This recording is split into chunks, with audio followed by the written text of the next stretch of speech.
Cisco! To Dub Nation. Steph Curry from downtown again! And to those who bleed orange and black. It is out of here! Good morning. This is Murph and Marcus. Brian Murphy and Marcus the Waterboy Boucher. Streaming live at twitch.tv/The Sports Leader. Sponsored by Bigelow Tea. Grab a mug and tea proudly. 2 words. Rafael Devers. Wait, 2 words. Buster Posey. Wait, Marcus. 3 words. Rafael Blanken Devers. And 3 more words, Buster Blanken Posey. That's how I'm opening this show today on a Monday morning. Marcus, we got big stuff. We got blockbusters in San Francisco. The Giants out here making blockbuster trades. By the way, if you don't know this by now and you're tuning in, we got some news for you. But first, I want to say good morning to Marcus, the Waterboy Boucher, on a Monday morning in which the arc of Giants history changed less than 24 hours ago. Good morning, brother. Murph, a wise man once said, it's time to go, and it's time to go on a Monday morning on the Murph and Marcus show. A lot to get into this morning, my friend. Good morning. How we doing? Dude, time to go indeed. So it's you got to do this just in case there are people who are saying, I tune into my radio for my news and information. I don't know what they're talking about. If you don't know, it came about 4 o'clock yesterday. That's when I got the news. I believe Curly hit me when I was at yet another youth sporting event around 3:59 p.m. on Sunday, and it was hard to process. The Giants are trading for Red Sox. You can literally call him superstar Rafael Devers. I'm like, wait, what? Wait, what? On a number of levels, like just all sorts of stuff going on. Like first thought, like I didn't know Devers was on the trade block. What do you mean they traded him? Who did they trade? And meanwhile, I was at a pool in Moraga. And the glare off my cell phone was like not good. And there was a water polo game. And I'm like trying to process this stuff. Not only that, I'm surrounded by water polo dads who know nothing about baseball. Nothing. So I'm turning around going, guys. They're like, huh? What? Huh? I'm like, dude. So if you missed it, by the time I sorted it out and got to a shady spot and read all the text, the Giants, or should I say Buster Blanken Posey, traded, okay, wait for it, 23-year-old homegrown prospect Kyle Harrison, the kid out of De La Salle. We'll discuss. Yes, we'll discuss. He traded right-hander Jordan Hicks, who I think most Giants fans had a neutral relationship with. No overt emotion one way or another. Mm-hmm. He traded last year's first-round draft pick James Tibbs III out of Florida State, who we had noted was beginning to hit the ball down in high A. Yes, he was. He is a prospect. And he traded a 20-year-old kid named Jose Bello, who's down in the Arizona Complex League. In return, he got one of the premier hitters in the game at age 28, Rafael Devers, 3-time All-Star, 2-time Silver Slugger, and most important, Marcus, the bat the Giants have been missing basically since Barry Bonds. Yep. Your reaction?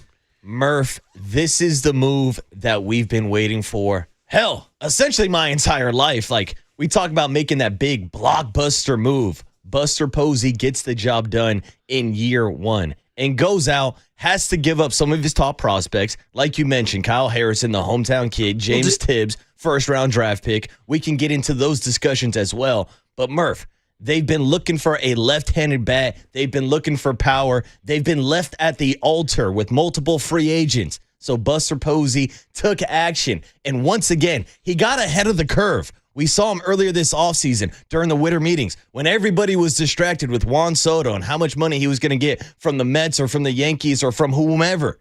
Buster Posey went out and got his shortstop, went out and got Willie Adames. And now as we're sitting here, a month and a couple weeks away from the MLB trade deadline, he goes out and makes a blockbuster move that stunned everybody, Murph. Like, I was shocked last night. Like, I was Kyle Harrison warm up in the bullpen. I was getting ready on the barbecue to throw down some steaks. I gave up my steak cooking duties last night to my brother. Said, you're cooking the steaks. I got to figure out what the hell just happened in this trade. Well, what happened was Buster freaking Posey. Guys, we are under the regime of a serial killer, of a stone-cold assassin. A guy who is out here looking to cut off heads, put them on pikes, and win World Series championships. As he told us, we want to be in the memory-making business. We're like, what does that mean, Buster? And he's like, you'll see. Yeah. Well, it meant that he went out and got Willie Adames. Now, granted, we all know Willie's first 2 months, not what he wanted, but he's starting to heat up a little bit. But we have seen the value of Willie Adames and the everyday shortstop role and the value of him standing outside the dugout to hug anybody who walks by, right? And now he goes out and gets, this is what does it mean? Memory-making business? This guy Devers. So if you've been sleeping on Rafael Devers. Wake up. Yeah, well, there you go. Yeah. Can we get a Yankee fan's perspective on this whole thing? Wake the hell up. You're talking about one of the best left-handed bats in all of baseball, Murph, and now this is star power in the middle of that lineup. Okay, so come to town, Rafi Devers. And so let's tell everybody the whole story. If you're not boning up on your Rafi Devers, Devers was part of a Red Sox nucleus that was considered to be launching a dynasty. You guys remember Mookie Betts? Oh, yeah. You guys remember Mookie. Xander Bogaerts and Rafi Devers? All three of those guys were homegrown Red Sox products who won a World Series in 2018 and since have now all been traded from Boston, which we can look into on a whole other angle, what the Red Sox are doing here. All to the NL West, by the way. All to the NL West. Padres, exactly. Giants. All came to California, specifically. So Rafael Devers was the last to go. He is right now currently hitting 272 with 15 homers and 58 ribs. The RBIs are third in all of baseball, right? His 15 homers immediately puts him in the Giants team lead. He's hit 30 homers three or more times. Or pardon me, he's hit 30 or more homers three different times. We know the stat. The Giants haven't had a 30 home run hitter since Barry Bonds in 2004. He's finished top 20 in the MVP voting in the American League 5 different times, and 4 of the times he finished top 14. He's a career 279 hitter, which is outstanding. He's a career 859 OPS, which is incredible. He's got a career 215 bombs, and he's 28 years old. He won't be, and you know, we like to advance our birthdays, right? He won't be 29 until October, late October. So let's just call him 28, right? We don't have to advance his birthday. Yes, he has a 8.5 years and $255 million left on his contract. And you know what I say to that? I say, good, that the Giants are going out there and doing what Giants fans thought they weren't doing, which is breaking the bank and throwing down to win. And all the roasting we've done of Greg Johnson for the break-even comment, I think right now goes out the window. Absolutely, it has to, because you're taking on this contract, and it was a big topic to your point about rolling back the payroll this season and the kind of conflicting messages between going out and signing Willie Adames for the biggest contract in San Francisco Giants history, but still lowering the payroll. But we also know that it takes two to tango. Like, you need to be able to sign these big-name free agents. Like, the Giants would be spending more money if Aaron Judge or Bryce Harper or Shohei Ohtani wanted to come to San Francisco. But it's been so difficult to actually get free agent bats to come to San Francisco, and that's why I don't mind this trade at all, because Buster has recognized that, going back to his comments about the city and how that also affects free agents coming to this side of America, really coming out to California and coming out to the West Coast, and more specifically the Bay Area. So instead of waiting around for free agency, he made his move, gave up some of his top prospects. But Murph, it's go time, and this is something that Buster Posey has seen before with trades going back to Carlos Beltran, Zach Wheeler. We'll see if this turns into that kind of situation. But right now, Buster Posey is sending a message that he's not here to blank around. He's here to win. Well, shout out that Kawakami podcast that we played last week, in which he showed his hand. He said, I loved the Carlos Beltran trade for Zach Wheeler. He had no apology. He was not kicking himself at all about Wheeler. He was like, we're here to go for it. And he was letting us know, hey, Bay Area, I'm about to do something here. Now, for me, the old head, this state in Giants history, what I love about this is it echoes, and I said this to Farhan Zaidi when he was here. I said, you know, since I've been around, I've seen big, bold moves from GMs. I got to go all the way back to Al Rosen, youngster. Al Rosen, of course, the former American League MVP for the Cleveland Indians, who came here in the mid-'80s when the Giants were garbage. Let's be honest, they were garbage. From 71 to 85, they were awful. And Al Rosen came in with a kick-ass Buster Posey-like attitude. He goes, why are we losers? Why don't we become winners? Why don't we go do something? And in 1987, he made a big-ass trade to bring in Kevin Mitchell and Dave Dravecky. Okay, these are two now franchise icons, right? We still talk about these guys in lofty terms because Al Rosen had the balls to go make this trade. Mitchell winds up with an MVP in 89. They win the West in 87. They go to the World Series in 89. Dravecky becomes one of the greats, right? A few years later, in 1989, when they were making their run, he goes and gets the best closer in the game, Steve Bedrosian. It was another huge trade. At that time, Bedrosian was like, who's the best closer in the game right now? Who is it? Top of my head, I can't even come up with who's the best closer. You want Josh Hader? Josh Hader? It's like getting Josh Hader. So now we fast forward to Brian Sabian. Comes in here in the 90s. The first thing he does is he trades Matt Williams. Everybody goes, loses their mind. He says, I am not an idiot. I know what I'm doing. He gets Jeff Ken in here, launches a run. And then, of course, fast forward to him making the Carlos Beltran, Zach Wheeler trade. So these are all the big, bold, brassy moves that you need to do. And I did not wake up in the morning this morning looking to talk about Farhan Zaidi. But what was missing from the Farhan Zaidi era was this. Wake up the fan base. Do something bold. I could get hit by a BART train crossing the street today. You know what I mean? Give me something to wake up for.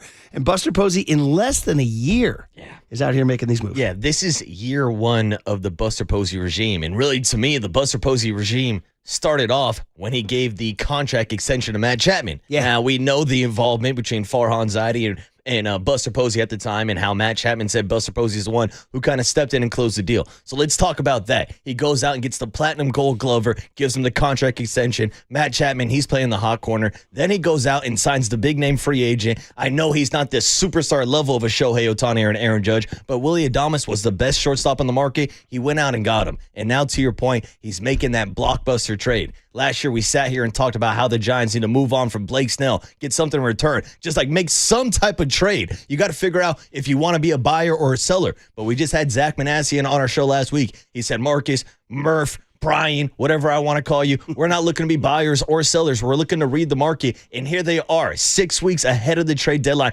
getting ahead of the curve. And really, the most shocking thing about it to me is the fact that they're getting the bat of Rafael Devers. Now the problem is, where is he going to play? Well, that's because it. I thought that was going to be the roadblock because as I talk about this Matt Chapman extension, he's the guy who's playing third base, but they went out and got the bat. That bat's going to play anywhere. We're talking about the best bat in the Giants uniform since Barry Bonds. This guy could go down as one of the best Giants hitter to ever play down at that ballpark down at the corner of 3rd and King. We'll leave the opening segment with that. The only negative, other than, there was some emotional attachment to Kyle Harrison, kid from De La Salle. We got people listening right now. Maybe his family's listening right now. And obviously nothing personal on Kyle. To get something, you have to give up something. That's just how it works.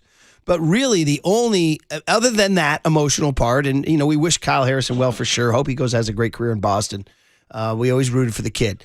But really, the only sort of cloud other than that is, where does he play? Because you just pointed out he's a third baseman. The whole problem in Boston devolved because they signed Alex Bregman and told Devers he wasn't playing third anymore. He felt mightily disrespected as one of their best players. Then they told him he was going to DH, and he was like, what do you mean I'm going to DH? And then they actually recently asked him to play first. Who was the first baseman who got hurt for the Red Sox? Tristan Casas. Tristan Casas, thank you. Mm-hmm. He got hurt, so they're like, we want you to move to first. And at that point, the relationship reportedly, and we'll talk to Boston people today, the relationship in Boston was so sour, he was like, nah. And he's like, nah, I'm good. Yeah, well, because, and so people are like, well, you're inheriting a diva, you're inheriting not a team guy.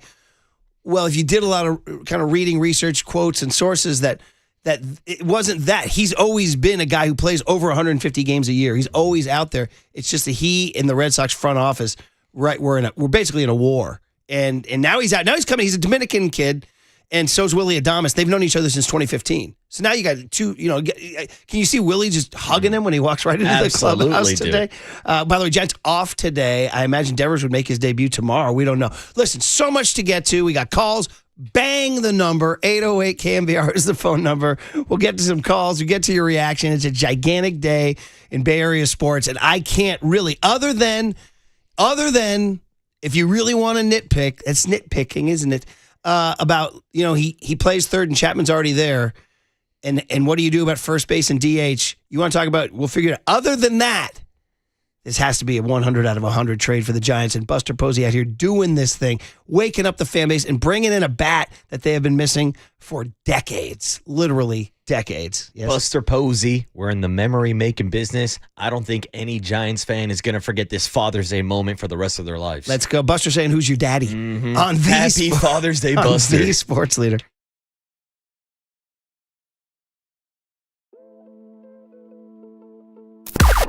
Now, from the O'Donnell Financial Group Sports Desk. Learn more at ODFIGroup.com. O'Donnell Financial Group, because planning is a process, not a product. Good morning. The Giants have a new third baseman, and we also have a new contest this week. We're giving away 2 tickets to go see Post Malone on July 1st at Oracle Park. Stay tuned. through the 9 a.m. hour for your chance to win. When you hear the cue to call, the number to dial is 415-896-KNBR. And if you're caller number 10, you will win. This is all brought to you by Live Nation. And you can find official rules on thesportsleader.com.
And now it's time for the Protect Your Assets Business and Technology Report with me, David Hollander.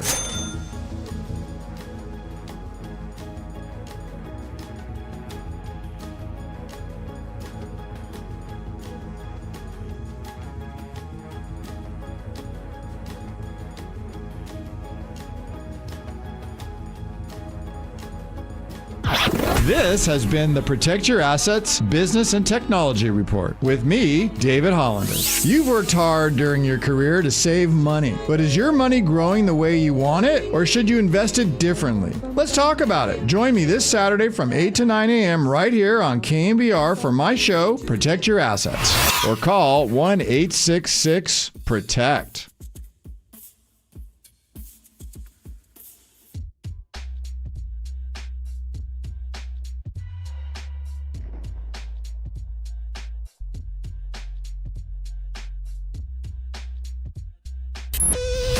Now back to Murph and Marcus on the Sports Leader and streaming live on KNBR.com and the KNBR app. Sponsored by Bigelow Tea. Grab a mug and tea proudly.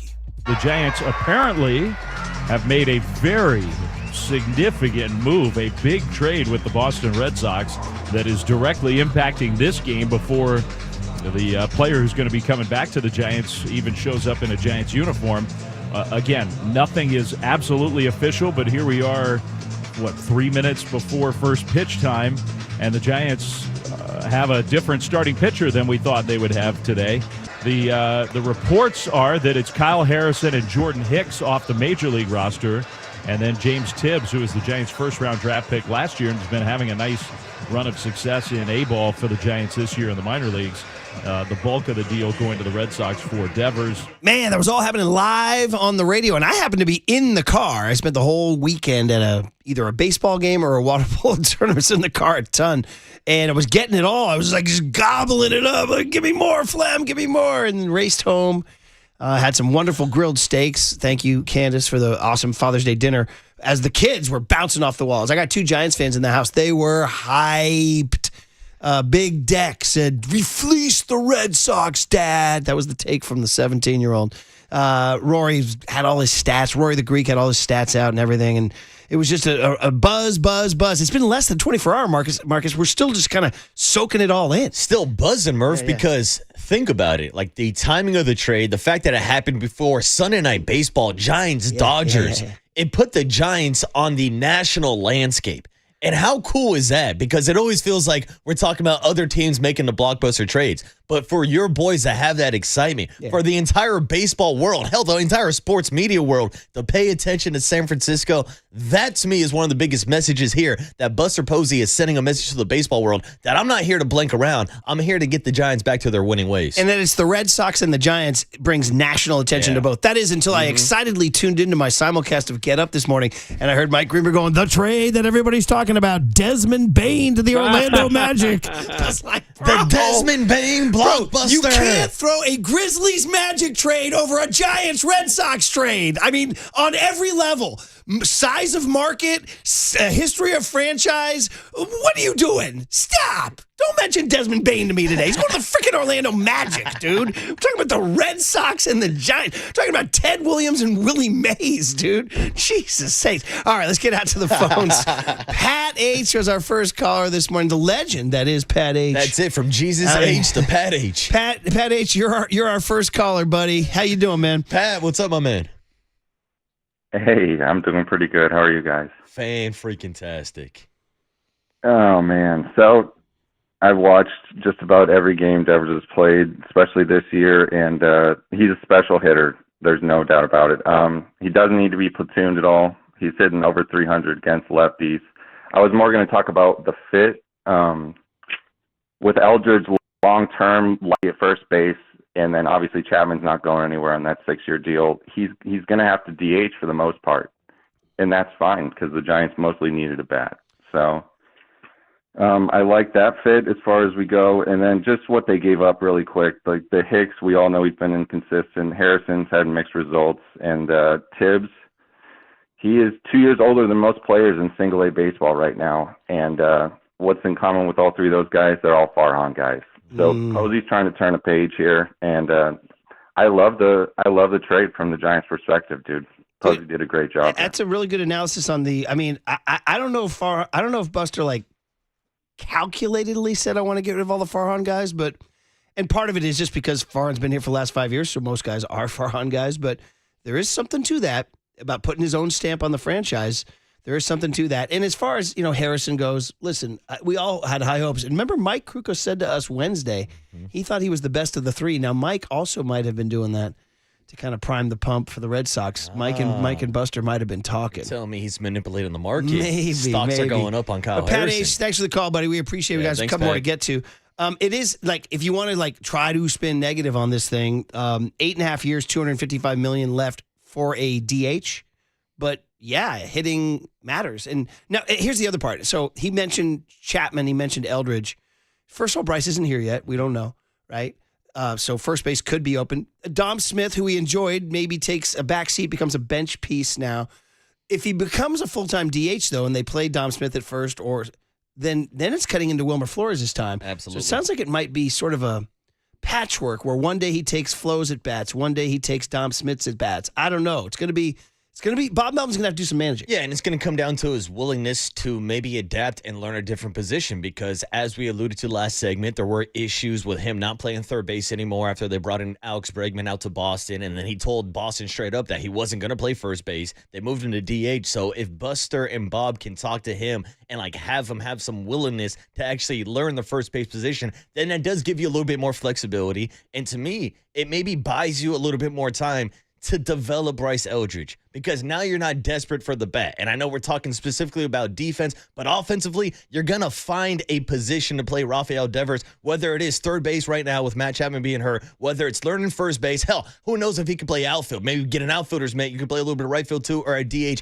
He's the best bat in this lineup, so you're going to find a spot for him. And it's a good problem to have when Bryce Eldridge eventually does get called up, that you can split time for both of them between first base or DH. The bottom line is they have been missing a power bat, more specifically a left-handed power bat. It's the reason why we saw Jung-Hoo Lee as the 3-hitter to start the season. Now Jung-Hoo can go back to the leadoff spot like we've seen him recently, and now you have Thump in the middle of your lineup, and now you have a presence, and you can figure out everything else later. And those are the conversations that Bob Melvin and Buster Posey are going to have with Rafael Devers about buying into the culture here in San Francisco and be willing to play a different position to help the team. It is going to be, and you're hoping that getting him out of Boston, he gets back to, he was never, to my knowledge, and we'll talk to some Boston voices, a clubhouse problem prior to this year, but this year it became a problem when they signed Bregman a day before the season, and he was like, wait, what? Yeah, I mean, this is a guy that's 28 years old now, but he's been in the bigs for 9 years. He won a World Series in 2018. Yeah, and he beat the blanking Dodgers, too, so he wasn't a clubhouse cancer to derail the Boston Red Sox from winning a World Series. Again, to your point,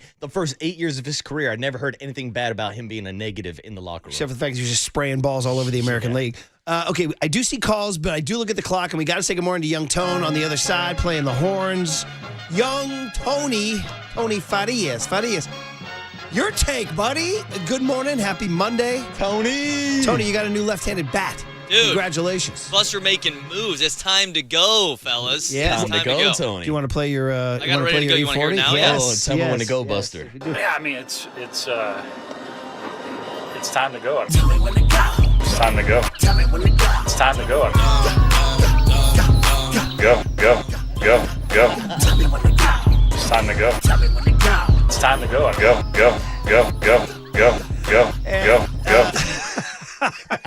And the guy Sounds even better now. you can do the guest list and tell us that guy I believe will be on the show. Buster Posey going to join us. Buster Posey going to join us at 7:15. Before that, anything you missed over the weekend, 6:50. Mike Krukow, 7:30. Andrew Baggerly, 8:15. And then Tony Maserati, Boston native, co-host of Felger and Maz on 98.5 The Sports Hub. We'll get his take on that at 9:30 this morning. Tony Maz is awesome. So 9:30 Boston View. Buster Posey at 7:15 a.m.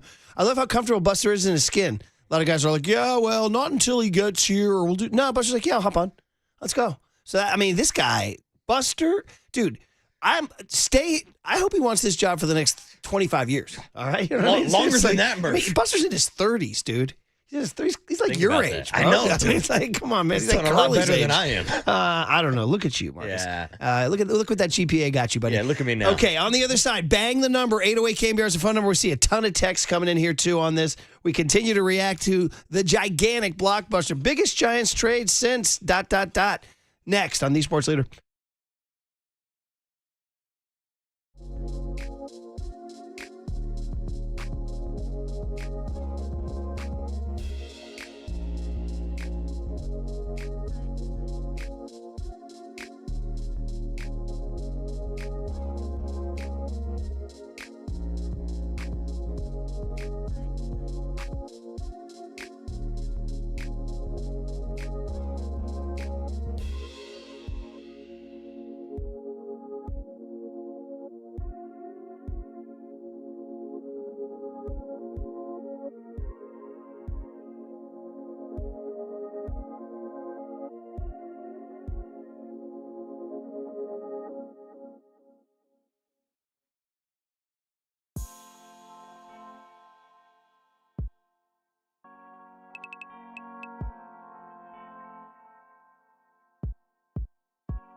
Now back to Murph and Marcus on the Sports Leader and streaming live on KNBR.com and the KNBR app. Sponsored by Bigelow Tea. Grab a mug and tea proudly. And all of a sudden, this incredibly spicy rivalry just took another major step forward, as within the last 5 minutes, word has broken that the San Francisco Giants and the Boston Red Sox have made a massive deal, sending Rafael Devers, Boston's third baseman, who signed an 11-year, $331 million deal.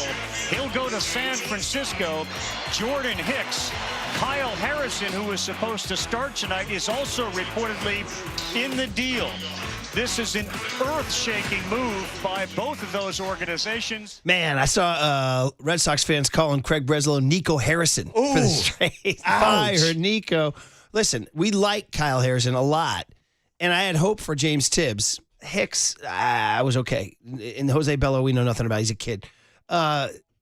This kind of net for Harrison and Tibbs, basically, is gigantic. It's unbelievable. And with all due respect to Harrison and Tibbs, the Giants got the bigger haul. Yeah. Giants got the bigger haul, and it's incredible. Like, we were talking about trading young pitching for things like Ryan O'Hearn, bro. Not for Rafael Devers. No. Unbelievable. And Murph, you know I'm a huge Kyle Harrison fan since the days of him getting me beer batters down at San Jose Muni at San Jose Giants games. And I thought this would be a guy who would be a future ace in the Giants rotation. But to your point, you got to bring A to get A. Yeah. And at some point, you got to pull the trigger to go out and get a bat like a Rafael Devers. And, like, here's the thing.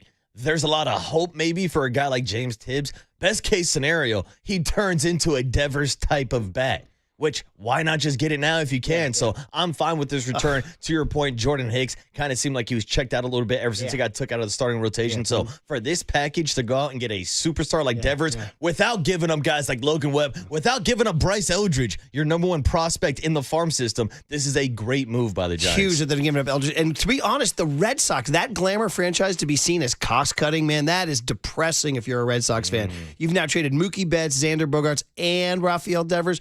And I saw Jeff Passan send out a tweet saying, from the Red Sox perspective, Breslow loves the move because the math makes sense. And dude, the comments underneath were insane. The math makes sense. They're like, and how many World Series titles has Math won? And they're like, oh, they're just so. They're like, and I go to the ballpark to see Math. And some kid goes, Math has been killing me since middle school, and now it's killing me again. My entire life, Murph. I'm trying to get away from Math. Guys, okay, out to the Golden State Lumber and Showroom text line. So many reactions here. 707 says. He says, I think it's a pretty decent trade. We didn't lose much. Kyle Harrison, I don't ever think he's going to find his arm side control. 408 says, reports were good on Tibbs. Maybe he will be the best player for Boston. Hopefully this is not another Brian Reynolds situation. I kind of got a chuckle because, well, the Brian Reynolds trade was for a rental of Andrew McCutchen. Bro, he can go be Brian Reynolds. The Giants got Rafael Devers. Yeah, Brian Reynolds ain't Devers, I'll tell you that. Exactly here. 707 says, I'm not sure about this trade. The Giants are really starting to gel. I hope he doesn't throw a wrench in the works. I don't know about that. 925 says, Devers or no Devers, Dodgers still took 2 out of 3. All right. 916 says, where's Chappie playing? Well, he'll be playing third base. Yeah, third base is Chapman's. 214 says, Buster Posey's a winner, full stop. I truly believe he did not become the head baseball ops guy to roll out a so-so team out there year after year. Buster's a winner, bro. 510 says, Murph and Marcus, this Devers trade is exactly the kind of trade Giants fans have been wanting the team to make for a long time. It's also the kind of trade Farhan never would have made. I totally agree, 510. We spent years wondering when he was going to shake up the status quo because the status quo was dull and average, and he never did. He says, I'm glad Buster isn't micromanaging the team like Farhan did. 510 says, and to add the excitement, look who's coming to Oracle this weekend.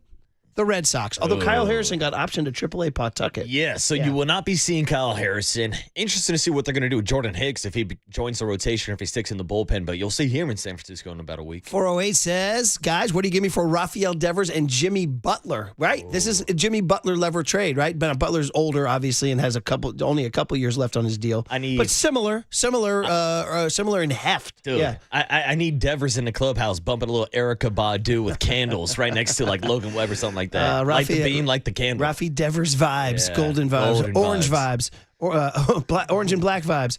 514 says, as a former Expos fan, it feels good to be on the winning end of a lopsided trade with the Red Sox signed Slim from Montreal.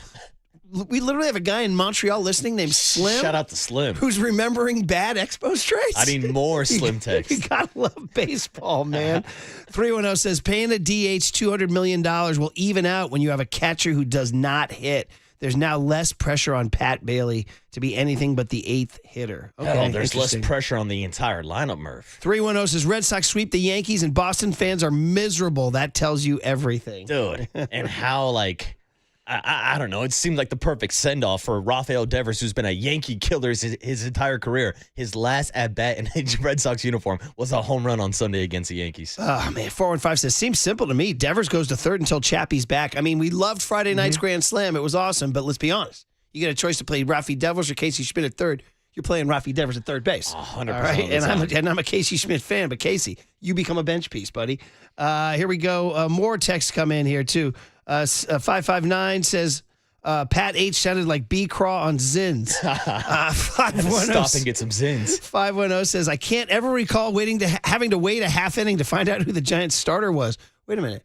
Can I get a lap? Can I get a lap? I think you used to go do that all the time. No, thank you very much. I got you. I'll give you both. I'll give you the opener. I'll give you the man behind the scenes, too. 775 says, as I evaluate the Giants roster, I have to believe Buster ain't finished. Buster has balls. Oh, dude. I can't read that. 775 says, well, he compared Farhan to a G.I. Joe. Come on. I understand. Yeah, we don't want to do that here. 209 says, this is a Christian McCaffrey CMC level trade. I agree. We were talking during the breaks. I said biggest Giants trade since. And then we immediately went to Hunter Pence. But I looked it up. And at the time, Hunter Pence was a 2-time All-Star with no Silver Sluggers and one top 20 MVP finish. Rafael Devers is a 4-time All-Star, or pardon me, I had this right here. He's a 4-time All-Star with 3 Silver Sluggers. Is that right? You Did I screw that up? correct, my friend. Let me double check for you. Yeah, 3-time All-Star, 2-time Silver Slugger. Okay, 3-time All-Star, 2-time Silver Slugger, and four top 14 finishes MVP voting. So Pence was more decorated than that. You know, Saban used to do a lot. I started thinking about it. Saban traded for Levon Hernandez, Jason Schmidt. He used to make moves, man. He used to make moves. Hunter Pence made moves like that. Yeah, but this is like something on a different level to me because you usually don't see guys like Rafael Devers get moved, but they get in. Like, this feels like Mookie Betts 2.0 because, once again, the Red Sox are trading a face of the franchise.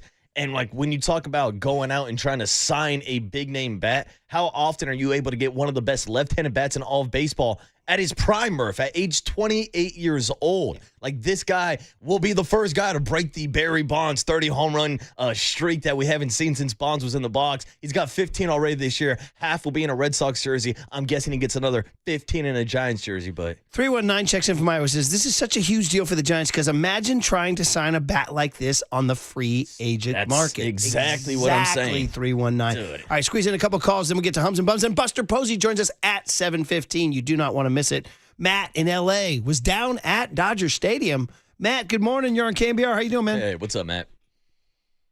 Good morning, boys. How are you? Pretty pumped, Pretty to be damn honest. good. Yeah. Man. Pretty damn good. How you doing? That's what I suspect. Much better than Dodger fans, I'll tell you right now, and their pitching staff flows that they got going on down here. Yeah, I know Sasaki, the latest, right? They're sidelining him, huh? See Ohtani's back today, though? Yeah, I did see that. Yeah, he's but what you back. got, Matt? What's the report from the front lines, man?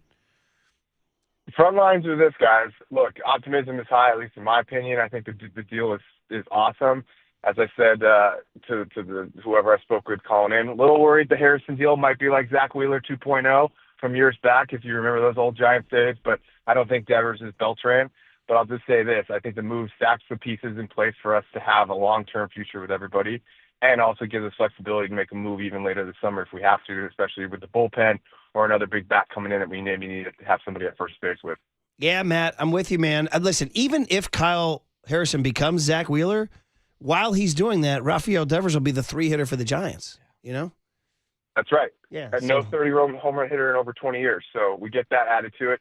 I'll just say this. The fan base down here, like I said, they're panicking because of the pitching staff. They've got something down in their farm system with their arm woes, with either seeking, rotation or trying to get out to the 100-mile-an-hour level with the arms, and the metrics playing a role into that. But to pile through 9 starters in the first 3 months of the season, Dodgers fans down here are paranoid beyond belief about what's going down. It's waiting crazy. and hoping no other injury happens. Yeah, the amount of injuries they have is crazy. But, Matt, thanks for the call. Keep repping the orange and black down there, buddy. We appreciate it. 408 says, this better not end up being like another Carlos Beltran trade. Well, I'll tell you right away, there's a gigantic difference. Beltran was a rental for 2 months. Rafael Devers is going to be here for 8 years. Dude, his That's contract is signed until 2033. End of comparison. End of comparison right there. So there you go. Okay, so here's the deal. We want to get to Buster on time. So we want to get to Hums and Bums on time, which of course will be heavy on the Devers trade. And then Buster Posey at 7:15. Wow, what a day on The Sports Leader. Time for traffic on The Sports Leader.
It's time for KNBR's Opening Bell Report. Sponsored by Protect Your Assets with David Hollander. Concerned inflation will ruin your dream retirement? Learn more. Listen to David's show every Saturday morning or call 1-866-PROTECT.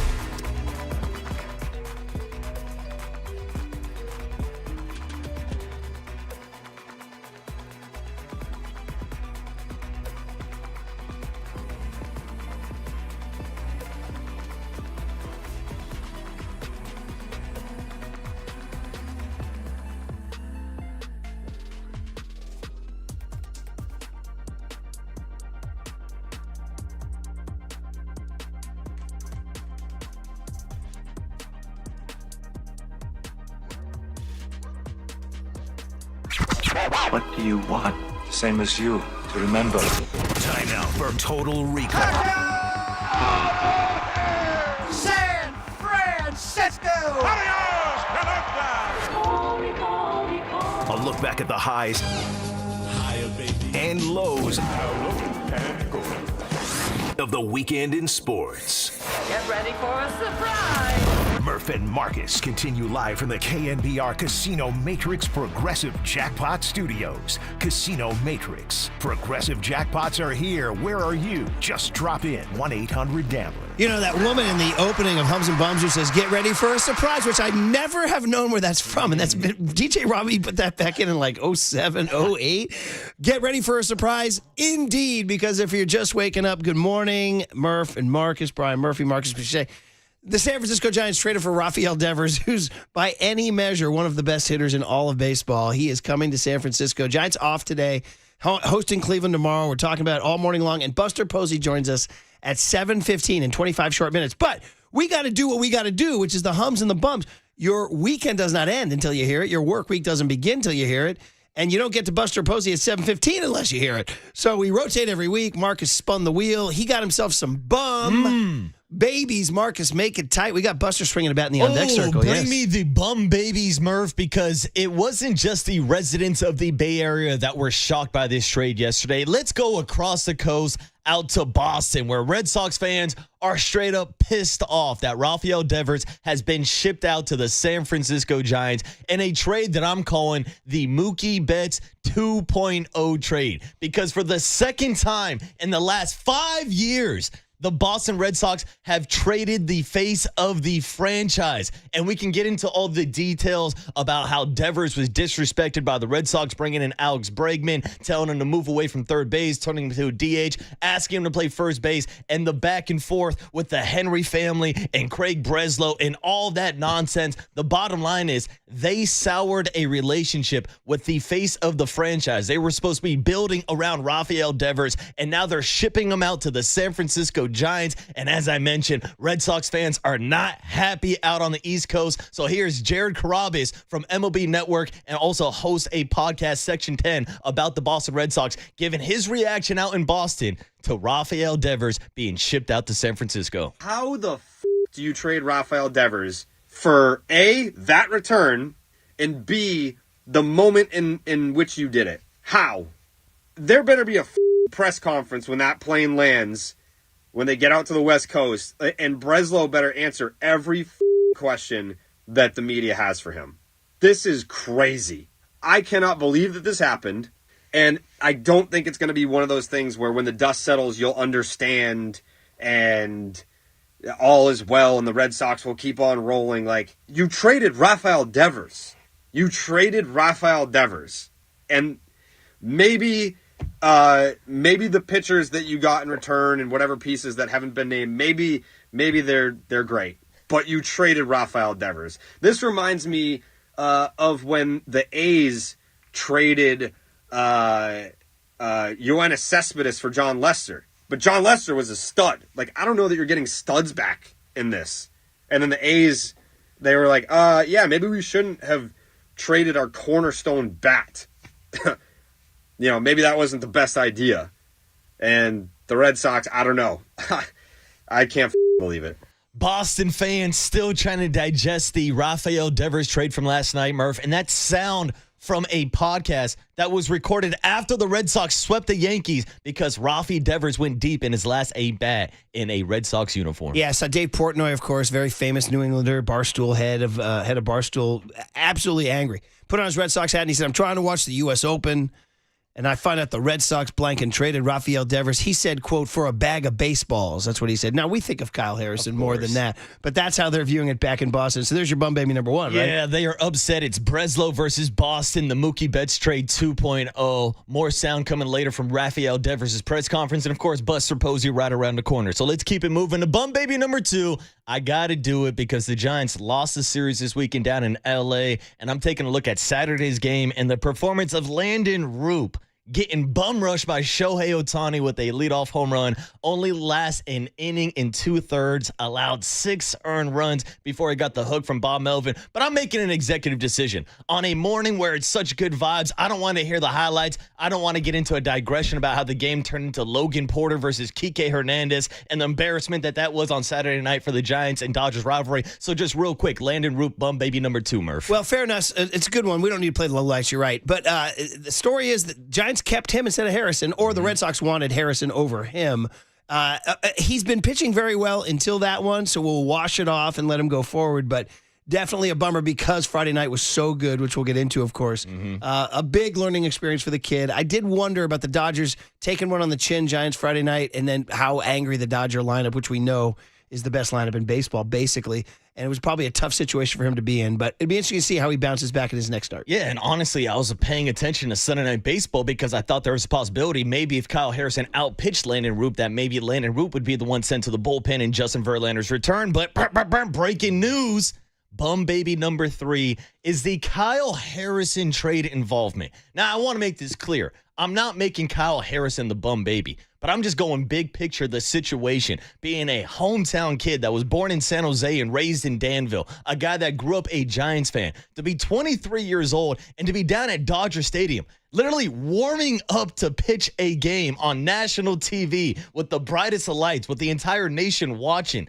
Then you get the call down to the bullpen that you got to come into the clubhouse. You got to talk to Bob Melvin, and you're being traded to the Boston Red Sox. It's a bummer of a situation. I'm a big Kyle Harrison fan. It's going to be hard for me to root for him in a Boston Red Sox jersey, but we're wishing the best for Kyle Harrison. Here's how the scene played out last night with Carl Ravitch and ESPN's broadcast crew breaking down the last-minute trade that literally pulled Kyle Harrison out of the bullpen and now is shipping him out to Boston with a quick trip down to Pawtucket.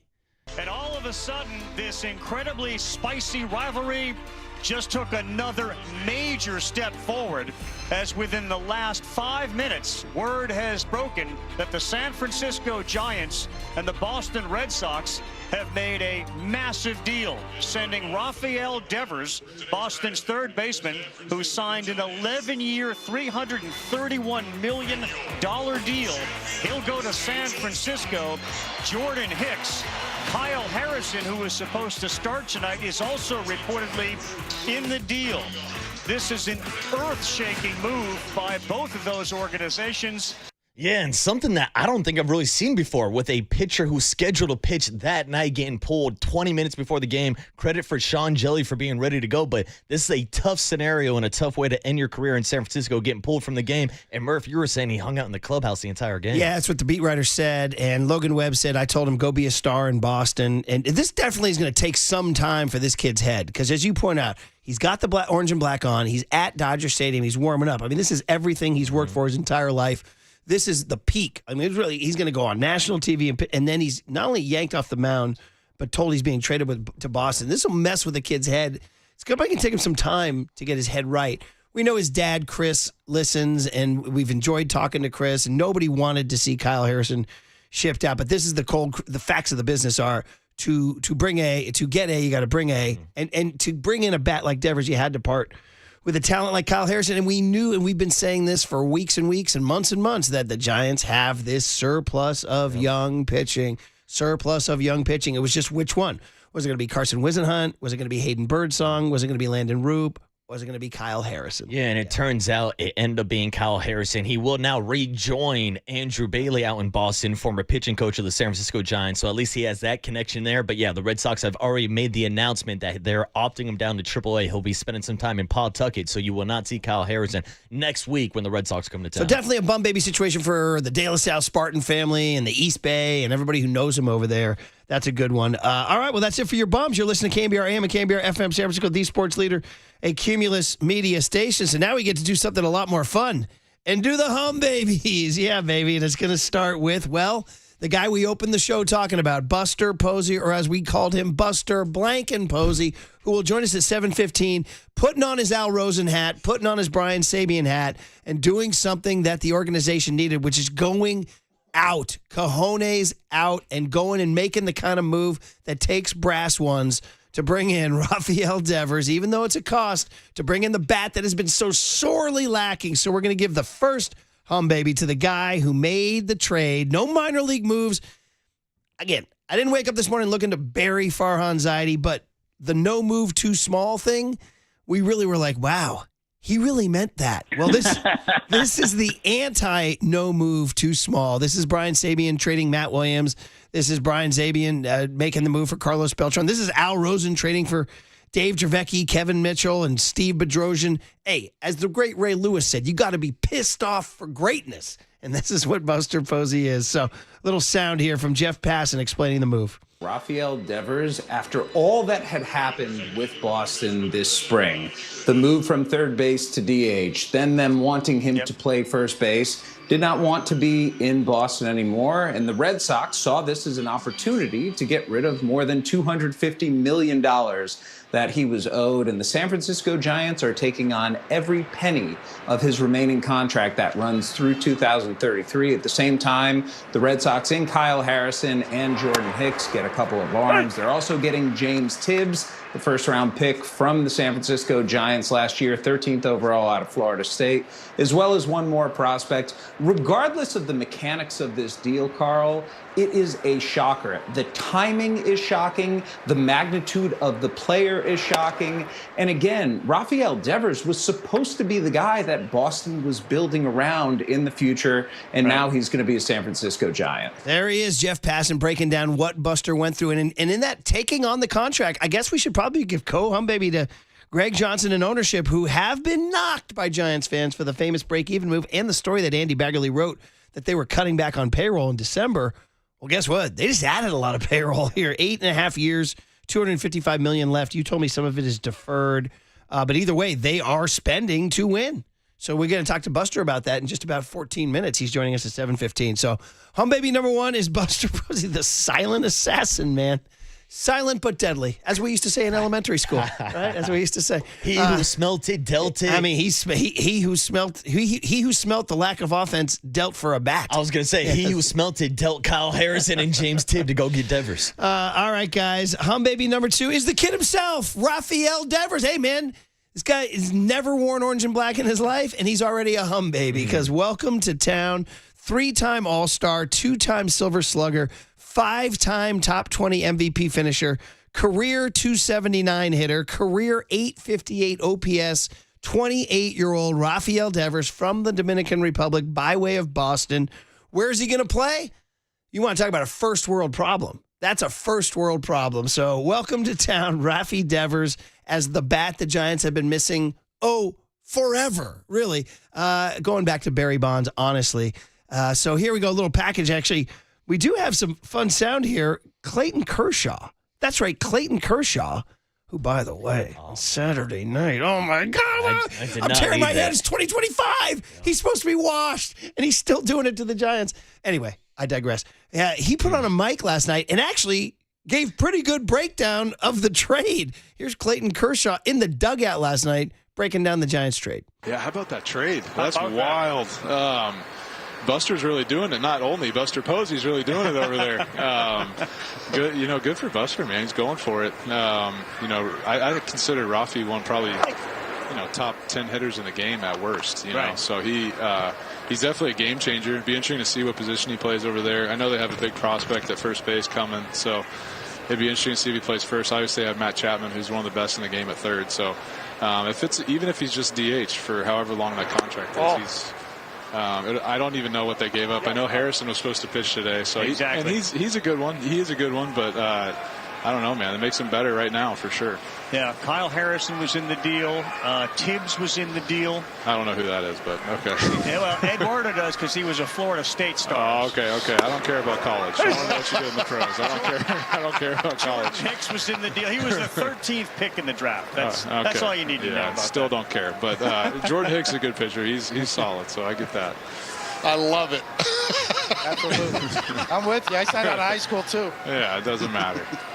Show me what you've done at the major league level. That's right. Dude, Kershaw, by the way, get him a podcast. He had some good takes there.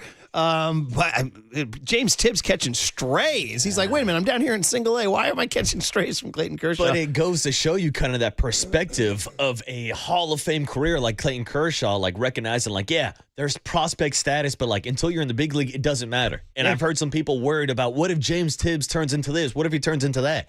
I don't think he's going to turn into Rafael Devers. Like, that would be the best case scenario for James Tibbs. Even if he turns into Rafael Devers, the Giants have Rafael Devers. You know what I mean? It's like, dude, I mean, yeah, you understand. And by the way, we keep seeing these texts. I hope this isn't Beltran for Wheeler. I hope this isn't Beltran for Wheeler. Number one, I still defend the Beltran for Wheeler trade. I've said that consistently. And number two, it is not, because Beltran was a rental. Stop with those texts right now. Rafael Devers is here for 8.5 years. Beltran was here for 2 months. That's the ginormous difference in this thing. So no more texts on Beltran and Wheeler, all right? This is a long-term plan, and you heard Clayton Kershaw say at worst he's a top 10 hitter in baseball. The Giants got their bat, a middle-of-the-lineup bat that's going to be here for a while. And dude, Kershaw was like breaking it down. He's like, yeah, good move. Giants are a lot better now. He's like there. And then finally, Baby number 3, just had to throw this out there because Friday night was one of the fun moments of the year when Casey Schmidt, Baby number 3, hit the grand slam off of Yamamoto. Not his grand slam off of Kike Hernandez Saturday night. Yeah, not the same. My kids, and I agree, thought it was, as the kids were saying, one of the coldest pimp jobs in Giants history. Oh, he knew, Murph. That waddle towards the dugout was something else. The look away, the stare down of the dugout. Off of Yamamoto. Mm-hmm. So in the midst of all the Devers hysteria, we got to give Casey Schmidt Baby number 3 for that Friday night pimp job off of Yamamoto. Here's Yamamoto's 1-1. Schmidt, it's a high drive. Deep left field. Conforto at the wall. Gone! Casey Schmidt just launched a grand slam at Dodger Stadium. And he puts the Giants ahead 5-1. He hit it halfway up the bleachers. Wow, what a moment for Casey. It was awesome.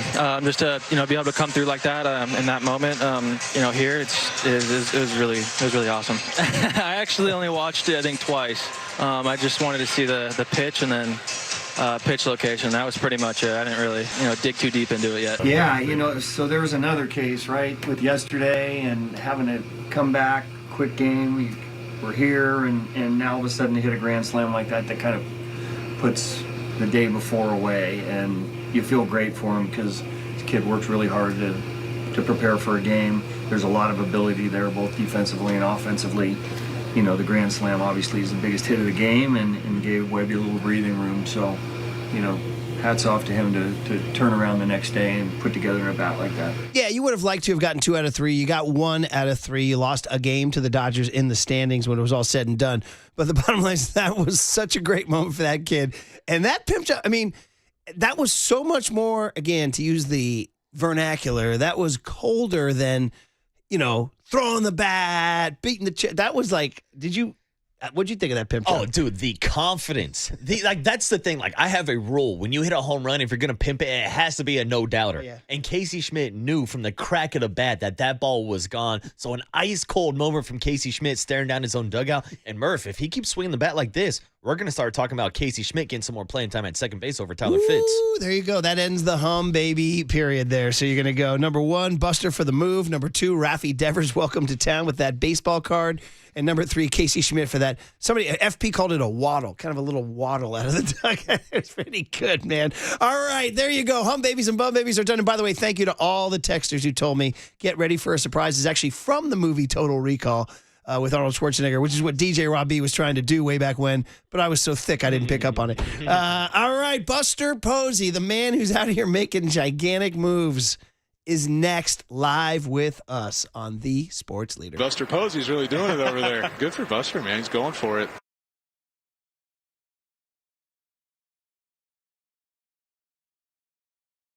Time for traffic on The Sports Leader.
All right, Marin Health. Let's talk about it. Taking care of my family, even today, actually. So thank you, Marin Health. World-class health care right up there.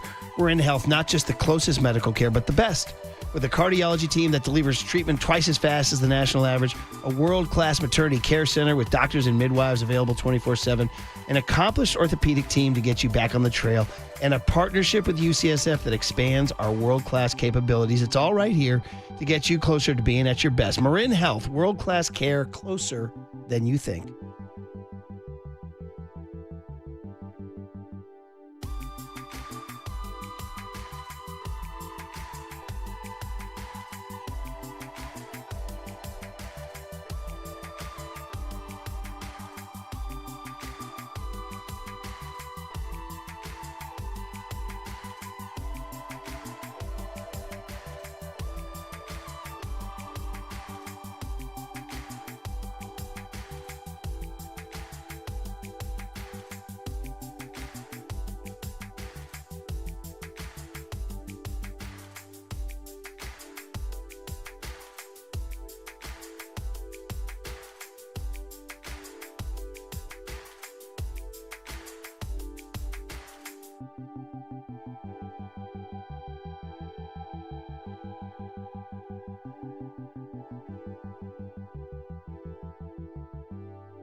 And now it's time for the Protect Your Assets Business and Technology Report with me, David Hollander.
Murph and Marcus on the sports leader and streaming live on KNBR.com and the KNBR app. Sponsored by Bigelow Tea. Grab a mug and tea proudly. It was less than 24 hours ago that we were all completely blown away that the San Francisco Giants traded for all-star Silver Slugger, one of the best hitters in baseball, Rafael Devers. Incredible move by the Giants. Shaking it up big time, and the man who pulled the move off is on the UMA guest line right now. Giants head of baseball operations, Buster Posey. Buster, number one, Marcus and I want to thank you for making time this morning. It's huge for the fans to hear from you. I know you got a lot going on, so number one, thank you for coming on the show. And number two, I just got to ask the big question. How did this happen? Take me through, Buster, the start to the end of this trade. Hey, morning, Buster. Well, as you can imagine, it takes a little time. I mean, it was a lot of conversations with our team. When I say team, our front office team, the Red Sox front office team, and felt like there was a match, and ended up there was a match. And I mean, we're just thrilled to have Rafael Devers. I mean, he's as you mentioned, opening this up, one of the best hitters in the game.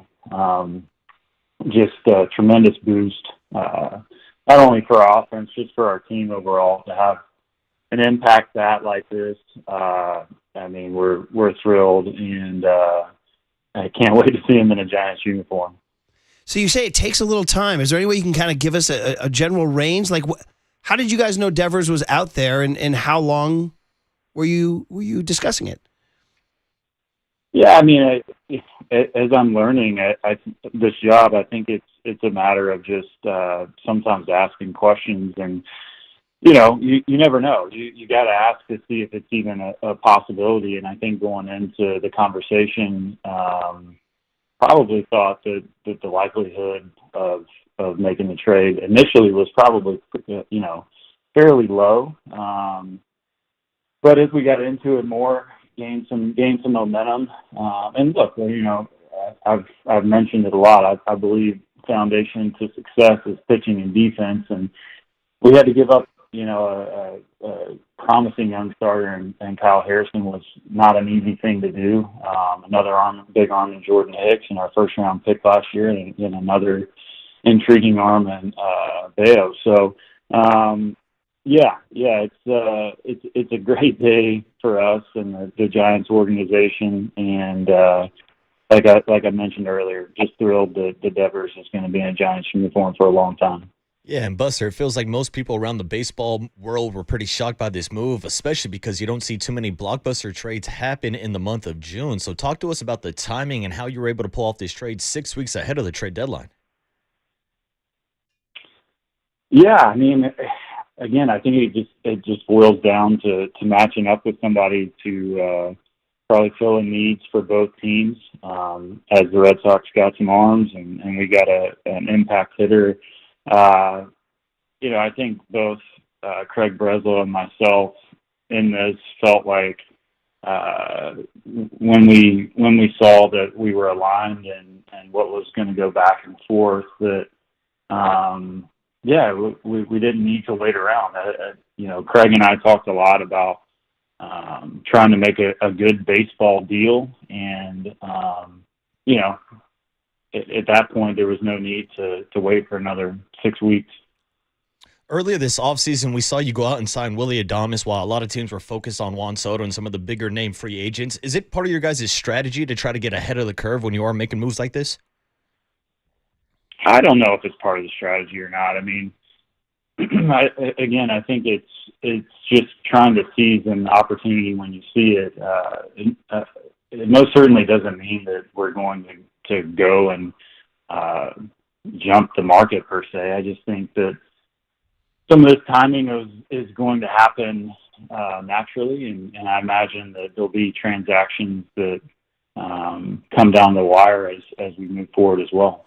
Buster Posey is the voice you hear less than 24 hours after the Giants announced that they had acquired big-time bat Rafael Devers. They did part with the homegrown kid, Kyle Harrison, and last year's first-round draft pick, James Tibbs, along with Jordan Hicks and a Arizona Complex League pitcher named Jose Bayo.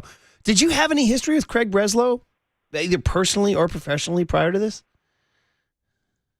No, I mean, I played against him quite a bit, but got to know him last year a little bit at some of our meetings that we had in the winter. But no personal relationship. It's when sometimes personal things can connect, but either way, you guys did connect on that level. The next big sort of topic is ownership. And being frank, Buster, fans were upset that the story came out. Andy Bagley reported in The Athletic that ownership was cutting costs. And you kind of deftly handled all those questions in the wintertime. And then the Giants went out and just added 8.5 years and $255 million. What can you say to fans out there and to us about what did ownership say when you said we got to take on 8.5 years, $255 million? Well, a huge credit to our ownership group. I mean, as I've gotten to know them more post-playing career, it's very evident that this group is passionate about trying to put not just a winning team on the field. They want a championship caliber team out there, and this is a huge signal. I mean, we've pitched really well this year. Offense has been up and down, so to commit to this guy for this type of money for this length, just really hopefully signals to the fan base that to be a San Francisco Giant means that we're our goal is to be the last one standing. It's I think it's what our fan base deserves, and I've mentioned it a lot throughout my career and now post-playing career is that ultimately that's our goal. Our goal is to put a entertaining product on the field and compete to win a World Series, and this definitely helps us. A lot of season left to go, but we're in a good spot, and we like our group. Does this financial obligation now curtail you in any way, hamstring you in any way? Like, that's it, guys, don't expect anything else? There it is. I was waiting for that question. I was wondering when the next move question was coming. It didn't take long. Well, we got 7 minutes in. I think we had 7 minutes of glowing. You know what? I'm not even going to answer that. We're going to enjoy this move. Yeah, okay, all right. That's fair. That's fair. Well, Buster, moving on from the front office to the clubhouse, a place that you've been both of those places. Talk to us about what it's like being inside the clubhouse. I mean, you were there when they made the trade for Carlos Beltran, Hunter Pence, Chris Bryant. The list goes on and on and on. Like, what kind of message does that send to the team? And what kind of message you think signing or going out and trading for Rafael Devers sends to this clubhouse? Well, I feel like it's been well documented that this is a pretty tight-knit group. A lot of credit to Willie Adames, Matt Chapman, Logan Webb for really setting the tone early in spring training. And like you mentioned, I have been a part of teams that is able to acquire the type of player that can galvanize you even more. And we believe that Devers is one of those guys. I mean, when I think about Devers, you definitely look at what he does individually, but also I think when you add a guy that is such a pure hitter like himself, there's added benefit to the group just as far as watching the way that this guy goes about his business every single day, not only in the game, but how does he prepare? What does his routine look like? And hopefully we see some benefit as far as that goes as well. Yeah, Buster Posey kind enough to hop on less than 24 hours after making the biggest trade since ... I mean, fill in the blank. I mean, I go way back to Al Rosen getting Kevin Mitchell and Dave Javecki, obviously Brian Sabian, the Matt Williams deal, all that, which we can talk about in just a second, but I feel like we haven't addressed the other big question, which is where he's going to play. So tell us right now your view of where Devers will play. Yeah, I mean, I think first we need to have a conversation one-on-one with him, myself, Bob, Zach, and see where it fits. You know, I mean, there's the possibility to play third some. There's a possibility with Chapman out. There's a possibility to get some in at first, DH. You know, I think we have to be careful as well that he has been DHing all year, that we kind of ease him back into playing a position. But by all accounts, from different people I've talked to across the league and industry, that this guy, he's a winner. He wants to do what he can to help the team. And obviously there's been some back and forth with him and the Red Sox, and I don't have all the details of kind of where things went sideways with them. But you know, looking forward to getting to talk to him in person, and talk to him yesterday after the trade was completed, and he's excited to be in San Francisco and help our team win. Yeah, regardless of where he plays, Buster, we know that the bat is going to play in the lineup. Do you have a preference of where he hits? And just talk to us overall about what having Rafael Devers' presence in the lineup means to overall this entire team. Oh, man. Yeah, where does he hit? Yeah, it doesn't matter. I think you can slot that guy in anywhere. So we'll have to look at it and see where it makes the most sense. But, yeah, as I mentioned before, I think what he brings personally is a big deal. But, again, just his presence, you know, putting my former catcher hat on, you think about having to sort through a lineup, and when you see a guy like Devers in the lineup, it changes things for you. It changes the way that you have to attack a lineup, and he's kind of always in the back of your mind. You know, you go through the lineup the first time, and then you're thinking about how you get through it the next time, and you change your strategy, because when you have the offensive prowess of a guy like Devers, it definitely makes you think different about how you attack a lineup. Buster, only a few more minutes. I know you're busy, and we got Mike Krukow coming up, but just was this a way to avoid not getting a free agent? Bryce Harper, Shohei Ohtani, Aaron Judge all said no. You sat out Juan Soto. So is this the way you say, okay, this is how the Giants get a bat? Yeah, I mean, it's been tough to get free agent hitters here, no doubt. So that was part of the thought in this. And again, a credit to our ownership group as well, as far as seizing an opportunity to bring a big bat in and you know, make such a commitment. I guess you never know. I mean, I think the hope is that, you know, long term, the hope still is that we draft well, we, you know, develop great hitters. I still believe that that's the ultimate recipe to success. But when you have foundational pieces like we do right now, as far as, you know, Devers and Lee and Chapman and Adames, and Ramos is coming on strong, you feel like you're in a good position. Now it's up to us as a group to get some of those homegrown players up here and continue to put great players out. Just last couple quick ones. Kyle Harrison, could you speak to us? I don't know who talked to him. Was it Bob or you or JP or whoever? Can you just, you know, he's a homegrown kid. Can you just speak to sort of saying goodbye to a guy like that? Yeah. Bob was the one who talked to him. I had come back. I was in LA and came back before the game yesterday. Came back home. Yeah, it's tough. I mean, you know, it's one of those things where, you know, I'm not saying that Kyle Harrison and Brandon Crawford are the same player, but it's the same situation. I mean, a guy that grew up in the area, drafted by his hometown team, so not an easy deal, and I feel like Zach Manassian's been great about this, and he's been in the game for so long, and he always mentions to me, it's like, man, when you trade, you trade a player, they go their separate ways. He's like, I always wish him the best, and I feel the same. I mean, I hope that Kyle goes on, has a great career. Same for Jordan Hicks, James Tibbs, and Bayo. You want those guys to go out and have success, and hopefully that's the case for them.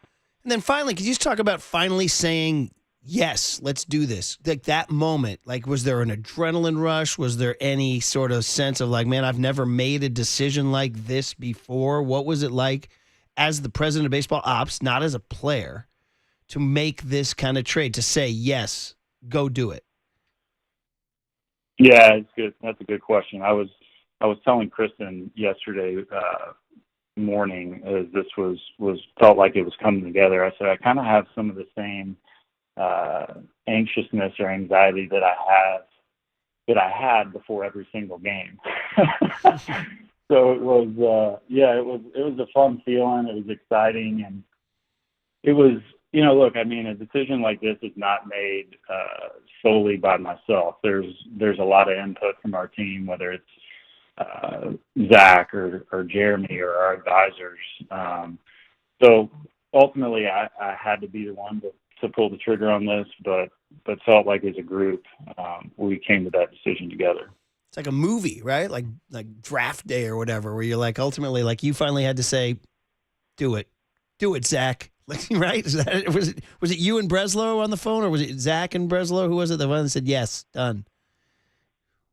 Yeah, it was me and Breslow. Yeah. Breslow and I were kind of going back and forth trying to hash out the details. But yeah, ultimately it was myself and Breslow. Right. Yeah, Buster, how was that kind of balancing, like filing out the details of this trade, but also like doing your Father's Day responsibilities and hanging out with the family yesterday? Yeah, it was a Father's Day to remember for sure. I was on the phone, and I think there was the little girls were running around doing their thing, and the older kids were doing their thing. So it was a balancing act. You pulled it off, buddy. Well, we sure do appreciate you hopping on. It's really, really nice. Fans eating it up, of course. This is, listen, you said memory making business, and you're making memories already. So, by the way, is he anticipated to play tomorrow night against Cleveland? I think we got to hash out those details. Not certain. That would be my guess. That's my hope. But we'll get with him and make sure he's ready to go. You go do it. I'm sure you got some phone calls to make and some conversations to have. So congratulations on making a big old move that Giants fans almost unanimously are thrilled about. So congratulations, Buster, and really thank you again for coming on the show and talking. And we'll look forward to the next one. Thanks. Yeah, thanks, Buster. All right, guys. Good catching up. See you. Buster Posey on The Sports Leader.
There's no question we've got the best in the booth. That's why Murph and Marcus catch up with Krug right now. On KNBR 104.5 FM and 680 AM. All right, the Murph and Mark Show sponsored by Bigelow Tea. Grab a mug and tea proudly. Mike, we're a couple minutes late because we just had Buster Posey on the show. Any guesses as to what we talked about, Mike? First of all, good morning. Yeah, you're talking about Spawn making a 65-foot putt. That's what we talked about. What else would you be talking about? That's what we talked about, the 65-foot J.J. Spawn putt. Absolutely. Well, Mike, I'm just going to open the floor and say, first of all, good morning and hope you had a great Father's Day. And number two, your reaction to the Rafael Devers trade. Well, I almost left my chair. I couldn't get more excited about a trade than what happened yesterday. And it means so many things on so many different levels. Number one, Buster Posey had talked about spring training, and going into spring training, he says, I think we have a team that could win 83 games. And if we can get that close towards the trade deadline, we would not hesitate to add to this team, because we think that 88 to 90 wins would be enough to qualify to go to the playoffs. I mean, this is way back in spring training, right? So what has happened with this deal is affirmation as to the commitment from the ownership, from every leader in the front office, from every leader in baseball ops, and Buster Posey absolutely making good on a claim that he would reward this team if they give him that 83 game status going into the trade deadline. Well, he's pulled the trigger 6 weeks early. That just doesn't happen. And it's a reward for how hard these guys have played. He's realized at a point in this season right now, you need to make a move now. This team needs help offensively now. And they bring in a centerpiece reputation that everybody respects in the game, who's pitched against it, who's played against them. And the fact that he was able to pull this off 6 weeks prior to the trade deadline is remarkable. And I think it's a reward also to the fans that have come in, that supported this team.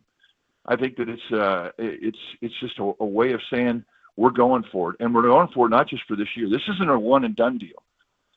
Devers is going to be here till 2033. I mean, that's a generational commitment. And there's risk involved when you take on that type of a contract or whatnot, and they're willing to take the risk. And the other thing too is they have the minor league system now, finally, that can support a deal like this, that can entice a package that brings another organization to the doorstep to want to realistically negotiate. Prior to this, there'd be one or two guys in the Giants minor league system that they were going to protect, and that's exactly the first two names that would get brought up in a deal, and it negated all the deals. Well, now they've got an enriched minor league system with talent that people want in their organization, and it gets these deals done. So this is such a positive on so many different levels, and I just want to applaud everybody for getting it done. Buster Posey and Zach Manazzi and their staff, for Greg Johnson and the ownership group to be able to stand tall and make this happen. When talking with Larry Berry yesterday, he was off the charts excited as to how hard they've worked at this, and now they're getting it done. And if you're a Giants fan today across the country, you've got to be excited. Mike, to your point, I think the biggest surprise of this trade was the timing. Not only 6 weeks ahead of the trade deadline, but about 20-30 minutes before Sunday Night Baseball in a matchup between the Giants and the Dodgers. Kyle Harrison was warming up in the bullpen. They made the switch to Sean Jelly. How did you digest the entire trade happening minutes before Sunday Night Baseball last night? Well, there you go. As to how serious they are about this, they put themselves behind the eight ball, making it a bullpen game going against the Dodgers in a rubber match game, which is obviously of huge significance because of what it means within the division. But this deal trumps that. As important as that game was, as important as that series was, this deal trumps that. In a way, you have to think that tomorrow the season starts.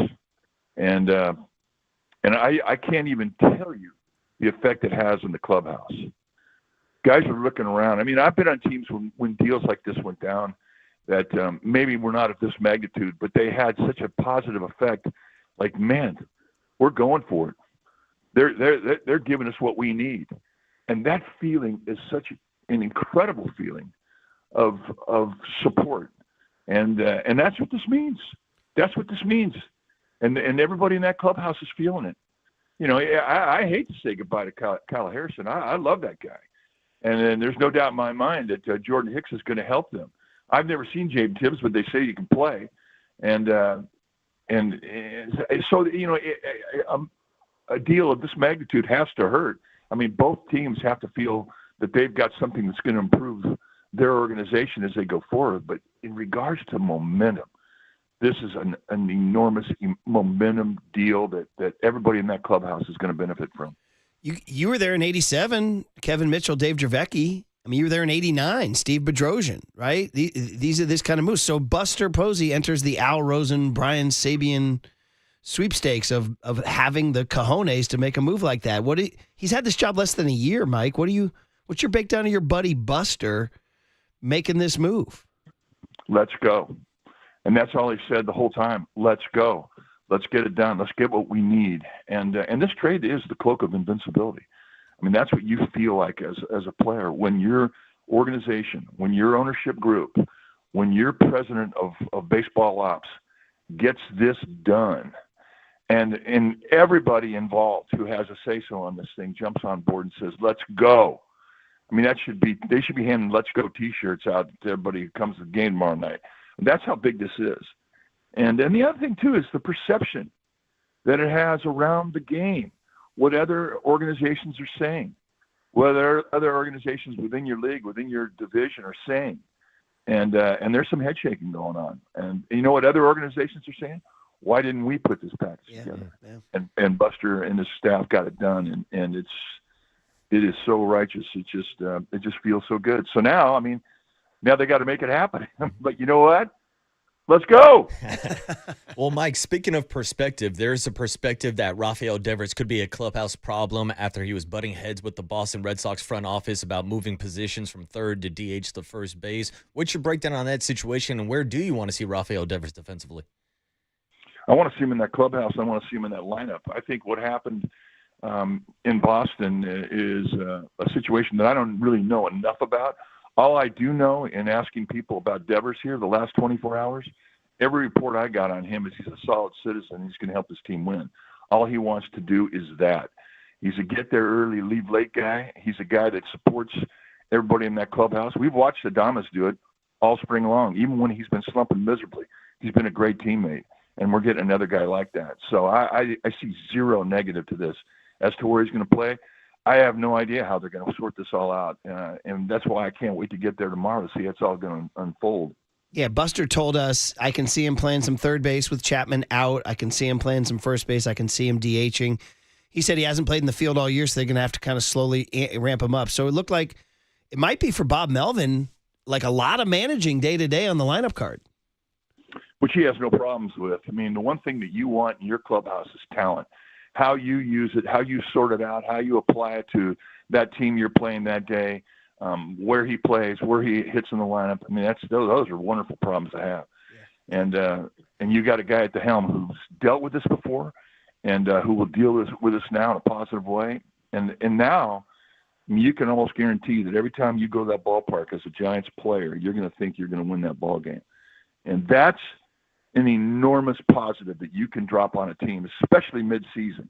They've earned that right with what they've accomplished so far this year. They've earned that right to have their ownership group make a commitment the way that they've done. And again, this is a generational commitment. This is to 2033. Yeah, it's for sure too. And the other aspect is, and Buster acknowledged this with us, that, you know, they tried to get Bryce Harper, they tried to get Aaron Judge, they tried to get Shohei Ohtani, and all these guys are like, nah. So he's like, okay, well, I'll find another way to get one of those guys. Rafael Devers, come to San Francisco via trade. So Buster kind of outsmarting the market here. If that park has a bad reputation, go make a trade. And I think that shows some creativity there by Buster. Very, very much a creative deal. And I love the timing on it. I mean, I can't emphasize how important it is that they've got this done 6 weeks before the deadline. That is such an emotional jump in that clubhouse. And look at their record. Their record really dictates that a move like this would be made at the trade deadline, not 6 weeks early. That's absurd. But he got it done. And the residual effects on this thing, we haven't even begun to sort it all out. But it's extremely positive. And that's what you want to do to help your team along the way. Last night on the Sunday night broadcast, ESPN put up Rafael Devers' spray chart, and they actually said that 11 of his doubles this year off the Green Monster would have been home runs at Oracle Park. Kruk, how do you think his bat is going to play at Oracle Park? Well, it's going to play. I don't think he cares about how hard it is to hit the ball out over right field. And it's like Bonds. I mean, everybody said, "Hey, don't you hate playing here?" And he goes, "No, so I just hit it farther." I mean, it's a confidence that the elite players have, and Devers is an elite player.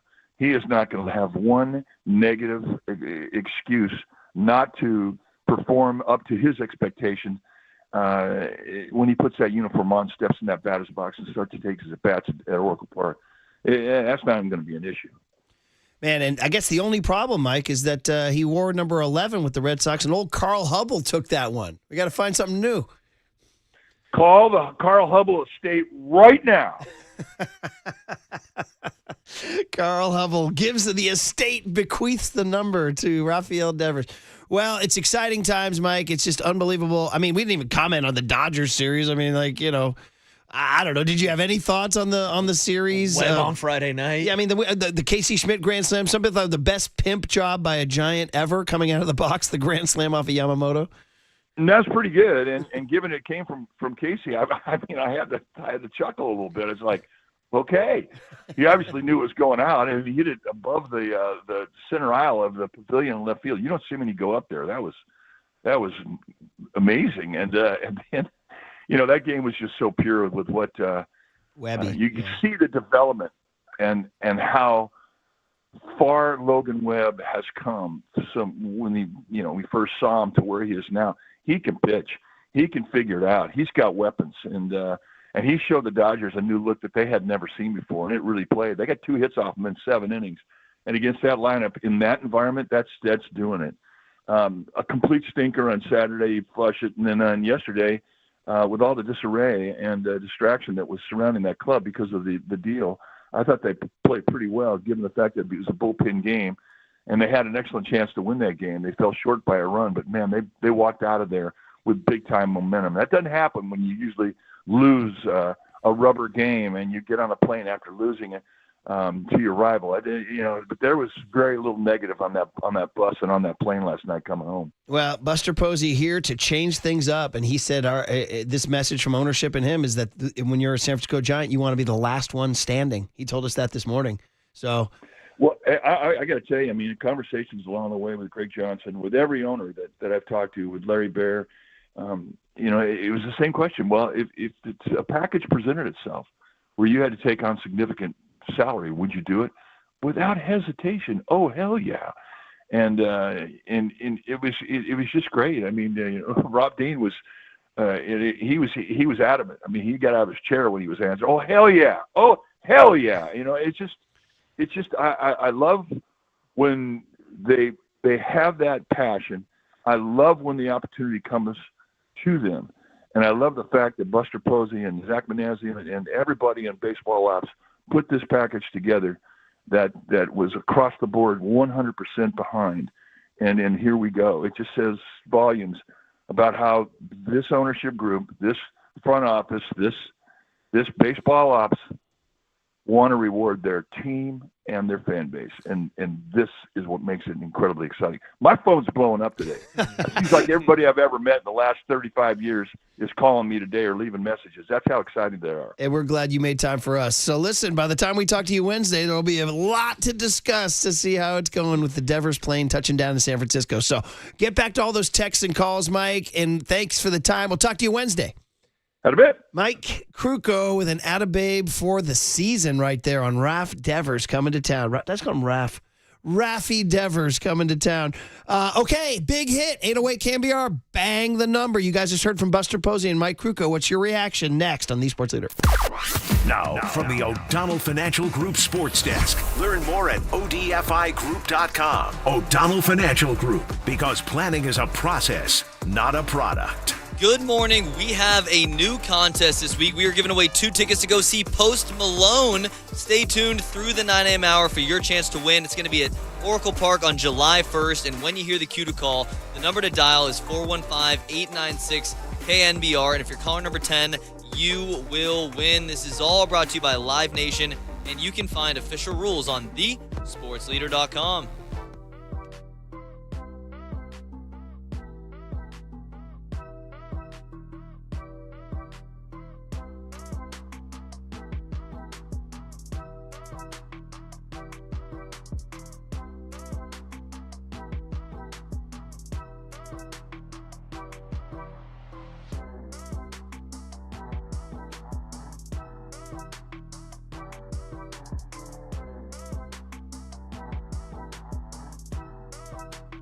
All right, let's talk River Islands. Maybe Rafael Devers are going to spot out at River Islands. Who knows? Why not? Because summertime's a great time to discover the islands. River Islands, that is. Celebrating 10 years as the most amazing lifestyle community in Northern California. Happy decade anniversary. Currently, we got 12 model complexes open for touring. This gives you all the choices in size, location, and price. You can take your pick from those neighborhoods built alongside lakes or near parks and trails or looking out on the San Joaquin River. There's even a Del Webb community for active adult living with 3 model complexes of its own and a private clubhouse just for its residents. So come on out the weekend of June 28th and 29th. So that's a week from Saturday and Sunday for a summer fun home tour. Join the builders for food, fun, and great deals. So more than ever, River Islands has it all. Price from the $600,000 to just over $1 million. Start your tour on riverislands.com. See for yourself how the good life can be your life. And hey, you know the deal. I'll meet you at the boathouse.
Hold it now. This is The Big Hit.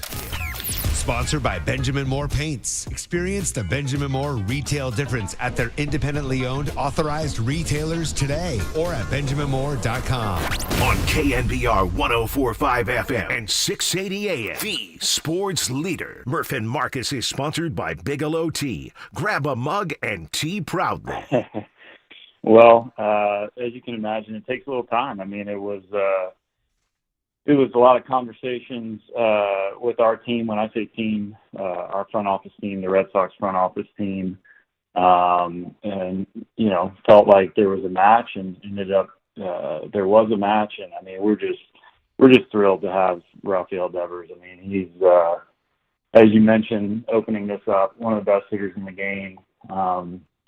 Just a tremendous boost, not only for our offense, just for our team overall to have an impact that like this. I mean, we're thrilled, and I can't wait to see him in a Giants uniform. There it is, Buster Posey on our show about a half hour ago, 40 minutes ago. And man, oh man, what a day! My gosh, we started it by saying Buster Blanken Posey and Rafael Blanken Devers. After talking to Buster, and then we kind of went to the break, I just walked into the control room back there with the boys and just started laughing, going, I can't believe this. Yeah. This guy, this mother father went out and traded for Rafael Devers. What? Dude. The Giants get a glamour bat. This 3 weeks ago, we were destroying this offense. Now you got Devers in what? The 3-hole, the 2-hole? I don't know. Where are you going to hit him? Dude, 2-3 weeks ago, we were talking about what the hell we were going to do with Lamont Wade Jr. Yeah. And now all of a sudden, Rafi Devers is coming to town. And Marcus, as a Yankee fan, has seen this guy destroy the Yankees. Dude, he's a Yankee killer. Yeah, but even beyond that, I mean, this is a guy that's 9 years deep into his MLB career, and he's still only 28. Yeah. Arguably at his prime of his career, he's a guy that's hit more than 30 bombs 3 times in his career. He's not just a Yankee killer, Murph. He's a killer in general. This is a Blanken dude. He's one of the best left-handed bats in the league, and now he's going to be in the middle of this Giants lineup until 2033, Murph. Dude, so much to get to. 808 KNBR, and good morning, everybody. Brian Murphy, Marcus Boucher, Murph and Marcus. We have been buzzing all morning. We got Andy Bagley at 8:15. Get the Boston view from Tony Maserati at 9:30. And for those of you who missed Buster, we'll try to squeeze some of that in around 8:50. But you know it's a good trade when, wait for it, Clayton Kershaw is impressed. That's right. Clayton Kershaw mic'd up in the dugout last night on Sunday Night Baseball, offered this. Yeah, how about that trade? That's wild. Buster's really doing it. Not only Buster Posey's really doing it over there. Good for Buster, man. He's going for it. I consider Rafi one probably, top 10 hitters in the game at worst. Right. So he's definitely a game changer. It'd be interesting to see what position he plays over there. I know they have a big prospect at first base coming, so it'd be interesting to see if he plays first. Obviously, they have Matt Chapman, who's one of the best in the game at third. So even if he's just DH for however long that contract is, I don't even know what they gave up. I know Harrison was supposed to pitch today, so he's a good one. He is a good one, but I don't know, man. It makes him better right now for sure. Yeah, there it is. When Clayton Kershaw says Buster's really doing it over there, Buster's really going for it. It makes him better right now for sure, and that's not a question. And whether it's Clayton Kershaw or the entire league now being put on notice, Murph, Buster Posey in year one, his first offseason goes out and hands out the biggest contract in franchise history to Willy Adames. And I'm not going to sit here and judge that contract over the first 75 games of Willy Adames' career. We talked about going out and signing that big name. He went out and got this shortstop that was the best guy available in the offseason. Then you fast forward to this season. After giving out the Matt Chapman extension also, he trades for one of the best bats on the market. I don't think you're going to see a better player traded at this year's trade deadline. So, yeah, we're a long ways away of people saying that Buster Posey was only hired as president of baseball operations as a PR move and a guy to really just fill the role. No, he's making big-time moves, and this is a blockbuster trade to go out and get Devers. It's incredible, man. Hey, you're listening to KNBR AM and KNBR FM San Francisco, the sports leader, a Cumulus media station. I mean, you'd have to strain to find a negative on this one. I mean, if you tried, you would say, well, Kyle Harrison's a homegrown kid who we all liked, but hey, you're not going to trade. You're not going to get Rafael Devers for free. Also, we've talked about it. The Giants have a surplus of young pitching. We've talked about it for weeks, for months.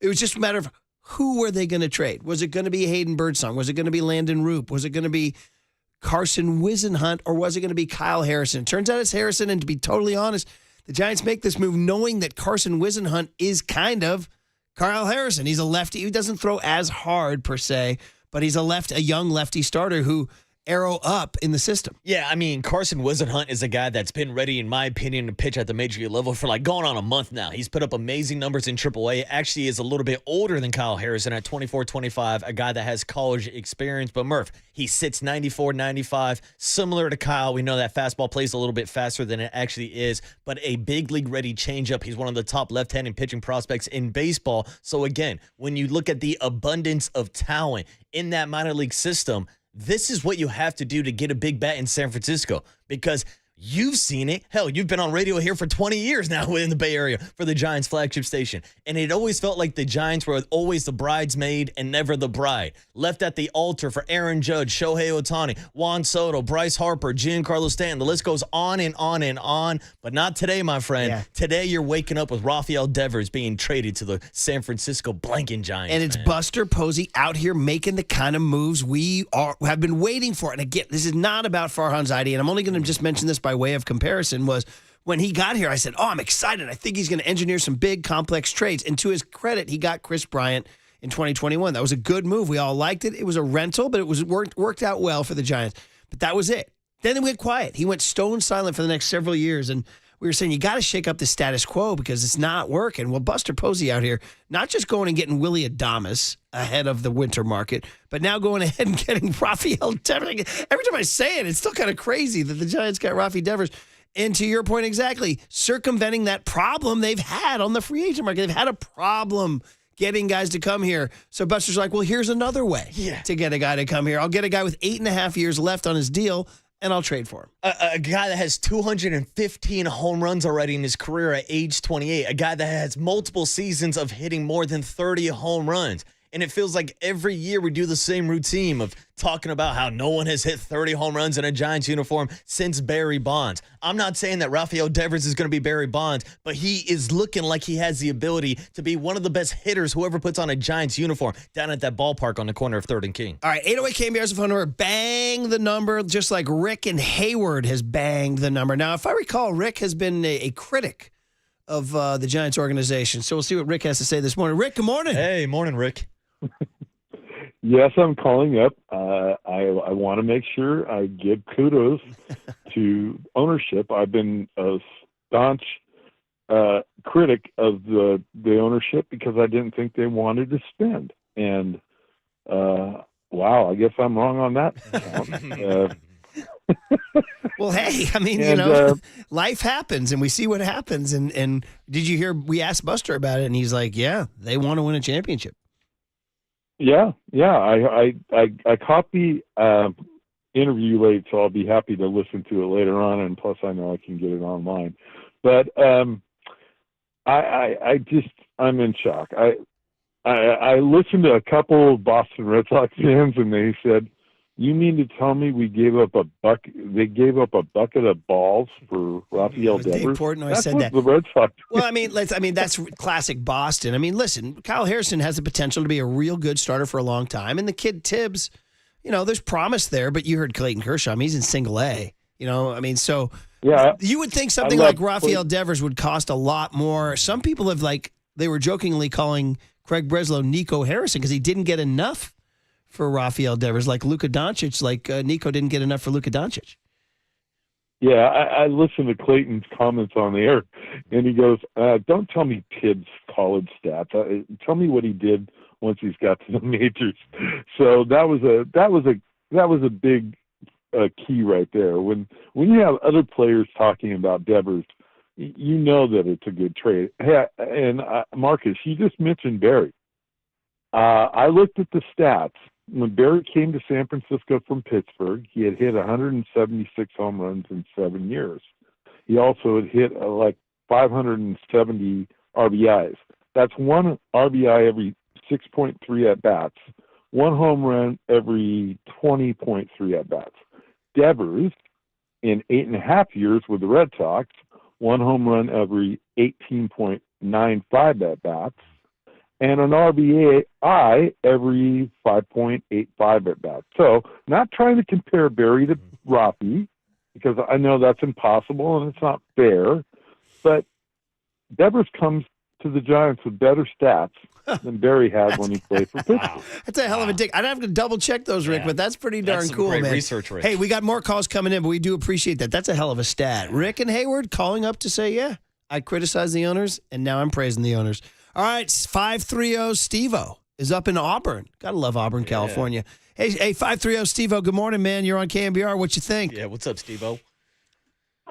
All right, guys, I am flabbergasted. I am blown away that Buster, he's reading the pitches, folks. He's doing the same thing what he did to manage those pitchers. He is reading the batters. He's reading the league, and now he just hit a grand slam. I mean, I'm this is the best thing. This is a Hunter Pence moment for a championship try here, guys. And I really, really believe that they are going to make the playoffs, and they're going to do some damage. This is a perfect mix of, power and freaking prestige now. I'm so excited. I'm just out of my skin right now. I really appreciate it, guys. I really appreciate Buster Posey and the organization. Just now they're stroking, guys. And I'm digging it, man. 530 Steve-O, great call, man. yeah, love the Steve-O. energy, love the excitement. I think you're mirroring a lot of people. It's so true that this is just so it's less than 24 hours. I mean, we heard it at 4:00 last night. And so then we kind of had to rush our thoughts and everything. And then we went to sleep and we woke up, we're doing the show. It's still fresh and I'm still processing it. And the more I process it, the more wildly impressed I am. Like at the first I was kind of like, okay, what just happened? And and now I'm like, wait a minute, dude. We got this guy for a long, and again, we're still getting texts on Beltran and Wheeler. Stop. That was a rental for 2 months. Devers is here for 8.5 years. Okay? That's it. The end of discussion. End of discussion. Kyle Harrison can go become Zach Wheeler. By the way, Wheeler had to go like 6 or 7 years before he became Zach Wheeler. And he can go become Zach Wheeler and great because the Giants have Rafael Devers. Yes, and you're going to have him up until he's 35 years old, which is really not that old in baseball years. But like to Murph, like to me, like the bigger picture, like immediately I drew up a lineup of what this lineup could look like. Not only with Rafael Devers in it, but also Bryce Eldridge down the road. And maybe that's one of the biggest takeaways from this trade is that they did not give up Bryce Eldridge, that they did not give up their number one prospect. Yes, they had to part ways with James Tibbs, who we just talked about with Zach McNassian last week, a guy that was still in high A. I was actually a little concerned that he had not developed further and been closer to the big league level, but you got to bring A to give A, and that's why you had to give up Kyle, give up Tibbs, throw in Jordan Hicks, and getting rid of that contract. Yeah, I think that's a big factor, too. Yeah. And like, Pat H brought it up earlier. Like, these are Farhan guys, Farhan draft picks and Farhan's contracts that he handed out. Jordan Hicks was a good contract for a starter, but you don't want to be paying him $12 million as your fourth or fifth reliever out of the bullpen. So being able to move off of Jordan Hicks' contract and to bring in a bat like Rafael Devers, man, and just like thinking about the fact that you have a number 3 hitter or a 4 hitter or a number 2 hitter, it doesn't matter. You have a power left-handed bat in your lineup that is proven at the big league level. Imagine if he was a free agent this winter. Oh, dude. And we were like, hey, we have any shot at Devers? We'd be like, imagine if he was a free agent. Giants going to get Devers? And the answer would be no. No, and that's the craziest part, too. It's like he was just rewarded with the 10-year extension with the Boston Red Sox, and that's why it's so surprising to people, which is a big concern about what happened and how he did not want to play first base with the Red Sox and how there was some bad blood, how they signed Alex Bregman. But let's be honest, if there was no bad blood, Devers doesn't get traded. And now we're in a situation where Buster Posey and Bob Melvin and the entire organization now have to instill that brand of Giants culture into Rafael Devers and make him buy into the process. And maybe he does start taking some reps over at first base and eventually buys into what they're building here in San Francisco. Now, so many texts coming in. One of them pointing out, is it 916? It says, no, different one said, taking pressure off of Willie Adames is another aspect of this whole thing. Not just Willie, the whole lineup, really, man. And real quick, John in San Jose, finally to squeeze in before we get to Andy Baggerly. John, good morning. You're on KNBR. Big day. What you got, man? Hey, morning, John. Boys, I'm shook. I was coming down 18th fairway at Monarch Bay, and my buddy sent me a text. I go, I didn't even know Devers was available. I started shaking. It's amazing. I think everything you're hearing from, especially hearing from Kershaw last night, don't get it twisted. These guys are professionals. What you heard was fear. They're going to tell it to you like it's respect, but they didn't really respect us. They knew that we didn't have bats. We had some pitching. And when you hear somebody like Kershaw say, "Oh, that's a great move," that's concern. So I like it. I like it to know that we're going to be a contender. They know we're always a hard team to play. And I'm really excited about this season. I love it. That's a great call about Kershaw's comments. I totally agree. And by the way, more important, John, big decision playing golf on U.S. Open Sunday, 808 KNBR, where you choose not to watch the U.S. Open, instead play. Your thoughts?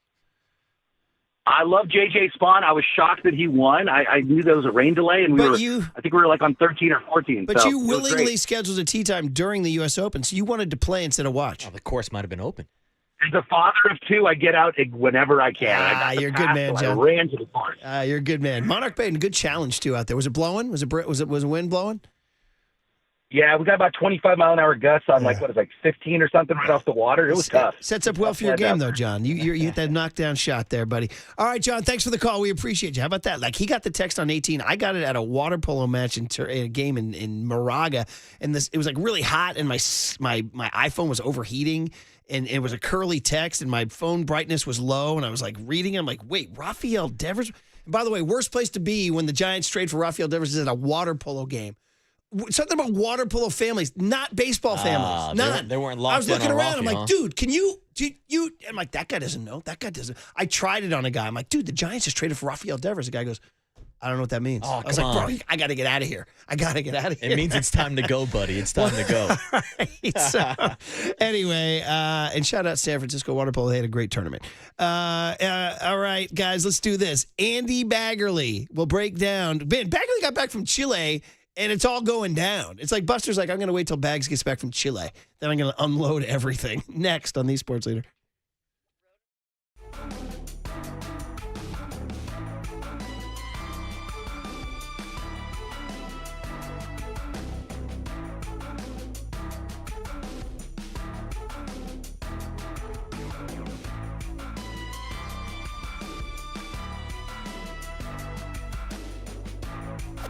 Now, from the O'Donnell Financial Group Sports Desk. Learn more at odfigroup.com. O'Donnell Financial Group, because planning is a process, not a product.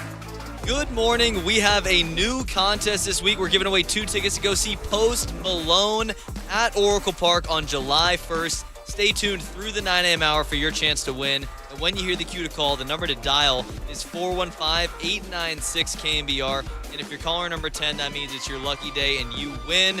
It is all brought to you by Live Nation, and you can find official rules on thesportsleader.com.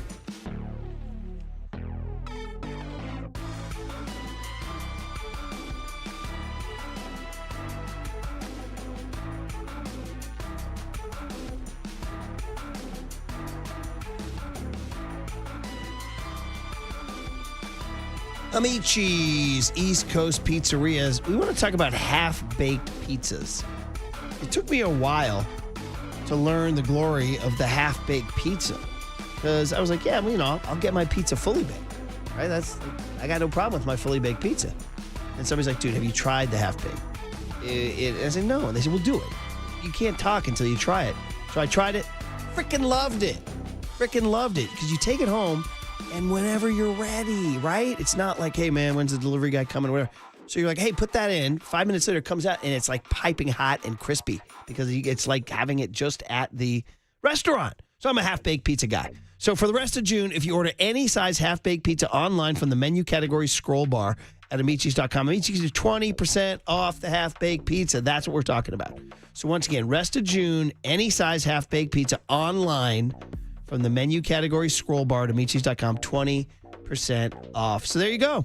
Half-baked, 2 words. Amici's delivers. I just want some pizza. The good life.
And now it's time for the Protect Your Assets Business and Technology Report with me, David Hollander.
Listen to the sports leader anywhere, anytime. Download the KNBR app. Murph and Marcus continue live from the KNBR Casino Matrix Progressive Jackpot Studios. Casino Matrix. Progressive jackpots are here. Where are you? Just drop in. 1-800-GAMBLER. All right, we continue to buzz about a gigantic trade. Biggest Giants trade since ... I mean, I don't know. Matt Williams? Maybe?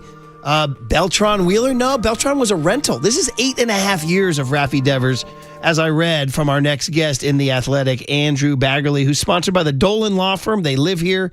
They work here. They win here. DolanLawFirm.com. Andy's also sponsored by Marin Health with top physicians, surgeons, and clinicians right here in the North Bay. Marin Health puts you closer to your best health. World-class care closer than you think. Good morning, Andrew. It's like Buster wanted to wait till you got back from South America to start doing stuff, buddy, because there hasn't been a dull moment since you got back, bud. Good morning. Hey, morning, Yeah, Bags. good morning. Good morning. You know, I think you nailed it. I think it's Matt Williams. I think this is the biggest Giants trade, certainly in a generation, and probably since Matt Williams. Just when you look at the shock value, the quality of the people being moved in this deal, and it's not just the guys going out the other door to Boston. It's 8.5 years and $250 million of Rafael Devers they're taking on, and you're stacking that on Matt Chapman, on Willie Adames, on Jung-Hoo Lee, who they're only in year 2 of that deal. So they really are pretty much committed to a position player core now, and I think how this position player core sort of ages and how it meshes and melds and performs is really going to define just whether Buster Posey is successful as a baseball executive. I mean, this is kind of, he's put his bets down, and now we're going to see how it plays out. Yeah, Lee, Adames, Chapman, and, of course, Devers is added to the mix. So you wrote in December, and accurately, is that they were trimming payroll, and they did. Their payroll was less this year than it was last year, and we're like, man, a lot of people were upset. And they turn around and do this. So what does this say to you? We actually asked Buster that question earlier today. For you, how surprised were you given the winter vibes you were getting? Well, I think they're always are pretty consistent in their messaging from an ownership group. This goes back to Peter McGowan as well.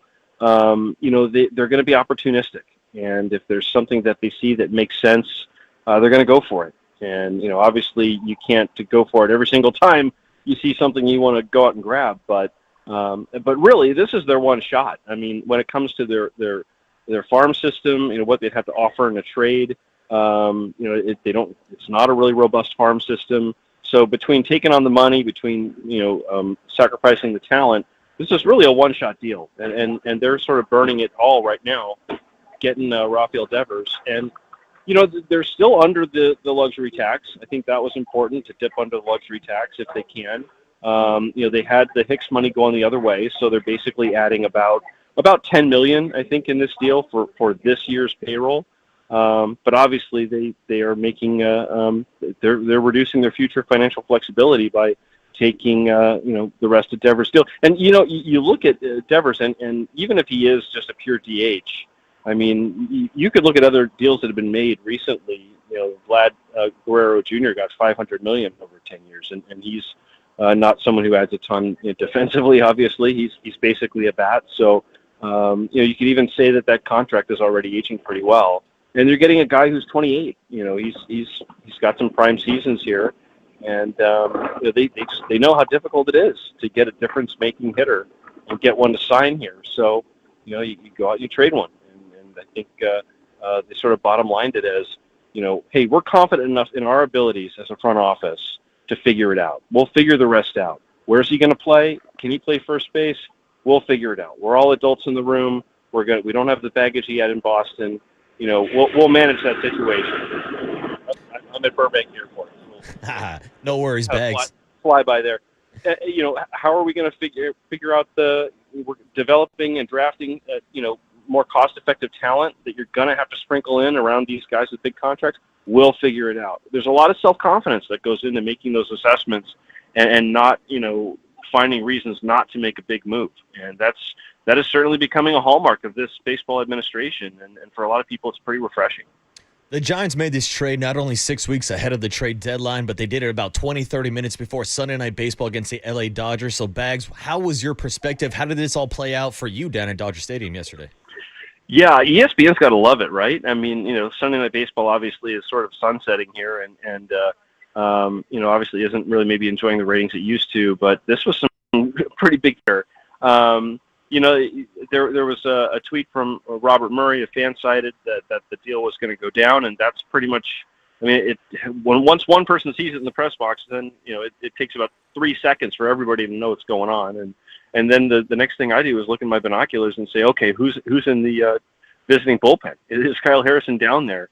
And by that time, Harrison had already been called inside, and you saw Logan Porter, the catcher, out there looking kind of forlorn, like, well, what do I do?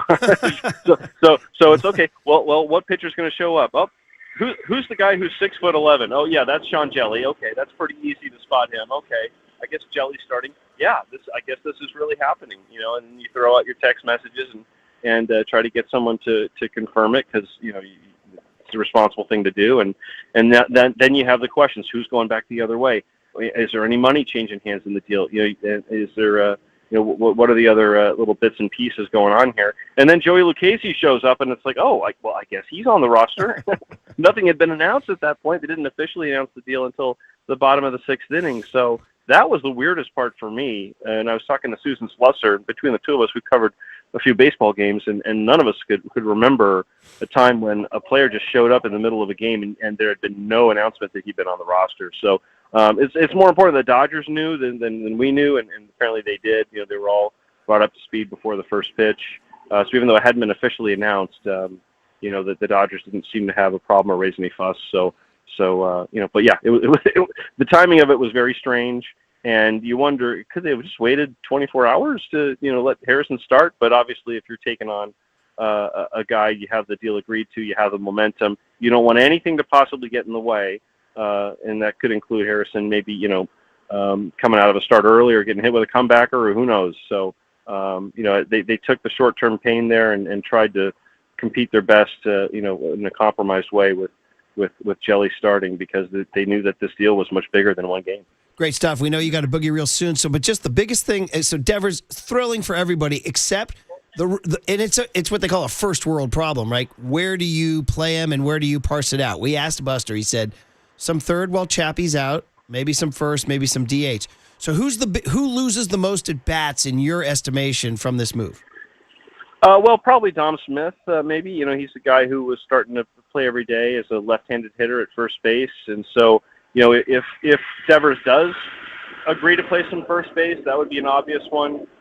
Wilmer Flores is someone who's been the everyday DH. They've wanted to keep him out of playing defense just to save his legs as much as possible. But I think this does strengthen their bench, whether it's Dom Smith on the bench or Wilmer Flores on the bench. This is they really did not have a lot of really good sort of veteran savvy matchups off their bench, and this sort of just deepens their entire lineup. And you know what depth does? You've seen it on the pitching side all year. Pitching depth really has helped them, and they really haven't had that position player depth. And this sort of just moves everyone down a peg. And it's a left-handed hitter, so maybe I still think you're going to see a lot of Mike Yastrzemski out there, but on the infield, on the DH, they have some pieces to move around. Last question for me, Bags, is just about the perspective of the Boston Red Sox, the package that they got back for Rafael Devers, but overall, like the timing of this, why they decided to move on. Not sure if you know about the inside, about what's going on between him and the front office, but like the overall decision and the package that the Boston Red Sox are getting. Yeah, I mean, there is some face saving they have to do. Obviously, the optics are really bad after trading Mookie Betts, and Devers was the guy they extended almost to prove that they could extend someone after Xander Bogaerts and Mookie Betts went out the door. This is the last guy remaining from their World Series team, and obviously this is a divorce. There's no other way around it. I only know from really my best source of information is my counterpart, Jim McCaffrey, who covers the Red Sox for us, does a great job, and she really laid out the timeline of just how this all went down. He did not want to move off third base, and they signed Bregman, and he agreed to DH, and they told him you're not going to pick up a glove all year, and then Tristan Casas gets hurt, and they need a first baseman, and you could argue, well, you're making $300 million, you're the franchise player, you should suck it up and do what's best. But or you could look at it from Devers' standpoint, which is, look, that's not my job. It's your job to have depth at that position, and this is what you told me to do, and now you're putting me in a bad spot. So you can see some of both, but all that's the baggage he's going to leave behind in Boston. I don't think that's really going to follow him to San Francisco. And again, it just shows a lot of confidence from this administration that, we're all adults in the room. We're all going to figure it out. We're all going to be pulling on the same end of the rope. We're all going to have the same goal. And, if they can convince him to play first base, and he's playing there when the Red Sox come to town in another week, that's going to be actually kind of hilarious. And your 30-second evaluation of Buster Posey, who's only had the job for 8 months?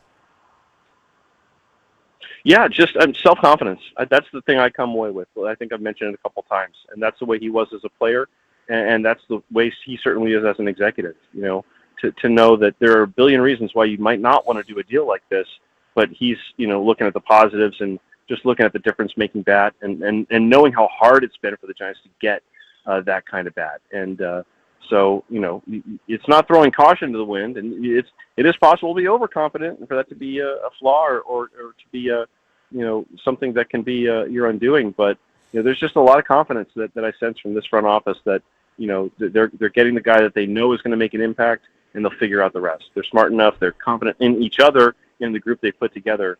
To draft smartly, to develop smartly, to put the pieces around these sort of big furniture guys that they have in the room now. Fun stuff, man. All right, hop on your plane, Andy. Come on home and cover this damn interesting team. So thanks for hopping on. Yeah, thanks, Bags. Yeah, for sure. Thanks, guys. Have a good week. Take care. Yeah, Andrew Baggerly of The Athletic getting a flight from Burbank home to cover this damn interesting team, the Giants. Look at this. Buster's like, I'm in the memory-making business, so I'm going to start making memories in a hurry. Yeah, quick. Rafael Devers is a giant. That is the story this morning. And we'll dominate the cooler of content. And Buster Posey joined us this morning at 7:15. The early crowd got it. The later crowd waking up, you're going to get it at 8:50 on The Sports Leader.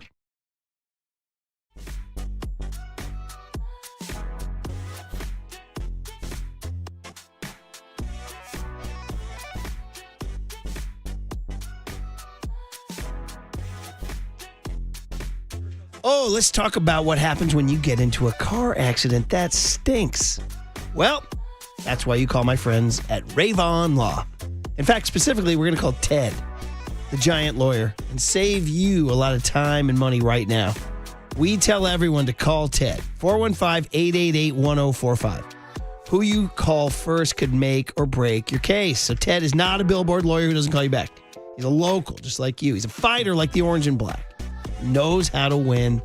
He likes to tell the story of his dude, Carlos, from the Mission, who got T-boned on game day. That stinks. Insurance lowballs him. Ted steps in, hits it out of the park. Policy limits, no delays, no stress. So if you're in the Bay, don't wait.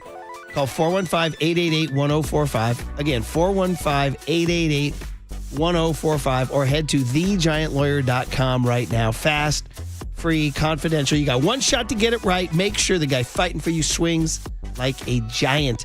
Call 415-888-1045 or visit thegiantlawyer.com.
All right, everyone, chill. This is the cooler He's bitten a cooler of content.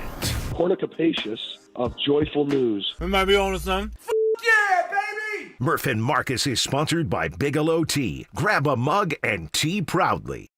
A blank, yeah, indeed. Wow. Still only, 16 hours since we got the news that the Giants shocked everybody and traded for Rafael Devers. My God. I told you guys, I'm sort of live processing this because it happened at 4 o'clock yesterday, and I was out in Moraga at a water polo game, and nobody there had any idea what was going on. Then I got in the car, and the Giants game was on, so I was listening to John and Dave, and they were trying to call the game while discussing the trade. Then I got home. My kids were hyped. 17-year-old Declan says, Giants fleeced the Red Sox, man. That was his take. And then we talked about, then we had Father's Day. Then I went to bed. We came to work, and we're still live processing this. The more, every hour that passes, brother, the more impressed I am. The more and more I process it, Murph, there's only one way to describe this trade. This is some kind of good. This is unbelievable. Yeah, that was as good as the steaks Candace grilled last night. I mean, really is unbelievable. The fact that they went out there and got... I mean, he saw Devers. Nobody knew. I mean, we knew Devers had been butting heads with management. We knew that. But we didn't know he was going to get traded on June 15th. I mean, 6 weeks ahead of the trade deadline, 20 minutes before Sunday Night Baseball. Then you throw in the other factors that the Giants just gave a contract extension to Matt Chapman, which, to your point, I had heard the rumblings about maybe Devers being traded or them moving on. But I'm like, well, the Giants just gave a 6-year extension to Matt Chapman. They don't have a spot open, but Buster doesn't care. Buster wanted the bat. The bat is so good. It's the best bat in the lineup already. You're going to find a spot for that bat regardless of where he plays defensively. Man, oh man. All right, let's dive into some of the sound cooler content sponsored by Marin Health with top physicians, surgeons, and clinicians right here in the North Bay. Marin Health puts you closer to your best health. World-class care, closer than you think. By the way, Giants off today hosting the Cleveland Guardians. Stephen Vogt, forever Giants, Stephen Vogt's Cleveland Guardians will join us. We'll play the Giants on Tuesday night. Will Rafael Devers be on the lineup? We actually asked Buster that. We're not sure yet. So here we go. Willie Adames was mic'd up at shortstop yesterday. Is this cut I, Tony? 615I? So is this from the mic'd up or is this from after the game? This is from mic'd up? Yeah. This is mic'd up on the field. Okay. This is Willie Adames making plays at shortstop while mic'd up. Still not a fan of being mic'd up for an actual game. Save it for the All-Star game. But hey, we got Willie Adames talking Devers. It's odd, but here it is. Yes. Yeah, I mean, just to build this chemistry and this energy here in San Francisco that they had when he was playing. Just to build a team that can compete and is going to be out here trying to win, and trying to win some division champs and some World Series. So that was the initial plan, and I mean, he's delivering with that trade right now. I mean, the whole clubhouse is excited, so that tells you that he's doing something special. It's just riffing away at shortstop, giving those grade A Willie Adames quotes while getting in the ready position on every pitch. It was great. I don't know if we have this audio, but they were asking him, like, yeah, Buster Posey, better player or better GM? And Willie's like, yeah, well, he signed me, and if he just traded for Devers. If he keeps making moves like this, he's going to be a Hall of Fame executive. More Adames mic'd up about the league was noticing the Devers situation. Let's cut J, Tony. Sorry, cut J as in Joker. I'm a joker. I'm a smoker. I'm a midnight toker. What you got? I mean, I think everybody around the league was paying attention to that. It's kind of like it's a little tough, because I mean, I don't even know how to express about it, because it's like, it could be dangerous for me to put myself in that position. But everybody in the league, I think, was paying attention to that. All right. So he's like, yeah, Devers was not. He didn't want to reveal stuff he knew. Now, these guys have known each other since 2015. They're Dominican countrymen. I would imagine some people who are, the overwhelming reaction on the calls and the text has been positive, but there are some people, there's always a negative Nelly out there, like, oh, he's a diva, which, he has behaved in I heard Dave Portnoy called him a D-head. He said, but he's our D-head. Kind of like Bonds, how we felt about Bonds at his thing. Yeah, but this was all because the Red Sox sort of jimmy-jacked him around. But I would imagine that Adames' vibe when Devers walks in the clubhouse will help make everybody feel welcome. Yeah, I would assume that also. And, here's the thing I want to say about the narrative that he could be a clubhouse problem. The Boston Red Sox won a World Series against the Dodgers with Rafael Devers not being a clubhouse problem. This is a guy that's been in the league for 9 years now, has been in the league since he was a teenager. And I've never heard any complaints about him being a bad clubhouse guy. And even this year, after his bad start with the Boston Red Sox and butting heads with ownership and the president of baseball operations, like the stuff you heard from his teammates is that he's still one of the best guys in the clubhouse. So I don't think those problems are going to travel over here. We do have to recognize that there's an issue and there's a reason why he was disgruntled in Boston because of the disrespect he felt with Alex Bregman. But Murph, we've been down this road before. Shout out to Jimmy Butler bringing over his golden vibes after everybody was saying that he was a clubhouse cancer and he was disgruntled out in Miami and he lost his joy for playing basketball. Maybe Rafael Devers will refine that joy for baseball here in the Bay Area. Even Trent Williams in Washington parted on bad ways. There was some bad blood there too. It had a lot to do with the medical stuff. Here's Willie Adames with the mic on at shortstop. Wants to make Devers feel at home. To make him feel like home, man. We want him to feel comfortable, to feel like, he's just gonna come out here and play and do his game, and man, we're just thrilled to have him, man. Everybody's excited, so we're gonna make him feel like home. It's funny when you were giving your talk about is he a problem or not. I was thinking, yeah, can he hit? Yes, can he hit? Mm-hmm. You know what I mean? Dude, I was at a youth baseball game recently, and I said to the coach after his team lost, I said, he was a friend of mine. I said, yeah, you just don't have very many guys who can hit.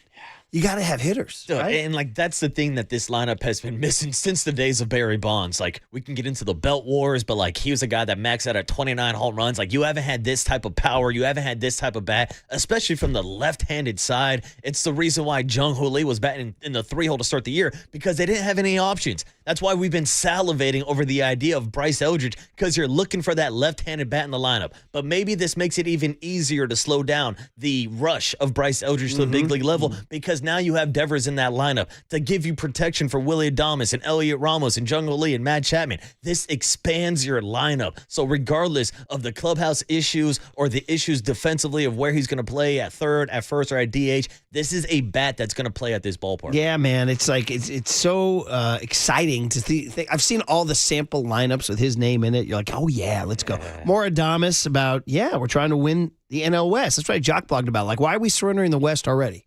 I feel like it sent a message out there that, that we're going to compete, that we're going to do whatever it takes to try to come over here and win the division.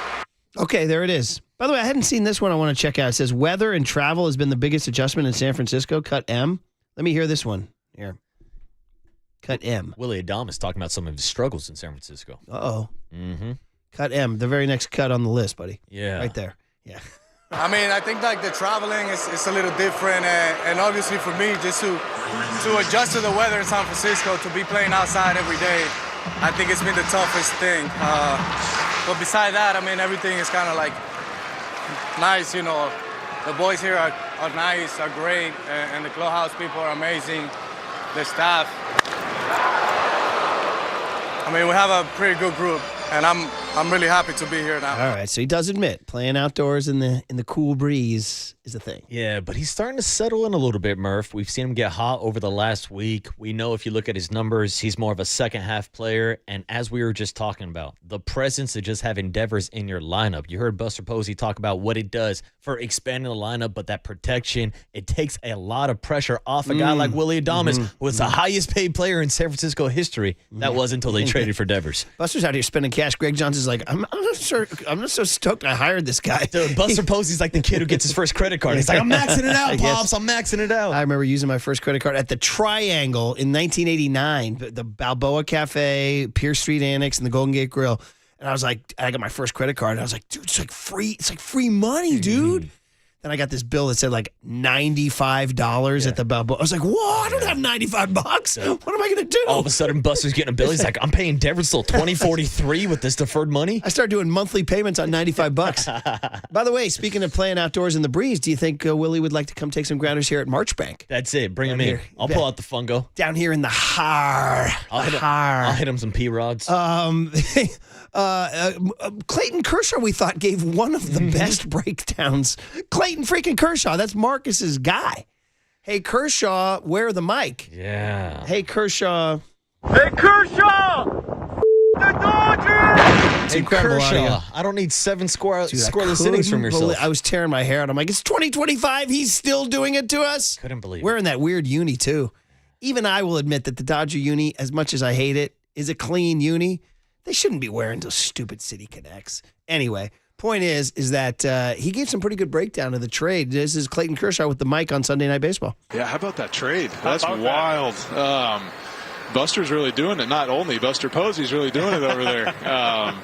Good, good for Buster, man. He's going for it. I consider Rafi one probably, top 10 hitters in the game at worst. Right. So he's definitely a game changer. It'd be interesting to see what position he plays over there. I know they have a big prospect at first base coming, so it'd be interesting to see if he plays first. Obviously, they have Matt Chapman, who's one of the best in the game at third. So even if he's just DH for however long that contract is, I don't even know what they gave up. I know Harrison was supposed to pitch today, so he's a good one. He is a good one, but I don't know, man. It makes him better right now for sure. Yeah, Kyle Harrison was in the deal. Tibbs was in the deal. I don't know who that is, but okay. Yeah, well, Eduardo does because he was a Florida State star. Oh, okay. I don't care about college. I want to know what you did in the pros. I don't care about college. Jordan Hicks was in the deal. He was the 13th pick in the draft. That's all you need to know about still don't care. But Jordan Hicks is a good pitcher. He's solid, so I get that. I love it. Absolutely. Yeah, we love it too. Buster Posey really getting it done as the president of baseball operations, and he's also getting it done on The Sports Leader. He joined us earlier this morning. For anybody who missed it, the president of baseball operations, Buster Posey, on the Murph and Marcus Show is up next on The Sports Leader. Time for traffic on The Sports Leader.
All right, let's talk about El Cerrito Honda. The good people at El Cerrito Honda, the great cars at El Cerrito Honda. I'm so delighted with my 2025 Honda CR-V Hybrid. Yet another example. And by the way, the color remains the big hit, the navy blue that they had in the selection. So El Cerrito Honda, here's another story. On Saturday, we drove up to a baseball game, another youth baseball game, and we drove Coach Lou. And Coach Lou, Candace gave Coach Lou the front seat. She got in the back. She has like some back pain a little bit. We get out of the car. She goes, hey, that new Honda, the back seat really comfortable. It's like, look at that. Another example. El Cerrito Honda make people happy. She said, yeah, give it a thumbs up. So I'm loving the car at El Cerrito Honda. You should go to El Cerrito Honda for the summer drive into summer savings. Check out the huge inventory, CR-V hybrids, Civic hybrids, Accord hybrids, the Prologue EV, selection, savings, and service that you can trust. El Cerrito Honda, so easy, right off of 80 on San Pablo Avenue. Go online, elcerritohonda.com, elcerritohonda.com, and don't forget to tell the great people at El Cerrito Honda that your boy Murph from KNBR sent you. El Cerrito Honda, more than just a car dealership, we're family.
Listen to the sports leader anywhere, anytime. Download the KNBR app. Murph and Marcus continue live from the KNBR Casino Matrix Progressive Jackpot Studios. Casino Matrix. Progressive jackpots are here. Where are you? Just drop in. 1-800-GAMBLER. Well, as an example of how Buster Posey's just taken to his new job, is he's just been very accessible for those of us in the media, particularly at KNBR.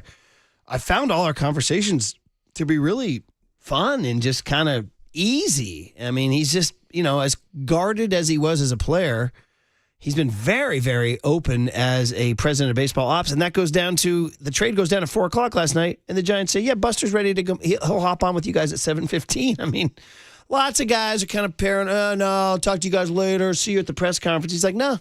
So thanks to Buster for doing it, and you guys get to hear it. I mean, Buster could have easily waited a couple weeks until his rotation and the executive show came back up. I mean, we just talked to him about a week or two ago about going into his first trade deadline and how he's going to experience everything, and now we had the chance this morning to talk to him about the experience of making your first big trade, and it being Rafael Devers. And it's gigantic, too. Congrats, So, Buster. We say good morning. We say thank you for coming on, Buster Posey, on the UMA guest line, and say, well, it's a simple question. How did this trade come about?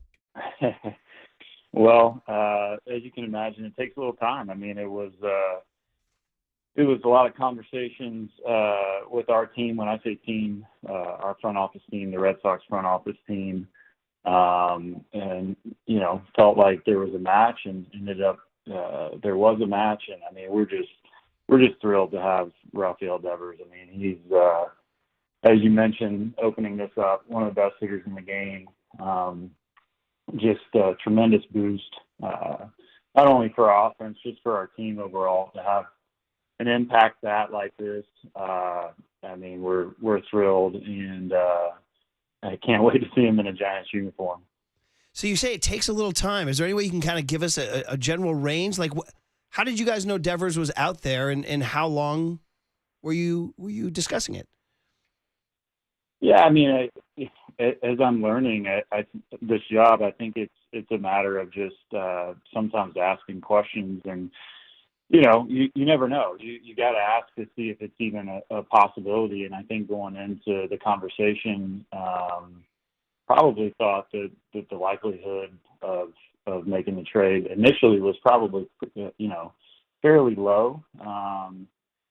But as we got into it more, gain some momentum. And look, I've mentioned it a lot. I believe foundation to success is pitching and defense, and we had to give up, a promising young starter, and Kyle Harrison was not an easy thing to do. Another big arm in Jordan Hicks, and our first round pick last year, and another intriguing arm in Bayo. So, it's a great day for us and the Giants organization, and like I mentioned earlier, just thrilled that Devers is going to be in a Giants uniform for a long time. Yeah, and Buster, it feels like most people around the baseball world were pretty shocked by this move, especially because you don't see too many blockbuster trades happen in the month of June. So talk to us about the timing and how you were able to pull off this trade 6 weeks ahead of the trade deadline. Yeah, I mean, again, I think it just boils down to matching up with somebody to probably fill in needs for both teams. As the Red Sox got some arms, and we got an impact hitter. I think both Craig Breslow and myself in this felt like when we saw that we were aligned and what was going to go back and forth, that we didn't need to wait around. Craig and I talked a lot about trying to make a good baseball deal, and at that point there was no need to wait for another 6 weeks. Earlier this offseason, we saw you go out and sign Willy Adames while a lot of teams were focused on Juan Soto and some of the bigger name free agents. Is it part of your guys' strategy to try to get ahead of the curve when you are making moves like this? I don't know if it's part of the strategy or not. I mean, I think it's just trying to seize an opportunity when you see it.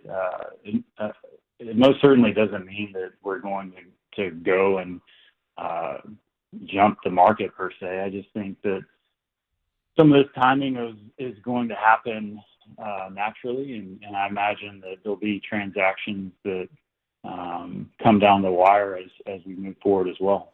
Buster Posey is the voice you hear less than 24 hours after the Giants announced that they had acquired big-time bat Rafael Devers. They did part with the homegrown kid, Kyle Harrison, and last year's first-round draft pick, James Tibbs, along with Jordan Hicks and a Arizona Complex League pitcher named Jose Bayo. Did you have any history with Craig Breslow, either personally or professionally, prior to this? No, I mean, I played against him quite a bit, but got to know him last year a little bit at some of our meetings that we had in the winter. But no personal relationship. So when sometimes personal things can connect, but either way, you guys did connect on that level. The next big sort of topic is ownership. And being frank, Buster, fans were upset that the story came out. Andy Bagley reported in The Athletic that ownership was cutting costs. And you kind of deftly handled all those questions in the wintertime. And then the Giants went out and just added 8.5 years and $255 million. What can you say to fans out there and to us about what did ownership say when you said we got to take on 8.5 years, $255 million? Well, huge credit to our ownership group. I mean, as I've gotten to know them more post-playing career, it's very evident that this group is passionate about trying to put not just a winning team on the field. They want a championship caliber team out there, and this is a huge signal. I mean, we've pitched really well this year. Offense has been up and down, so to commit to this guy for this type of money for this length, just really hopefully signals to the fan base that to be a San Francisco Giant means that we're our goal is to be the last one standing. It's I think it's what our fan base deserves, and I've mentioned it a lot throughout my career and now post-playing career is that ultimately that's our goal. Our goal is to put a entertaining product on the field and compete to win a World Series, and this definitely helps us. A lot of season left to go, but we're in a good spot, and we like our group. Does this financial obligation now curtail you in any way, hamstring you in any way? Like, that's it, guys, don't expect anything else? There it is. I was waiting for that question. I was wondering when the next move question was coming. It didn't take long. Well, we got 7 minutes in. I think we had 7 minutes of glowing. You know what? I'm not even going to answer that. We're going to enjoy this move. Yeah, okay, all right. That's fair. That's fair. Well, Buster, moving on from the front office to the clubhouse, a place that you've been both of those places. Talk to us about what it's like being inside the clubhouse. I mean, you were there when they made the trade for Carlos Beltran, Hunter Pence, Chris Bryant. The list goes on and on and on. Like, what kind of message does that send to the team? And what kind of message do you think signing or going out and trading for Rafael Devers sends to this clubhouse? Well, I feel like it's been well documented that this is a pretty tight-knit group. A lot of credit to Willie Adames, Matt Chapman, Logan Webb for really setting the tone early in spring training. And like you mentioned, I have been a part of teams that is able to acquire the type of player that can galvanize you even more. And we believe that Devers is one of those guys. I mean, when I think about Devers, you definitely look at what he does individually, but also I think when you add a guy that is such a pure hitter like himself, there's added benefit to the group just as far as watching the way that this guy goes about his business every single day, not only in the game, but how does he prepare? What does his routine look like? And hopefully we see some benefit as far as that goes as well. Yeah, Buster Posey, kind enough to hop on less than 24 hours after making the biggest trade since ... I mean, fill in the blank. I mean, I go way back to Al Rosen getting Kevin Mitchell and Dave Javecki, obviously Brian Sabian, the Matt Williams deal, all that, which we can talk about in just a second, but I feel like we haven't addressed the other big question, which is where he's going to play. So tell us right now your view of where Devers will play. Yeah, I mean, I think first, we need to have a conversation one-on-one with him, myself, Bob, Zach, and see where it fits. I mean, there's the possibility to play third some. There's possibility with Chapman out. There's possibility to get some in at first, DH. I think we have to be careful as well that he has been DHing all year, that we kind of ease him back into playing a position. But by all accounts, from different people I've talked to across the league and industry, that this guy, he's a winner. He wants to do what he can to help the team. And obviously there's been some back and forth with him and the Red Sox, and I don't have all the details of kind of where things went sideways with them. But looking forward to getting to talk to him in person, and talk to him yesterday after the trade was completed, and he's excited to be in San Francisco and help our team win. Yeah, regardless of where he plays, Buster, we know that the bat is going to play in the lineup. Do you have a preference of where he hits? And just talk to us overall about what having Rafael Devers' presence in the lineup means so overall this entire team. Oh, man. Yeah, where does he hit? Yeah, it doesn't matter. I think you can slot that guy in anywhere. So we'll have to look at it and see where it makes the most sense. But, yeah, as I mentioned before, I think what he brings personally is a big deal. But, again, just his presence, putting my former catcher hat on, you think about having to sort through a lineup, and when you see a guy like Devers in the lineup, it changes things for you. It changes the way that you have to attack a lineup, and he's kind of always in the back of your mind. You go through the lineup the first time, and then you're thinking about how you get through it the next time, and you change your strategy, because when you have the offensive prowess of a guy like Devers, it definitely makes you think different about how you attack a lineup. Buster, only a few more minutes. I know you're busy, and we got Mike Krukow coming up, but just, was this a way to avoid not getting a free agent? Bryce Harper, Shohei Ohtani, Aaron Judge all said no. You sat out Juan Soto. So is this the way you say, okay, this is how the Giants get a bat? Yeah, I mean, it's been tough to get free agent hitters here, no doubt. So that was part of the thought in this. And again, a credit to our ownership group as well, as far as seizing an opportunity to bring a big bat in and make such a commitment. I guess you never know. I mean, I think the hope is that, long term, the hope still is that we draft well, we, develop great hitters. I still believe that that's the ultimate recipe to success. But when you have foundational pieces like we do right now, as far as, Devers and Lee and Chapman and Adames, and Ramos is coming on strong, you feel like you're in a good position. Now it's up to us as a group to get some of those homegrown players up here and continue to put great players out. Just last couple quick ones. Kyle Harrison, could you speak to us? I don't know who talked to him. Was it Bob or you or JP or whoever? Can you just, he's a homegrown kid. Can you just speak to sort of saying goodbye to a guy like that? Yeah. Bob was the one who talked to him. I had come back. I was in LA and came back before the game yesterday. Came back home.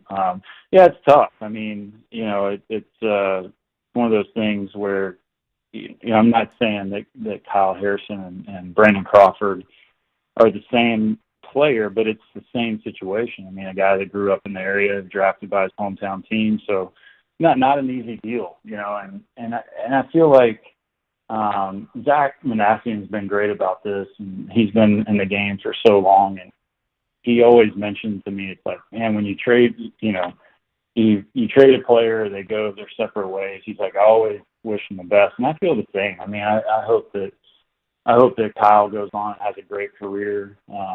Same for Jordan Hicks, James Tibbs, and Bayo. You want those guys to go out and have success, and hopefully that's the case for them. And then finally, could you just talk about finally saying, yes, let's do this? Like that moment, was there an adrenaline rush? Was there any sort of sense of man, I've never made a decision like this before? What was it like as the president of baseball ops, not as a player, to make this kind of trade, to say, yes, go do it? Yeah, it's good. That's a good question. I was telling Kristen yesterday morning as this was felt like it was coming together. I said I kind of have some of the same anxiousness or anxiety that I had before every single game. So it was it was a fun feeling. It was exciting, and it was, look, I mean, a decision like this is not made solely by myself. There's a lot of input from our team, whether it's Zach or Jeremy or our advisors. So ultimately, I had to be the one to pull the trigger on this, but felt like as a group, we came to that decision together. It's like a movie, right? Like Draft Day or whatever, where you're like, ultimately, like you finally had to say, do it, Zach. Like, right? Was it you and Breslow on the phone, or was it Zach and Breslow? Who was it? The one that said yes, done. Yeah, it was me and Breslow. Yeah. Breslow and I were kind of going back and forth trying to hash out the details, but yeah, ultimately it was myself and Breslow. Right. Yeah, Buster, how was that kind of balancing, like finding out the details of this trade, but also like doing your Father's Day responsibilities and hanging out with the family yesterday? Yeah, it was a Father's Day to remember for sure. I was on the phone, and I think there was the little girls were running around doing their thing, and the older kids were doing their thing. So it was a balancing act. You pulled it off, buddy. Well, we sure do appreciate you hopping on. It's really, really nice. Fans eating it up, of course. This is, listen, you said memory making business, and you're making memories already. So, by the way, is he anticipated to play tomorrow night against Cleveland? I think we got to hash out those details. Not certain. That would be my guess. That's my hope. But we'll get with him and make sure he's ready to go. You go do it. I'm sure you got some phone calls to make and some conversations to have. So congratulations on making a big old move that Giants fans almost unanimously are thrilled about. So congratulations, Buster, and really thank you again for coming on the show and talking. And we'll look forward to the next one. Thanks. Yeah, thanks, Buster. All right, guys. Good catching up. See you. Yeah, good catching up indeed. We're back live here on Monday morning. Man, it's been fun to do this show all morning. We've done 3 hours more to go. The reaction to Buster Posey coming on, comfortable enough in his own skin to come on and chew the fat and just discuss it all. Where's he going to play? Ownership spending money. The timing of this thing, getting way ahead of the curve.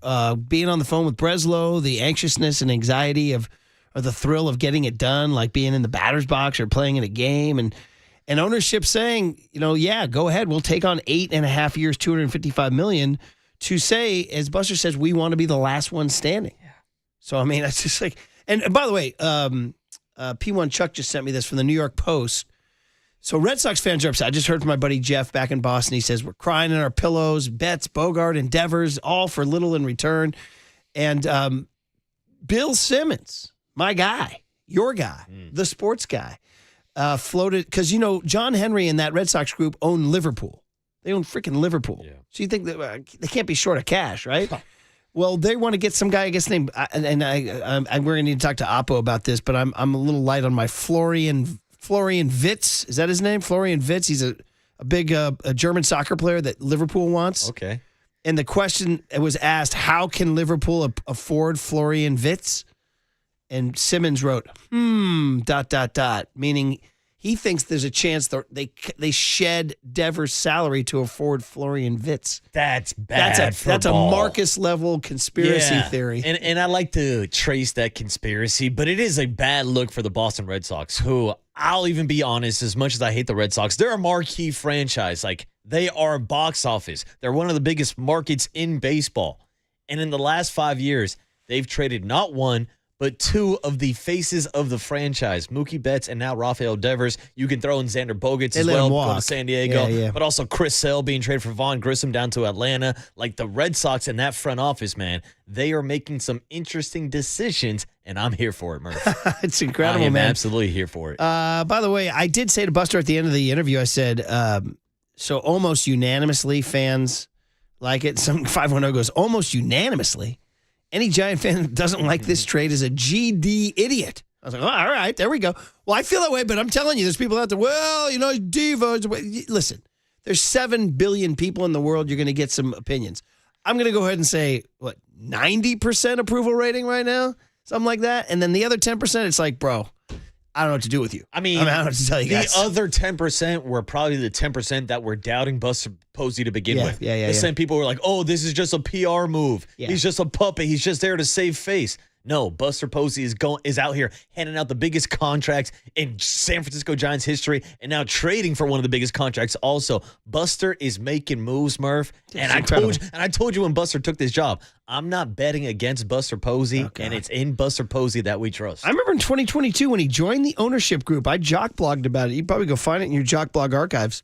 Don't people print them out and save them in like a scrapbook? Oh, they're like collectibles. And I wrote about, man, this is kind of a big deal. And I remember Shannon Kaler, my man, Kaler goes, hey, Murph, I think that's a wrong take, man. He said, he's just here to collect some checks, man, like any old athlete. Buster's inexperienced. I said, I don't know. Him in the building is a unique thing. And then we found out he was on the executive board. And then we found out the Chapman story. And now that's all. I mean, dude, now he's out here trading for Rafael freaking Devers. What?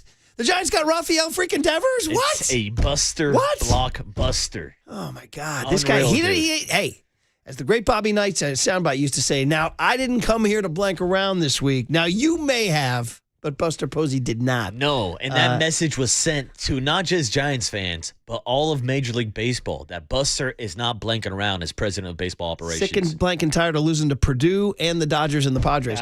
All right, guys. 808 KNBR is the phone number. Bang the number on the other side. If there was ever a day to call Sports Talk Radio, today's the day. 808 KNBR is the phone number. 415-808-5627 is the Golden State Lumber and Showroom text line. There's Jack Loader representing the next generation of Giants fans. Thumbs up on the trade, Jack Loader? Double thumbs up. So he's not one of those. Wish I had 2 more hands. I'd give 4 thumbs up. Next on the Sports Leader. Yeah, it was a Father's Day to remember.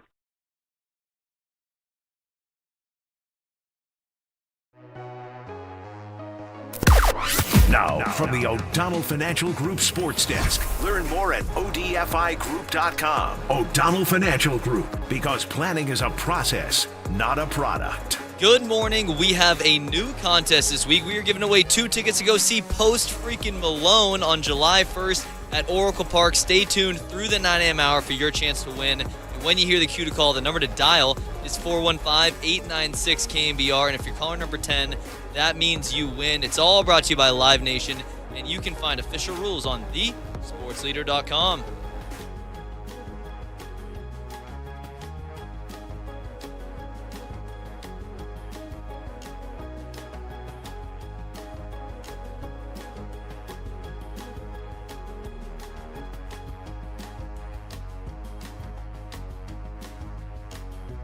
All right, bright and early on a Monday morning, we got a good friend, Steve Moskowitz, on the line. He's always looking to help us out there. So, Steve, you want to help some people. What if they didn't get their ERC check, Steve? What do we do? They should call us immediately. Do you know there are people that are now waiting literally for years to get their checks? Literally for years. And they're very worried because President Trump has promised to cut $2 trillion with a T off the federal spending. Will he do away with ERC with a stroke of his pen? Who knows? There's no reason for your listeners to take that chance. There's 3 different ways for us to hurry the IRS up, and that's exactly what we want to do while we still can, while this is still good law. Or you got a letter from the IRS that says, you don't qualify for ERC. No ERC for you. The IRS is being accused of using AI and disallowing a lot of people. They don't even know if you qualify. So we have to appeal those. The bottom line is this.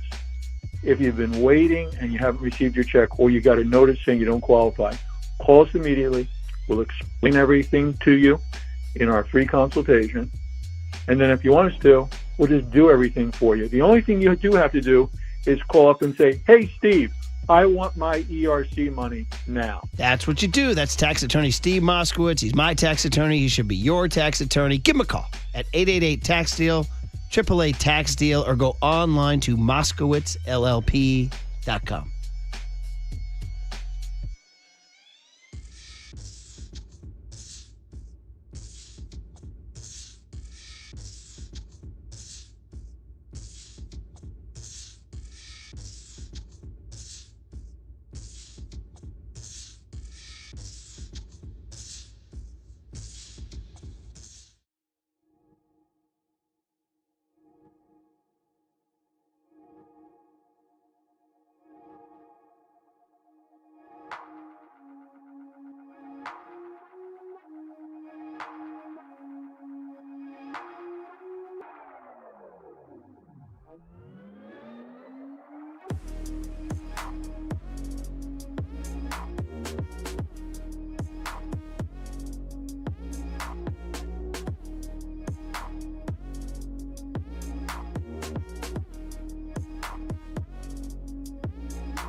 And now it's time for the Protect Your Assets Business and Technology Report with me, David Hollander.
Now back to Murph and Marcus on the Sports Leader and streaming live on KNBR.com and the KNBR app. Sponsored by Bigelow Tea. Grab a mug and tea proudly. The San Francisco Giants and the Boston Red Sox have made a massive deal, sending Rafael Devers, Boston's third baseman, who signed an 11-year, $331 million deal.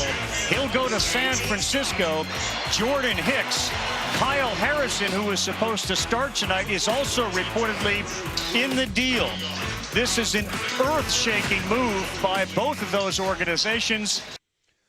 To which we say, congratulations to Giants fans. Hey, man, we haven't been hyping this all morning because we've been so focused on Rafael Devers becoming a Giant. We got 2 tickets to see Post Malone. That's your boy, Marcus. Yes, sir. Posty in the building. How do you feel about Jelly Roll joining the party, too? Dude, I'm looking forward to seeing not only Rafael Devers at Oracle Park, but Post Malone and Jelly Roll down there this summer also. And you're going to say congratulations? Absolutely. July 1st. That's not far. It's like 2 weeks away. At Oracle Park. I'll be at there. the house that Raffy built. Jelly Roll and Post Malone. Call Curly right now. 415-896-KNBR. 415-896-KNBR. Win 2 tickets to see Post Malone at Oracle Park. Tickets are on sale now at livenation.com. There you go. So this is congratulations, right? This is when the TAM, I was watching the TAM High graduation on YouTube, TAM TV. Because a lot of those kids I know, and I was like, oh, I want to watch all these kids I coach graduate. And as soon as they said, class of 2025, turn your tassel, you have now graduated, boom, they dropped the needle on this. And I was like, is this the song you want? And both you, or all 3 of you, Young Tony, and Loader all said, yes, that's the song you want. I mean, I don't know if it would be the number 1 song that I request, but I don't have a problem with this song. I'm down with Post Malone, and I would like to make that call because Buster called, traded for Devers. That's all I got. And what is the stat you just gave me about the Angels? Oh, yeah, because we were checking out the money and the deferred option and how the Giants will be paying Rafael Devers further and further down the road, and the money, the nickels and dimes that everybody likes diving into. But when you look at his actual contract, I think it's a pretty good value because he signed that 10-year extension with the Boston Red Sox. So he'll be raking in around $31 million per year. But Murph, that's still less than guys like Anthony Rendon with the Los Angeles Angels. Oh my God. Who's racking up a cool $35 million per year. So that puts it into perspective, the type of player that they got, and also the cost at which they got him at. File it under the Brock Purdy file of like within 2 years the contract's affordable. Well, like here's the thing, and I think this is a good comp too. Like you look at someone like Vladimir Guerrero Jr. out with the Toronto Blue Jays. Someone that was in a similar situation to Rafael Devers, where he started butting heads with the front office because they wanted him to move from third base to first base. Now, he eventually made that move, and he eventually signed the contract with the Toronto Blue Jays. But to me, that should be used as an example because Vladimir Jr. got paid way more than Rafael Devers did, but he was also accepting the change at position. So if I'm Buster Posey, if I'm Bob Melvin, I'm using Vlad Jr. as an example of like, look, this is the path you should take because Matt Chapman's going to be at the hot corner for the next 5-6 years. Yep. All right, we asked for calls. Here they are. Nate in Pine Grove leads us off. So Nate, good morning. You're on KNBR. What you think, man? Hey, what's up, Nate? Hey, good morning, boys. How we doing? Blown away. Fantastic. 4:00 yesterday afternoon, all of a sudden our show became very easy. How are you? Oh, I'm just as stoked as you guys are. Trust me, it's awesome to see the team really go in and get a good bat. I mean, I am absolutely pumped. The only thing that, makes me a little apprehensive is trying to figure out where he's going to play, because from what I understand, he left Boston because they were trying to get him to play first, and he basically said no. So I'm hoping that Buster has a silver tongue on him to get him to play first base, or even DH is kind of tough too, because you got Wilmer there. He's top 10 in the league in RBIs, so it's hard to take him out of the lineup. You're definitely not taking Chappie out of the lineup once he gets healthy. So, you got him at third for the next, 3 weeks or so, and then I guess we'll figure it out. We're counting on the charm of Buster Posey and Willie Adames to hug him up and figure this out. It could have just been, Nate, that he had just such bad blood with the Red Sox that, things he said to them he won't say to the Giants. Yeah, that could be a thing. I got a buddy of mine, he's a good buddy, he's a Red Sox fan, and he was all, good riddance, it's fine. You can take on that contract. He's terrible, bad team guy. And I'm just like, were you like this when they traded away Mookie? Like, I don't understand. No. Mookie, then Xander Bogaerts. Yeah, and most Red Sox fans are pretty ticked. In fact, we have Tony Maserati on from Boston Sports Radio on the next segment, so you can hear his view. He'll give it to you straight. Thanks for the call, Nate. Appreciate it. And that's why I'm looking forward to talking to Tony Maz to kind of get the background of what led to the bad blood between Devers and the Boston Red Sox front office. It sounds like it was simply the Alex Bregman signing, which if you're Rafael Devers, you're like, yo, you just gave me a 10-year contract extension. You told me I was going to be playing third base, and now maybe they went behind his back and didn't tell him that they were signing Bregman, and now all of a sudden, you want me to move? I'm supposed to be the franchise guy. I'm supposed to be the best player on this team. It's like an example I like to use when Alex Rodriguez went to the Yankees.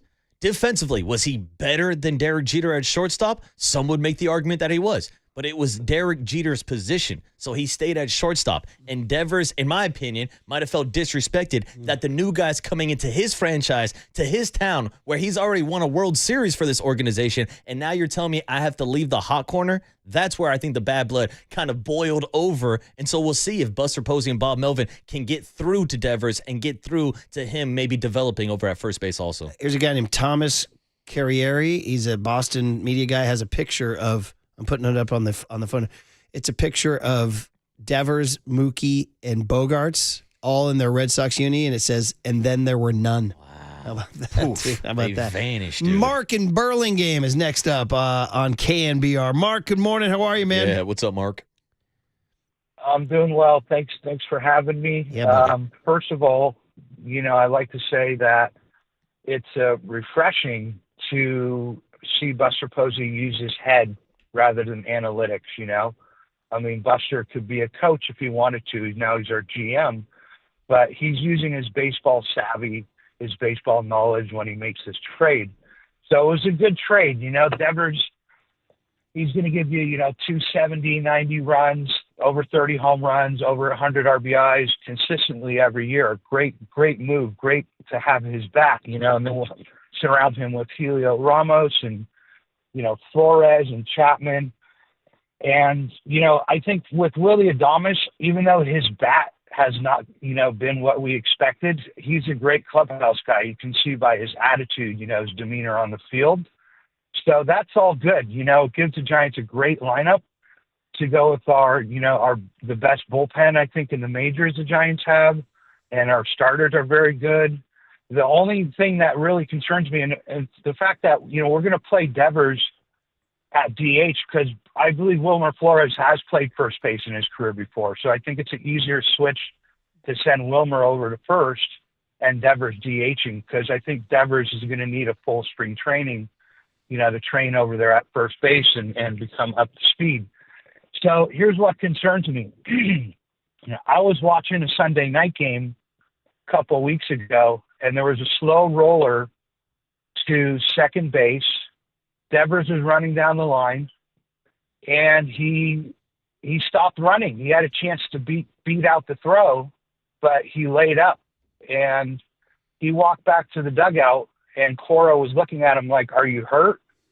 And he told them no. So he just laid up. And I think, maybe didn't want to run the ball out.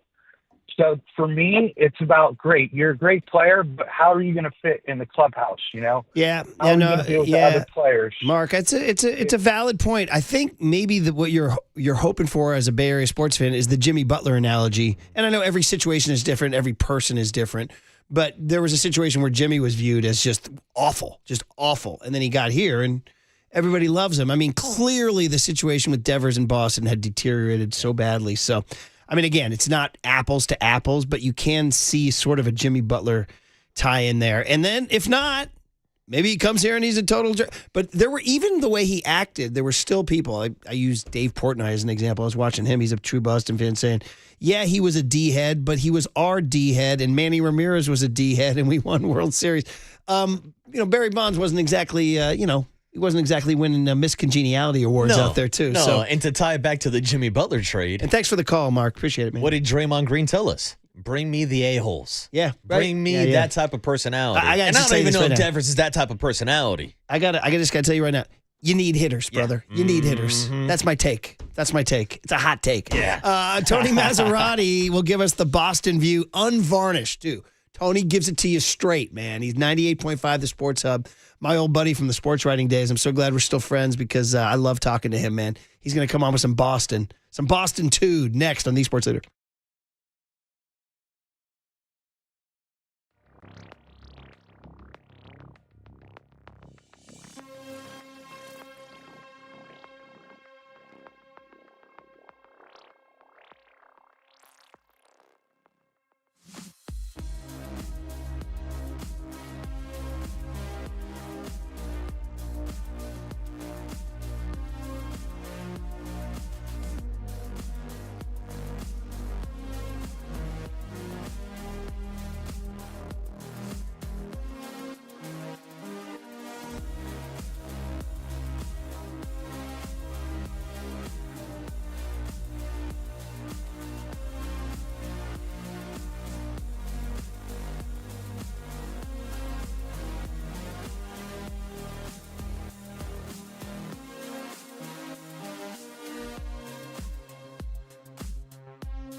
Now back to Murph and Marcus on the Sports Leader and streaming live on KNBR.com and the KNBR app. Sponsored by Bigelow Tea. Grab a mug and tea proudly. We're going out to Boston to our good buddy, Tony Maserati, Felger and Maz, 98.5 The Sports Hub. Afternoon must listen out in Boston. All right, man. Tony Toot. You're on with Murph and Marcus.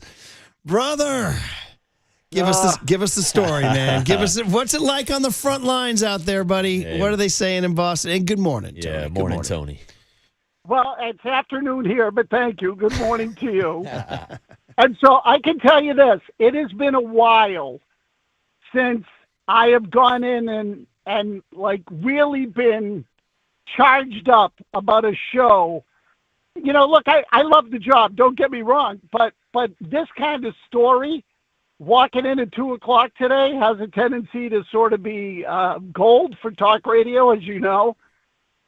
So people here, there are some people that are happy to see Rafael Devers go just because of how selfish he was being with regard to playing third base and or first base.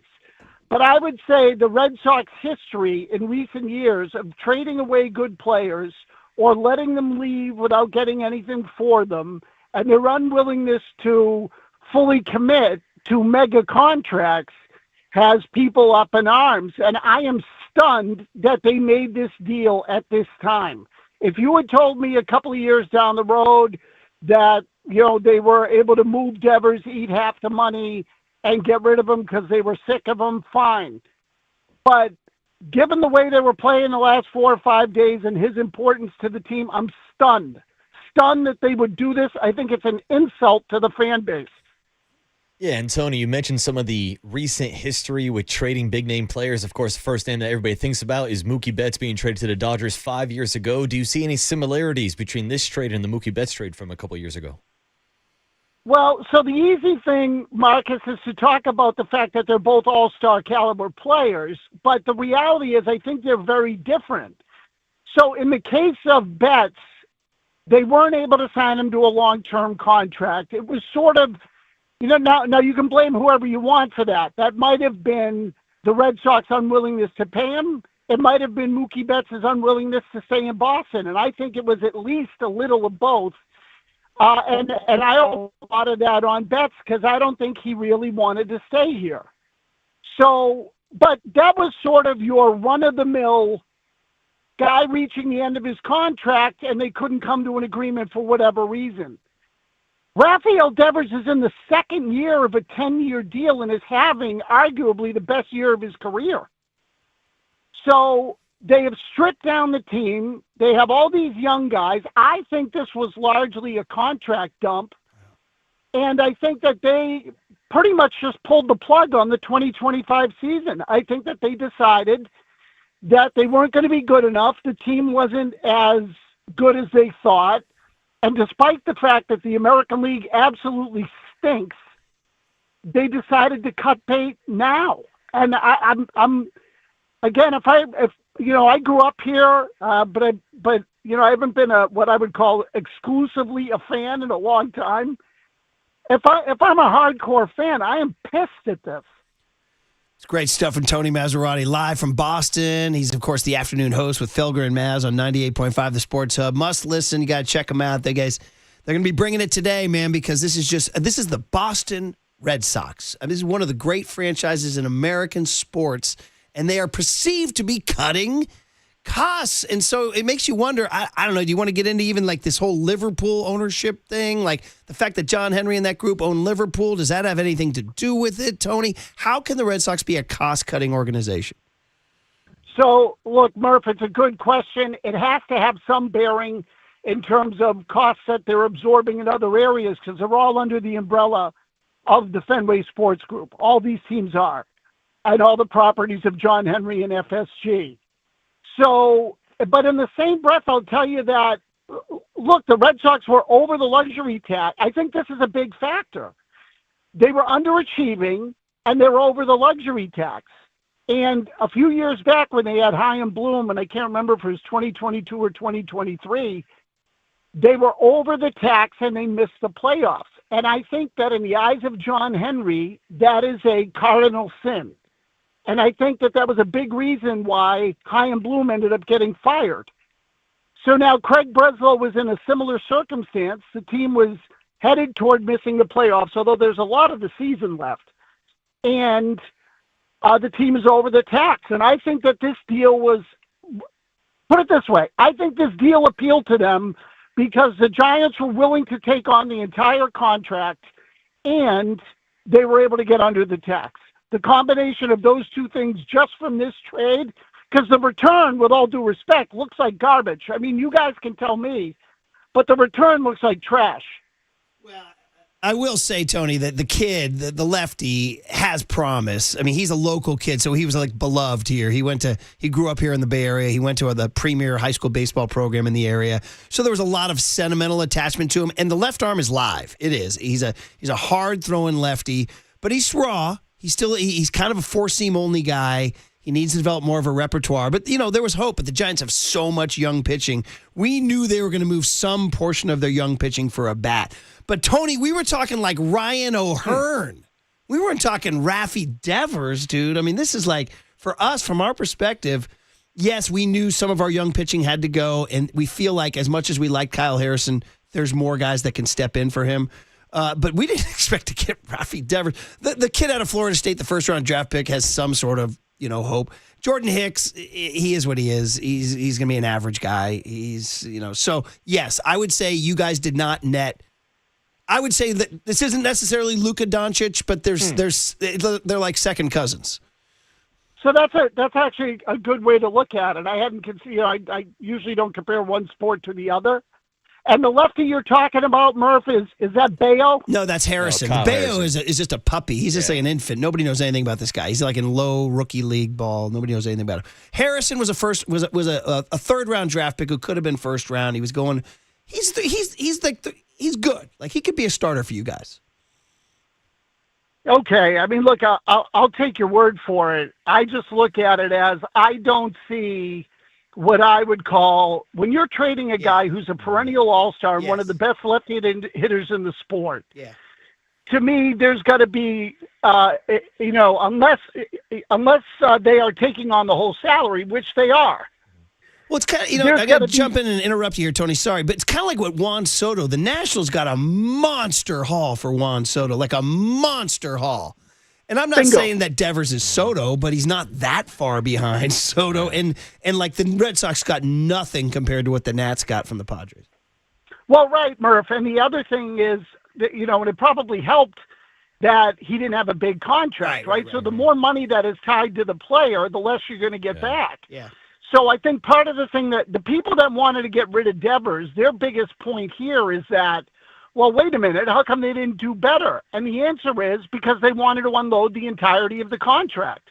If the Red Sox were willing to eat even half of that contract, let's say half, they would have been able to ask for better prospects because then someone's getting Rafael Devers for $15 million a year. But they didn't do that. And that's the part to me is the part to me that's inexcusable. Given their resources, they should not be in the market of, this is something that the Miami Marlins did when they traded Giancarlo Stanton. So, you want some young players back because you want to dump the contract. And I think the Marlins probably did better in that deal than the Red Sox did in this one. I'm stunned. I find the whole thing appalling, frankly. Yeah, and Tony, that's why to me it circles back to why they wanted to get rid of this contract, because obviously they gave him the contract extension to begin with. So talk to us about the bad blood. Does it simply just go back to the Alex Bregman signing, or from your breakdown, what went wrong that led to this divorce between Devers and the Red Sox? So, Marcus, I think that there's a lot that went wrong there, not the least of which is the way all sides handled it, including Devers. He acted like a baby.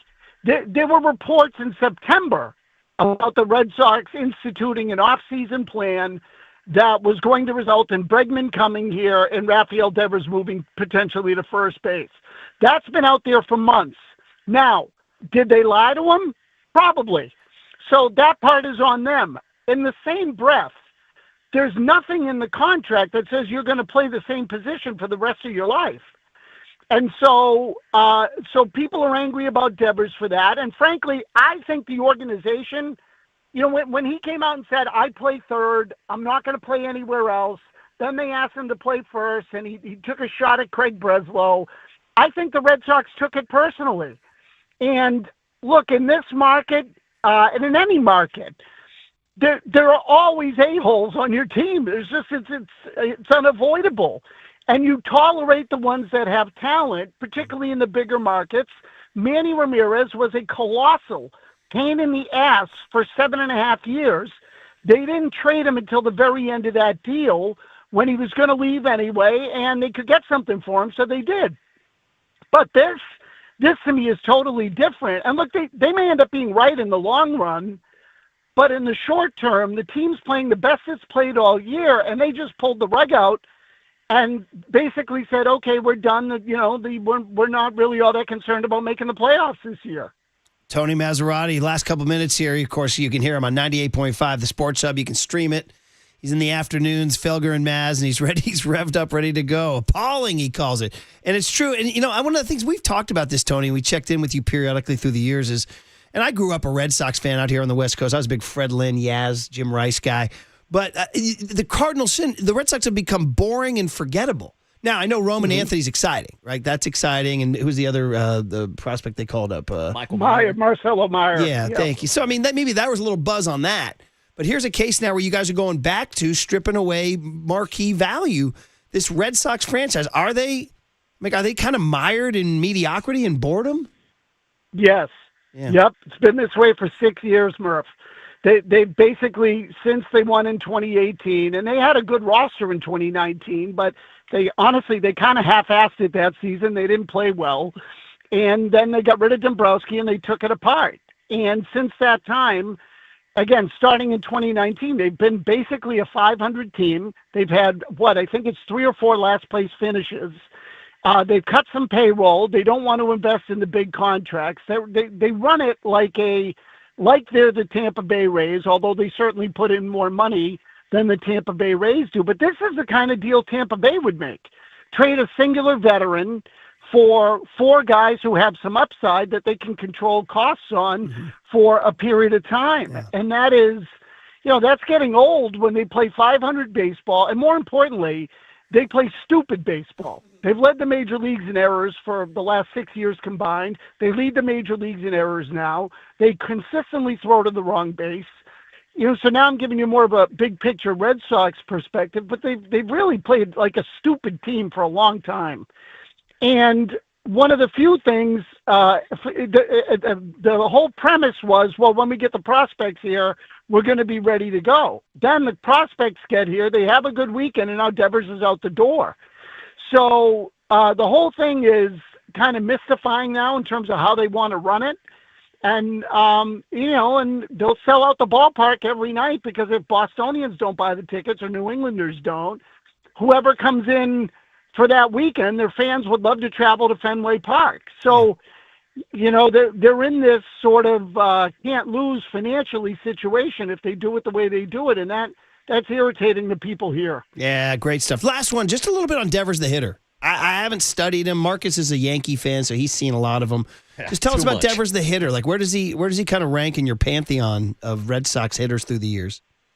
So here's who I would compare him to, and this is a rough comparison, okay? His plate discipline this year has gotten a lot better. In fact, I think he leads the league in walks. So that's very unusual for him. He's on the verge of setting a career high in walks already if he hasn't done so. So that's number one. But the best analogy I could give you is he's kind of like a left-handed Vladimir Guerrero. He can hit just about anything that's within a foot of the plate, and he will more often than not swing at it. He's got opposite field power. He can hit the ball out to all ballparks or all fields. He's not a 310 hitter, 315 hitter, but he can hit in the high 280s, 290-ish. And if he has a great year, can get over 300. He can hit. And there are going to be times, and he's not in great shape, never has been. He's gotten bigger, and I think the concern with his body is something you should keep an eye on going forward. But the bat-to-ball ability is indisputable. He can hit. And Tony, this team is desperate for hitting. And man, I know we got to go. We got to let you go. You got to go prep. We're out of time too. But the other part of this story is this gangster, this quiet catcher from rural Georgia who's running the Giants now, Buster Posey.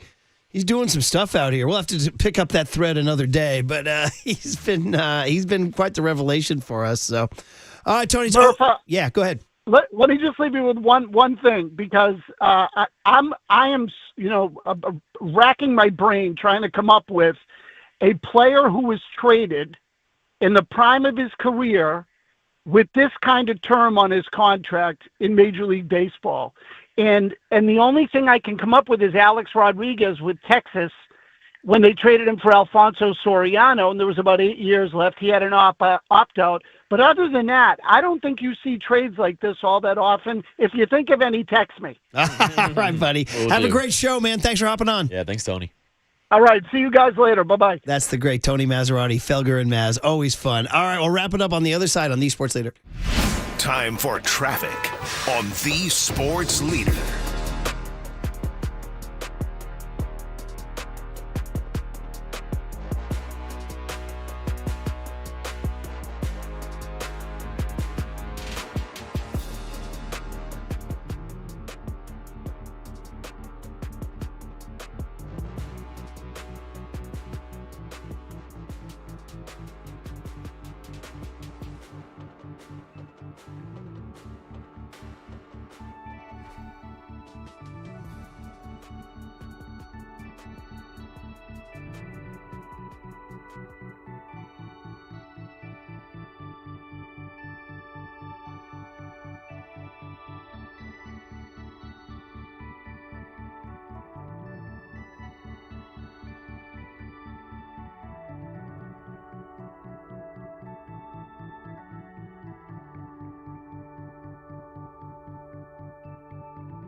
Listen to the sports leader anywhere, anytime. Download the KNBR app. Murph and Marcus continue live from the KNBR Casino Matrix Progressive Jackpot Studios. Casino Matrix. Progressive jackpots are here. Where are you? Just drop in 1-800-GAMBLER. We're just thrilled to have Rafael Devers. I mean, he's, as you mentioned, opening this up, one of the best hitters in the game. Just a tremendous boost, not only for our offense, just for our team overall to have an impact like this. I mean, we're thrilled, and I can't wait to see him in a Giants uniform. There he is, Buster Posey, who was he's what I've really enjoyed about Buster is his accessibility. He's very comfortable in his own skin. He's very confident, and he's like, yeah, I made this huge trade. And I've been conditioned to, through the years, GMs and, well, we'll wait till the press conference, da-da-da, And I said to Curly, I said, well, ask for Buster. Well, Matt Chisholm of the Giants said, yeah, I'll get you, Buster. I'm like, wait, what?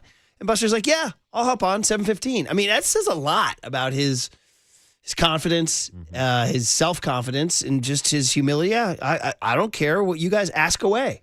Ask away. I mean, he's a pro's pro, and we already knew that about Buster Posey. But also, it's kind of badass that he'll go out and make this trade, steal Devers away from the Boston Red Sox as they're dealing with turmoil. Like, Buster Posey shows up as Mr. Steal Yo Girl. Like, you're having some relationship issues. Sorry, that's not my problem. That's a personal problem for the Boston Red Sox. Pulls off this blockbuster trade 6 weeks ahead of the trade deadline, 30 minutes before Sunday Night Baseball in a matchup between the Giants and the Dodgers, and Buster has stole all the headlines, and he'll come on our show to brag about it the next morning. It's a little unfortunate that Kyle Harrison was the shrapnel here because he's a local kid and we know the family and everything, but man, oh man, I think when you get down to it, you need somebody who can hit. You get one of the 10, didn't Clayton Kershaw call him at worst one of the 10 best hitters in baseball? Yes, so, he did. All right, well, time for young Tony to learn. Here we go. Murph and Marcus want to know, what did young Tony learn today? Well, so the joke is he's very, very young and innocent. Hey, I know that now. Okay. All right, sponsored by Bigelow Tea. Grab a mug and tea proudly. Young Tony, we were talking about what you learned today, and it was almost something that you learned, but you already knew it. Yes, indeed. Buster Posey's a gangster. Yes, it is. He is a dude. So it's what did young Tony relearn today, right? And it was Clayton Kershaw's quotes that impressed us the most because Kershaw was mic'd up in the dugout here. Yeah, how about that trade? That's wild. Buster's really doing it. Not only Buster Posey's really doing it over there. Good for Buster, man. He's going for it. I consider Rafi one probably, top 10 hitters in the game at worst. Right. So he's definitely a game changer. It'd be interesting to see what position he plays over there. I know they have a big prospect at first base coming, so it'd be interesting to see if he plays first. Obviously, they have Matt Chapman, who's one of the best in the game at third. So even if he's just DH for however long that contract is. Yeah, I mean, he just said, but you heard Kershaw go, man, Buster's really doing it over there. That was his reaction. Yeah. So when you hear that from Kershaw, you feel pretty good. Look, and that's the thing. It's not just Clayton Kershaw and the Dodgers taking notice before Sunday Night Baseball. It's the entire league, Murph. Major League Baseball has now been put on notice that Buster Posey and the San Francisco Giants are not here to blank around. We're trying to get back to the championship days. Man, oh man. Well, there you go. That's what young Tony learned or relearned, that Buster Posey's a gangster. All right, John Joe, good job booking the show. Tony, good job. Marcus, that was fun. Ooh, flew by. Oh, my God. Are you kidding? We'll do it again tomorrow. Hey, when it's time for a change, think Speedy Oil Change and Auto Service. Engine light on. We can fix that. You are listening to KNBR AM and KNBR FM San Francisco, the sports leader, a Cumulus media station. Buster Posey's really doing it over there. Good for Buster, man. He's going for it. Let's go. There it is. I was waiting for that question. I was wondering when the next move question was coming. It didn't take long. It was a Father's Day to remember. That's the end of the game. 4 hours, 3 faces, 2 Gregs, and 1 place to be. Excellent. Greg Papa. Touchdown! San Francisco! And Greg Silver. Let me tell you something. There is no such thing as being calm. I am fired up to be here. This is Papa and Silver. Here we are, 3 minutes before first pitch time, and the Giants have a different starting pitcher than we thought they would have today. And all of a sudden, this incredibly spicy rivalry just took another major step forward. as within the last 5 minutes, word has broken that the San Francisco Giants and the Boston Red Sox have made a massive deal, sending Rafael Devers, Boston's third baseman, who signed an 11-year, $331 million deal. He'll go to San Francisco. Jordan Hicks, Kyle Harrison, who was supposed to start tonight, is also reportedly in the deal. This is an earth-shaking move by both of those organizations. More than $250 million that he was owed, and the San Francisco Giants are taking on every penny of his remaining contract that runs through 2033. Yeah, they're moving to San Francisco. This is now real and a really good offense for San Francisco. You put a credible hitter, a bat that can DH, that can now play third in a new environment. This is really interesting. All right. First of all, good morning, everybody. Happy Monday. Secondly, if you told me coming into the studio Monday morning, be sitting right here, and that Giants Dodgers, the 3 games, the Sunday night baseball, the rivalry, anything to do with the NL West somehow wouldn't be the top story, I'd be thinking, what happened? What's going on? Is it something bad? No, it is not. It is something fantastic for your orange and black. Rafael Devers acquired in a trade from the Red Sox for Kyle Harrison, Jordan Hicks, James Tibbs III, and Jose Bayo. And that, my friends, is the story today. We are here 10 to 2 all day long. 415-808-5627, the number to chime in, Papa and Silver. And we will make this a excellent start to the week. Good morning, my friend. How are you?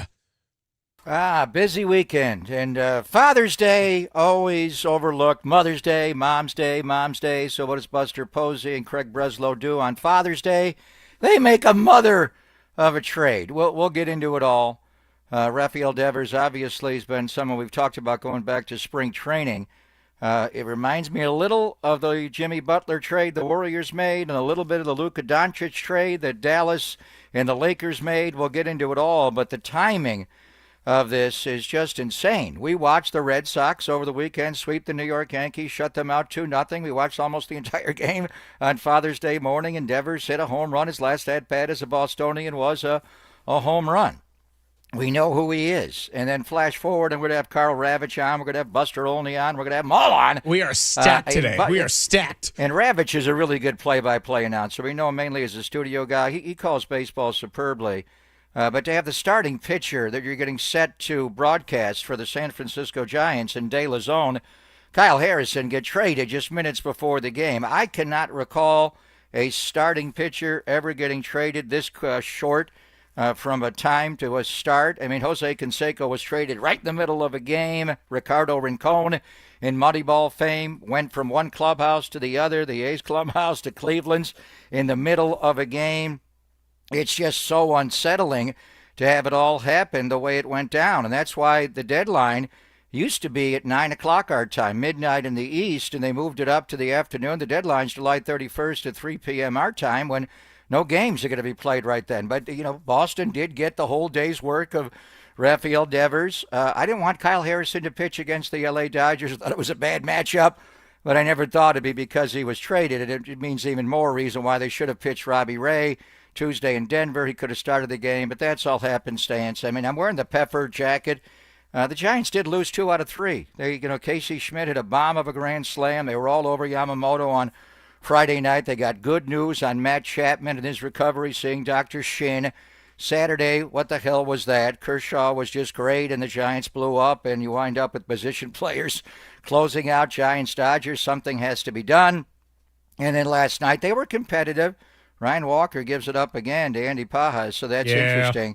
And you're not going to have that second lefty in the bullpen with Kyle getting traded. So a lot to unfold. We got a lot of guests. We'll cover it thoroughly over the next 4 hours. But it starts with Kyle Harrison, and you and I have been talking about him for a long, long time. And it just dawned on me just watching the 4-pitch mix of one Hayden Birdsong in particular. He came out to the patio and showed us how he throws the kick change, how he grips it all, and it's not always perfect. He has some non-competitive pitches. Landon Roop did not pitch well Saturday night at Dodger Stadium, one of his first outings, but One thing I want to ask Carl about, because he's getting ready to do a game. He's going to broadcast a Kyle Harrison start. And one of his talking points, you could tell when the trade went down, why didn't he ever learn a real competitive second pitch? The guy blows you away with a fastball, but that slurve is just too flat. It's not that he's hanging it. It's just in the hit me zone forever. His last start as a Giant, interestingly, Tuesday in Denver, he threw 21 changeups. He's not going to Boston. He's going to Worcester. He's going to the Red Sox AAA team. So they have some work to do with him. And Andrew Bailey, who was the Giant pitching coach, knows Kyle well. Maybe working with him, but just that part of it. Jordan Hicks, obviously with no home out of the starting role in the bullpen. James Tibbs is a guy Randy Wynn's talked a lot about. Bayo, I don't know much about, but he's a younger, developmental player. But you give up, mainly Kyle. Really, and we talked about it for a long time, and I openly discussed it on this show for about a month, and his agent and I are good friends about trading Kyle Harrison, and he would be the one that I would have put out there. I don't know if the Red Sox want Birdsong, do they want Roop, do they want Whisenhunt, and Buster just said no, or do they want Kyle Harrison all along? But he was the one. Now, Mike was asked Kruko the other morning about it, or Buster asked him about it, and then he thought there's more upside to Kyle Harrison. But my main thing, and we'll talk to Ravitch after all these years, and he was in the 2020 pandemic draft with Patrick Bailey and Casey Schmidt. He was the third-round pick. What is this, 6 years in pro ball? Now, the 2020 year was weird, so 5 years. The development for him beyond just being a high fastball pitcher just wasn't there. It was perplexing. And he still, his last start, had a scatter shot with the arm side command. I thought he had solved a little bit of that or a lot of bit of that, and then it kind of cropped up and he threw more changeup. So we'll get into Devers, and I've been watching him nonstop for the last 24 hours or so, a little bit less since we found out just minutes before Sunday Night Baseball's game and 3 minutes before the first pitch. But we know Devers. I mean, Devers can whack. He's got a lot of Jung-Hoo Lee in the setup. He's open pre-pitch. He closes down. He lifts the leg, and then he just flails. That guy swings as hard as anybody in baseball, and when he makes contact, he hits it a long way. He's got to the side of the uppercut swing. He will strike out a lot, but he will more than strike back. He has opposite field power. He has pull power. If he's a little late, he's going to drive it deep the other way. If he gets the head out, he can pull it anywhere in the ballpark he can leave. It'll be interesting to go from Fenway Park, which has been historically a favorable offensive ballpark to play in, to Oracle Park, but he had the monster to deal with. Wade Boggs played wall ball with the monster going the other way. How many of his home runs would have just carried out over another ballpark and not just run into the wall? Defensively, we'll get into it all. I think it's interesting the timing of this. You make the trade right before the game, and then early in the game, Casey Schmidt fouls one off. His left ankle goes down. And they were in the middle of a Rafael Devers highlight package in the middle of Casey's at-bat, but you could see him slam his helmet down. He was all frustrated. I mean, what if he does go on the IL? And we got good news involving Matt Chapman, but you really don't know with hands. Can Devers even endeavor to play third base this quickly? Probably not. He's not a great third baseman. We've watched him his whole career. He boots a ball over there once an inning, and then he gets a bomb. He comes right back or drives the ball in the gap. He's really, what is he? Is he a first baseman? He's a DH. We'll get into what they're going to do. And honestly, the baseball gods have a way of working this out for you. But Chapman's playing third base. Dominic Smith is really elite at first base. And then what do you do with Wilmer? This guy's got to play somewhere. And then you got Bryce Eldridge on the horizon. So it's just fascinating that they pulled the trigger on this and did it on Father's Day and gave up Kyle Harrison as the headliner going the other way. And now it's a little bit like the Jimmy trade where it's just a lot of bad baggage coming out of Boston with this guy. And who in the Giant clubhouse or organization knows really Rafael Devers and can vouch for him? He's got to walk into that clubhouse and be a solid citizen. I think Willie Adames will take a lot of that on. They know each other some. They're countrymen, fellow countrymen, but how much do they know? And then a little like the Luka deal, it's not like Rafael Devers is 35 years of age like Jimmy. I was surprised because he looks old. He's kind of bad body a little bit. He's really, he kind of profiles as a DH.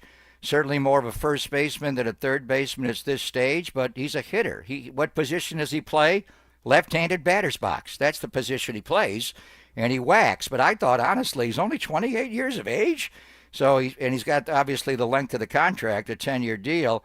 How is he going to age there? But wow, what a blockbuster. First trade of really a baseball player for a baseball player. He traded Taylor Rogers to move money. Late night Lamont had to go. Zach, call your brother and move the money and send him over there. But to make a trade like this out of the chute for Buster Posey and to do it on Father's Day, he made a mother of a trade. Yeah, no question about it. Buster Posey with a massive move well in advance of the trade deadline. That, of course, the story today. We got a loaded guest list, which I'll tell you about on the other side. 415-808-5627, the number to bang it. We want to hear from you before we get all into our guests and ask a lot of questions about what went down, how it went down, the timing of it all, and just shocking how it all shakes down sometimes. Rafael Devers' last public comment as a member of the Red Sox, when he was asked if he felt like the drama, the distractions were left behind him, he said, yeah, that's the past. That's the past us. Little do we know later, Kyle Harrison's warming up in the bullpen. He gets pulled in, and Rafael Devers is headed to San Francisco. 415-808-5627, the number to call in. It is Papa and Silver. All Devers all day long on the Sports Leader.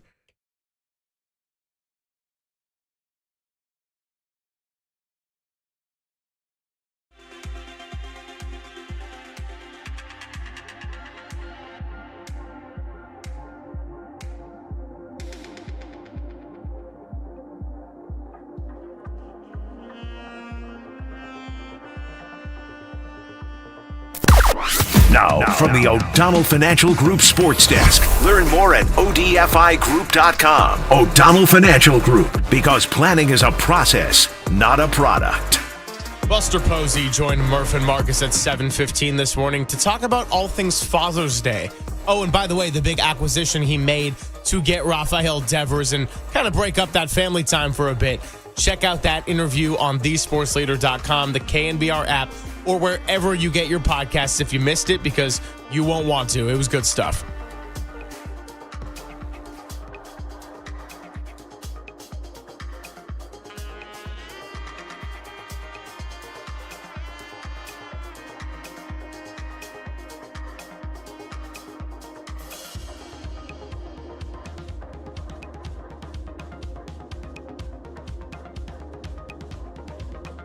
Hey everyone, did you know that the Giants are making some big splashes? Yeah, I think you did. Did you also know that many of the attorney ads you've seen or heard aren't based in the Bay Area, some not even in California? But Chris Dolan and the Dolan Law Firm have been based right here in the Bay Area for more than 25 years. And yes, this is award-winning personal injury and employment attorneys fighting for you where you live. So if you've been discriminated against at work, wrongfully terminated, sexually harassed, your rights matter, and you can go to DolanLawFirm.com to learn more about your rights.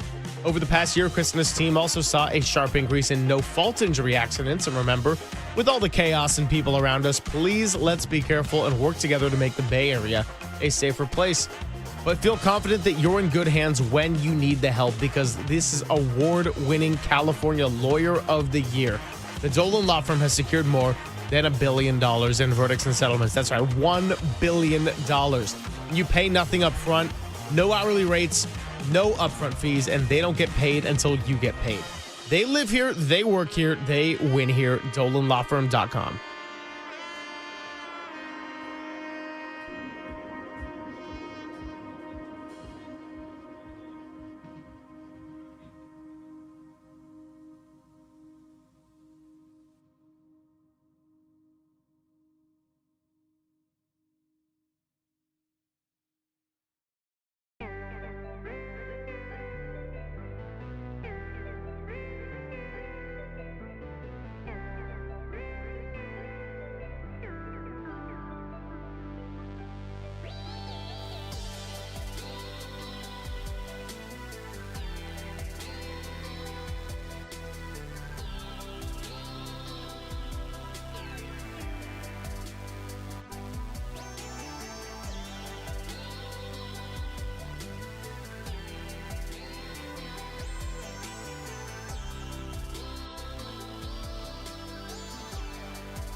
Greg, Papa, and Silver. This is KNBR, the sports leader.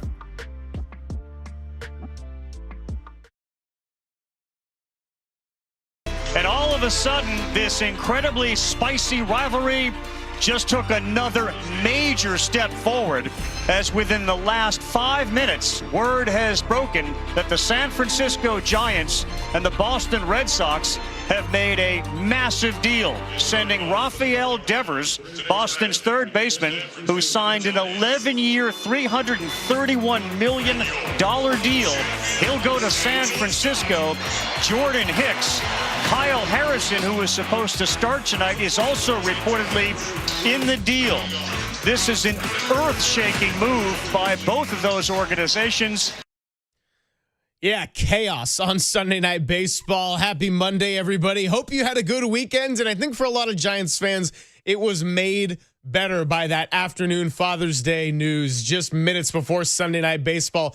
Greg Silver, Greg Papa hanging out with you from 10 to 2. And it's been all Rafael Devers here. 763 on the Golden State Lumber and Showroom text line. Good morning to you, says listening to 98.5 in Boston. They are not pleased. Yeah, well, when you look at the 2018 team and how beloved they were in the World Series, and then Mookie Betts gets traded away to the dreaded Los Angeles Dodgers, who took 2 out of 3 over the weekend, and somehow that's not even the big story coming in today.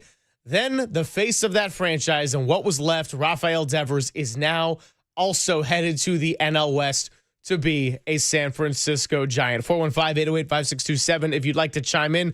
Let me tell you about our guest list today. Well, the voice you heard on that call for Sunday Night Baseball was Karl Ravech. He's going to be joining us at the end of our time today at 1:30. Alex Pavlovich, insider for NBC Sports Bay Area, coming by at 10:50. Then Sean McAdam for Mass Live is going to be joining us at 11:15. Get the Boston perspective of this. Kerry Crowley, usually tough to connect with given our show hours, but we're lucky enough to have him come by at 11:50. Buster Olney, also on the Sunday night crew at 12:30. And Danny Emmerman, who was filling in for our guy, John Shea over the weekend, joining us at 12:50. We are loaded. And Papa, I got to say this. I know on Mondays we're starting to do that I got 2 words for you thing, where I try to pick 2 words to define the Saturday, Friday, and Sunday games over the weekend. And yeah, Friday, maybe I would have gone Schmidt happens again for the grand slam that Casey hit off of Yamamoto, and what a smack that was. But I got 4 words for you. It's time to go, because ever since Buster Posey put that out there into the ether, big moves have happened. And I'm not just talking about Dominic Smith and Daniel Johnson and kind of that rejuvenation they got to the offense. They got a left-handed bat. They got a top 10 hitter in all of baseball, who I think we all hope might be making some additions to that 106 sign on the splash hits last ticked by Mike Yastrzemski's walk-off. Would that be 2 separate words? So it is time to go. I could count 5. We'll go with 4. We're not going to quibble. We got too much to get into. So the timing of this. So when Buster Olney drops by, he got me up in my seat early in the morning on Sunday when the Sports Center hit, and he was talking about the Giants want Ryan O'Hearn. I'm like, yeah, we mentioned that guy's name a month ago, and right before first pitch, he was talking about Ryan O'Hearn. So we'll get into the timeline. How does someone like Rafael Devers become available? It's a little like Jimmy Butler, where he's squabbling with ownership. A little bit like Luka Doncic, where, he's not 35 like Jimmy. He's 28. I don't want to say he's in his prime.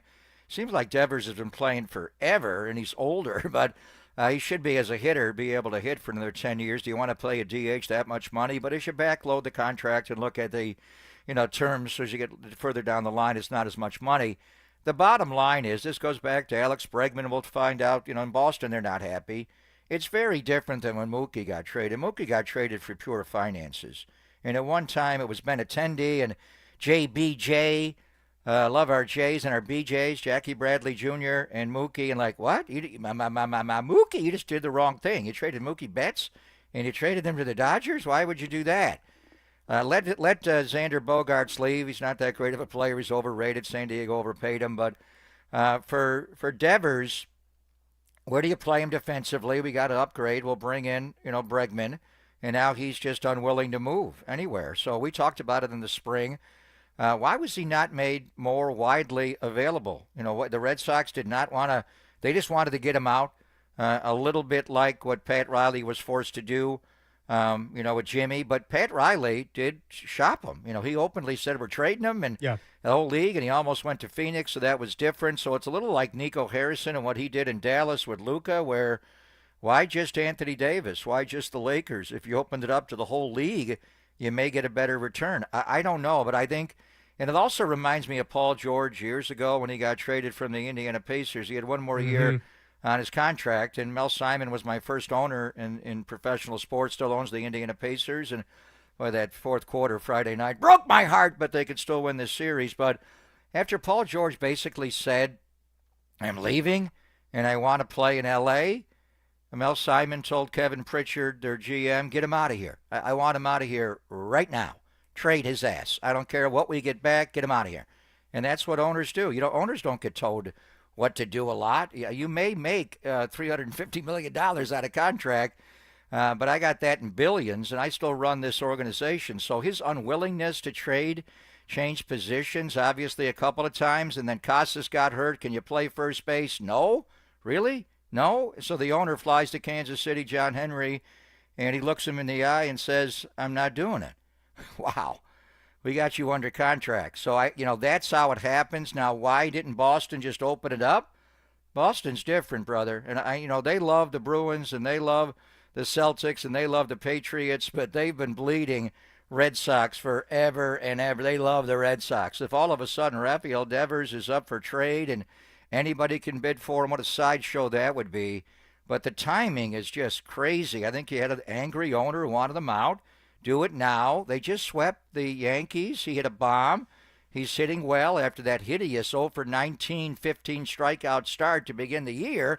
He's back to being Devers the DH and hitting bombs, but the owner gets what he wants. And, did the Giants make the best offer? It may have been the only one that was made. Did Breslow get any other offer coming this way? Did he say, I want Kyle Harrison, I want Jordan Hicks, I like Tibbs and Bayo? I don't know. But it reminds me of a lot of other trades that have been made recently, more in the NBA, and not so recently with Paul George. So all of it was the perfect stew to have Buster Posey just pounce and go get this guy. And ownership, they had to take on over $250 million in salary, 254.5.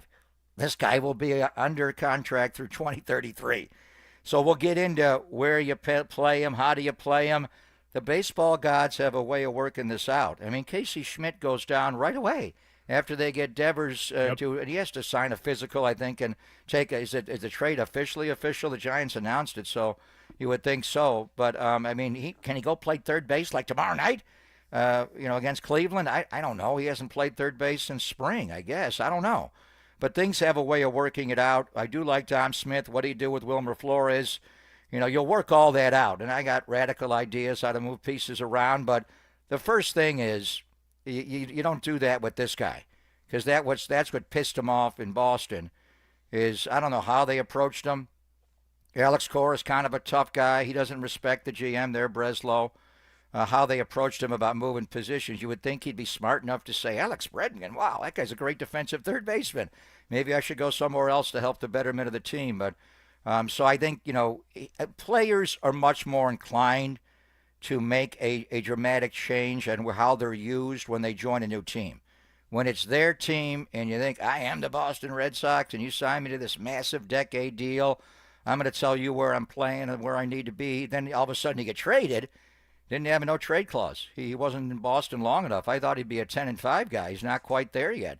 So he couldn't veto the deal. Would he want to veto the deal? Did he ask to be traded? So now the first conversation, and Buster was already talking about it with Murph and Marcus, is you sit down with him and you delicately ask, where do you want to play? How do we use you? We lost Matt Chapman. We may have lost Casey Schmidt. How long would it take you to get up to running at third base? Who else would play there? Would you move Christian Koss over there? Wilmer can play some third. I don't even know. But the one thing, when you look at the acquisitions, you've got four mainstays now in the lineup. You got Willie Adames, you got Matt Chapman on the left side of the infield. Yep. And then you got Jung-Hoo Lee, who signed a huge deal, and then you got Rafael Devers. Look at the balance in that. Chapman, Adames swing from the right side of the plate. Jung-Hoo Lee and Rafael Devers swings from the left side of the plate. How does Bryce Eldridge factor into all of that? So you have a lot more balance. You can almost see a lineup where you just go left, right, all the way down, and then, figure it out from there. But how is this guy available? Do you worry about him being a malcontent in your clubhouse because he was in Boston's? They said the same thing about Jimmy. I was going to say And a Mike lot of Dunleavy similarities Jr. on knew these Jimmy. two. Who in the Giants clubhouse knows Rafael Devers that well? I wonder who stood up and said, I know Rafi, he's a great guy, he'll fit in. Was it Adames? Anybody ever play with him in Boston? Who really knows him that could be that Mike Dunleavy liaison? Oh, Jimmy's a great guy. He just got it. And Jimmy fought about money. It was all about money. That's whenever he got into a tiff, it's about money. This is a little more of a selfish component where you got your money, bro. You're going to tell us you can't play first base or DH? We just got Bregman. We're trying to beat the Yankees here. What's the deal? So I think that's the only concern. He's not great defensively. How will he age? And does he bring any attitude into that Giant clubhouse at all? Yeah, well, I think Willy Adames has been a great tone setter because we can talk about the frustrations and the lack of production at the plate for Willy Adames, but if there is going to be a liaison and someone that can have that bond with Rafael Devers, we're looking straight at the new leader in the clubhouse in Willy Adames, who is no longer the highest paid player because, money's not going to be a problem. Greg Johnson is now on the hook for $255 million over the next 8.5 years, and Rafael Devers, he should be a San Francisco Giant through 2033. A lot of exciting stuff here.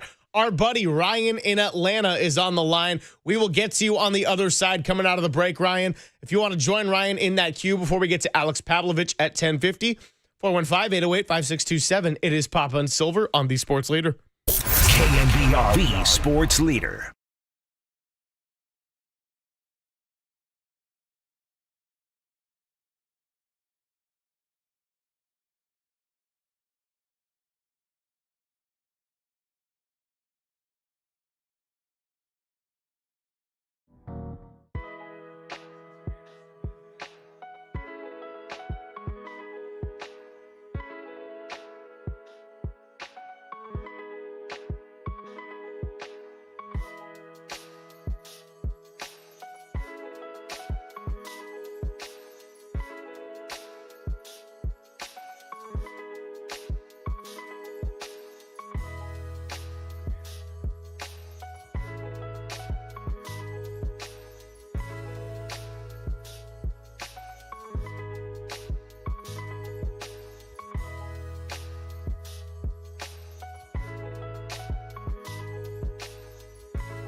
Greg Papa here. I had custom lens replacement. It's known as CLR from Laser Eye Center of Silicon Valley a couple of years ago, like 3 summers ago.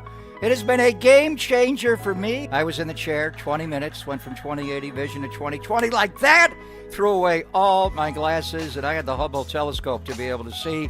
Don't need any of it anymore. So if you struggle with distance vision, as did I, previously to CLR, and now you need reading glasses or do wear bifocals. I never wore the bifocals. That's old man stuff. But I had reading glasses. That was pre-CLR.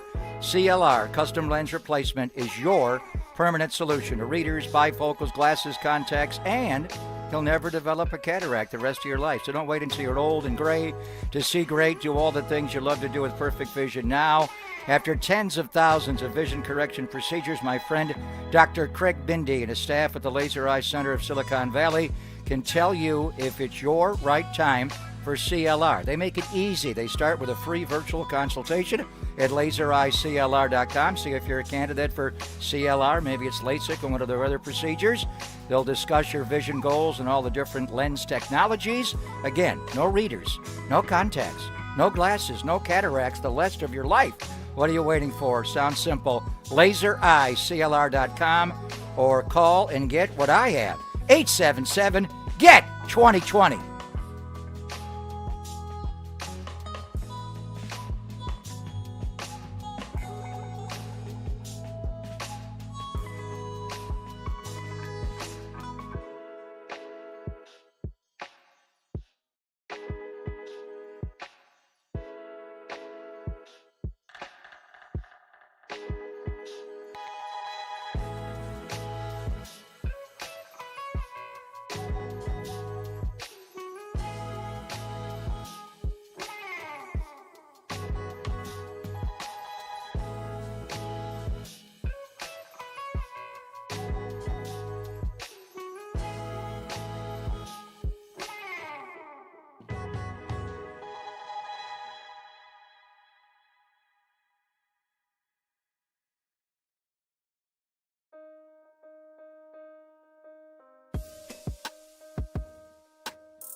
Papa and Silver now continues live from the KNBR Casino Matrix Progressive Jackpot Studios. Casino Matrix. Progressive jackpots are here. Where are you? Just drop in. Please play responsibly. 1-800-GAMBLER.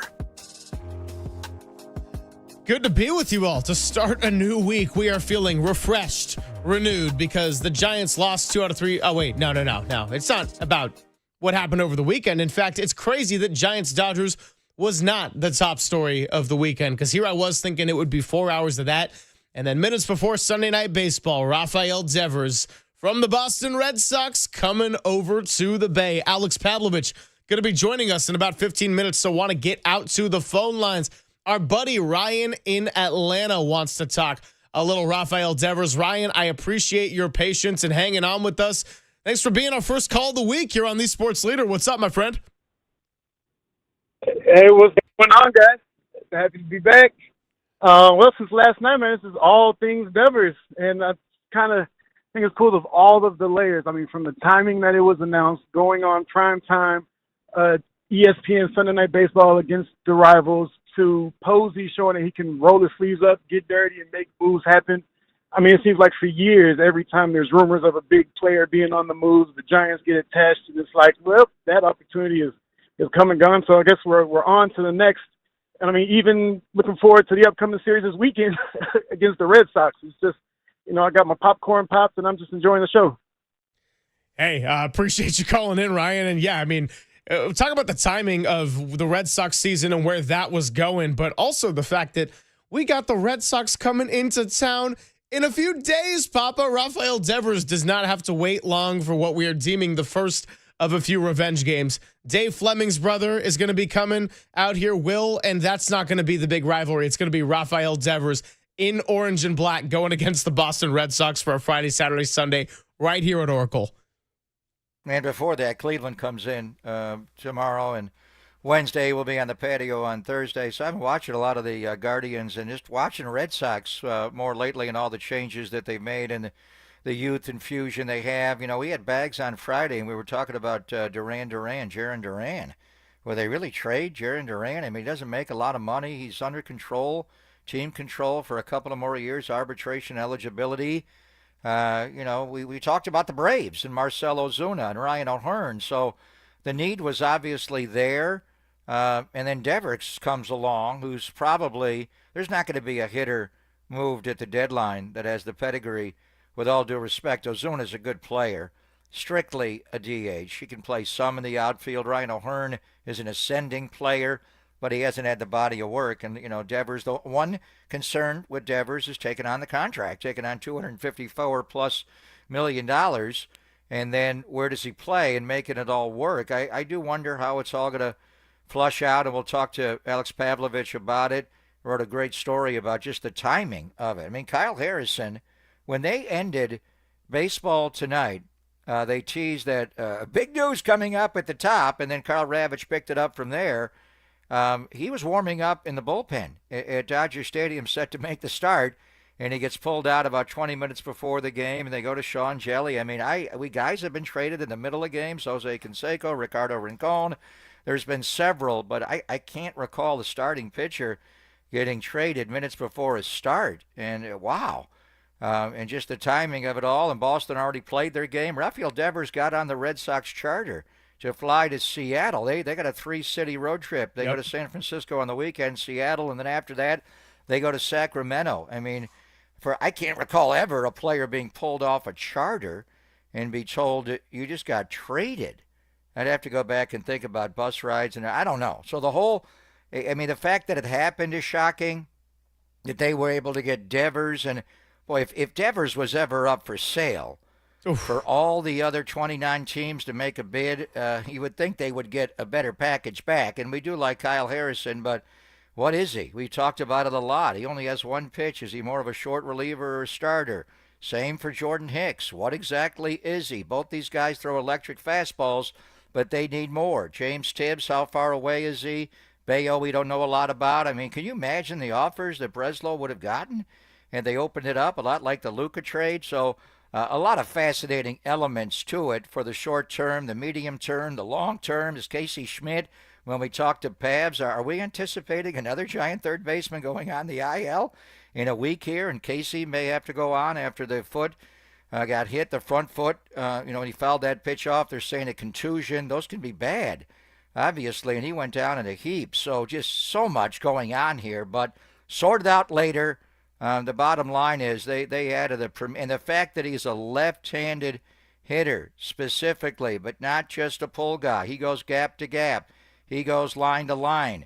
One thing we'll talk to Bags about, Willie Adames has known him for a long time.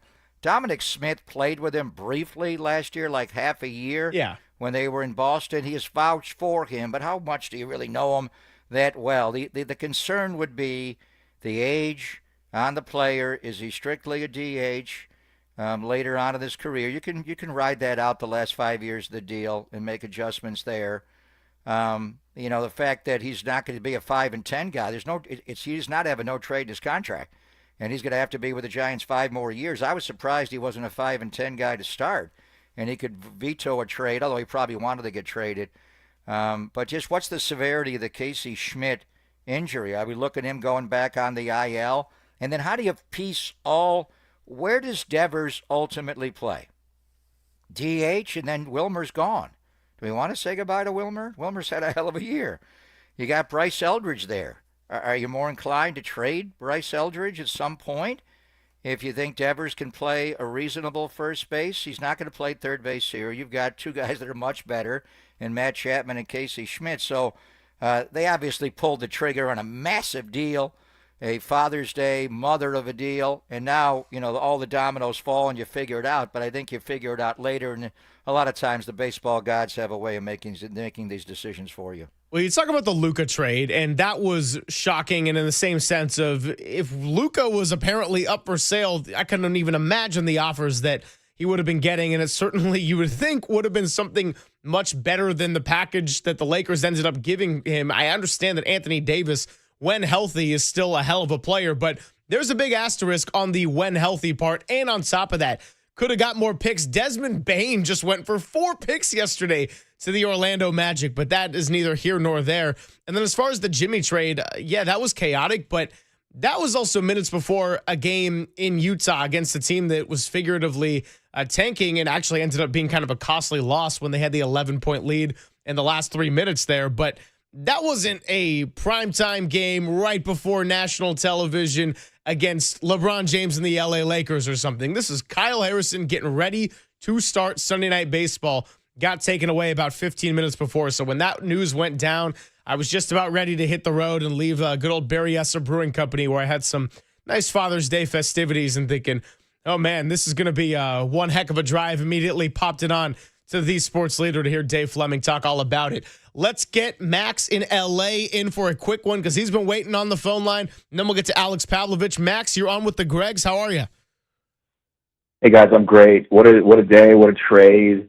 I mean, if you watch the Giants, I think that this is exactly what the team needed. I mean, it's very exciting. Really weird to me to be like in the DH game, as you know, a longtime National League fan. It's kind of odd still to me to like have a guy who's probably going to be a DH and play that kind of style of baseball. But you know, whatever. That's the world now. So really excited, and that's yeah. Hey, appreciate the call, Max, and keeping it short and sweet. But yeah, to his point, and I mean, I'm obviously very young compared to a lot of our audience and people that have been entrenched in Giants baseball for so long, but it's still even weird for me seeing the DH thing. And where would the Giants offense be without the DH slot this year too? Because you mentioned Wilmer Flores, Papa, and he's now not going to be the RBI leader on the team anymore after this trade gets completed. But I mean, Wilmer as your DH is a big reason why the Giants have won a lot of games you would think that they otherwise would not have had a shot at. And even going back a few years, 2021, they had a roster full of DHs with Darren Ruff and Wilmer Flores and others, and Encarnacion, Gerard Encarnacion. What happens to him now? We talked a lot about him and getting over the the fractured finger and the injury and what that would mean as a right-handed hitter. And then you go out and get Dominic Smith. I mean, Dominic Smith is a excellent defensive first baseman. The plays that guy made, the play made the other night from his knees was like, what was that? He makes one over and over and over again. So you're going to have to kind of figure it out between Encarnacion, Dominic Smith, Wilmer Flores, and obviously Rafael Devers. Devers is playing. Would he play third base at all if Casey Schmidt does go on the IL? I think that would be a really aggressive ask for him to go out and play third base since he hasn't, presumably, although you would think he'd be taking ground balls for the Red Sox and taking part in that because Bregman was down and they asked him to go over and play third. So I don't even know if that's reasonable, but we'll ask Pabs about, where he could plug in, assuming, and Buster did say this morning, his hope is that Rafael Devers in the lineup tomorrow night somewhere. Yep. Is third base even an option if Casey can't go? Could he play first? He didn't like to play it there, but he would here. Would he strictly be a DH? And then would you ever move Wilmer Flores to second base? I mean, Tyler Fitzgerald does bring an element of excitement with his speed, but the hitting has just not been there for a long time. And when Wilmer played short, he can play third. Yeesh, he would not be great at second. You'd make a defensive sub later in the game. I'm just trying to get the best hitters in the lineup and move them around and not take too much, defense away. But Ron Wotus had the line about chasing a bat. We're not going to chase it. You just chased a bat, and you ran down a bat. Rafael Devers' best position, and maybe his only position, is left-handed batter's box. And then watch him and the bat speed when he rips through the zone. He'll swing and miss a lot, but he lets it fly. I mean, Patrick Bailey, jump in Rafael Devers' BP group and watch this guy bring the bat head through the zone, and he just lets it rip, and he gets the leg down. Willie Adames, same leg lift, looks like Jung-Hoo pre-pitch, and then he squares up. He's got a little curl. Yaz Inman, the high hands, and he's kind of weird the way he sets up, and he varies it a little bit here and there. It's not the same, but the guy can hit. Where is he best to play? And then how do you keep the other people? Do we want Wilmer just to get benched here? We don't want Wilmer to get benched, right? No, I think you absolutely would not want Wilmer to get benched if and until he gets into a massive hitting slump and it's someone you're already reluctant to play in the field in general. I got to credit our guy Adam Copeland with this real quick, and then we'll get out. But Rafael Devers in his career, he has played 3 innings at second base. He has never played a game at first base, 3 innings at shortstop, over 8,000 innings at third base, and 93 games at DH. So when you talk about where he could play, moving him around, outside of DH and third base, not much experience anywhere. Let's get to Alex Pavlovich on the other side, and he'll answer a lot of the questions because, believe me, we have him. Papa and Silver on the Sports Leader.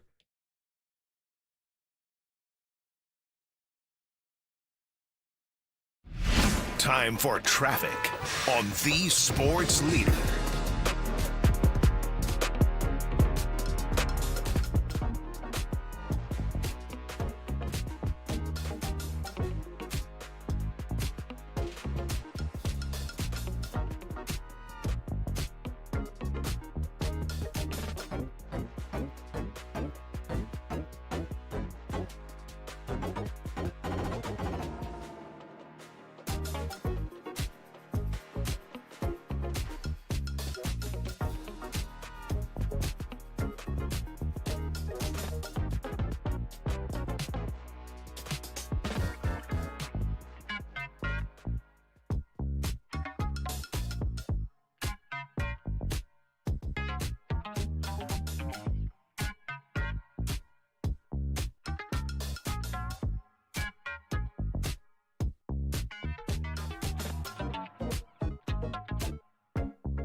Papa and Silver now continues live from the KNBR Casino Matrix Progressive Jackpot Studios. Casino Matrix. Progressive jackpots are here. Where are you? Just drop in. Please play responsibly. 1-800-GAMBLER. Yeah, unquestionably, Matt Chapman is a Gold Glove caliber third baseman, and he is going to be the long-term option there after signing a 6-year extension last year. Rafael Devers has two options at this point. Either he's going to move into the designated hitter role, which Wilmer Flores has played a majority of the time this year, or perhaps we see that transition to first base, though with Flores there and with Dominic Smith, the Giants have plenty of options.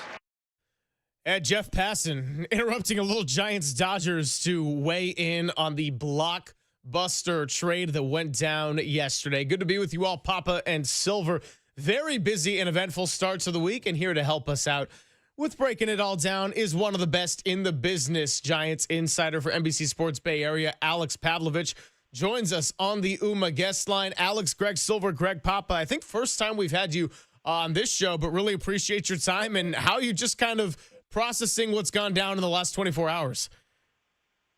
It's been a lot. If you hear a little kid in the background, this is my Father's Day because yesterday was blown up. So, but yeah, it's been a lot. Good to be with you guys. But I think Bob Melvin kind of summed it up yesterday. He was like, it was a lot and it was very late. So I mean, I've never seen anything like that in a lot of ways, but you know, you have guys coming out of the bullpen that we didn't even know were on the roster. And we're looking out. I look out during the anthem, and I'm like, that's Sean Jelly stretching. That is definitely not Kyle Harris. Just a weird day, but I think, you know, a transformational day for the Giants. Yeah, a happy Father's Day, Pavs and Buster. Thank on you. Father's Day gave us some mother of a deal. And guys have been traded in the middle of games. Jose Canseco being probably the biggest headliner, and that's where they moved the deadline up in the day, and it wouldn't happen in the middle, but you never know when a trade's going to come down. So just go through it all. I mean, to have, you know, Kyle Harrison go down to that famous or infamous Dodger visiting bullpen and warm up to start against Shohei Ohtani and Mookie Betts and Freddie Freeman, and then get called about 20 minutes before the start of the game. You're not making the start. Sean Jelly's making it. I cannot recall a starting pitcher ever get pulled literally when he was warming up to make a start and be traded right off the bullpen. But just, you've been covering this game for a long, long time. Take us through the details on how this all unfolded. Yeah, it was really strange. I mean, I was eating dinner with Andrew Baggerly in the Dodger Stadium press box, and Justice De Los Santos runs up with his phone, and he's like, is this real? And we're all just kind of, I mean, it was our version of the Luka trade, just because you're like, you never know if anything's real anymore. And we're kind of looking out, and first thing I did was run over, at Dodger Stadium, there's a suite there for the visiting executives, and I ran over to see if anyone was there. The suite's empty. No one's been there all day, and that's when I looked out and saw Jelly. But it was kind of chaos for the Giants. I mean, Jelly found out 30 minutes before his first career start that he'd be making his first career start, and 10 minutes later he figured out why. And guys are saying goodbyes, and Kyle Harrison's close to a lot of these guys. He's close to Hayden Birdsong. He's very close to Logan Webb. So it's a tough day. I mean, he's a guy who they thought was a long-term number 2 for him in the rotation. And I think Logan had a lot to digest. But I think, ultimately guys that were trying to figure out what was going on, they got the news that it was Devers who was coming back. And that is a huge jolt for these guys. And he's close to some of them. He's very close to Willy Adames, but they all just know. I mean, everybody to a man yesterday was like, it was kind of crazy, but they all just listed him right away as like a top 10 hitter in baseball. And I don't know where you put him, but he's definitely top 10, top 15 in the game right now. So it gave him a jolt, and I think it's a real message to them 2 weeks after Buster sent that initial message with Wade and Smith and all that and said, hey, it's go time. I think this was a message to them that not only is it time to make the postseason, but the NL West, you're 2 games back. So don't stop thinking about that. And I know Buster for a fact has not stopped thinking about that. So that was my main takeaway, was just him saying it's time now. There's no rebuilding. There's no waiting. There's no waiting for all this young pitching to arrive and Bryce Eldridge to be hitting cleanup. It's time to go now. Talking to Alex Pavlovich here on the UMA guest line, and great breakdown of your reaction to the timing from the Giants' perspective, where it's 20 minutes before the biggest game of the year, and all of a sudden, even greater headlines shake the surfaces here. So I want to get your reaction as well to the Boston side of this timing, because we all know Rafael Devers with that miserable start, 0 for 19, the Red Sox first couple of months, not exactly going how it wanted to. But then as of late, they've actually caught some momentum. They just swept the Yankees, and here we are with a blockbuster on their end where they get back a couple of pitching prospects, James Tibbs, and then Jordan Hicks, in the middle of June when things are starting to go well, and this isn't even approaching the trade deadline. So just kind of your reaction to the Boston side of the timing as well. Yeah, I've caught some of it last night just on social media. I mean, obviously there's some very notable Boston fans who we see all the time, and just seeing some of the tweets, and I got retweeted into Red Sox Twitter this morning and saw how angry they are.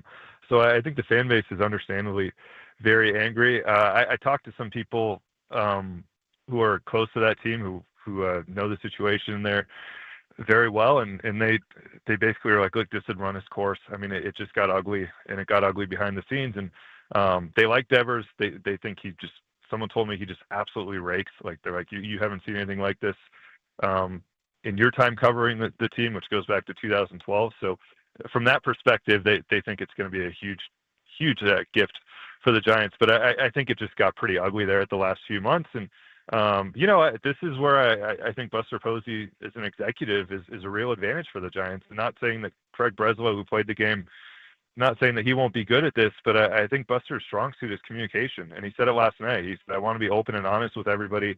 That's one thing we've heard since spring training. Just the word trust gets thrown around over and over and over again. And I think he believes in a situation like this that they'll make it work, and they'll figure it out, and they'll figure out where Devers plays. And there won't be a breakdown of communication like there was with the Bregman deal and with the first base situation and all of that. So I think that allowed him to make this deal pretty comfortably and know that they think he's going to be a good fit in the clubhouse and wherever they want to play him.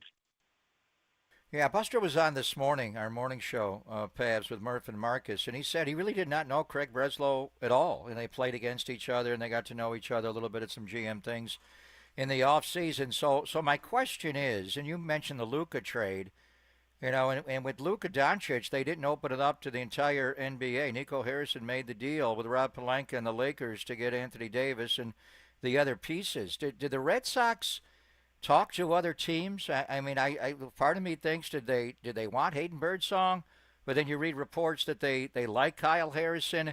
Why did this satisfy the Red Sox, this package? And we know these names, but you would think they'd be able to get more for Devers. And then my question would be on top of that, after you explain all that, is it simply that the Giants were willing to take the entirety of Devers' remaining contract at $254.5? As good of a hitter as he is, was there a reluctance around baseball in light of how he handled the Bregman signing in the offseason that nobody else besides the Giant ownership group would pick up the entirety of his remaining deal, which is a lot of money? Yeah, I think those two are related, and I think my main takeaway is the money thing. They've liked Kyle Harrison. That he's been someone that they've watched for a while. Certainly, they need young pitching, but I do think that the money thing. Like, I look around. I don't know who would have taken on that much money, taken on the entire contract, not made a huge deal out of it. The Giants, they are still a big market team. They're a rich team. They should be doing stuff like this, but the Dodgers weren't going to do it. The Padres, they're strapped. I mean, certainly you're not going to trade him to the Yankees. The Blue Jays just signed Guerrero. So you start to look around and go, who else is going to take on that money? And I think this became, in a way, I am a huge fan of Kyle Harrison, and I think he has a bright future, and we'll see what Tibbs becomes. But I think for them, in a huge way, this was just a salary dump and just trying to get rid of a contract that I think they didn't feel comfortable with going forward, given everything that's happened this year. And, the Giants, to their credit, I mean, they've been trying to get these guys, and they have shown a willingness to spend $350, $360, whatever it is. And they didn't blink. They $250 and took it on. And it might hurt in 5 years, but right now it gives them a really, really good player in the heart of their lineup. Alex Pavlovich, the voice you hear, insider for NBC Sports Bay Area. So one of the, I don't want to say minor headlines, but definitely one of the side headlines with everything that went on last night was Casey Schmidt leaving the game with the injury and fouling that ball off of his ankle. Do you have a sense of how bad that was for Casey, the sense of a possible timeline if he might have to head to the IL? And, of course, all of that playing into the fact that if Casey is to miss time, would Rafael Devers just jump back into third base possibly? Yeah, we X-rays were negative, and that he got good news there. It was the second time in 3 days, and he was already wearing a wrap and already walking a little slowly. So I think it's going to be a ginger couple days for Casey. We don't have a sense of whether it's going to hit the IL or what's going to happen here, but I do think, like, regardless, this is going to come down to what Devers is comfortable with, and is he comfortable playing third base right now? He hasn't picked up a glove all year. That would be a heck of a way to endear himself to his new team, I think, and also to maybe send a message to the team that just traded him, is to go out right away and play third base for a few weeks if he's comfortable with that. But I think that's a conversation Buster and Bob Melvin will have with him and try to figure it out. Because the sense I've gotten in talking to people and reading stories is that he really just hasn't picked up a glove. So it's not, even going back to spring training, I mean, he shows up in Bregman's there. So it's not as easy probably as just jumping out there, but he also has played about 1,000 games at third base. So I think it's something he could do, but it might be up to that conversation with Buster and Bob. Yeah, so we're going to have Carl Ravitch on later and Buster Olney, and they had Willie Adames Mike during the Sunday night game, and they were talking obviously a lot about, the acquisition of Rafael Devers, who Adames knows well. They're friends and fellow countrymen going back 10 years. But a lot of times when you make a trade like this, it's who knows him really, who's played with him. The one thing with Devers is obviously he's pretty much a left-handed hitter. He's not a great defender. The contract goes forever, and he did burn bridges, leaving Boston. And that Giant clubhouse is something you have to walk in there with the right mindset. So my question is, and you wrote about Dominic Smith going on, but they only played together a half year. How do the Giants know really what kind of person Rafael Devers is, and that he will be able to walk into Bob's and Buster's clubhouse and fit in, Pavs? Yeah, I think they talked to Adames, certainly. I mean, Matt Chapman sounded like he was involved. He's been around a long time, and you get as much intel as you can, and Buster did that.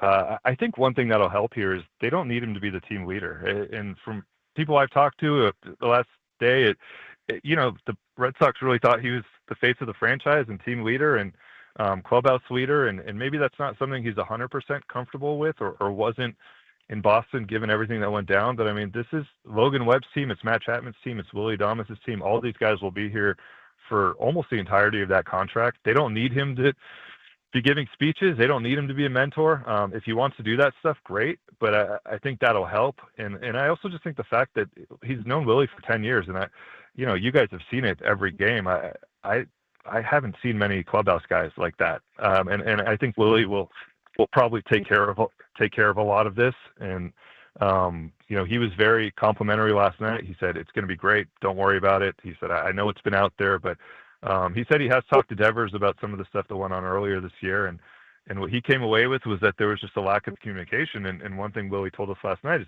it's something I said earlier, that's Buster's strong suit, and he said that's not going to happen here. So I think they're pretty comfortable from that perspective. 8.5 years from now is a long time. You never know what's going to happen, but I think initially they feel pretty good about how this is going to work out. A few more minutes here with Alex Pavlovich. And, of course, with this trade going down, everybody immediately jumps to the fallout for some of these other players on the Giants roster. So Wilmer Flores being the big one, as he's been really productive at the DH position. If Devers is to DH, how does that impact Wilmer? And then another guy, if Wilmer does end up playing first base, is Dominic Smith, who's come in and been nice and productive as a left-handed bat. So just kind of, I know a lot of it is still very much TBD, but just kind of want to get your early thoughts and maybe intel on some of the conversations you've had, Alex, about some of the fallout of Devers coming and possibly playing the DH role. Yeah, first of all, for me, it's like the bench has been really weak too. So it's if that's what happens and one of these guys ends up being more of a part-timer or there's a platoon, like that's a nice advantage. All of a sudden, a nice byproduct here is having guys coming off the bench who you feel good about. And Dominic Smith has been great for 2 weeks. Wilmer, we know what he's done. I do think there have been some concerns with Wilmer about his ability to hold up over 6 months. And now you're talking 7 months because you're talking about a team that they think can really compete and contend for a championship in October. And he's done everything he has to do this year, but there are concerns. That's why we haven't seen him at first base. That's why when Wade was really struggling, we didn't see Wilmer become the first baseman. So I actually think this could benefit him in a way. Just, taking some pressure off of him, making sure he doesn't have to play 155 games and that he's fresh at the end of the year. And I think they'll figure it out. For me, the more interesting one is Eldridge and what this means for him. And again, like a little benefit here, I thought they were going to have to rush him this year at some point just to get another bat in the lineup, but they can now be really, really patient with him. And the long-term conversation, one of a million things they're going to have to figure out is long-term is Devers or Eldridge your first baseman? Which one's the DH? How does this all fit together? But ultimately, like a lot of these are good problems to have. And 2 weeks ago, we were trying to figure out how they were going to score 2 runs a game or 3 runs a game and help this pitching. And so all of a sudden, you're like, well, what are you going to do with Dominic Smith, who has a 916 OPS and has played great first base? Like, that's awesome. Great problem to have. I think Buster's very happy about that right now. Yeah, you look at Buster Posey's month of June, Pavs. It is amazing.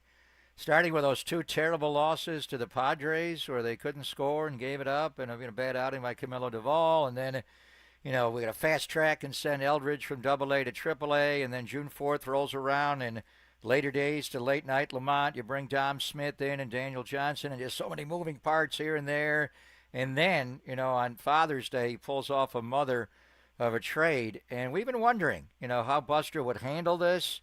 He went in that clubhouse and told his good friend Lamont Wade that he was going to be DFA'd, and then traded him. And he's made a couple of trades here and there, Taylor Rogers to move salary, and then late night Lamont. But this is a blockbuster. This is one of the biggest trades you can have. You've been covering this team forever and ever. You're writing a book that's going to be out, and I want to hear more about it, called The Franchise, on the history of the San Francisco Giants. I mean, for Buster Posey's first real trade to be made, Pabs, is one of the biggest blockbusters in the history of the franchise, one of the biggest we've seen in the Bay Area.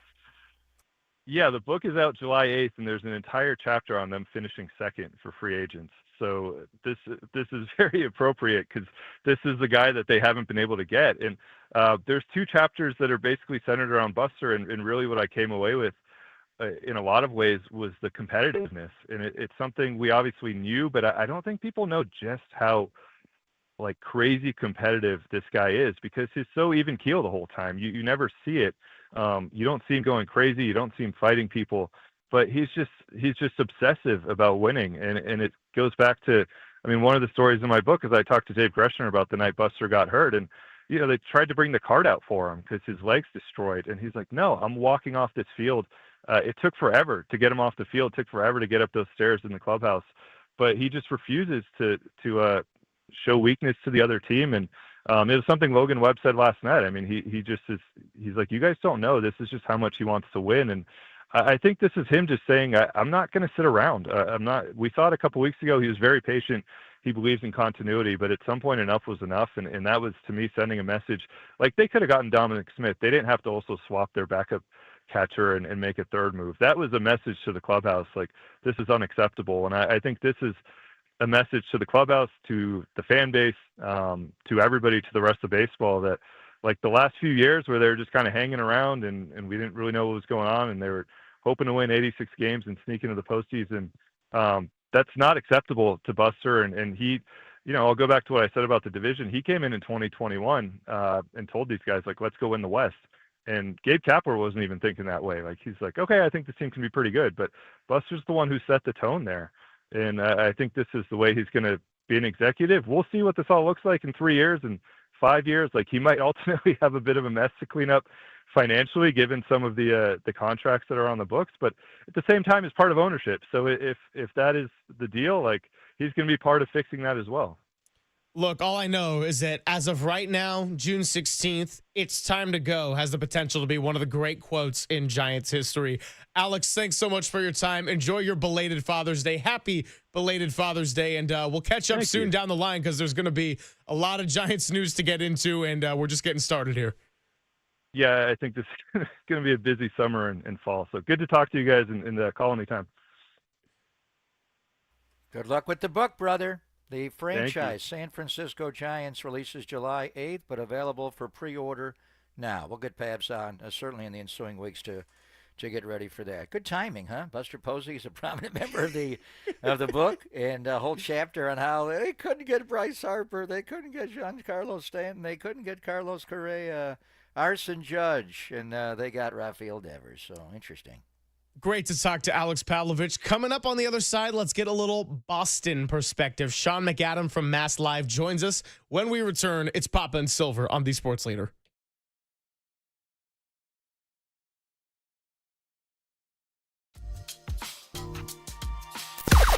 Now, from the O'Donnell Financial Group Sports Desk. Learn more at odfigroup.com. O'Donnell Financial Group, because planning is a process, not a product.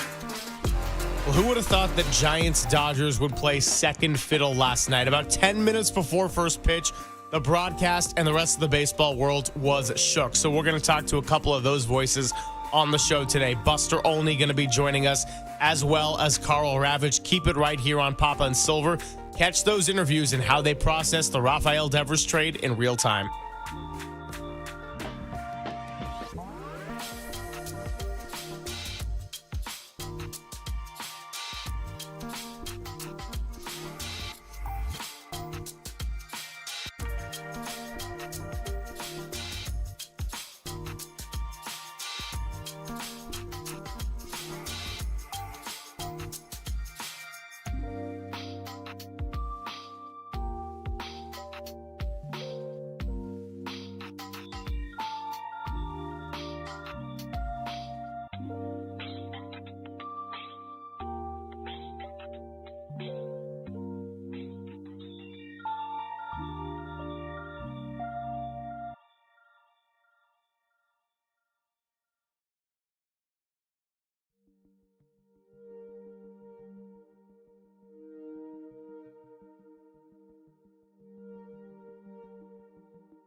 Now, back to Greg Papa and Greg Silver on KNBR, the sports leader.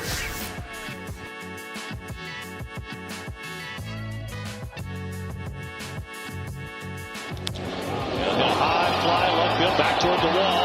Dominguez turning around. What is on that top shelf, maybe? That is gone. That's a home run. That got over the red line, and a home run for Rafi. Red Sox take a 2-0 lead. His 15th home run. Yankees are going to check it. The third base umpire, Jeremy Rehab, called it very quickly, and he had the best view of it. 2-0 Sox. Oh, life comes at you fast. That was Rafael Devers yesterday against the Yankees en route to a sweep, hitting a home run, and they ends up getting the sweep, and then before the day's over, he ends up a member of the San Francisco Giants. Papa and Silver hanging out with you all the way up until 2 o'clock. I'll tell you that we are brought to you by Redwood Credit Union. Whether you're dreaming of a new home, planning your children's future, or growing your business, Redwood Credit Union is a financial partner that feels like home. Learn more at redwoodcu.org. Federally insured by NCUA. We are just moments away from making the connection with Sean McAdam, columnist and supervising reporter for MassLive.com, and he now joins us on the UMA guest line. Sean, really appreciate your time. Greg Silver, Greg Papa out here in San Francisco, and lots to react to from both our end as well as yours, coast to coast. Blockbuster trade yesterday. Thanks so much for your time. How are you? I'm well, guys. Thanks for having me. Yeah, so let's just start with kind of the whole reaction and the shock waves that went through on a little Father's Day Sunday afternoon before Sunday Night Baseball. I just kind of want to ask, why now with Boston? I understand that the Devers situation had been one that was very up and down and it had its fair share of drama, but this was finally at a point in the season when it looked like Boston was erasing some of that negative momentum from the first couple months of the season when Devers was really starting to get going himself after that rough 0-for-19. And why, before the trade deadline and about 6 weeks in advance, did Boston decide to make this move? Yeah, the timing of it is curious, certainly, because as you referenced, the Red Sox are coming off probably their best 10 days of the season, and there haven't been a lot of those, as reflected by their one game over 500 record. But in the last week and a half, they'd won 3 straight series. They took 5 out of 6 from the Yankees. They took 2 out of 3 from Tampa. So they're on their best run of the year, and people thought that the sweep of New York over the weekend would send them off to a West Coast trip with a little bit of wind in their sails and a little positive momentum. As to the timing, I can't answer specifically, but I think the thinking here is that there was the realization that the Devers situation was just not tenable for the long run, that there was a damaged relationship between the player and management. And I think more to the point, there was some concern as the Red Sox are kind of transitioning with their roster and introducing a lot of top prospects. There are nights now when they have 4 rookies among their 9 everyday regulars. And a couple of those are very celebrated players. Roman Anthony, who was recently the #1 prospect in the game, and Marcelo Meyer, who's a top 10 prospect in the game.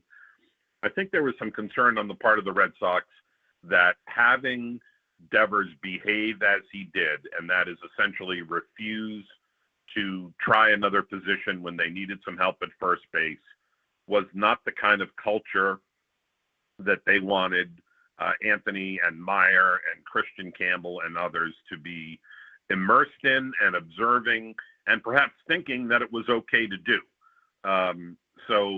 I think if you go back a little bit more than a month when John Henry went out to Kansas City the day after Devers had put Craig Breslow on blast, did not get the answers he was hoping for. He essentially pleaded with Devers to think about the team and how he could best help them, and Devers wanted no part of it.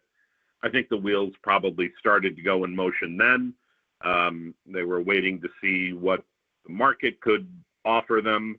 I know that they had received interest from a number of teams who correctly figured that the Red Sox would at least listen on Devers.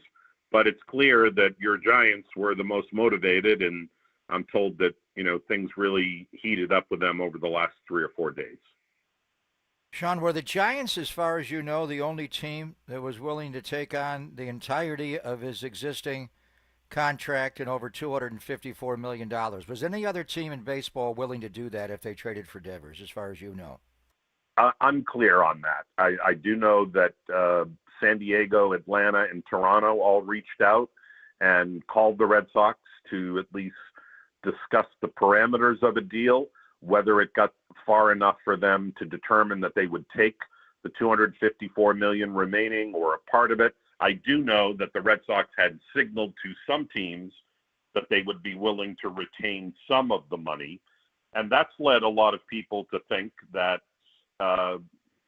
one of the driving forces behind taking the Giants deal was that they could clear the entire contract. You're talking about $250 million. It's strange because the team willingly extended him to the biggest contract in team history just 2.5 years ago, and now it seemed like they regarded the relationship with him and his future to be cloudy here, given the history and what had gone on. And it seems like one of the driving factors was getting out from underneath the entirety of the deal. As you guys know, it is not an overwhelming talent package that the Giants sent here. Hicks certainly has some potential as probably a late inning reliever or high leverage guy, or maybe even a future closer. Harrison has promise, but hasn't really done it much at the big league level. And the two prospects are two prospects. One of them was a former first rounder. The other seems a little bit more like a lottery ticket. So this is not the player and talent return that you would have expected for a player of Rafael Devers' caliber. This is a guy who's, probably among the 10 or 12 best hitters in the game. He's not much of an infielder, but from a run-producing standpoint, he's an elite hitter. And I think the people I've talked to and the most general reaction to this has been, is that all? And so that leads me to believe that the Giants' willingness to absorb the entire contract was a big factor in getting a deal done with them. Great to have Sean McAdam joining us, columnist and supervising reporter at MassLive.com, giving us a lot of the behind the scenes from the Boston perspective of what went down yesterday. I know answers to questions like this are tough to get sometimes, but do you have any sense of how far back some of these conversations between the Giants, the Blue Jays, the other teams that you mentioned we're going back to? Because I am curious, just that we cover the Giants every day, that they were going along nicely, but then over the last maybe 3.5 weeks, their offense really started to sputter in a way that was like, okay, we're raising some red flags here.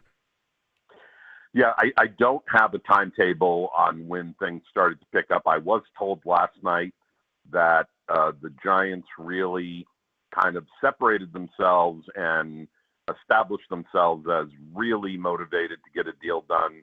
I was told within the last 4 or 5 days.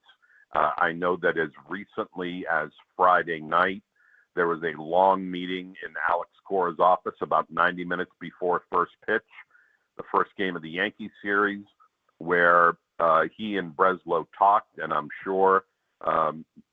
reasonably sure that the deal was starting to heat up then, and it took a little while to get medicals done and all the other stuff and exchanging information and everything else. But as to when the Giants first reached out, I don't know. I do know that I was told that it started to crystallize with them fairly recently over the last 4 or 5 days.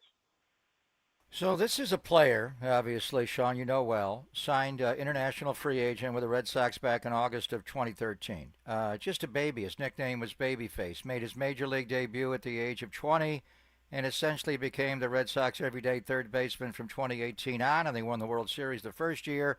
You mentioned January of 23, they give him the 10-year contract, and then it all blows up because they sign Alex Bregman this offseason. So take me back. Is Alex Cora and Craig Breslow partly responsible for this botched relationship? I mean, Bregman's a very good player, we know, and an accomplished third baseman. Did they not handle Devers appropriately, or did Devers just act out of turn? We're trying to figure out, we know who Rafael Devers is as a player and a hitter, but who is he as a person? And he's got to walk into a clubhouse that has a certain culture. So how did this relationship with Rafael Devers get botched so badly? Was it Boston's fault? Was it Devers' fault? What kind of guy is Rafael Devers, Sean?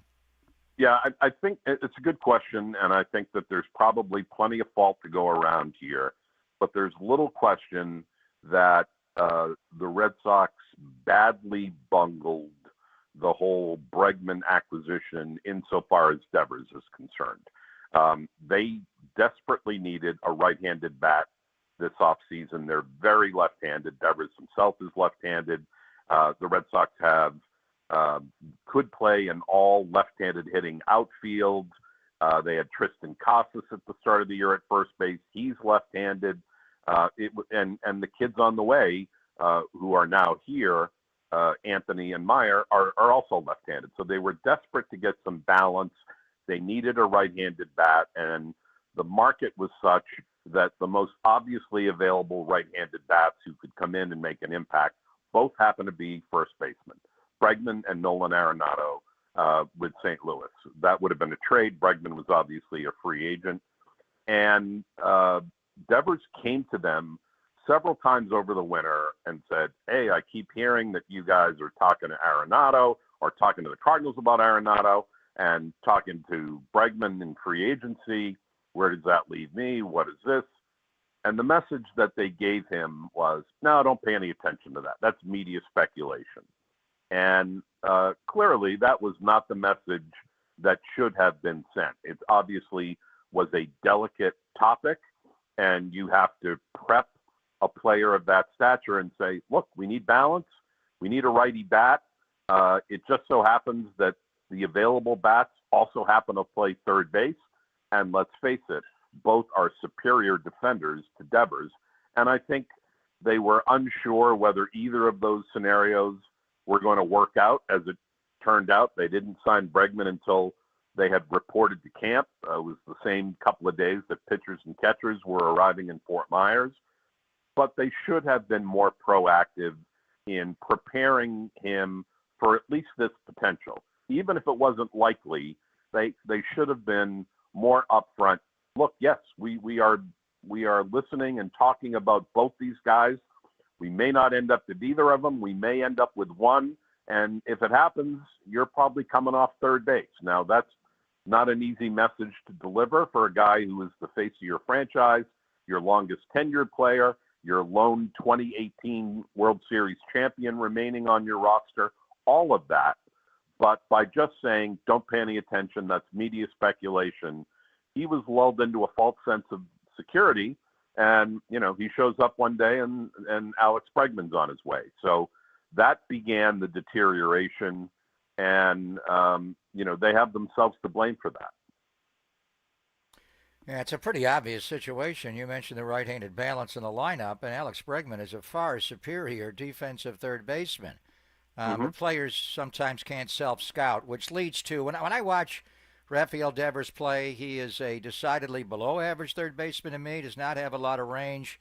The accuracy in the throwing arm is not there. Sometimes he looks disinterested at third base and just does not make the proper play. So the Giants have an injury with Matt Chapman. Casey Schmidt fouled the ball off his foot last night at Dodger Stadium. If the Giants do ask Rafael Devers, Sean, to play some third base, would he even be able to do it based on what he did in spring training and throughout the year? If they said, they're playing Cleveland tomorrow night, we got to put Schmidt on the IL, could he play third base that rapidly? And how would you categorize him at third or first or wherever? I think he'll be far more open to playing in the field for the Giants than he was here. This was, the ask of considering playing first when Casas went down, he took as an affront because his stance was, hey, look, in spring training, you told me I wasn't good enough to play third and that I was going to be a DH. And now you need help at first. And now you're telling me I should go do that. I think that was just because the relationship had deteriorated, and he felt no obligation to help them out when they needed him. With a fresh start and a new franchise and a team that obviously was interested in trading for him and taking the money on, I think he'll have a different mental attitude and approach toward a request to play the field. I think he can do it. How good he's going to be, he did take a lot of ground balls in spring training at third base just to kind of stay sharp. When the season started, that kind of stopped. And we were surprised within the first few days of the season when we asked Alex Cora, hey, if Bregman needs a blow or, has a minor injury, as it turns out this is a major one, and he could end up missing anywhere from a month and a half to 2 months. But if we said, he fouled a ball off his toe or he's got a little soreness, we assume Devers will take over for third base, and Cora very quickly shut that down. No, Rafael Devers is our DH. So I think that kind of gave him permission to, okay, then I'm not going to work out. I'm not going to take grounders. I'm not going to take infield because they told me that's not going to happen. What kind of shape he's in to be able to do that on short notice, I think is difficult to ascertain. But I think from an attitude standpoint, he'll be, sure, let me get my glove. And then what you get and the quality of the play is very much unknown. As you said, even healthy or even during the time when he was posting every day at third base, he was a decidedly below average fielder. It's not like he can't field the ground ball, but as you noted, his range is limited and the throwing tends to be erratic in spurts. Just like hitters have hitting slumps, Devers often makes his errors kind of in bunches. He'll make 2 or 3 in the span of 6 games and then go 3 weeks without making one. So he can be an adventure. He'll make the routine plays. He won't make a lot to his left or right, and he'll skip the occasional throw or throw one over the head of the first baseman. But it's not as if you're going to get embarrassed by running him out there. I just don't know how prepared physically he is to do that because he'd really cut down on taking grounders and keeping himself sharp here. Sean, this was awesome to have you join us on such a short notice. Really, really appreciate it. And love reading some of your stuff in masslive.com as I was doing last night and this morning. And also, we just had Alex Pavlovich, our local guy, on with his book that's available for pre-order. I might have to go check out your book, The Franchise on the Boston Red Sox, which I know came out a few years ago to this point. Yep. We had the same publisher, Alex and I, and that was obviously kind of a franchise publishing deal where they lined up a lot of people to write them about various legacy franchises, as the Giants and Red Sox are. So, I appreciate that plug. Thank you. Awesome. Have a good one, Sean, and we'll connect down the line. Sounds good. Thanks, guys. Thank you, Sean. He is Sean McAdam. You can read him in masslive.com. And again, also author of The Franchise for the Boston Red Sox. That one came out in 2022. Coming up, let's unpack everything from Pavs from Sean McAdam and quick reset before Kerry Crowley joins us at 11:50. We are loaded today. Papa and Silver on the Sports Leader. KNBR, the Sports Leader.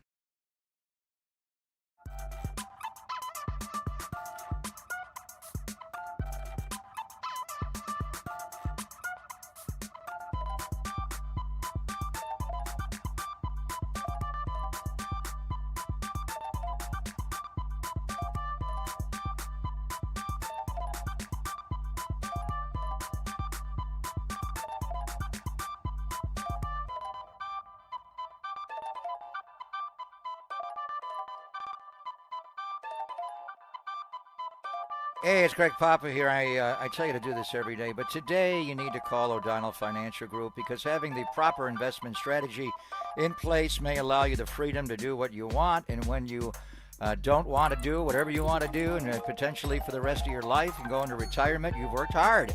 So you've saved hard, and the folks at O'Donnell Financial Group are here to help you avoid common mistakes in retirement. Having the right investment strategy for the future could make all the difference.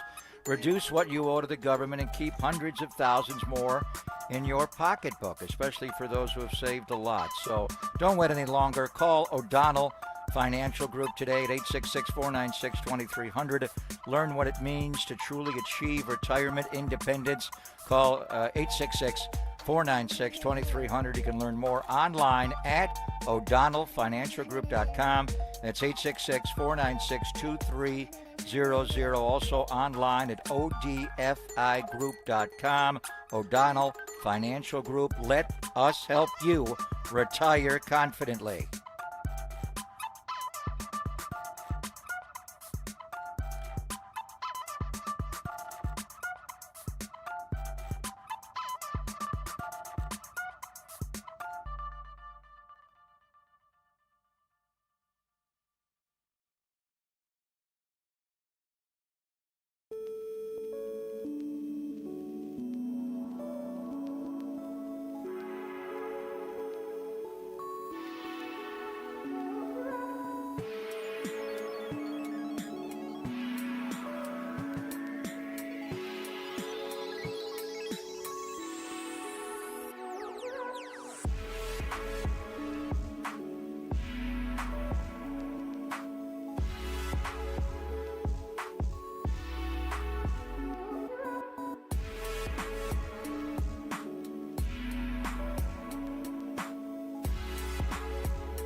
Papa and Silver now continues live from the KNBR Casino Matrix Progressive Jackpot Studios. Casino Matrix. Progressive jackpots are here. Where are you? Just drop in. Please play responsibly. 1-800-GAMBLER. To make him feel like home, man.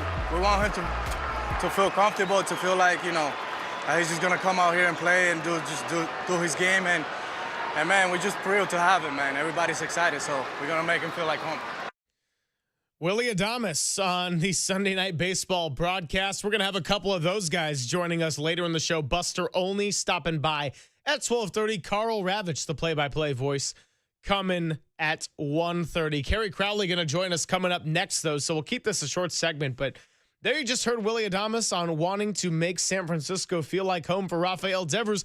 San Francisco hasn't been Willy Adames' home for all that long either, but we talked about it with Pavlovich and a little bit with Sean McAdam as well with the great back-to-back guest slot we just had. Rafael Devers, how he's going to fit into the clubhouse and who's going to step up to make him feel comfortable. I think the obvious answer, even with this short time wearing orange and black, the big personality, the big contract, and also the connection of his fellow countrymen in the Dominican Republic, Willy Adames. Yeah, Willie should have had a clause in his contract that he'd always be the highest paid San Francisco Giant by at least $1, because now he's been passed by his new soon-to-be teammate and good friend, Rafael Devers. And great to see Willie coming out of it, squaring the ball up, obviously, and in Denver with a couple of bombs. Yamamoto we took out with the high fastball the other way, and we're able to win that game on Friday night with Casey Schmidt hitting a grand slam. We are going to be joined by Kerry Crowley coming up in a little bit. So obviously, we talked about the four guys. Devers under contract now. Jung-Hoo Lee, the money they gave him. Matt Chapman, Willy Adames.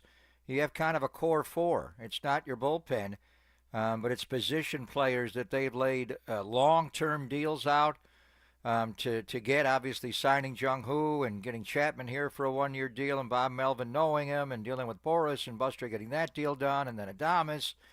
And they're two right-handed hitters and the two, third baseman, shortstop, the left side of the infield, and then two left-handed hitters. Jung-Hoo Lee is, I'd like to see him lead off all the time now, and it may turn out that way. And then, where do you bat?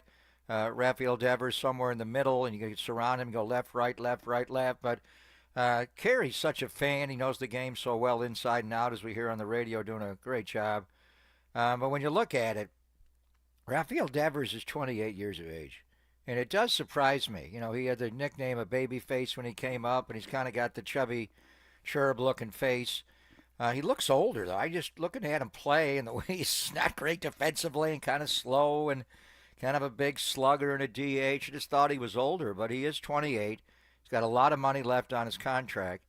And Kerry's such a great fan. I'm going to go through all the, history of the great trades that have been made, but Barry Bonds was not traded for here. He was signed as a free agent to leave Pittsburgh, and he was 28 years of age. When this new ownership group, Peter McGowan and Larry Baer, came together, and all the investors, including Larry Nibby and everybody, that came together back then, and they signed Bonds. I'm not saying he's Barry Bonds, but Rafael Devers can hit. And Pablo, we forget about Pablo. Pablo was a switch hitter, but Pablo could hit. As a left-handed hitter, he got close to 30 homer years. Brandon Belt got close to 30 homer years. Hunter Pence from the right side got close. But at the very least, and Rafael Devers does bring 15 homers to the Bay from Boston's back bay, those 15 are not going to translate. He has to hit 30 fresh here.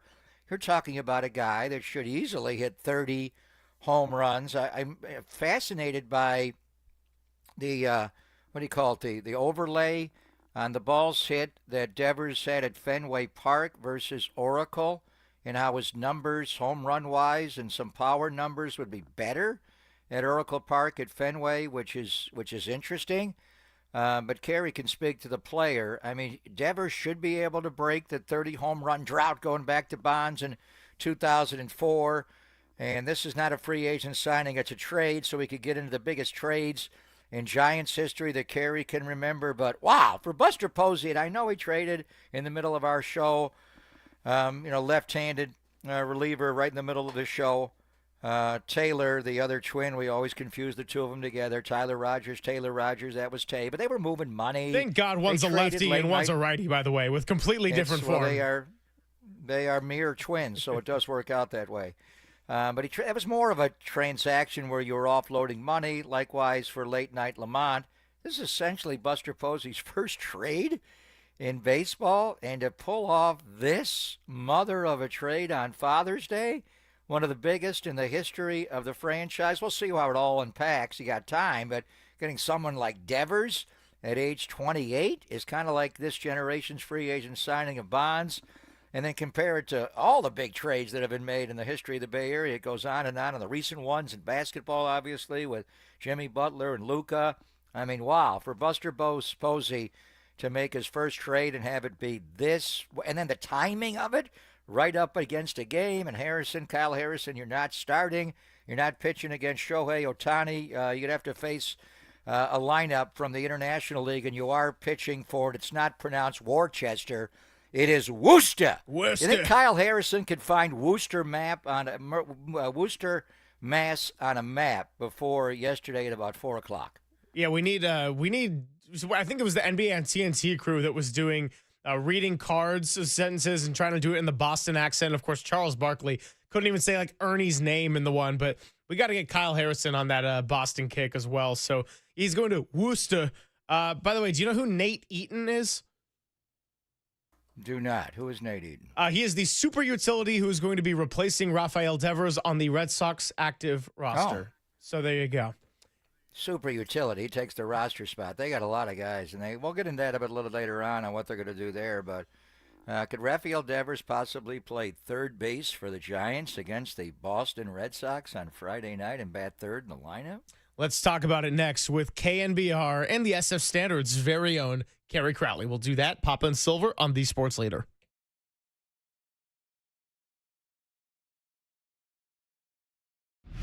Time for traffic on the Sports Leader.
Papa and Silver now continues live from the KNBR Casino Matrix Progressive Jackpot Studios. Casino Matrix. Progressive jackpots are here. Where are you? Just drop in. Please play responsibly. 1-800-GAMBLER. What's happening, everybody? Happy Monday. Papa and Silver hanging out with you. Murph and Marcus had a busy 4 hours. Dirty Work gonna have a busy 4 hours coming up from 2 to 6 today. Lots you can go back and listen to, like Buster Posey in the morning. Lots that you can go and check out later. But right now, we are welcoming KNBR's very own, the San Francisco Standard's very own, and our good friend, Carrie Crowley, to the show. Carrie, I think this is the first time you've been on with me and Papa, but it feels weird to say welcome because you and Papa go way back. We've done shows together. I've produced shows for you at the board, and then I know that our midday time slot kind of gets in the way of some of your other duties. Regardless, welcome, my friend. Yeah, happy to be here. Happy to talk ball with you guys. And what a 24 hours it's been. I don't know that any of us anticipated that things would look like this come your show on Monday, but what a gift for you two. Well, also what a gift for us because we were trying to book you to come on the show in the later parts of last week and then thinking, you know what, let's just do it after the Dodgers series. There will be a lot to talk about. Little did we know that we haven't even really touched on the Dodgers at all today because of what went down about 15 minutes before first pitch with Kyle Harrison getting taken out of warmups. Sean Jelly gets the start, and in the biggest game of the year, you end up seeing Sean Jelly and Joey Lucchese because Buster Posey, Bob Melvin, and this front office and this clubhouse had other things to worry about. So just general reaction to the big picture of it all, the timing of it, and just comparing it to some of these past moves that have been made by this San Francisco Giants franchise. I think it was a big shocker all around.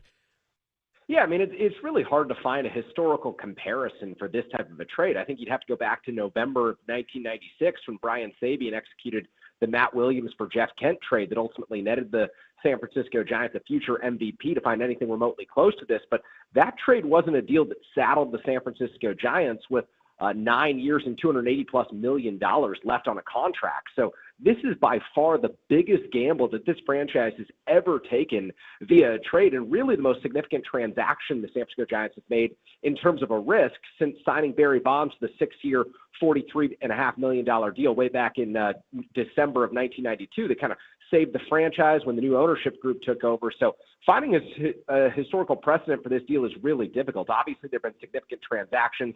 The day that Buster Posey was drafted, the day that they gave him his 8-year record-setting extension that made him the highest paid player in the history of the San Francisco Giants franchise. But in terms of looking at where this move ranks in San Francisco Giants history, it's just hard to compare it to anything else because it's such a big swing from Posey as an executive.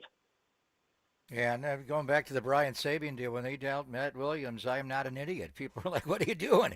You're trading him for Jeff Kent, and that was a whole new launch, and the We Surrender trade with the White Sox, and, big trades. But Tim Kawakami, was talking to Buster recently, and he brought up the Carlos Beltran trade for Zach Wheeler.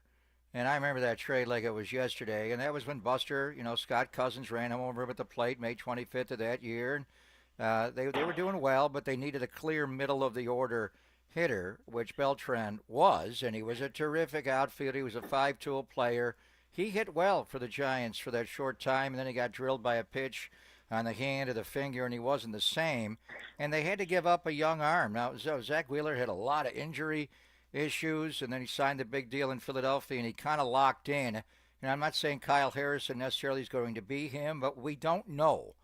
But since he just brought it up, talking to Kawakami, Kerry, is this kind of Buster Posey's Zach Wheeler for Carlos Beltran trade, to trade a couple of young pitchers that are trying to find their way, where they're going to be a starter in a bullpen, to get a middle-of-the-order hitter like Devers? Yeah, I think it's a good comparison in large part because, you look at Devers, and he's the most accomplished left-handed hitter the San Francisco Giants have had since Carlos Beltran. But I think the other component to that was Beltran was a rental that year, and so they were just going for it in 2011. They were hoping that, Beltran will ultimately lead them to that second World Series, go back-to-back that season. It didn't happen. They gave up Zach Wheeler in the process. It was, of course, taken with the in the first round in 2009 of that season. But, with regard to Zach Wheeler and Kyle Harrison, I think it's a little bit different because Wheeler was down an A-ball at that point. He wasn't a known commodity to anyone at the major league level. There was significant hope that a former high school arm who was drafted early by the Giants could develop into the next big thing at the major league level. But Harrison has been at the major league level, and for the most part, it's been a struggle to find consistency for him. And so I think the Giants saw the 35 starts that he'd made for them in the major league uniform. They'd seen the fact that the fastball was electric, but he didn't really have great secondary stuff. And they projected someone who, he's probably more of a fourth or a fifth starter. And until he throws a secondary pitch, whether it be that slurve or a changeup, for strikes with regularity, he's much more of a reliever at this point in his career. So I think that you're more comfortable moving on from someone like a Kyle Harrison, say a Hayden Birdsong, who throws 4+ pitches, and maybe even a Landon Roop, who's got the elite curveball and also throws a good changeup off of that. Roop obviously has to dial in a sinker or a four-seam fastball, but if you were to trade any member of that trio, I think that Harrison, because he throws from the left side and is young, 23 years old, has the most trade value, and I think that right now, he might have the lowest ceiling of any of those three players, considering he just has never thrown a secondary pitch for consistent strikes in the minor and major league level. Yeah, I mean, no question about it, Kerry. We talked about that on our show for a good couple of weeks here, especially in light of the Verlander injury and Harrison getting moved into the rotation. We are talking to Kerry Crowley here on the UMA guest line. We're a couple of youngins, and we like to pay respect to the advice we've received from some people before us. So, we always learn that actions speak louder than words. And a lot of the words about Buster Posey have been measured, patient, calculated, and not that that's not true at all. I mean, I think that's pretty accurate description of what he's been to this point.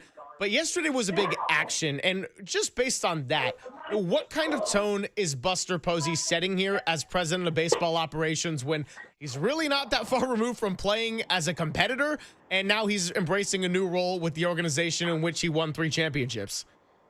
I mean, I think he's very much embodying kind of the mission that Brian Sabean and Bobby Evans had when they were general managers and executives of the San Francisco Giants, which is when you have the opportunity to win and achieve your goals and challenge the top of the division, you have to take every possible stab at doing so because you never know who's going to be healthy. You never know if you're going to get this type of a season from Logan Webb and Robbie Ray, the years that they're in right now and the year that the bullpen is having. Buster knows you can't waste this. And so it's hard to say if he'll operate with the same level of, kind of an attack mindset from the front office in 26, 27, and 28. But he clearly sees a team that has the bones to contend in the postseason. He was on teams like this that were so incredible on the mound, but really struggled at the plate a little bit. And to make sure that the Giants have the best opportunity to make a deep run in October, they needed this thumper in the order. They needed a Rafael Devers. They needed someone who could completely change the complexion of their lineup. And just think about what this does. It immediately takes the pressure off of a Willie Adames, a Jung-Hoo Lee, and Elliot Ramos.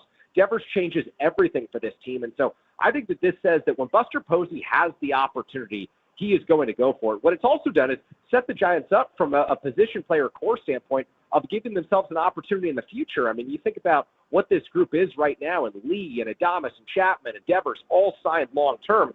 Now it's about, just bringing up prospects from homegrown inside the farm system, drafting extremely well over the next few years to ensure that you can take stab after stab at this. But the very first thing that Buster Posey had to do was capitalize on the opportunity that's been presented through the first 70, 72 games of this 2025 season, and he's done that by taking this swing for Devers.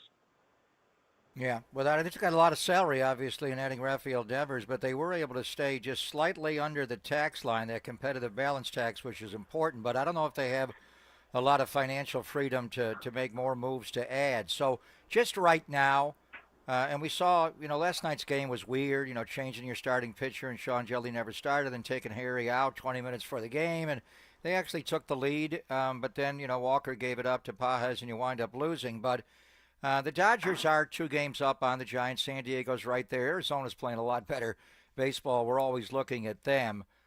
Forget the wild card, because I think, Buster's mindset is let's win the damn West. And we've seen the Giants with even a lesser roster than this, 107 to 106 in 2021.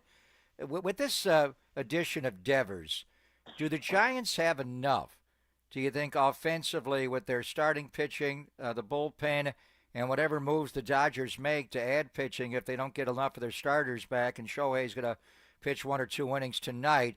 Do the Giants, in your opinion, right now, Kerry, by adding Rafael Devers, do they have enough to actually beat the Dodgers, Padres, and Diamondbacks out and win the National League West?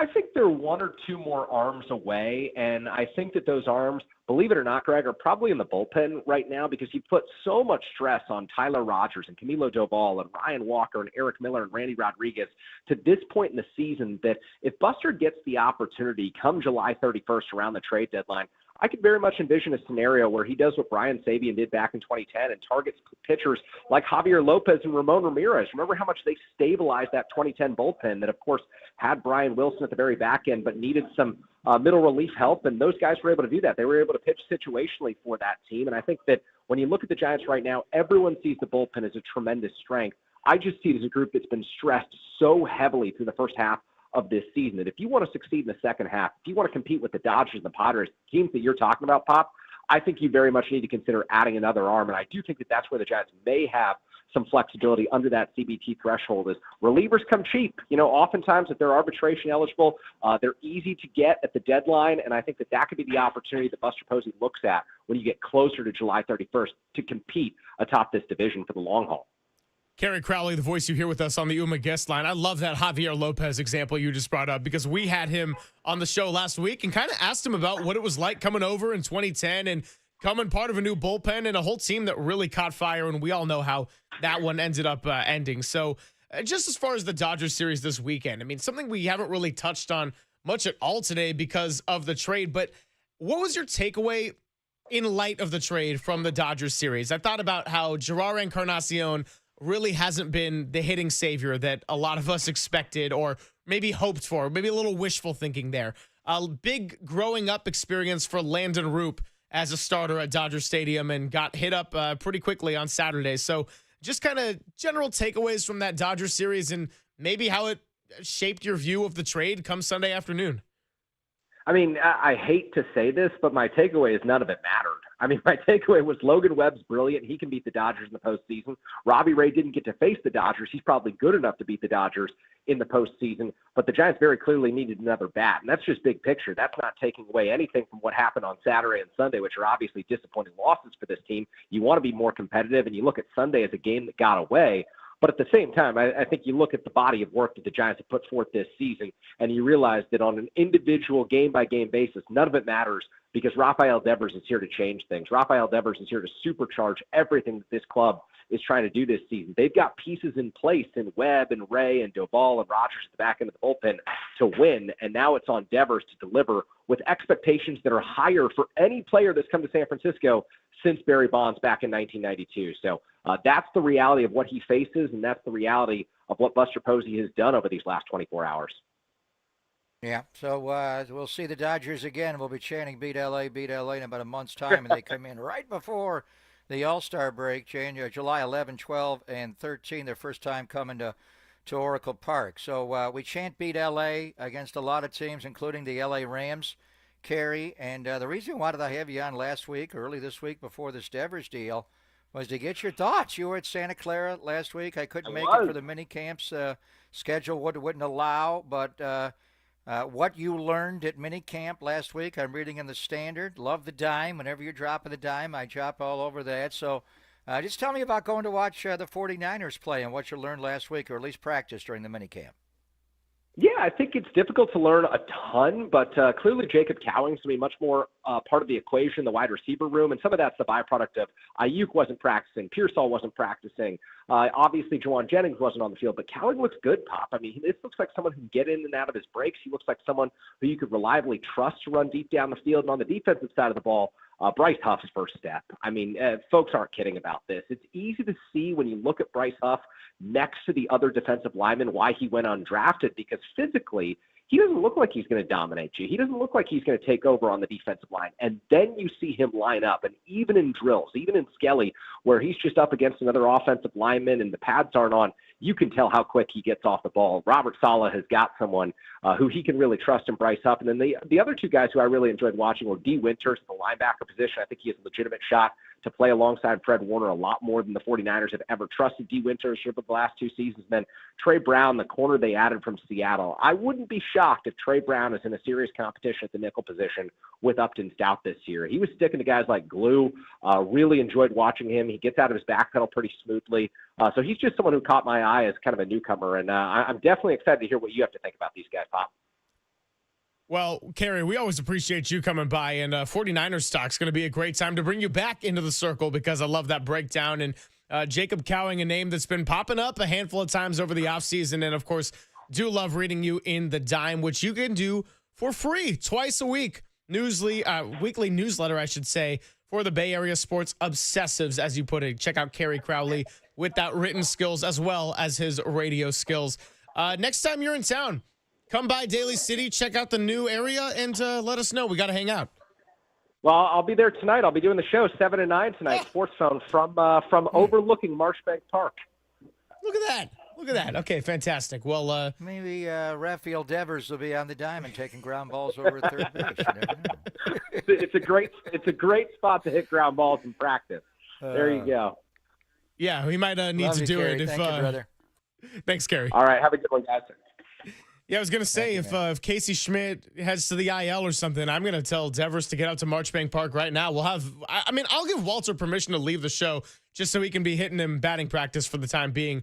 The Giants did release their pitching probables for the Cleveland series. Of course, tomorrow is going to be Robbie Ray. Justin Verlander is the probable for Wednesday, so that would be his return from the IL. And then, of course, Thursday you will see Logan Webb against the Guardians, and then a pretty big series coming this weekend against the Boston Red Sox at home.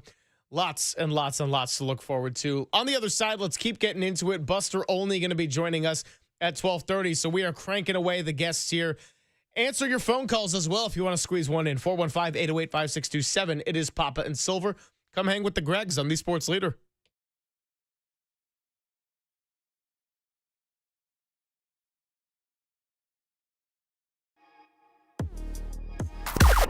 Now, from the O'Donnell Financial Group Sports Desk. Learn more at odfigroup.com. O'Donnell Financial Group, because planning is a process, not a product. Coming up on Dirty Work, Copes, Depop, Tim Webb will react to the Rafael Devers trade. First time we're all back in studio together as a station since the news broke yesterday. Tim Kirkjian, Susan Slusser, and George Contos going to be joining them, so check it out 2 to 6 after Papa and Silver take you 10 to 2.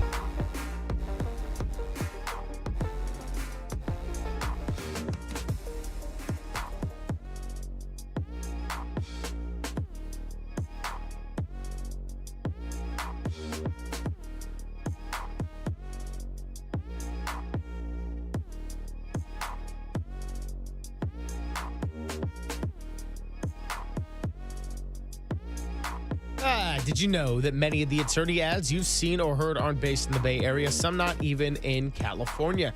Chris Dolan and the Dolan Law Firm have been based right here in the Bay Area, however, for more than 25 years.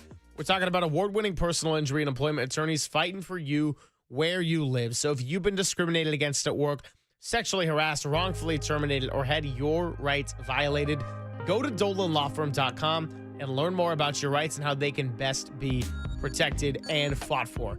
Unfortunately, over the past year, Chris and his team also saw a sharp increase in no-fault injury accidents, and with all the chaos and people and devices and vehicles around us, let's please be careful and work together to make the Bay Area a safer place. But feel confident that you're in good hands with award-winning California Lawyer of the Year, because the Dolan Law Firm has secured more than $1 billion in verdicts and settlements on behalf of their clients. You pay nothing up front, no hourly rates, no upfront fees. And best of all, they don't get paid until you get paid. They live here, they work here, they win here. DolanLawFirm.com.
And now it's time for the Protect Your Assets Business and Technology Report with me, David Hollander.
Papa and Silver now continues live from the KNBR Casino Matrix Progressive Jackpot Studios. Casino Matrix. Progressive jackpots are here. Where are you? Just drop in. Please play responsibly. 1-800-GAMBLER. Good to be with you, Papa and Silver. Come hang out with the Gregs. 415-808-5627. The number to dial in if you want to join the conversation. Buster Olney going to be joining us coming up at 12:30. Then we got Danny Emmerman, who was filling in for John Shea over the weekend. And, of course, we'll catch up with Shea Hay on Wednesday. But Danny is going to be stopping by at 12:50. And then Carl Ravitch, who was on the call last night, and you heard him in the open package, he's going to be coming by at 1:30. So we are more than just a little bit busy on a Monday, and I wouldn't have it any other way. Rafael Devers headed to San Francisco to take on the Cleveland Guardians, and then just like that, his old team, Red Sox, over the weekend. I'm going to play some sound from Buster Posey coming up in a bit, but Walter's doing like 3 jobs back in the studio, so I'm actually going to be nice to him about it. Does this mean that if Rafael Devers is in the lineup tomorrow, Papa, his debut is going to be in a City Connect jersey? It would. It's a Tuesday, and he better be in the lineup tomorrow. I mean, that is the assumption. They didn't trade for him not to play. Then where would he play? We'll talk to Buster Olney coming up, and Buster's the premier insider of the sport, certainly nationally. And he opened up, the Sunday morning coverage talking about Ryan O'Hearn, our guy, and maybe the Giants would go get him, and that's someone we've identified. And then later, right before the first pitch during Baseball Tonight, he was talking about Ryan O'Hearn. So I certainly think the acquisition of Rafael Devers probably means you don't need Ryan O'Hearn. But I say go get whoever you can get. And, you talked about, what does this mean for Wilmer Flores? What does it mean for Dominic Smith? Great point by Alex Pavlovich. You need pinch hitters. You need guys to flip arms a little bit. And if you have Dominic Smith and or Wilmer Flores available, not in your lineup, it may probably be one or the other, depending on the arm that's thrown against you. I mean, Dominic Smith is Wilmer Flores as a left-handed hitter. The guy doesn't stride at all. He barrels everything. He is way better defensively at first base than anybody got on the team, including Rafael Devers and Wilmer Flores, whoever you want to play there, Casey Schmidt. This guy's better, but you like the optionality of them being able to come in when you pinch hit late in the game, and they're veteran guys that can do that. The thing about Dominic Smith, though, Greg, he doesn't drive the ball. He has no stride at all. He looks a lot. Wilmer's like that from the right side, but Paul Molitor, late in his career, when he was going to the Hall of Fame, he just no stride at all, and he just whack everything and barrel everything. Dominic Smith does not stride. So he is completely the opposite hitter of Rafael Devers. Devers opens up like Jung-Hoo, and then closes down, and then twitches and lifts the front leg, and the bat speed that he comes through the zone with is impressive. He barrels one. He's got a hit of the long way. He could catch it late and drive it on the left field line or in the gap in left center if he gets the bat head out early. He can pull it. He's a gap-to-gap, line-to-line power hitter who will hit for a decent average. He's walking more than ever this year, but mainly he's a power hitter. I mean, the way he brings that bat through the zone is just incredible whip. A lot like, Casey Schmidt's got common whip from the right side and hit the 2 grand slams over the weekend. The one thing that intrigued me that Kerry Crowley said about adding, he mentioned the bullpen. And you would think with all the arms in the bullpen, you didn't need to upgrade. But now Kyle Harrison's gone. So Kyle Harrison's not going to be a second lefty in the bullpen. Eric Miller's walked a few too many people right now. As you look at it, Spencer Bivens is more a long guy. Ryan Walker's lost again. He's just, he's in, he's out, he's all over the place. You need that guy to be locked in. I would say in particular from the left side, what Kerry said just kind of opened up a thought bubble to me. And Javier Lopez, when he was acquired, won the Giants the World Series that year. And that, that loogie, that special lefty that would face one guy, you can't do that in baseball anymore. We'll see about the starting rotation, and guys hopefully have to stay healthy. You mentioned Verlander will pitch on Wednesday. You need him up and running with Robbie Ray and Logan Webb, and the young guys Birdsong and Landon Roop's been good, but got touched up a little bit. I think right now you just watch the position players play. You get Chappie back, hopefully, and he had a good report going to see Steven Shin. We were kind of concerned about that, being a hand surgeon, but we'll see where he's at. But you got coverage there. Hopefully Casey Schmidt's okay. But the one area that you always look to add is pitching. Maybe not frontline starting pitching if you're healthy and they're clicking. But Kerry brought up an interesting point. You can never have enough good arms in the bullpen. No question. And, I mean, that's how the Giants were able to get to 3 World Series, and that's why they had a whole ceremony last year about the core 4, of course, with Javi Lopez, our guest from last week, being on that list. I want to play one cut here from Buster Posey because the whole quote about breaking even really ruffled a lot of feathers, and I understand why. The Giants are now a single team in a big market after the Athletics have headed over to Sacramento, and Buster Posey with this move and ownership's approval to pay up on it, the $255 million, well, they're certainly acting like it. So here is Buster Posey on how ownership felt about taking on $255 million with Rafael Devers' contract. Well, huge credit to our ownership group. I mean, as I've gotten to know them more post-playing career, it's very evident that this group is passionate about trying to put not just a winning team on the field. They want a championship caliber team out there, and this is a huge signal. I mean, we've pitched really well this year. Offense has been up and down, so to commit to this guy for this type of money, for this length, just really hopefully signals to the fan base that to be a San Francisco Giant means that we're our goal is to be the last one standing. It's I think it's what our fan base deserves. I've mentioned it a lot throughout my career and now post-playing career is that ultimately that's our goal. Our goal is to put a entertaining product on the field and, compete to win a World Series. And this definitely helps us. A lot of season left to go, but we're in a good spot and we like our group. So in a league with no salary cap, and the Giants have made different moves and they've trimmed their payroll over the past couple of off seasons, well, especially this last one. Now they're taking on $255 million in the Rafael Devers contract because, to Buster Posey's point, the fans deserve it. They are competitive. They have a chance to continue to excel, and they are behaving like a team that isn't worried about a Sunday Night Baseball national broadcast against the LA Dodgers in the month of June because they are worried about the LA Dodgers in the month of October and chasing down the division, which is very much up for grabs. And they addressed their biggest weakness, hitting, and particularly a left-handed bat. And they went out and got a guy in Rafael Devers with ownership signing off on a whole lot of money over there. Buster Posey putting it on the table, willing to risk it. And after all that, some of the foreshadowing on the Zach Wheeler deal and how much he liked it, he is going for victory because they believe they are overachieving, they are achieving high, and they got a chance to compete. They don't want it to be overachieving in the span of, we had a nice April through June. They're trying to make it a whole length of a season, and on top of that, add a guy that can be here for years to come. Yeah, we'll talk to Buster Olney. The timing wasn't perfect, but when you're ready to roll, and Boston may have said, take Kyle Harrison out. We don't want him starting. We got to get this deal done here. But Boston did play Devers in the day, and his last at bat as a Red Sox, he hit a bomb into the screen that beat the Yankees, a solo homer. They won by 2-0. So ideally, it wouldn't have happened that way.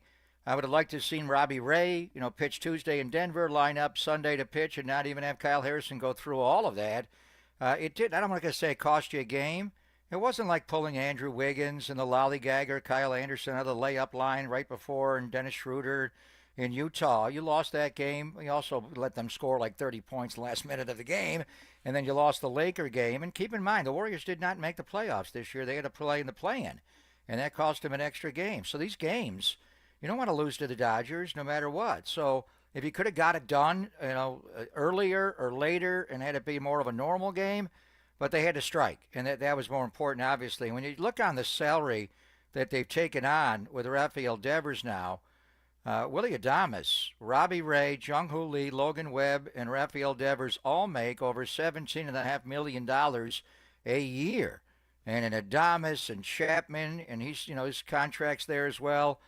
He's currently on the IL, doesn't show up there, but he makes $25 million, so add him there. And Verlander's making $15 million, and these are long-term deals. They go for a while, so that there is no. It's not like football where you have a hard cap, but it is like a little more like basketball where there's a punitive, competitive balance tax, CBT line, whatever they called it. The Giants have taken their payroll up, obviously, and taken Devers' money. But they still have about $17 million in tax space as I'm looking at it to add, maybe a reliever, a lefty reliever here and there. And those are usually veteran guys that cost some money. And when you make a trade in baseball, unlike basketball where you got to take back like salaries, you can trade. Jordan Hicks is making decent money. Kyle Harrison's just starting. The other guys are in the minors. You can take on a Rafael Devers who's got a monstrous contract, and you just got to go to ownership and say, can we do this? But we're still below the tax line, so it did make a lot of sense to do that. But when you look at them, they got still a little like the 49ers roster where they got a lot of guys that are making a lot of money. Mm-hmm. What is it, 7 guys or so? Yaz, is it almost $10 million? You got 7 guys that are making $15 million or more on your roster than a bunch of guys that are young and making minimum, a little bit like how the 49ers built their star-studded roster in Santa Clara. Yeah, no question. And also, we'll see if the Rafael Devers trade can have the kind of impact that Christian McCaffrey did when he came over from the Panthers to the 49ers. That's a discussion for another day. Buster Olney was down getting shocked right before Sunday Night Baseball last night, reporting to Carl Ravitch and crew, and he'll join us next on The Sports Leader. KNBR, the Sports Leader.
Greg Papa here. I had custom lens replacement. It's known as CLR from Laser Eye Center of Silicon Valley a couple of years ago, like 3 summers ago. It has been a game changer for me. I was in the chair 20 minutes, went from 20/80 vision to 20/20 like that, threw away all my glasses, and I had the Hubble telescope to be able to see. Don't need any of it anymore. So if you struggle with distance vision, as did I, previously to CLR, and now you need reading glasses or do wear bifocals. I never wore the bifocals. That's old man stuff. But I had reading glasses. That was pre-CLR. CLR, custom lens replacement, is your permanent solution to readers, bifocals, glasses, contacts, and you'll never develop a cataract the rest of your life. So don't wait until you're old and gray to see great. Do all the things you love to do with perfect vision now. After tens of thousands of vision correction procedures, my friend Dr. Craig Bindi and his staff at the Laser Eye Center of Silicon Valley can tell you if it's your right time for CLR. They make it easy. They start with a free virtual consultation at lasereyeclr.com. See if you're a candidate for CLR. Maybe it's LASIK or one of their other procedures. They'll discuss your vision goals and all the different lens technologies. Again, no readers, no contacts, no glasses, no cataracts the rest of your life. What are you waiting for? Sounds simple. lasereyeclr.com or call and get what I have. 877-GET-2020.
Papa and Silver now continues live from the KNBR Casino Matrix Progressive Jackpot Studios. Casino Matrix. Progressive jackpots are here. Where are you? Just drop in. Please play responsibly. 1-800-GAMBLER.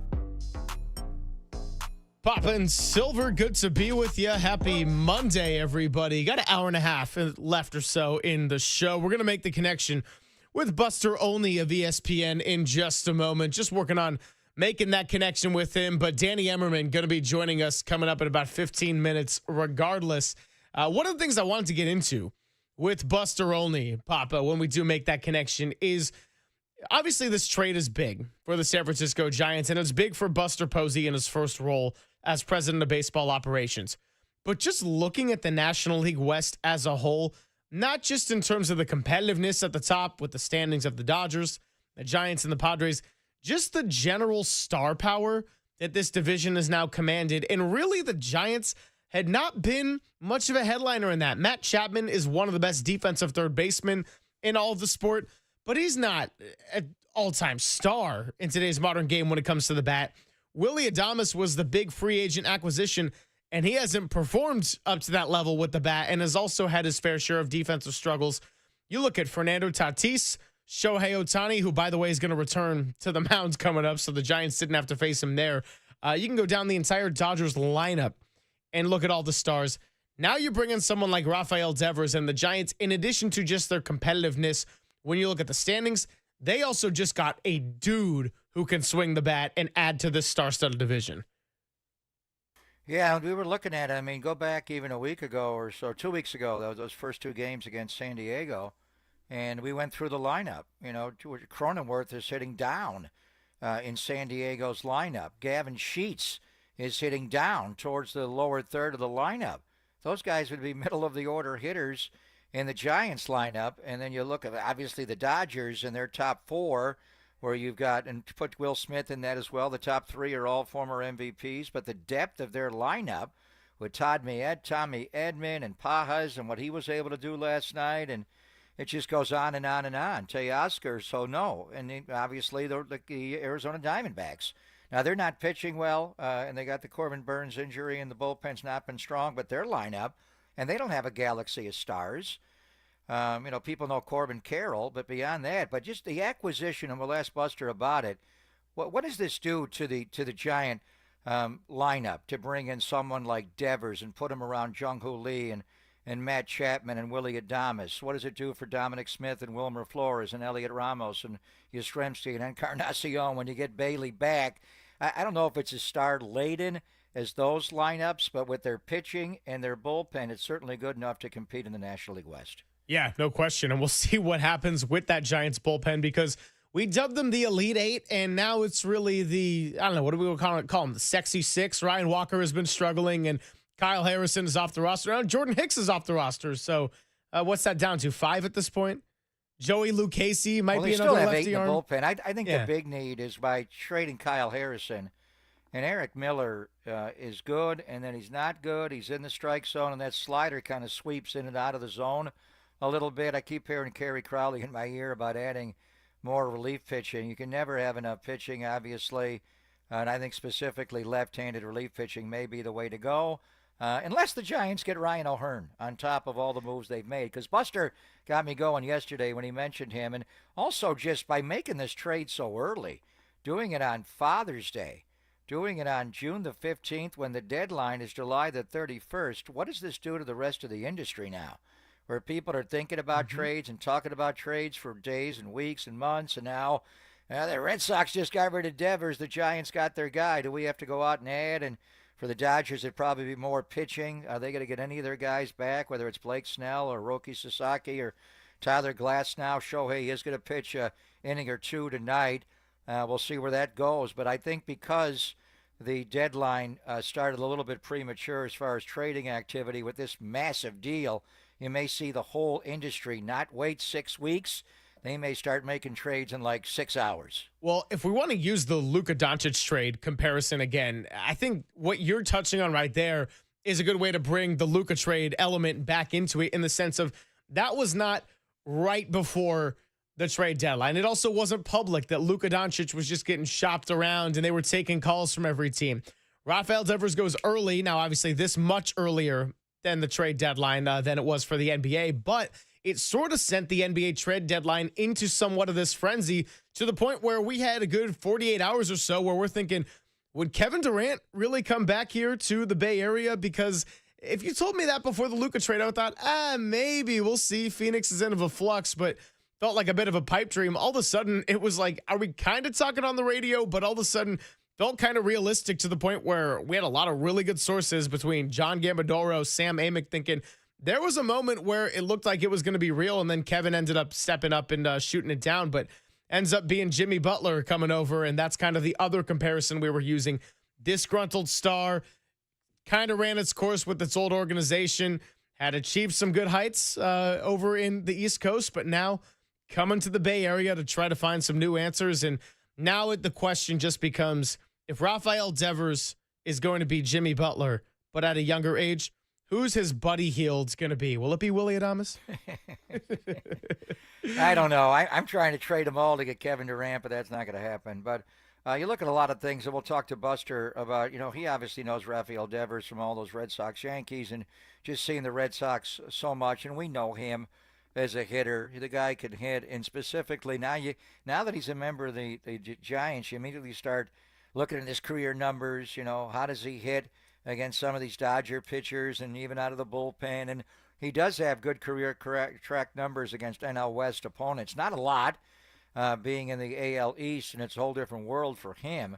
And I wonder if that was part of the Red Sox motivation. You had to make the deal with Buster, and he liked Kyle Harrison, and they're going to take the salary. But if we're going to trade him, we want to send him from the American League East all the way up in the Northeast in the hub and send him all the way to San Francisco across the whole country. We'll only see him once a year. They'll have to come here. The timing made it ironic that they're coming here this weekend. But against the National League West, Rafael Devers, 33 career games, has 10 home runs in 33 games. So one every third game, just about 21 RBIs, 30 hits, and his on-base plus slug is an 866. We'll get into it. Does he struggle left on left a little bit? I don't see that. He's an everyday player. Seems like he hits all kinds of pitching. We'll have to analyze him a little more to see where the holes are in his swing, but Buster's been watching him for years. I mean, we got to figure out where he can play, third, first, and ultimately his position is left-handed batter's box. He is one of the best pure hitters in baseball. He barrels everything. He drives everything, and the bat speed is just, woo, he whips that bat. So we'll see if we can connect with Buster Olney a little bit later in the show. Just texted him. It looks like it didn't even go through, so I do wonder if he maybe had a plane that he was going to get on. I know he was traveling early in the morning, so perhaps a little bit of a delay there. We'll have Danny Emmerman coming up in just a bit. Want to play one more from Buster Posey with Murph and Marcus this morning because, well, we've kind of lived it over the last decade or so. Well, actually, much farther back than that, but free agent bats for the Giants typically don't want to come here because if there's opt-outs in the contract, they're not going to get as great a numbers, and then it's going to hurt their market and all of that. We know the deal. Oracle Park, pitcher's paradise, not necessarily a hitter's ballpark. Here was Buster Posey on the inability to sign the big free agent bats, but now trading for one and finding another way to acquire one instead. Yeah, I mean, it's been tough to get free agent hitters here, no doubt. So that was part of the thought in this. And again, a credit to our ownership group as well as far as seizing an opportunity to bring a big bat in and make such a commitment. I guess you never know. I mean, I think the hope is that, long term, the hope still is that we draft well, we, develop great hitters. I still believe that that's the ultimate recipe to success. But when you have foundational pieces like we do right now, as far as Devers and Lee and Chapman and Adames and Ramos is coming on strong, you feel like you're in a good position. Now it's up to us as a group to get some of those homegrown players up here and continue to put great players out. Yeah, well, I'll tell you this one, and I know that this is not exactly how it works, but I couldn't help but get excited last night looking at Sarah Lang's Twitter. Rafael Devers' career extra base hits, but overlaid at Oracle Park. Let's just say that based on this chart, you'd see a lot of red and a lot of balls that would hypothetically end up in McCovey Cove. Well, it's interesting because Fenway Park is obviously a hitter's haven. But, Wade Boggs would wall ball it. Ted Williams would pull the ball. It's just, odd. But when you look at, like, in 2021, he had 39 homers that year. If he had played at Oracle Park, he would have hit 42 home runs. In 2022 was 23. He would have hit 25 in San Francisco. Every year it's up. 29 in 2023, it would have been 30. 25 last year, it would have been 28 at Oracle Park. And this year, 13 at Fenway of his 15 would have been 17. So it's just, wow. The numbers do translate. He's obviously going to be able to reach the Cove. He'll be able to clear that wall. I do wonder, a lot of his line drives that hit the Green Monster the other way, and he is a gap-to-gap, line-to-line hitter. He swings big. Sometimes he catches it late, and it goes down the left field line, sometimes in the gap, but if he gets it out quick enough, he'll pull it. And he'll spray the ball all over the field. He's tough to pitch to. That's why I wonder what the scouting report is. Where's his hole in his swing? Does he chase a little bit? You have to watch him more, and we'll look at him more. But, a lot of hitters don't like coming here, and that's the bottom line. Carlos Lee years ago refused to come here, and they tried to get Giancarlo. Guys have taken money to come here. Obviously, Jung-Hoo Lee took a lot of money to come here. Matt Chapman took money to come here in a 1 year, and then he signed long-term, and likewise obvious with Willie Adames. Do we have any reaction at all from Rafael Devers' camp or his representatives or anybody? Has he said anything about this trade? Is he flying out to San Francisco?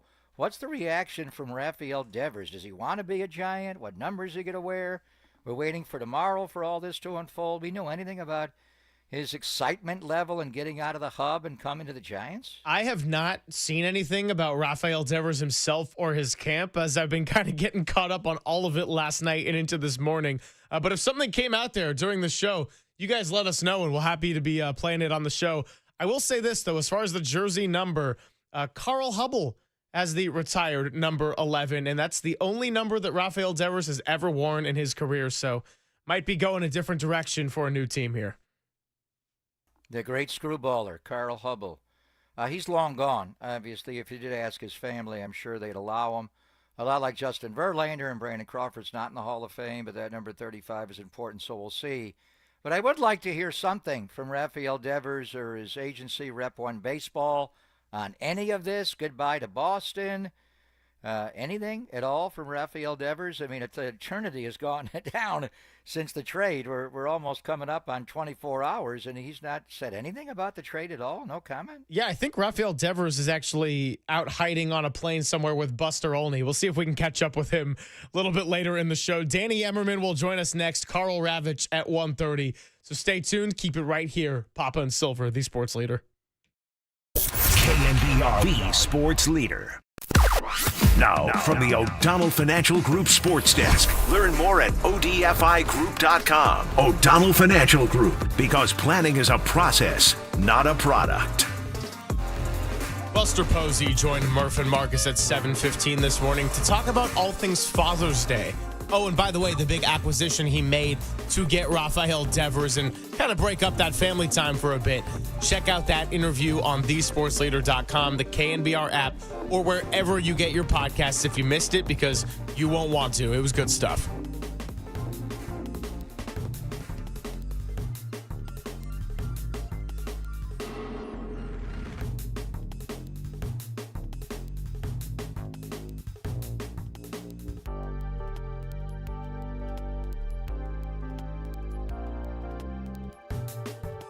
Hey, it's Greg Papa here. You know, when it comes to pizza, there's one place that I always will recommend among any others, above any others, and it's Tony's Pizza Napolitana, the North Beach. Tony Gemignani and his team have been ranked #1 in the world, and once you taste it, you will see why. You will taste why.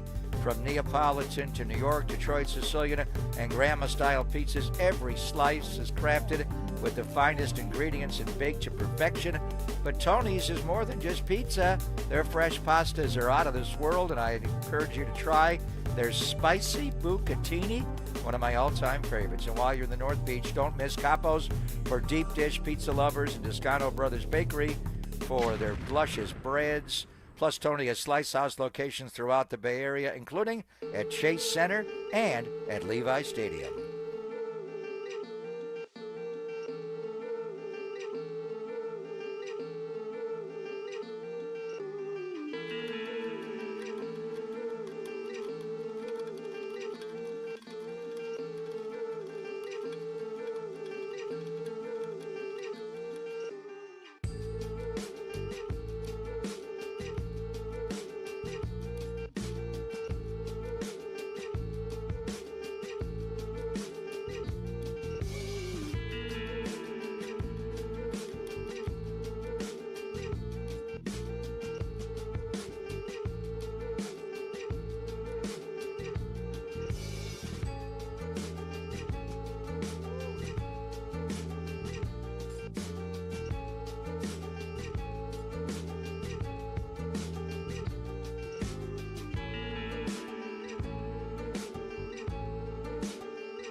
Is Papa and Silver on KNBR, the sports leader.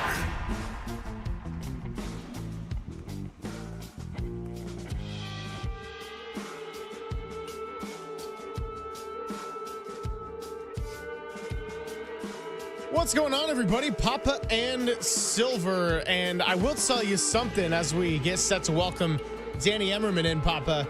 We do have news that Rafael Devers' presser tomorrow is actually going to be outside the window of our show. He will be getting to the podium at 2:30 with a night game against the Cleveland Guardians on the horizons there. So something to keep your eyes on. Dirty Work may carry that one live, so stay tuned. Rafael Devers, 2:30 tomorrow. And it is now time to welcome in our good friend of the San Francisco Standard. We're going to call him Fake and Younger John Shea, as Shea Hay was celebrating his child's graduation. And what a time for that one. Trying to be a good father on a little Father's Day weekend. And Buster Posey, who is a father himself, had some other ideas. Rafael Devers to the San Francisco Giants, and Danny Emmerman was down in Los Angeles all weekend covering it.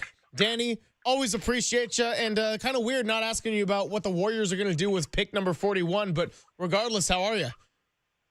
I'm doing well. You can ask me about anything, but I know ball. We can talk some Giants.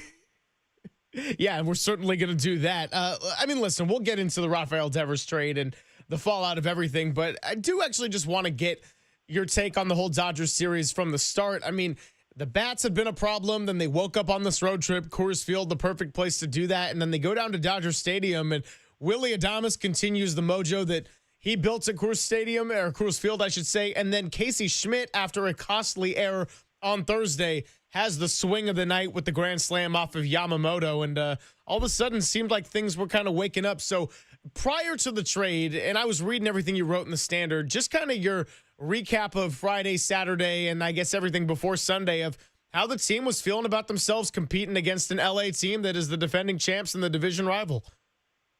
Yeah, just big picture. I think the biggest takeaway from this weekend is that the Dodgers-Giants rivalry just has legs again. And it felt like that on the series opener. The Landon Root dud was kind of very, very predictable. I was kind of telling everyone who would listen that was going to happen. Could see that coming from a mile away. And then it was another tough game yesterday. They fought really hard. They were down a bunch of guys. And the Devers trade is really what is going to bring it all together. Rafael Devers is a big game player. You know, I'm very familiar with his career growing up in Massachusetts. I followed his whole entire career. This is a guy who hits nukes in every single game against the Yankees, just cartoon home runs off Garrett Cole, off Aroldis Chapman in his prime. He really embraced that rivalry in Boston, the Red Sox-Yankees rivalry, and I really do anticipate him doing the same thing over here. And I think fans are going to love him over in San Francisco. He's going to be a fan favorite. It's a home run of a trade. And yeah, this Dodgers-Giants rivalry, it has juice again. Yeah, we were wondering about Rafael Devers reaching out via social media, and his last Instagram post after learning he was traded was, "Get me to God's country." And there's a report that he's told the Giants is willing to play anywhere, including first base. We'll see about third base. But they do have the 2:30 presser called for tomorrow, so obviously the interaction's been good. Let's talk, since you know Devers so well, there's no question the guy can hit. And he's got the open stance like Jung-Hoo Lee, closes it down pre-pitch, and then he lifts the front leg. He could bat handle. He holds the bat high, and he kind of twitches it. The bat speed is just uncommon. When he lets it fly, and he's got an uppercut, he just whips it through the zone. Sometimes he's late on a ball, but he'll be able to hit it with enough power to take it out down the line or in the gap in left center. And then obviously the pull side's there. Is there any weakness? We'll get to his defense and where he's best there. Just offensively, is there an area that major league pitchers get Rafael Devers out anywhere? In the past, there was definitely a weakness, a blind spot in his game, and that was he had a lot of chase in his approach. But it really seems like as his career has gone on and he's matured, he's gotten rid of that. You know, he's already walked 56 times this year. He's leading the American League in walks. You would see him earlier in his career kind of swing out of his shoes as balls out of the zone. That's just really not happening anymore. Since he became a DH begrudgingly this season, he has really thrived. He's having maybe his best season ever at the plate, which is certainly something. And, you know, he's in his prime. So he's going to be about as tough and out for opposing pitchers as there is in the sport. This season, he started 0 for 19 because of all the drama, because of the position change. He was definitely overthinking things. But since that week and a half, I think he ranks 5th in WRC plus in baseball. So this is a top 5 hitter in the sport. You're going to have him for the next 8 years. I know people have been talking about the contract as if it's underwater. I don't really consider it like that. He's going to be making $28 a year. And if you have a top 5 DH at $28 million a year for the next 6, 7, 8 years, I think every team with money would sign up for that. So no, I mean, I don't think he has really any holes in his game at the plate right now. Defense is a completely other story. But yeah, I mean, I think up in the zone sometimes is where he would chase a lot earlier, but this year he's been money. Talking to Danny Emmerman here of the San Francisco Standard, who joins us on the UMA guest line.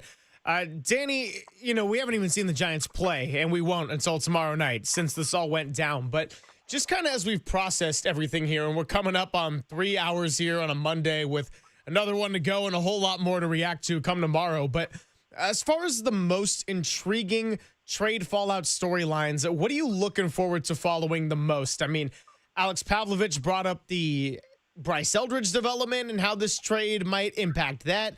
Willie Adames' performance and maybe having the spotlight a little bit less on him as he's starting to pick things up. Maybe it's how the bullpen holds up without Harrison and Hicks, and the bullpen has been the true backbone of this team. But in addition to the obvious of Rafael Devers and the bat and that talent coming to the roster, what are you kind of looking forward to following with this Giants team as it moves forward here?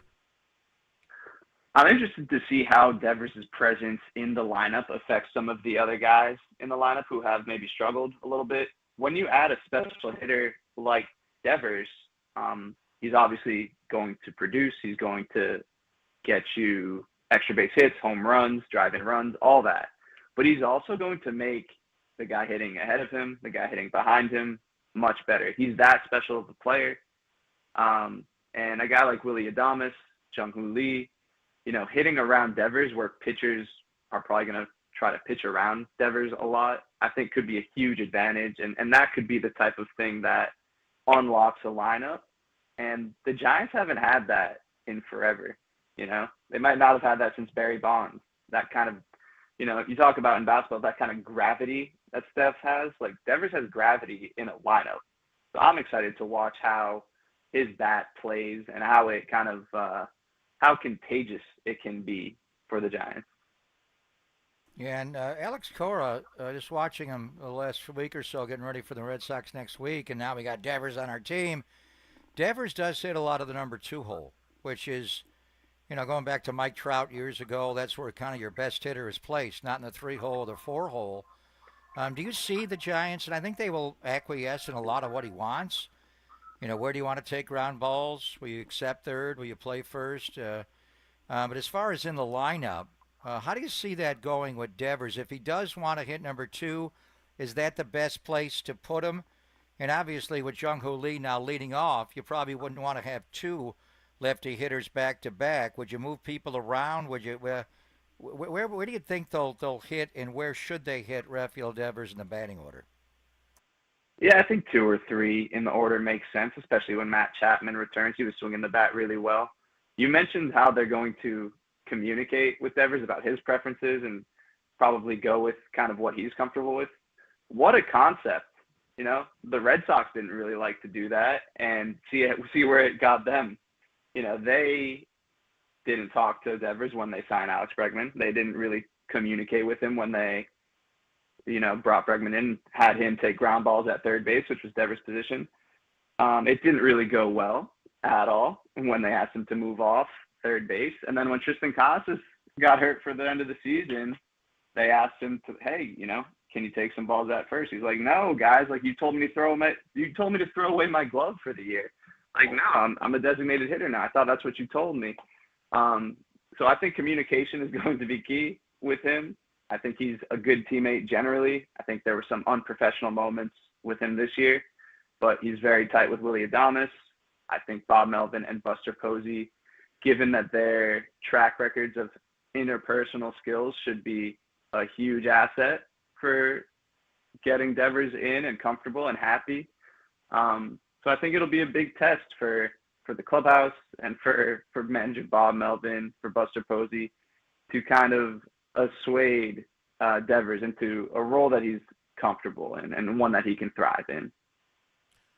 Danny, one of the names that I was thinking about last night, especially with the way the game ended and the very final out, was Gerard Encarnacion. And he was being discussed for a few weeks as a guy that could really help wake up the offense because they needed solutions badly. And he's someone that had a great spring and has had a decent showing in a small sample size of big league play dating back to last year. But are you surprised by the stark lack of production he's had to this point? And I wonder if that played into the trade some as well. I don't think it played into the trade at all. I think you make this trade as soon as it becomes available to you. I've seen some people compare it to the Luka Doncic trade, and I see some similarities. It didn't seem like the Red Sox were shopping him around. It seemed like it came together very quickly. When an opportunity like this presents itself, I think you need to jump on it and say, thank you very much, Craig Breslow. Thank you very much, John Henry. The Red Sox have been, pinching pennies for the last 7 years since the 2018 World Series.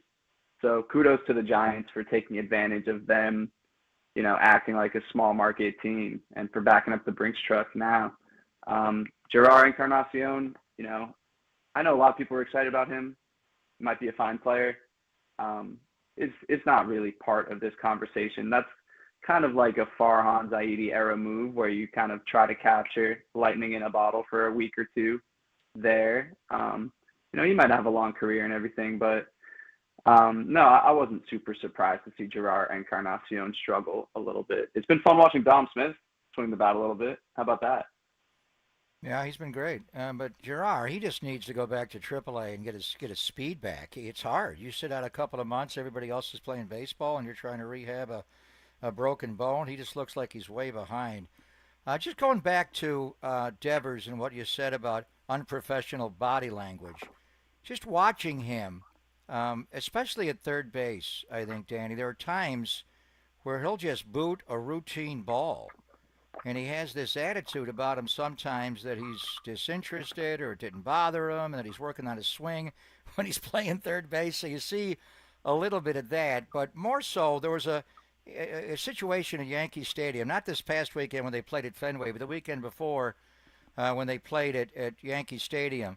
He had a ground ball to second, and he noticeably came out of the box and he hustled about halfway down the line, and then he knew he was going to get thrown out or whatever it was, he pulled up. And he did not run through the bag the entire time, and he was out. And when he got back to the dugout, the manager Alex Cora had something to say to him. And I go back to when Bryce Harper was young and Matt Williams benched him for something just like that. That's not going to fly with the current Giant culture of Bo Mel and Matt Williams and Buster Posey. So just the body language and everything, when you look back on his body of work, just what do you see from Rafael Devers, both defensively and offensively? Yeah, I think that moment definitely is one that comes to mind from a couple weeks ago. Cora, as you mentioned, definitely wasn't happy about it. And he was, this whole situation this season with Devers has been very uncomfortable in that clubhouse. In terms of his body language generally, I think he can have some of the most fun, gregarious, moments on a baseball field, hitting home runs, playing defense. He's going to be a fan favorite. He's got this cherubic face. People call him Carita, which means baby face. He chews gum. He blows big bubbles. After he hits home runs, he likes to eat ice cream. Some people call him Raffy Big Scoops. I think that I wouldn't read too much into moments like dogging down the first baseline. I think there was a lot going on this year in Boston that might have led to something like that. I think one of the biggest veterans Devers had, one of the biggest veteran teammates he had in Boston was Xander Bogaerts. And a big thing he learned from Xander was kind of the importance and the value of posting. And Devers is a guy who plays all the time. He plays through injuries. He loves big games, as I mentioned. And, I think that really wore off on him a lot from Xander Bogaerts. And there could be moments here and there that probably aren't pretty, but as long as you're producing and as long as he has that same mentality of posting, I really don't think there will be, huge problems with that. Last couple minutes here with Danny Emmerman. So Kyle Harrison, the big arm that ends up going in that Boston trade and then option to AAA out there in what we call it, Worcester. I was trying to do the best Boston accent, but you're the one from Massachusetts, so I'm not even going to try that on you. As far as the person who's probably going to replace him at some point is a Carson Whisenhunt and a lefty who's been working the changeup really well. Have you had a chance to watch Carson Whisenhunt much in AAA and kind of have a sense of what their long-term plan for him might be this season? I would be lying if I said I have, Greg. My energy, my attention has not been on the Giants farm system too often over the past couple of years. But yeah, I mean, Carson Whisenhunt is a guy who they have been excited about for a long time. And I know his changeup is a pitch that is really stood out for years. Another southpaw on the mound. It seems like it's possible that they could bring him up this year, but they've got a lot of depth at the major league level in the rotation, especially when Justin Verlander returns. So it's possible that you see him this year, and I think it would be exciting. I think a lot of people in the organization have been very high on Carson Whisenhunt for a long time. All right, lastly and most importantly, are the Warriors keeping Kuminga this offseason, Emmerman? It seems to be trending in that direction, but I certainly wouldn't say that with certainty. You know, this league has a lot of crazy components, a lot of unexpected twists and turns, as you even saw yesterday with the Desmond Bain trade. I think it's possible that Kuminga could end up in some sort of sign and trade, maybe as part of a bigger deal as some of these big names get moved. But I think the path of least resistance, given the CBA, given the apron system, and all of the salary cap implications, the lack of teams with free agent with cap space, I think it's probably trending towards Kuminga returning to the Warriors, and then them figuring out his future from there. Oh, we'll certainly be keeping an eye on that as we get to the end of this month and here into July. Danny, always great catching up with you, and we'll definitely talk a lot more basketball with you in the coming weeks, but certainly good to kind of switch it up and talk baseball and huge Rafael Devers trade. I mean, he didn't even get that Desmond Bain return shipped out to Washington, so Buster Posey doing some magic. All right, thanks, guys. Enjoy Raffy Big Scoops.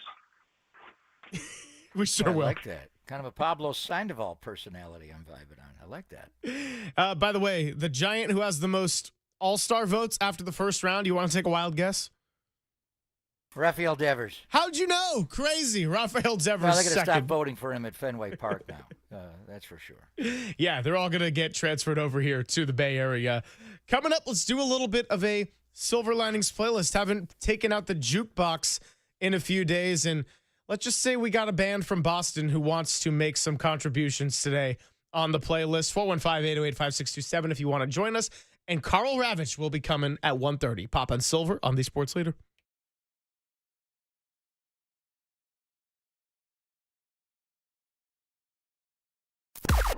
Now, from the O'Donnell Financial Group Sports Desk. Learn more at odfigroup.com. O'Donnell Financial Group, because planning is a process, not a product.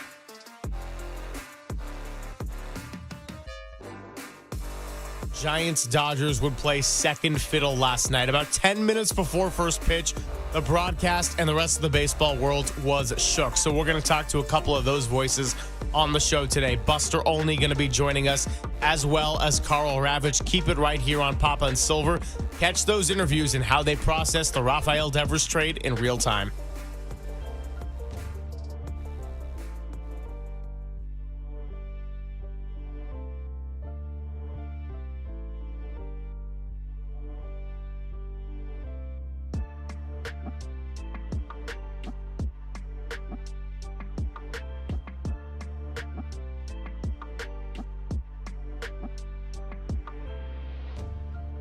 Hey, what's going on? Let's talk to our friend Steve Moskowitz now that Rafael Devers is going to need a tax attorney here in the Bay Area to give him the best financial saving tips.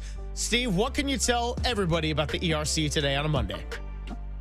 ERC, Employee Retention Credit. You know, there are some people that are literally waiting years for their check, and now they're really worried that President Trump and his promise to do away with $2 trillion with a T of spending on the federal budget may do away with ERC with a stroke of his pen. Will it happen? Who knows? But there's no reason to take this chance. And there's more involved than just the amount you've asked for. They also pay you interest on that. So a lot of people are entitled to a big amount just for interest as well. There's 3 different ways to hurry them up. That's what we want to do for you while this is still good law. Or if you got a letter from the IRS that said you don't qualify for ERC, no ERC for you. We need to appeal that. because the IRS is being accused of using AI, and they're disallowing all kinds of people. They don't even know if you're qualified. So if you've been waiting for your check and you haven't heard anything, or if you were denied, you want to call us immediately. Have our free consultation. We have a lot of experience with ERC, and if you want us to, we'll do everything for you.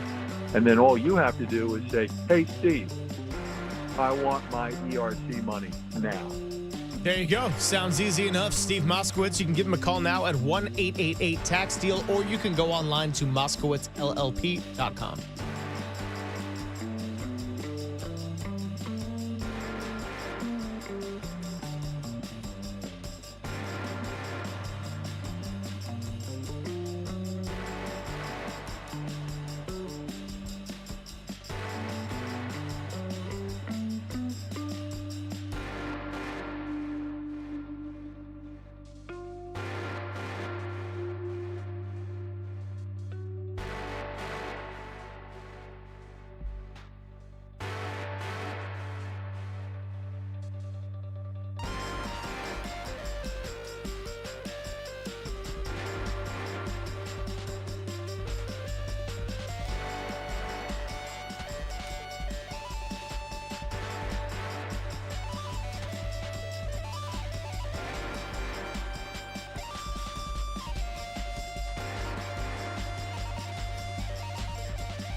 And now it's time for the Protect Your Assets Business and Technology Report with me, David Hollander.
Papa and Silver now continues live from the KNBR Casino Matrix Progressive Jackpot Studios.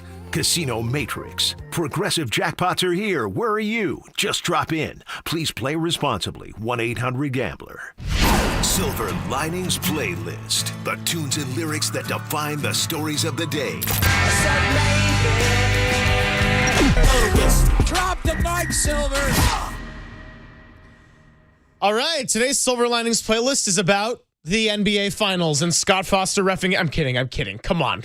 We're not going there. We're going to one of the biggest trade acquisitions we've seen in the Bay Area. And there have been a few if you go across the different sports in recent times. But we're taking it to a Boston band. And no, it's not the band Boston. It's not Aerosmith. We're going with The Cars, Just What I Needed. Why? Well, because Buster Posey seems to be just what the Giants needed in this offseason as PBO. And now the hope is that Rafael Devers can be a 30 home run hitter and just what the Giants need to be a winning franchise and get back to contending for world championships. Plain and simple.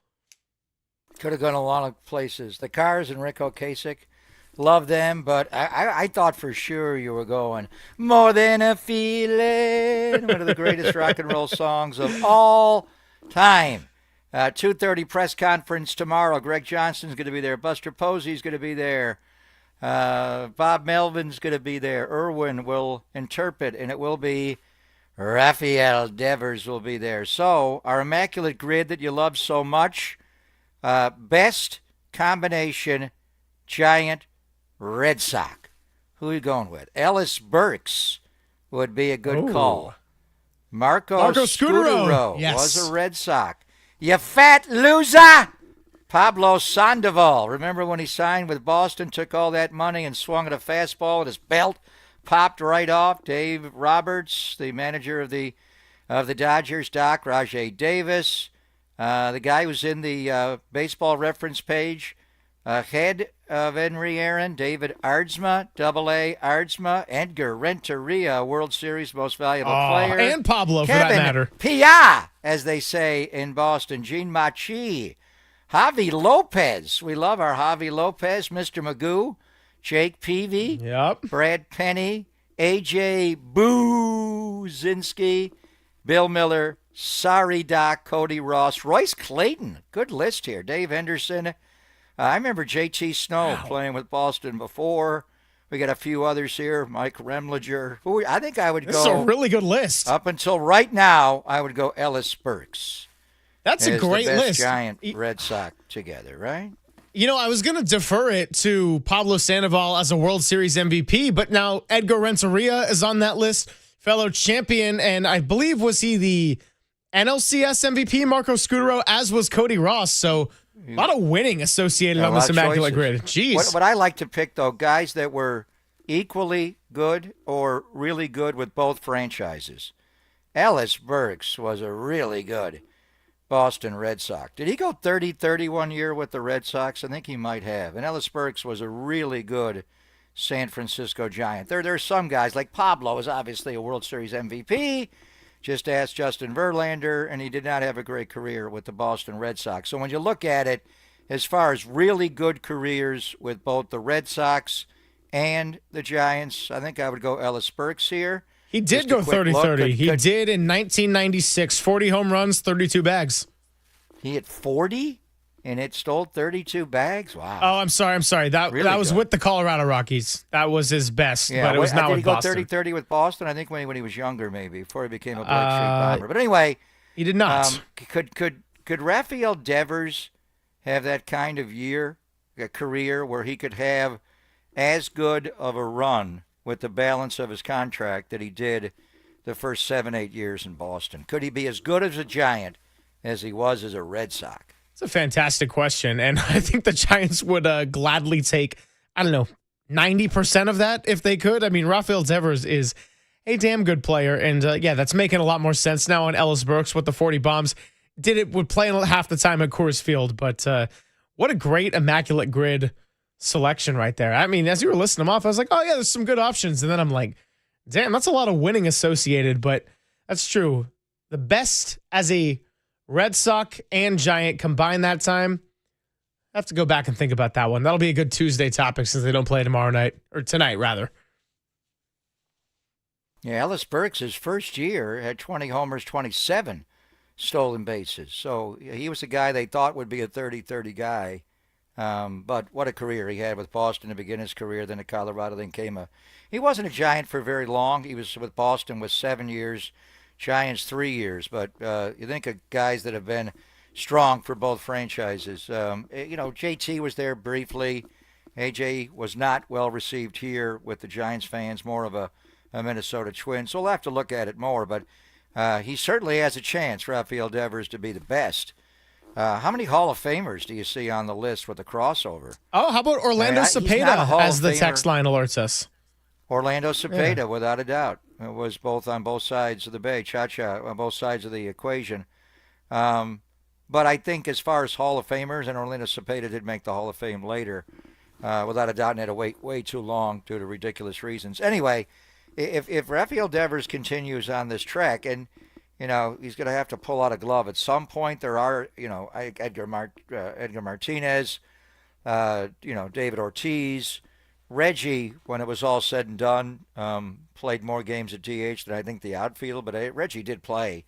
At one point, he was a really good center fielder and a really good right fielder, and then he just became a DH later. It'll be a little harder with that, but I think Rafael Devers, if he finishes his career in San Francisco the way he began it in Boston, I think you're looking at a Hall of Fame type player in Rafael Devers. I certainly think he's got a chance to be on that track. And obviously, age 28, long way to go. And to your point, I think he'd have to get back in the field at some point and not just restrict himself to DH like he's done for most of this year. But definitely some Hall of Famers. So Cepeda, Burks, Jack Clark, Reggie Smith, Juan Marichal also played a season in Boston. So, wow, a couple of historic franchises just kind of shows what that can do for you. But is he just what they needed? Big thank you to the Cars back in 1978 for that nice little new wave classic rock sound. And, of course, the Cars being a band out of Boston. And now we're taking them for our own, just like we are doing for Rafael Devers. But he will not be wearing number 11, so stay tuned on that. And may see him in City Connects tomorrow. Rafael Devers in purple, possibly for the first time as a San Francisco Giant. How about that? Well, he's never worn the others, so, I mean, without a doubt. And, they're all like, Reggie Smith played for both teams. Jack the Ripper, I remember going in there with the A's, and Jack Clark had like a 3-homer, 10 RBI game. So Jack the Ripper became Jack the Ripper and got the nickname from Vita Blue. But as a right-handed hitter, Jack Clark ripped baseball after baseball. The couple of years he was a Boston Red Sox. He was a Giant for 10 years. And, obviously with Cha-Cha we think of mainly with the Giants. He was only in Boston 1 year and Marichal briefly. So, as far as an equitable run, although it wasn't that long, Ellis Burks was longer a Red Sox, only a 3-year Giant. So just some of the names when we take a look at that. But listening to Danny Emmerman, and they watched him so much, and popping the bubbles over at third base, and the smile, and kind of the chubby face, baby face, the nickname. He could have a little bit, if he lightens up a little bit here, he could give you a Pablo Sandoval vibe, just a little bit, as exclusively a left-handed hitter. A Giant, a Red Sox, and I got to check my baseball immaculate grid, see what I got to be filling out today. But I'll do that during the break, and we'll catch up with Sunday Night Baseball's very own Carl Ravitch on the other side. Then we'll get ready to shut this thing down and hand it off to Dirty Work and his Papa and Silver. Come hang with the Gregs on the Sports Leader.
Hey, are you maxed out on credit cards, struggling with high interest debt? You could pay it all off in days with Loan Pronto's Rapid Equity Line. Hey, it's Greg Papa. Get cash out now without touching your low-rate first mortgage. No appraisals, no waiting, no BS. The Rapid Equity Loan Program at Loan Pronto is amazing. One Loan Pronto client just got $300,000 approved in under 24 hours. They paid off debt, renovated their kitchen, and cut their monthly expenses by $1,800. Wow. That is a huge turnaround. Loan Pronto, they give you instant approvals, low rates, no hard credit pull up front. Listen, your home equity is yours, so use it. You can get cash out of it to consolidate your debt down to one easy low monthly payment.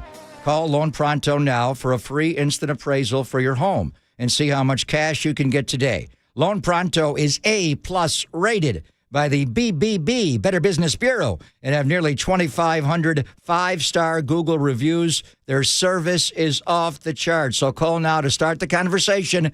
415-808-5721, loanpronto.com, 415-808-5721. Get debt relief now at loanpronto.com.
Greg and Greg, Papa and Silver. This is KNBR, the sports leader.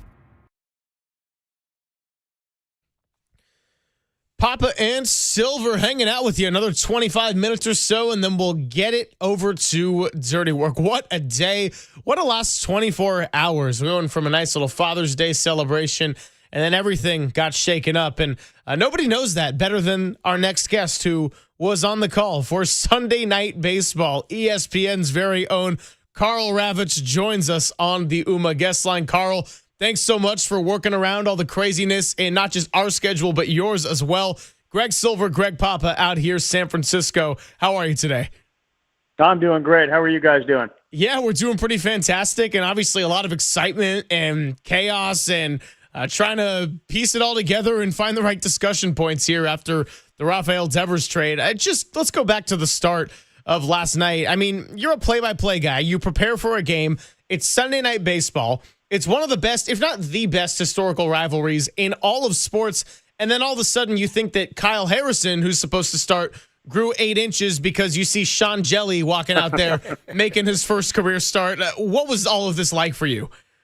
Yeah, what the hell did he eat or drink to grow that 8 inches? That was sort of the first thought. No, the truth was we I would say about 5 minutes before the game was about to start, we started to realize that nobody was warming up, and that was kind of a clue. It felt like the game was for some reason going to be delayed. Nobody knew what was happening, so it was slowly developing. And then I think there were some social media tweets that were out there on X that suggested Harrison had been pulled or might be pulled.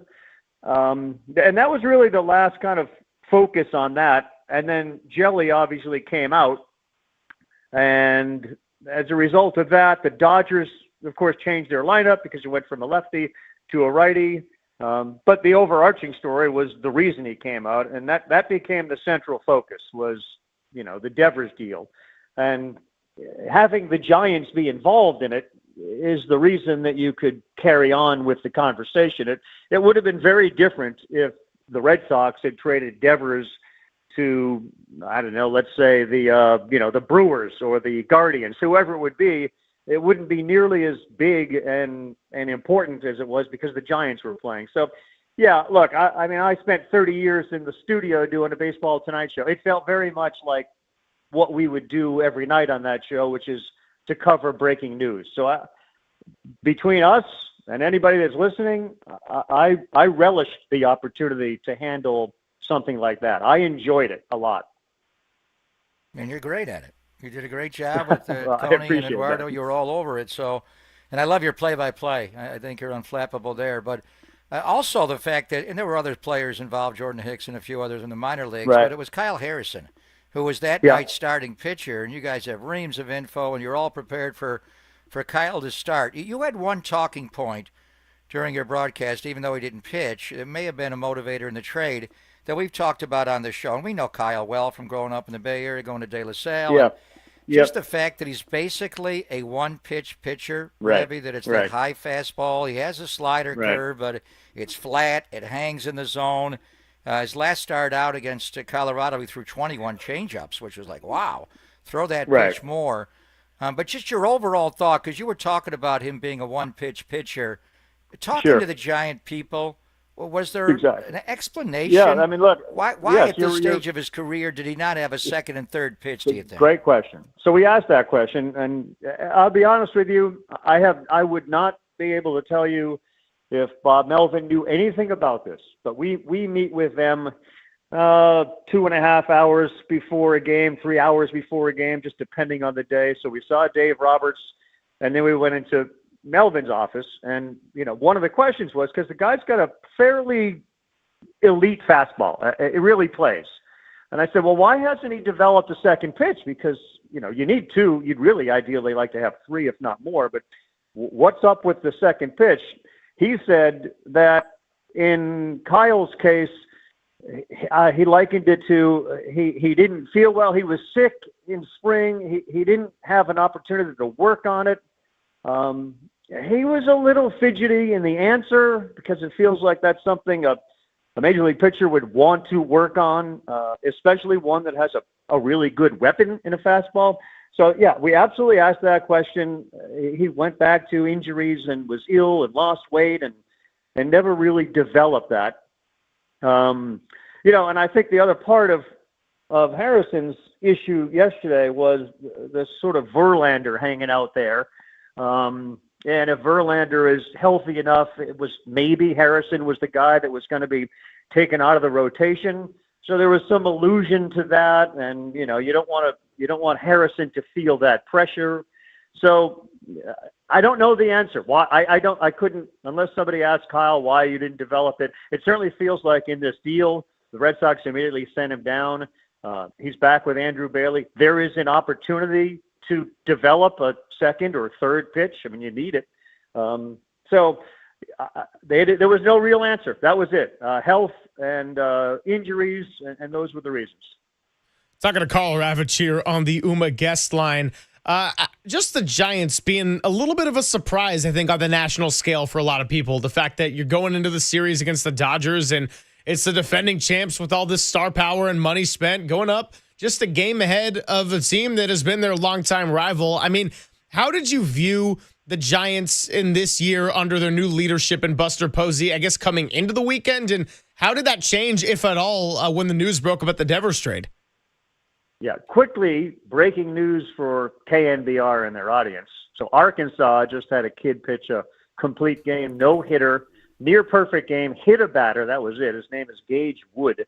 So the Arkansas Razorbacks just threw the third no-hitter in College World Series history. Wow. In an elimination game. Wow. So they just beat Murray State. Cinderella never found her slipper. And this dude was throwing 97 until the very end, as we discussed. Pitching and number of pitches, he threw fastballs and curveballs. He had a secondary pitch, and that's what Harrison is going to have to develop. So sorry to divert, but I love breaking news, and that is legitimate. Yeah, legitimate breaking I'm stoked news. to learn about it. That was awesome. Yeah. So on the other hand, look, one of the other conversation points with Bo Mel was, what's the difference, this season and years past? Look, that's a slippery slope. You don't want to talk down on other, executives or way things were done. Let's just say Buster's made it very clear that he's after, ball players. He wants baseball players. He wants guys that know how to win. And this has been a frequent conversation, Greg, with regards to the development of baseball players, teams. We focus so much on technical expertise and spin rates, etc., and exit velo, all of those things. Is there a way to also teach winning, or have we lost the art of teaching somebody in the seventh inning? We got to get it. We need a hit. I don't care how hard it comes off your bat. We need a strikeout. I don't care how much the ball spins. I think Buster has a good balance. He wants Willie Adames on his team. He wants Matt Chapman. Do they check some of those boxes? Yes. Is the primary responsibility of a baseball operations director to find somebody who checks every one of those boxes, or is it somebody that does it on some level? But my God, I love his heartbeat. I love his ability to put the bat on the ball when he has to. Those types of things. And I think that's where Buster fell with regards to having somebody like Devers, who is an incredible hitter. And the culture has changed there. There's no doubt about it. And so far it's working. I would say that there was some curiosity whether it could continue with the lack of offense. They're so dependent on an incredible bullpen, which in the last 2 weeks has shown signs of bending a little bit, and that's only natural if you're used a lot. And by the way, you're effective. At some point, there's going to be a quick downturn, and maybe you bring it back up. But yeah, their pitching has carried them. This is a tremendous addition because the guy is a hitter. I mean, legitimately a top 10 offensive player in the game right now from the left side.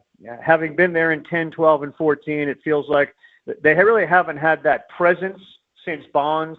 He changes that lineup. He certainly makes the Dodgers more aware. He helps the Yankees out by not being in that division. So it's a great addition to a team that had a need, and they couldn't get anybody to seemingly take the money. They tried. It wasn't for lack of effort. So let's trade for a guy, especially one that's got 9 years left on a deal. Without a doubt. So the Dodgers had a one-game lead going into the weekend. Giants won the first game. Casey hit the grand slam. And the Dodgers win the next two. So they're up on the Giants 2. You got San Diego right there at 3, and Arizona, despite all the injuries and bullpen mess, they're still starting to play a little better, Ravi. So now Devers is a Giant. Shohei is going to pitch tonight, an inning or so, but he's building back up. Blake Snell's coming back at some point, right? Tyler Glasnow's coming back at some point, right? Roki Sasaki's coming back at some point, right? Yeah, I'll just give you the order. How do you assess? Yeah, go ahead. So in speaking with Roberts yesterday, Glasnow would likely be back first. Snell would be back after that, and Sasaki's he's really a question mark, to be honest with you. They're not certain. I would say that the Devers deal makes them as competitive as the Padres, and I always thought that the Padres could compete with, if not beat, the Dodgers in a series. I think they're that good.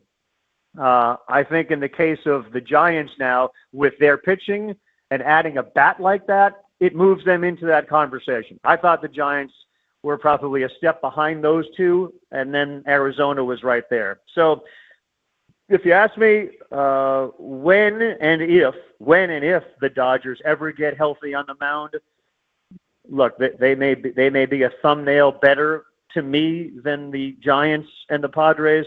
But if every team is healthy, that to me is a three-way toss-up. I think Devers' presence does that for them, and I'm not certain that Buster Posey making a deal like this means this is the end. I mean, he's been very aggressive. It's an organization, as you both know way better than I do, desperate to reconnect the fan base in what was once I think you could make the case, the best baseball city for years, in all of Major League Baseball. So he knows that, and last night took a major step towards getting them back into that conversation as a team and as a fan base and as a connection between the two.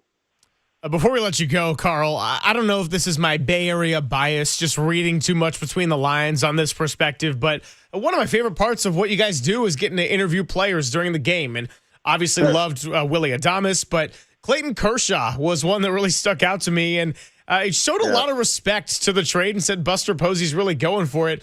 Do you almost think that the Dodgers might have been a little bit concerned, thinking, oh, yeah, the Giants were already playing well, but they just added another guy, and this could be a real threat to our NL West crown and potentially World Series crown?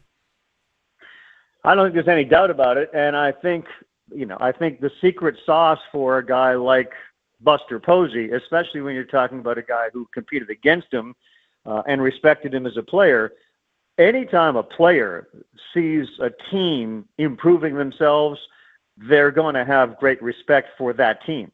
You play the game to win championships. If the Giants are doing something to help them win a championship, a player, remove the uniform, would be delighted to be on that team. Like, good. That's what I want my team to do. I don't want them to be trading away good players.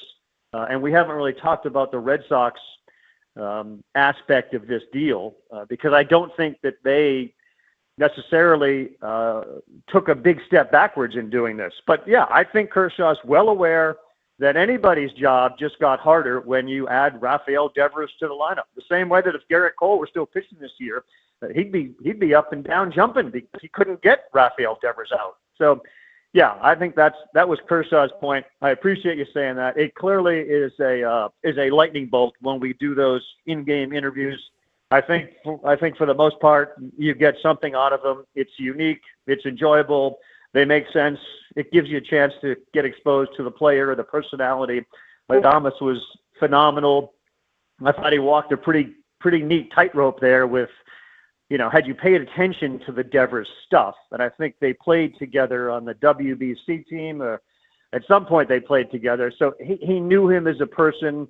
But yeah, that's a ticklish subject when a player will not go and move for the team. That's not necessarily a great message in a clubhouse either, especially a guy who's the face of the franchise per se and making all that money. Like, we got to help. I mean, I think I've heard stories that Bryce Harper went to the Phillies when Vlad Guerrero and Pete Alonso were kind of negotiating their deals. And he went to the Phillies and suggested, hey, if you're willing to get Guerrero here or Alonso, I'll go back to the outfield.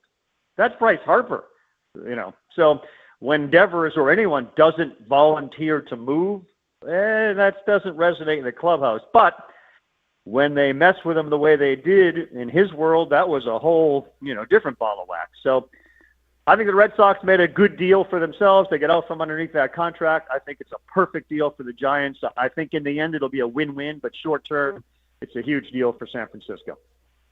And going back on just one line you had a moment ago, because we're going to see the Red Sox over the weekend. Irony would have it on the schedule. Devers will play against his former team Friday, Saturday, Sunday. You do not think the Red Sox took a big step back in trading away clearly their best hitter? I think they took a big step back in the short term. I'm not sure that the Red Sox are in the position or would be in the position that San Francisco is in, that San Diego is in, that the Yankees are in, that the Dodgers are in, that the Phillies are in, that the Mets are in. I'm not one of those who thought, especially in light of the injuries to Casas and Bregman, that the Red Sox were going to be a team that could compete for a World Series. So I think they take a step back offensively in the short term. They're clearly going young with Christian Campbell and Marcelo Meyer and Roman Anthony. So you now have $250 million. Can you now go and add 2 players for next season? And you have Garrett Crochet there. Michael King, for instance, and there's a lot of guys, but Michael King's a free agent. He's from New England. If you add him to that team and you get another bat and Bregman stays with the Red Sox, they're a lot more competitive than they would have been with just Rafael Devers. They don't seem inclined to trade yet an outfielder. You know, we looked at San Francisco and thought, ooh, Jarren Duran would work there. Like that, if you're going to trade with the Red Sox, Duran would make more sense for San Francisco and bring some pitching back. So, no, I don't mean to say that they didn't take a step back because you lose a bat like that. They did, but I do think in the long run they have a chance to be better off without Devers, and that's not a knock on the guy because as a hitter, I think he's and I'm in New England. I grow up there. I watch them. My extended family's Red Sox fans. I knew it wasn't going to sit well. I understand why it didn't sit well, but objectively, can Boston come out of this either even or ahead in the next 2 years? I think they can. Yeah, well, anytime there's a trade like this, you always are interested to see how it shakes out 1, 2, 5, 10 years from then on. So, Carl, we really appreciate you coming by with us. I know it's been very chaotic last 24 hours, so this was awesome, and we'll do it again down the line.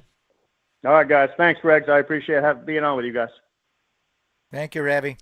He is Carl Ravitch, ESPN play-by-play. You can catch him on Sunday Night Baseball. Let's wrap up the show and get ready for dirty work on the other side. Papa and Silver on The Sports Leader after I tell you that we are brought to you by Redwood Credit Union. Whether you're dreaming of a new home, planning your children's future, or growing your business, Redwood Credit Union is a financial partner that feels like home.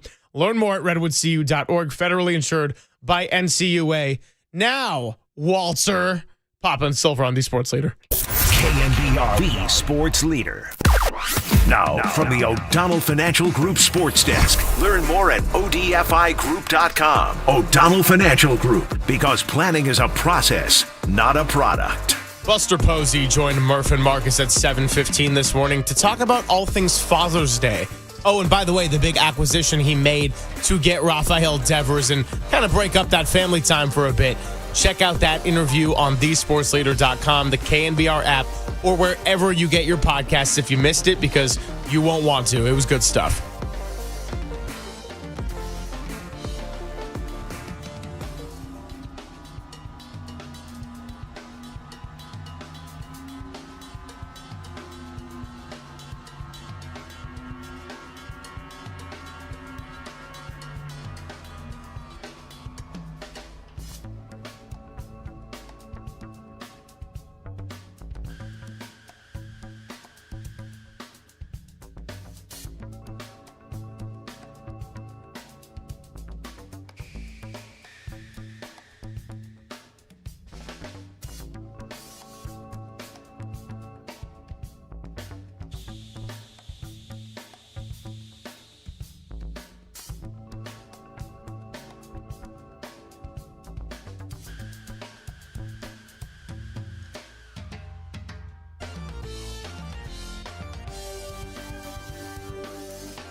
Papa and Silver now continues live from the KNBR Casino Matrix Progressive Jackpot Studios. Casino Matrix. Progressive jackpots are here. Where are you? Just drop in. Please play responsibly. 1-800-GAMBLER.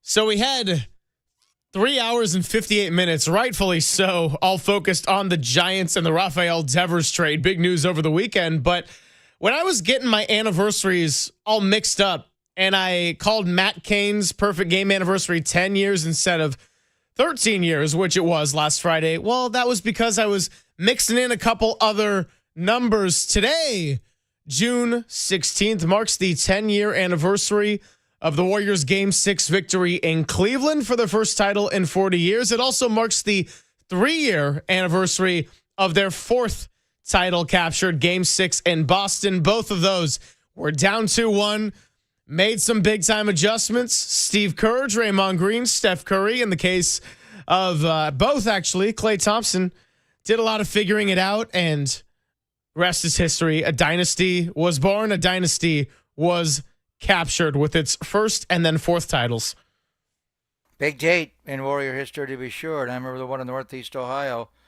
We were actually doing a show with Monty and Saintly from Oakland, from the old arena, Rorical, and you felt like you were there. It was amazing. And just seeing Steph and Draymond on the baseline just as babies looking at each other and going, what did we just do? And then cap it off years later to get the fourth one in the parquet. So hopefully June the 16th will be better for my Indiana Pacers than Friday the 13th. That fourth quarter, you could just see it start to turn. Oklahoma City started to take it late third quarter, and Indiana just could not get into any offensive set at all. I'm not going to say they blew a chance to win an NBA championship, but Oklahoma City in the fourth quarter of Game 4 to square this series up. So we had a no Kings weekend. Eventually, we will have a king of the NBA, and usually, Greg, whoever wins Game 5 when it's tied 2-2 is going to win said championship. So tonight is a huge game in OKC. No question about it. Yeah, OKC trying to follow that Warriors model of these anniversaries of being down 2-1 and capturing the title, and the Pacers are trying to complete the ultimate team of destiny. Big thank you today, Pop. Huge show. Big thank you to Walter for everything that he did with all the chaos. Big thank you to our guests, and we had a lot of them. Alex Pavlovich, Sean McAdam, Kerry Crowley, Danny Emmerman, and Carl Ravitch. And a big thank you to all the listeners as well, because the numbers today and the YouTube and the activity, it was popping. So we had a great 4 hours, and now we'll hand it off to Dirty Work for 4 hours of their own. Copes, Depop, Tim Webb going to take it from here, and you're listening to KNBR and KNBR FM San Francisco, the sports leader, a Cumulus media station.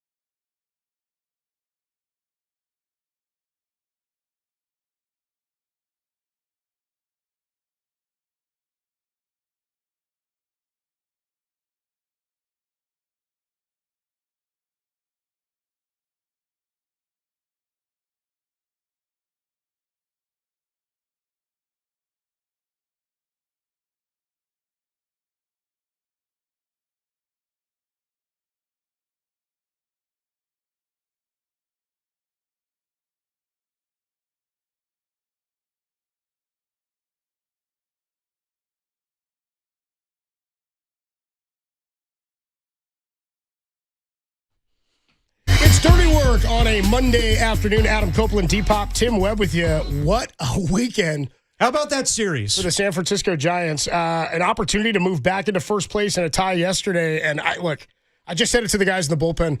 I don't want to say I didn't care about yesterday's game, but it was almost an afterthought after the news that goes down while Baseball Tonight's broadcast is on the air, dude. Announcing that Rafael Devers has been traded to the San Francisco Giants. Oh, you're talking about that news? Yeah, I'm talking about that news. Why? What news? Were you talking about how Joey Chestnut has officially said he is coming back now to the Nathan's Famous Hot Dog Eating Contest? I thought that was kind of big. 16 mustard belts, man. The guy's coming on back on 4th of July. Here's the thing. This has to have been in the works, right? Not the Devers move, but You don't just wake up and eat 70 dogs. My man has been training for some time, is my assumption. He's always training. But we'll talk about that closer to 4th of July. Today's about Devers. Oh, man. What? So do we call him Raf? Because there's only one Raf at KNBR. Right, Raf? Me and Raf. Well, we'll get into plenty of this today. We'll get to your calls, your thoughts. We'll talk Giants baseball all day long. Tim Kirkjian, ESPN's Tim Kirkjian, one of our favorite guys. He's going to join us to talk some Giants baseball and the trade that went down yesterday at 2:50 today. Susan Slusser, who was all over this stuff yesterday at 3:50, and then George Contos at 4:50. I mean, 808 KNBR and Giants fans, you can check in all day long. I mean, we took your calls on Friday afternoon talking about hate for the Dodgers. Yeah. And as much as we hate the Dodgers and as tough as a series as that was, Giants come back home now 2 games out of first place. Everybody's got to be feeling fantastic about where they are heading towards the trade deadline. It's answered questions about what will they do? Is Buster Posey going to pull the trigger on something big? Will he be aggressive? I mean, this is the magnitude of this trade. Because of the contract status of Rafael Devers, because of his status as a hitter across baseball, he's been in the league. This is 9th major league season. He's only 28 years old. The only organization he'd ever known in the Boston Red Sox has won a World Series already. He was the guy they planned to build around. I mean, they could not reach a deal with Mookie Betts, did the Red Sox, so they trade him to the Dodgers. They let Xander Bogaerts walk out the door. He's the last remaining member, was Rafael Devers, of the 2018 Boston Red Sox World Series team. The magnitude of this trade, in my life as a Giants fan, and you can tell me if there's one that you can imagine before that, has to be the biggest trade in season in the history of the San Francisco Giants. I mean, you can say Kevin Mitchell in 89 or 87 when they make that move. He ends up winning an MVP in 89. But because he's under contract for 8 more years, I mean, this is bigger than Carlos Beltran because you're looking to extend a championship window and you would have had to re-sign him. It's bigger in my mind, not magnitude-wise to what the impact was yet, than Hunter Pence. Because, again, another guy who was going to be a free agent. You didn't know he was going to be here beyond that season. They make a big trade for Chris Bryant, who was a former MVP and a huge hitter in 2021. But this is a deal that changes the face and the marketability and the enticing nature, the success, and the quality of a franchise that has been starving for superstar talent to come here. Now, Rafael Devers didn't decide to come here, but he kind of made his bed when he decided what was going on in Boston that he didn't like. No, and we'll talk more about that and about some of the problems that went on with him in Boston that personally, and again, I've never met him. I've never spoken to him. He'll be announced tomorrow at 2:30. I don't know the gentleman. I've never met the gentleman. You don't know Nando Jacobs? I've never met the gentleman. We'll hear from him tomorrow at 2:30, and we'll hold the press conference for you right here on Dirty Work tomorrow afternoon. It's exciting. It's thrilling. Look at you. You're beaming right now. You're glowing. Well, you know, my first thought yesterday was are we getting? I saw somebody tweet it out. Might have been your guy, nice guy Steven. Yeah, tweeted out something like I thought for a minute. Miss on he said, Twitter, I thought for a minute we got MLB Centelled, if that's a thing. Oh yeah. He loves that Centelled. Yeah, well, I mean, we get Centelled, and it's funny because Robert Murray was the one who broke it. Robert Murray breaks news at times, fan-sided, and a great job, great insight by him. But this just caught everybody off guard. I mean, I don't know, because it's baseball, that it reaches the level of the Luka Doncic trade. It's different. And Anthony Davis is obviously a much bigger piece going back. It's the LA Lakers, but it is the Boston Red Sox. It's different, but it certainly had the same, oh my God, did this really happen reaction from baseball Twitter. If you're a baseball fan, this is kind of on the level of Luka, but if we're talking like big picture wise, it's just because superstars in basketball are so different. Like, you they're not talking about this all day long today on ESPN. With Luka, they were. And Luka was out of left field. We had no indications that that Dallas was down on him. You knew that with Rafael Devers that there was something going on there with his, him not wanting to play first base, or his, that just the whole situation with Alex Bregman. Things were not going well relationship-wise between the Red Sox and Devers. It's something I had followed throughout the season. I'll confess, I did not know it had gotten as bad between the front office and him as it had gotten. I mean, I knew that he had problems with the front office, and I knew that his refusal to play first base had to do with really what he felt were like broken promises or some sort of betrayal on behalf of the front office. But we'll talk about this because the Giants, well, I think on paper there's no denying would you say fleeced the Boston Red Sox? Like, it's tough to say that when the Red Sox are saying, we want out from under this contract. They were owing him $250 million. The Giants are going to pick up the entirety of it. So they weren't going to get back. In my mind, it's great that they don't get back Bryce Eldridge. They don't get back Carson Wisenhunt. They don't get back Hayden Birdsong. They don't get Landon Roop. You gave up the guy who, in terms of who was on the bottom of those three who were at the major league level, in terms of Birdsong and Landon Roop, who got knocked around bad on Saturday, you got to feel pretty good about what they got away with giving up. No, I mean, definitely. Like, this is a win for the Giants, absolutely. And just the whole situation yesterday was so weird, just to, get ready for Sunday Night Baseball. And then you see the tweet right before the broadcast starts, and Carl Ravitch is like, well, we got some breaking news, and Kyle Harrison's not going to pitch tonight.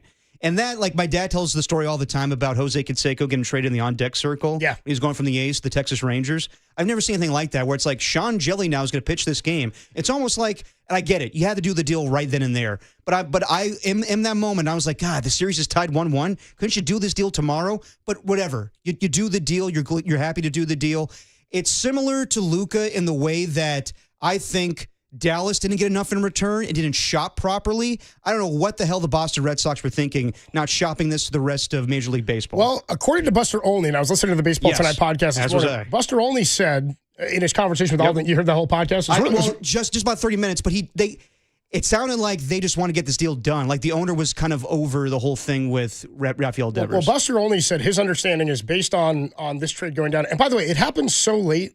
This is sort of funny that Buster Olney, I'll tell you how he found out about it in just a minute, but he was saying that based on how this went down, his understanding now and talking to people around the game is that the Red Sox had made him available, that it was fairly known that he was potentially up for grabs. And Buster, I believe, said, Buster Posey, went on to say that it wasn't like this all just came to fruition yesterday. They've been working off this quite some time. Bob Melvin, after the game, alluded to the fact that it had been going on for some time also, that this wasn't just, they didn't just pull the trigger on it willy-nilly. Buster Posey said this morning on Murph and Marcus that, it's not ideal, or he said to Susan Celester, I believe, it's not ideal that they make the trade on the day that Kyle Harrison is starting.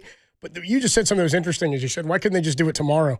Well, what if Kyle Harrison pitches and it doesn't go well? Or what if he, I mean, 2 starts ago, he caught a ball, line drive, ground ball back off of his bat. That's just nitpicking. You do this deal whenever they come and say, hey, listen, we want to do this. And if you're Buster Posey, you're like, where do I sign? I say yes. If you're the Red Sox, kind of like with the Dallas Mavericks. There was some haggling, though. I'm sure there was. Like, anybody that's like today just saying, like, I can't believe we gave away Tibbs. I'm like, all right, you're lucky that it wasn't Bryce Eldridge. Like, that would have been detrimental to their future going forward. Although, you could make the argument that it's still a deal worth doing. Regardless of all that, yes, this is a blockbuster deal. This is the type of move that Giants fans have been waiting for quite some time. And I'll be completely honest, I think it's funny that this deal kind of coincides with the 10-year anniversary of the Warriors winning a championship in 2015. During that time, that's where I thought things kind of started. Today? That is today, where I thought that the Warriors were kind of taking over the Bay Area, and not that the Giants were an afterthought, but there was less interest, and I thought that way for the last 10 years or so. And Giants fans, they still show up to the ball games and everything, but as far as the Bay Area, the stars of Steph Curry, Klay Thompson, Draymond Green, even on the San Francisco 49ers, Christian McCaffrey, all that stuff trumped what the Giants were doing. And I understand Giants fans' frustrations not landing all the big names, and that's what this fan base has been starved for. And I know that you've said in the past, it's okay, we've won without, big name players, we've won with pitching. But this changes your mentality today. This is a move to win the World Series. And maybe you won't win the World Series this year, but it's for maybe years after that. So my thing is, Buster Posey proved himself on the same level of Mike Dunleavy making a trade for Jimmy Butler, for John Lynch making a big trade for Christian McCaffrey. He showed that he can hang with the best of them when it comes to being a baseball executive. I love the willingness of Buster to be aggressive and to make the trade right now. I mean, you get into June and later in June and into July, and it's so funny. 2 weeks ago, we talked about June 1st, where the Giants, were they holders? Were they teams that were going to stand pat? And again, this kind of comes out of nowhere in terms of the availability. And what I kept saying for weeks is there's not going to be a player of that status available at the deadline to make a trade. Now, when I'm saying that, and when I was saying that, I still sort of believe that about the rest of the league. It wasn't about a player who had 8 years left on his contract at $250 million. This is an anomaly in terms of the types of moves like this being made. This doesn't happen. Like, usually it's an expiring contract on a team that is not as successful. This is a different situation in that the Red Sox wanted out of their marriage with Rafael Devers because for many reasons, and we'll talk more about those, that relationship has soured over the last couple of years and ultimately seemed like Devers was not happy there. So we'll talk about whether or not he's going to be willing to play first base. I kind of feel like, he's going to be willing to play first base when Buster Posey has that conversation, but we'll talk about that. Something you just said, though, about it coinciding with the 10-year anniversary of the Warriors winning the championship. Do you guys remember when Buster was hired? And Alden Gonzalez mentioned this on the podcast. And he said, on the Baseball Tonight podcast, he said, when he was hired, and this was a great comment and quote from Buster, it's all great until stuff like that, until you know how it plays out. Mm-hmm. He said, I believe baseball teams, and us particularly, are in the memory-making business. Mm-hmm.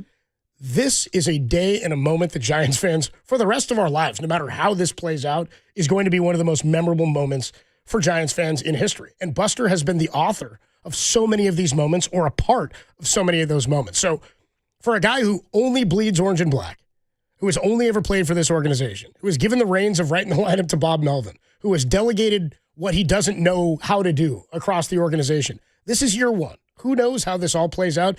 Maybe this contract doesn't end up aging well for the Giants. They now, by the way, after we've talked about them being a cheap organization and wanting to cut salary, how much money have they committed to 5 or 6 different players on this roster? They extended Logan Webb a couple of years ago. They gave out Jung-Hoo Lee a massive contract. They gave a massive contract to Willie Adames. They gave a massive contract to Matt Chapman. Yep. And now they've got a guy making $250 million over the next 8 years, a guy who's been an all-star 3 times, a guy who's hit 30 homers numerous times. Now, does that ring true in San Francisco? Who knows? I know he's got gap power. I know he plays every damn day, and I know the Giants are an all right-handed lineup that needed a left-handed bat. They're printing money at 3rd and King.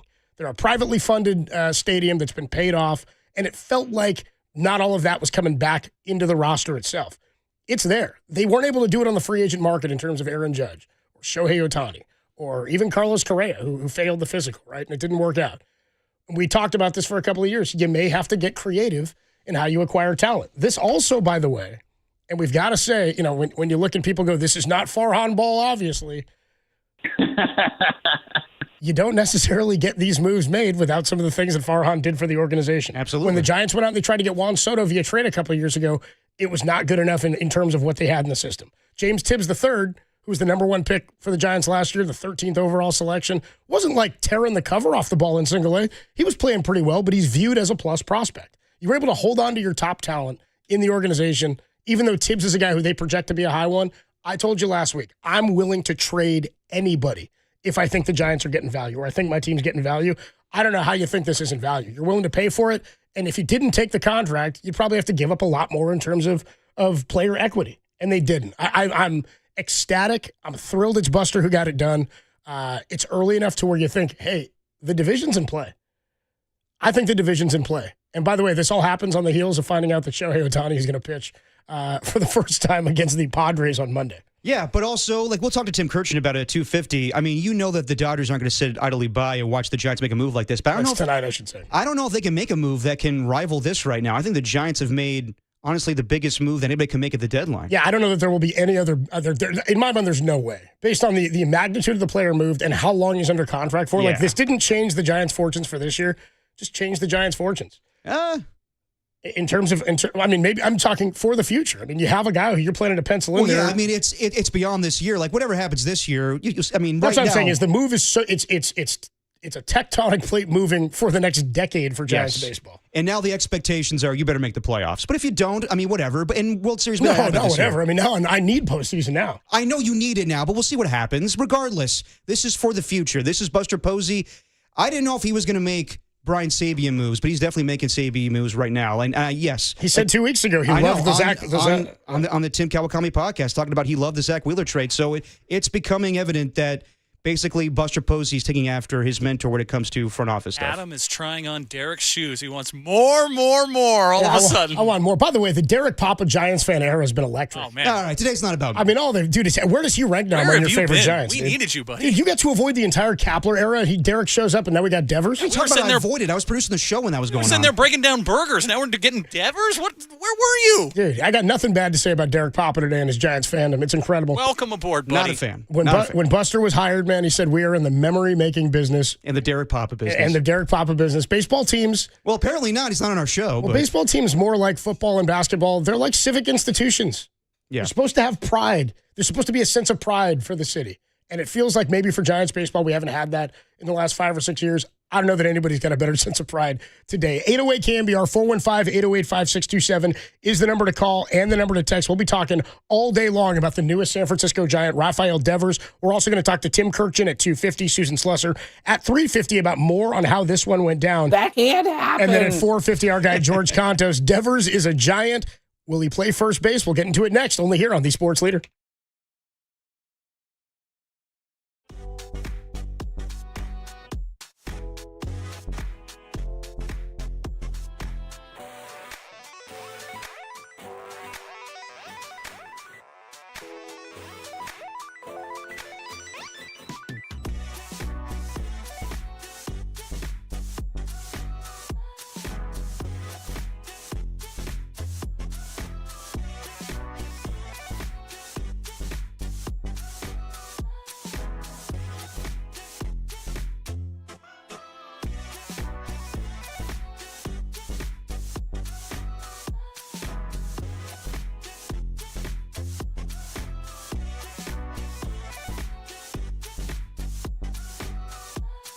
Well, in case you've been in a coma for the last 24 hours, the Giants made a huge trade yesterday, acquiring Rafael Devers from the Boston Red Sox in exchange for Kyle Harrison, Jordan Hicks, James Tibbs III, and Jose Bayo. San Francisco will assume the remainder of Devers' contract with money deferred. If you've ever deferred anything, even the remote to your wife, give us a call at 808 KNBR or tell us about it on the YouTube chat, the only place for people to defer their lives.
And now it's time for the Protect Your Assets Business and Technology Report with me, David Hollander.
Now, back to dirty work.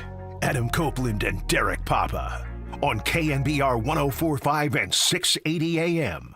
The sports leader. High fly left field back toward the wall. Dominguez turning around. That one is on that top shelf maybe. That is gone. That's a home run. That got over the red line and a home run for Raffy. Red Sox take a 2-0 lead. His 15th home run. And all of a sudden, this incredibly spicy rivalry just took another major step forward, as within the last 5 minutes, word has broken that the San Francisco Giants and the Boston Red Sox have made a massive deal, sending Rafael Devers, Boston's third baseman, who signed an 11-year, $331 million deal. He'll go to San Francisco.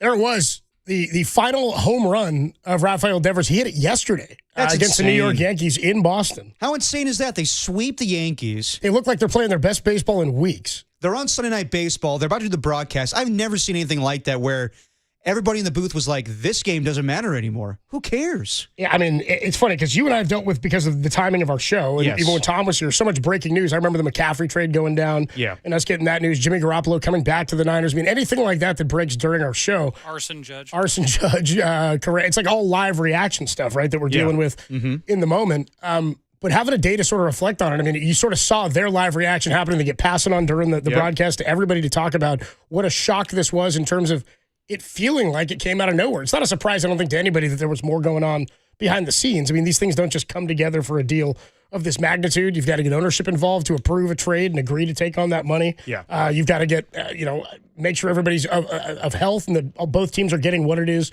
that they want. But the Boston Red Sox, who, by the way, come to town on Friday. We'll be How juicy is that? We'll be at the patio, by the way, at 58 Social on Friday. You bet your asses we will be for the Red Sox. There. And the Giants, a series that just got a whole lot more juicy, as you just mentioned. Is that an Apple TV game on Friday? Probably. Oh, God, that sucks. I actually think it's an MLB. I think they've already made it the MLB free game of the day. Okay, cool. I think it's already the game of the day for Friday. Either way, listen to KNBR. By the way, we'll be at the patio on Friday, but Devers was apparently like, he got on the team bus after the game yesterday, went to the airport, to the chartered flight with the Red Sox, and then they said, you're not getting on the plane. They put him in an Uber, and apparently he was already on his way here. That's so crazy. Arrives today, is what Willie Adonis had said. While he was, by the way, mic'd up during the game.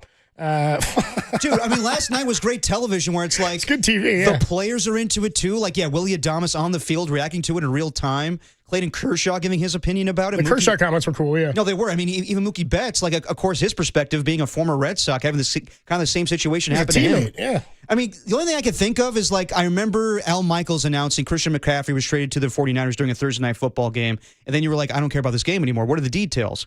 It's rare where you see, like, it's kind of like the juice during the NBA Finals. No, honestly, it's kind of like that. It's nothing like that. But it's kind of like where news kind of, it overshadows an actual live sporting event, where I always say, like, who cares about news? We care about the games. Last night, you were like, even though it was a close game and the Giants could have won that game last night, Sean Jelly going out there on the mound and kind of having it was more than an opener game. But regardless, you're like, when do you ever see a Giants-Dodgers game not matter to where the the point? game itself was almost secondary? Exactly. Like, again, the game had so much juice behind it in terms of, and by the way, the Giants were up in that game until Pajas hits that 3-run homer off of Ryan Walker. What's interesting is how much of this was kept under wraps and how much the Giants must have known this could have gone down yesterday, because they had Joey Lucchesi there. And that, by the way, there are no moves that happen like that where Lucchesi, I couldn't believe when he came into pitch, I was like, I mean, Joey Lucchesi's up in the bullpen. I was like, what was the move? Well, they had to pull Kyle Harrison immediately. He's off the 40-man the second you make that trade. He goes to the Boston Red Sox organization, and they had Sean Jelly ready to go. Now, they kept this under wraps. We'll talk to Sluss about this, but her conversation with Jelly, I thought was really interesting, where Sean Jelly said he didn't know why he was getting ready early. Initially, they came to him, game was scheduled for a 4:10 first pitch. They came to him at 3:40. Yeah. And they said, hey, we need you to get ready. He said, quote, when I was first told, no, I didn't really have an inkling about what was happening. And about 10 minutes later, I saw Kyle go onto the field to get ready to warm up. So they allowed Kyle Harrison to start to get ready while they had already told Sean Jelly he had to go get loose. So they were kind of like, this could go down at any minute, I guess, or finalized at any point. He said, I saw Kyle go get ready to warm up. Then I saw him come back to the clubhouse, and Jordan Hicks came back from Bob's office. So they were saying their goodbyes, so I put 2 and 2 together on that one. After all that goes down, Sean Jelly says he told Bob Melvin, quote, empty the tank, just run me. If you think that I've still got a couple of pitches left, then keep me out there, squeeze me dry. We got an off day tomorrow. We'll reload. We'll all be fine. Squeeze that jelly, and baby. I was like, hell yeah, squeeze that jelly. But hey, that's what you want out of your bullpen. Yeah, Some you do. days, and Kruko's talked about this for years. On a day where your pitching staff gets beat up or your starter gets beat up, sometimes the fifth starter would have to go out there or a spot start and go, hey, you just got to wear it today. Your ERA is going to blow up. You're going to throw a lot of extra pitches. I'm not saying the Giants gave away the game, but in acquiring Rafael Devers, maybe one of the casualties was yesterday's ball game, and they still had a shot to win. So don't like the way the series went down this weekend. Yeah, I mean, Saturday was tough to watch. We'll get to that later, but you gladly make that sacrifice yesterday to pull off this trade. 808 KNBR 415-808-5627. Made me love Sean Jelly a little bit more. That's for damn sure. Certainly. 808 KNBR 415-808-5627 is the number to call. I'm looking for Giants fan reaction. Is this the biggest trade in your mind in Giants history? Now, we don't know what the magnitude of it will be or what the impact of this will be, but it's not a free agent signing. It's not a midseason acquisition where you go, okay, he's going to help us this year, and he's a rental player. What do you think about what they gave up? I mean, it's a bummer to see Kyle Harrison go, but I can't imagine people don't believe you're getting value here. And people are going to say, well, what if James Tibbs becomes X, Y, and Z? I could give a damn. Yep. You make the trade based on the value you have on the player now. And if he develops into being something, who's to say that would have been the same had he stayed here? So 808 KNBR 415-808-5627. Do you have any concern about whether or not Rafael Devers is going to agree to play first base? We'll talk about that and as to why he would not play first as a member of the Boston Red Sox. But first, I got to tell you, we are giving away tickets. How about this one? You ready, Derek? Let's do it. You know we're giving away tickets. Aftershock? Oh, I'm aware. It's not Aftershock. It's not Quakes. We're doing this all week long. Yeah. We're giving away 2 tickets to see Bone Thugs and Harmony. Mm-hmm. You don't like this? Never was a big Bone Thugs guy. Yeah. Does it seem like it fits our show? It does. I mean, like on the Notorious Thug song with Biggie Smalls, they're incredible. There's a few songs I like. The Harmony thing. Regardless, call in. It'd be funny if it was Bone Thugs and our Harmony. Bone Thugs and Harmony. They're messy. They're coming that I'm into. To the Toyota Pavilion at Concord on October 4th of this year. Tune in between 3 and 6. We'll give you a cue to call. If you're caller 10 to the studio at 415-896-KNBR, you'll win. Furnished by Live Nation. Get the rules at KNBR.com. Tim, what's the cue to call? Bone, bone, bone, bone, bone thugs and homeless, bone, bone, bone. Said, brothers, what we gonna do? Where is everybody gone? Gone, gone. Where are all the people gone? How did we go broke? Think of all the lost hoes. Somehow we must have taken a wrong turn at crossroads. Maybe we should change our flow. But our flow is tight though. The Harmony thing seems old. Something don't smell right, yo. It's the first thing I thought of, the Key and Peele sketch. Yeah, it's good. It's good. Well, it's a little long, but that's the cue to call. Yeah, 415-896-KNBR when you hear that cue to call, and you'll win 2 tickets to go see Bone Thugs and Harmony on October 4th at the Toyota Pavilion at Concord. I want to hear from you. 808-KNBR, 415-808-5627. Giants fans, like the thing I was thinking about when I woke up today was, remember that scene in Fight Club?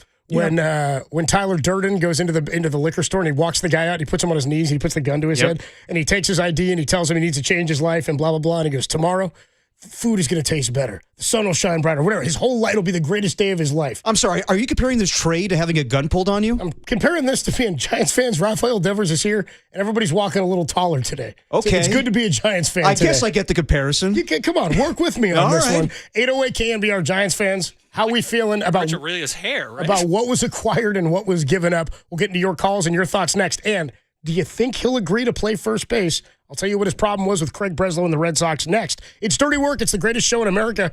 What number is Devers going to wear on the Sports Leader?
Now, back to dirty work.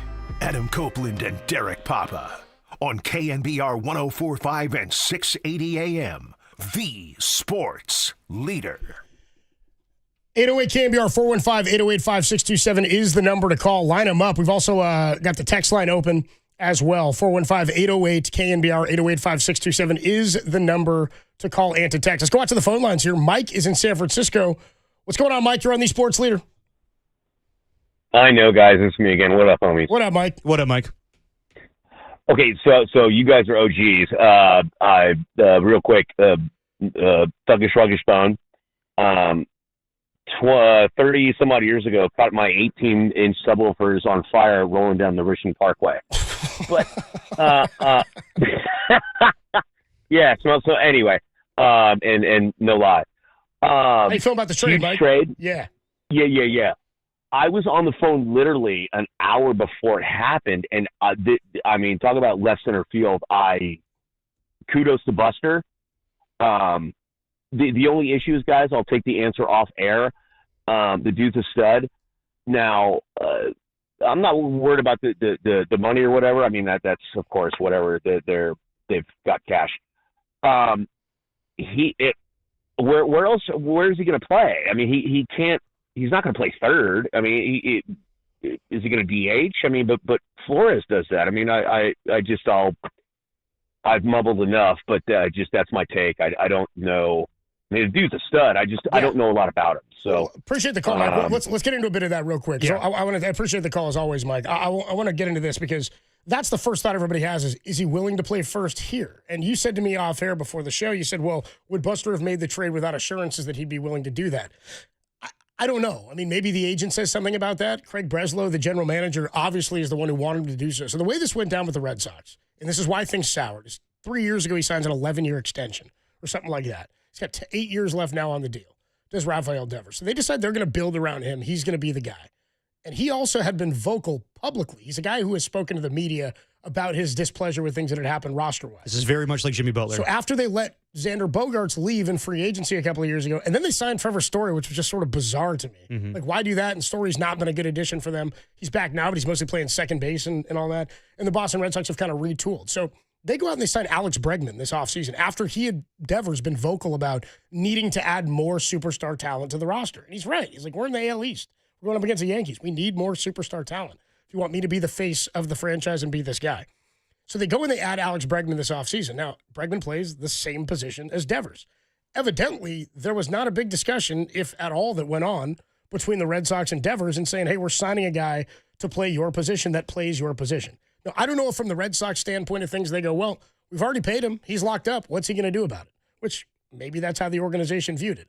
So Devers then is like, well, you're taking the glove out of my hand. I want to play third base. I want to be a third baseman. They say, okay, well, you're going to DH now.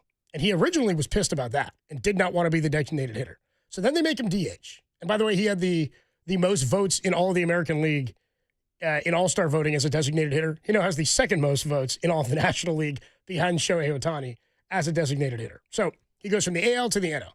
They then, about 3 weeks ago, lose Tristan Casas, their first baseman.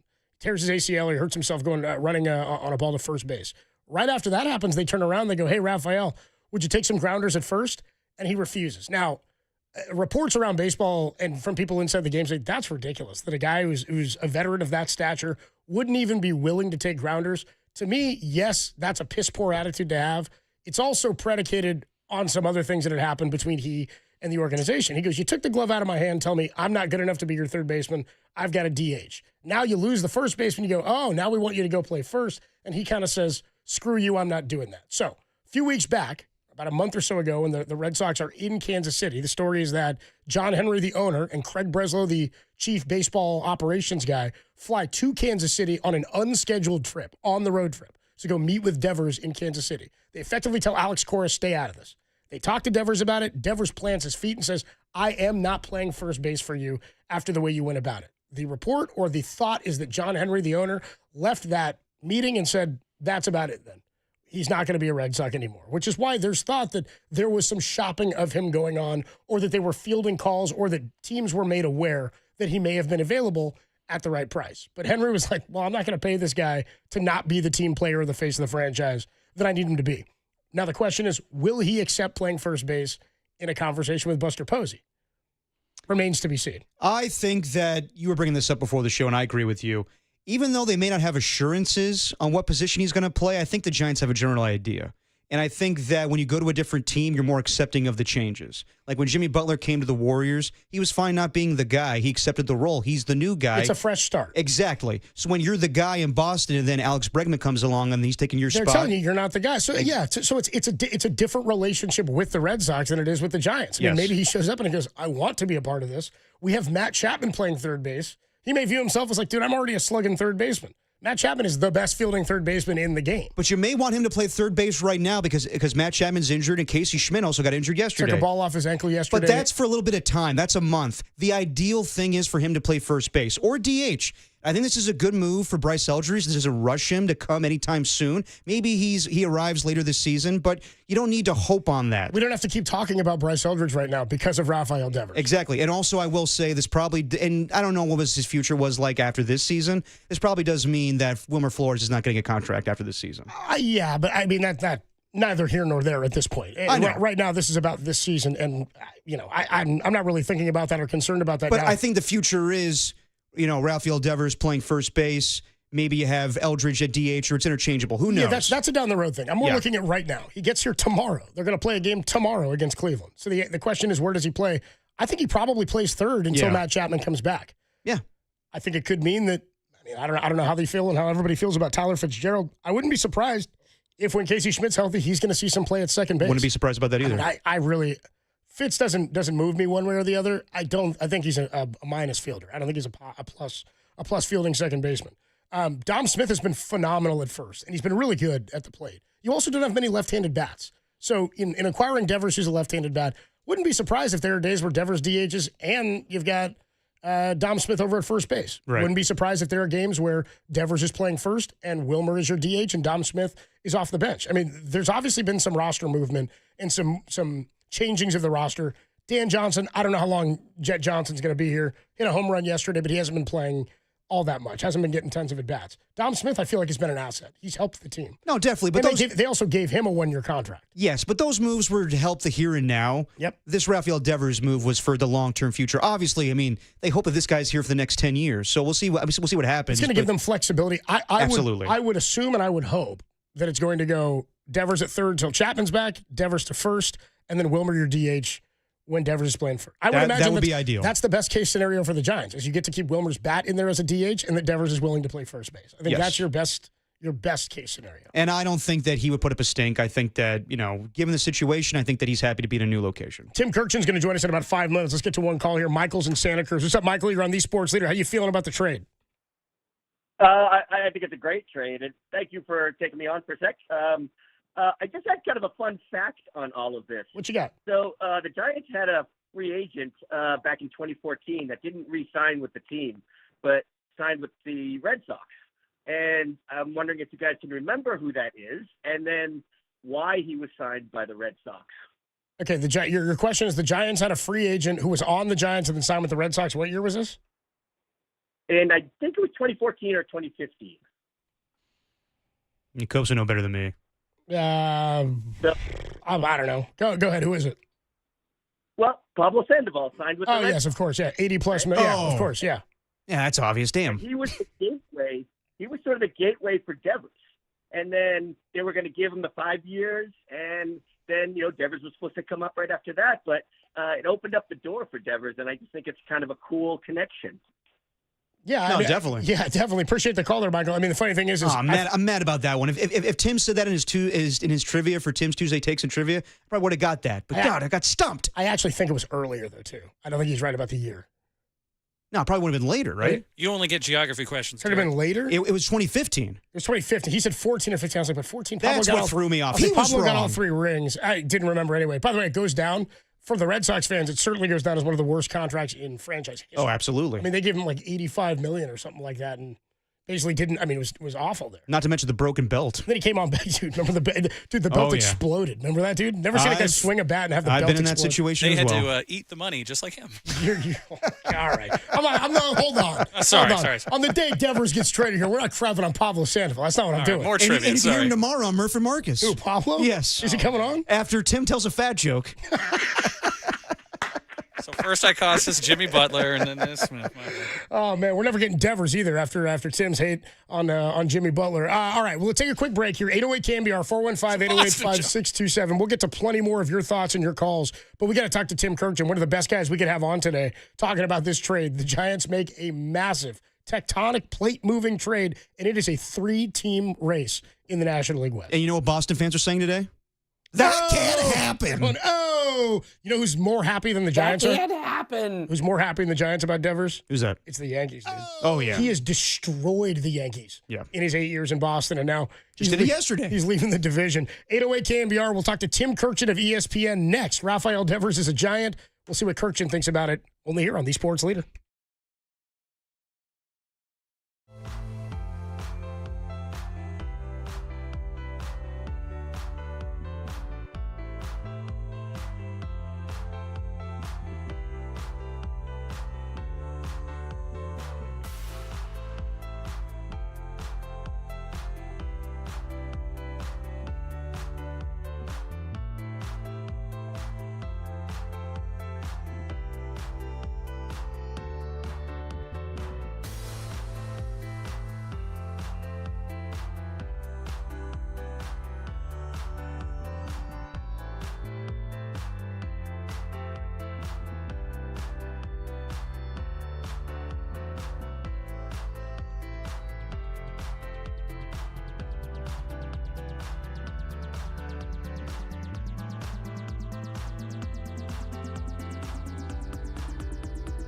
Buster Posey joined Murph and Marcus this morning after yesterday's blockbuster trade, breaking down the team's interest in Rafael Devers and the timeline on just how the deal got done with the intention and strategy of staying ahead of the curve. If you're into curves, check out that podcast and all of our podcasts at thecurvesleader.com.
Now, back to Dirty Work.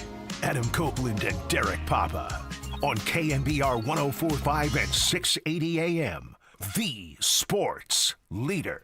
Got to tell you, not much makes me happier than waking up and seeing positive news about the San Francisco Giants all over national media. MLB Network's got it, ESPN, of course, all over the Rafael Devers trade. And here to talk about it, one of our ESPN MLB insiders, one of our favorite guys is Tim Kirchin, joins us on the UMA guest line. Tim, what a Sunday it was, from the news that Ohtani is going to pitch for the first time since 2023 to having Kyle Harrison scratch from his start minutes before a national broadcast. How you doing today, man? Well, I was on TV last night doing baseball tonight, and at 6:56, and our show ends at 7 p.m. Eastern, we get this alert. It appears that Rafael Devers has been traded to the Giants. And we only have 3-4 minutes left in our show, but we needed to completely confirm it. It was just absolute bedlam, 4 minutes. We weren't sure what to do. We did the right thing.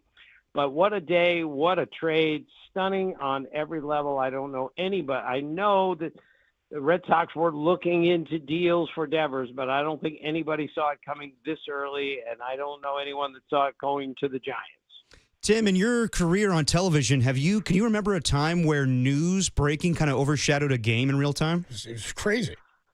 I don't think I've seen what happened last night at Dodger Stadium when the entire broadcast became the trade for Rafael Devers, which it should have been because the Giants were playing in the game. Even if the Giants weren't playing in the game, that would have been something that was discussed heavily during the game because of the nature of the trade. But now that the Giants are there were 1,000 questions that needed to be answered, and I thought the crew did a great job answering as many as they could during the game. Talking to Tim Kirchin on the UMA guest line. So for those who follow baseball, I mean, the Rafael Devers discourse in Boston has been a point of conversation throughout the year, even his really, really slow start. Everybody was following that at the beginning of the year, and him moving off of third base and not wanting to and going to DH and I know he didn't officially demand a trade or ask to be traded, but there's a lot has come out about the trip that John Henry and Craig Breslow took to Kansas City to meet with him. Is the general feeling maybe around the game that that's when the Red Sox decided we've got to be open to getting out of this? Yeah, that's my understanding. Now, it's not completely clear, but it got relatively clear that he didn't want to play for the Red Sox anymore. So they at least had to look into that. And that's where I think the momentum started for doing something like this. Let's be clear here that Devers had every right to be upset when they took his position away and gave it to Alex Bregman. Let's also be clear, Bregman is a much better defensive third baseman than Devers. I would be upset, too, if I were Devers that all this went on and the Red Sox made their share of mistakes. But sorry, everyone, I'm 68 years old. When the manager tells you to do something, when the boss tells you to do something, ultimately you have to do it, and you have to do it ultimately without complaint. And that simply was not the case with Devers. And that's what's so interesting to me, and just covering the team and being a Giants fan for as long as I have. Buster Posey's not a guy who I think would take kindly to that if a player on the team didn't want to do that. So what's the perception around baseball in regards to his refusal to play first? And is there a thought that maybe he'd have a different tone about that in coming to San Francisco? Well, he's going to have a different tone because he knows how hard he got hit by the media and others for not, just saying, all right, I'll be the DH because it's the best for the team. Okay, I'll move to first base because it's best for the team. My guess is, though, he'll look at Buster Posey and say, well, there's a really good chance this guy's going to the Hall of Fame. He won a batting title, he won an MVP, and he's got 3 World Series rings, and he was the best position player on those 3 teams. So I don't think I think it would take a lot for Rafael Devers to look at Buster Posey and say, well, I'm not going to do what you tell me to do. I think he's going to go there. I don't think he has a choice. He's going to do whatever they tell him to do. I know the Red Sox told him early on, look, even if you're a DH, just keep hitting, and you'll still go to the Hall of Fame as a DH, because these numbers are getting ridiculous for a guy who's 28 years old. But he wanted to stay at his position. We all understand why. But again, when the team is better off when you move, then you really have to move. Talking to ESPN's Tim Kirchin on the UMA guest line. Speaking of Buster Posey, how do people around baseball view Buster Posey as a front office executive in his first season coming into this season? And how do you think the perception is today after he makes this monumental trade?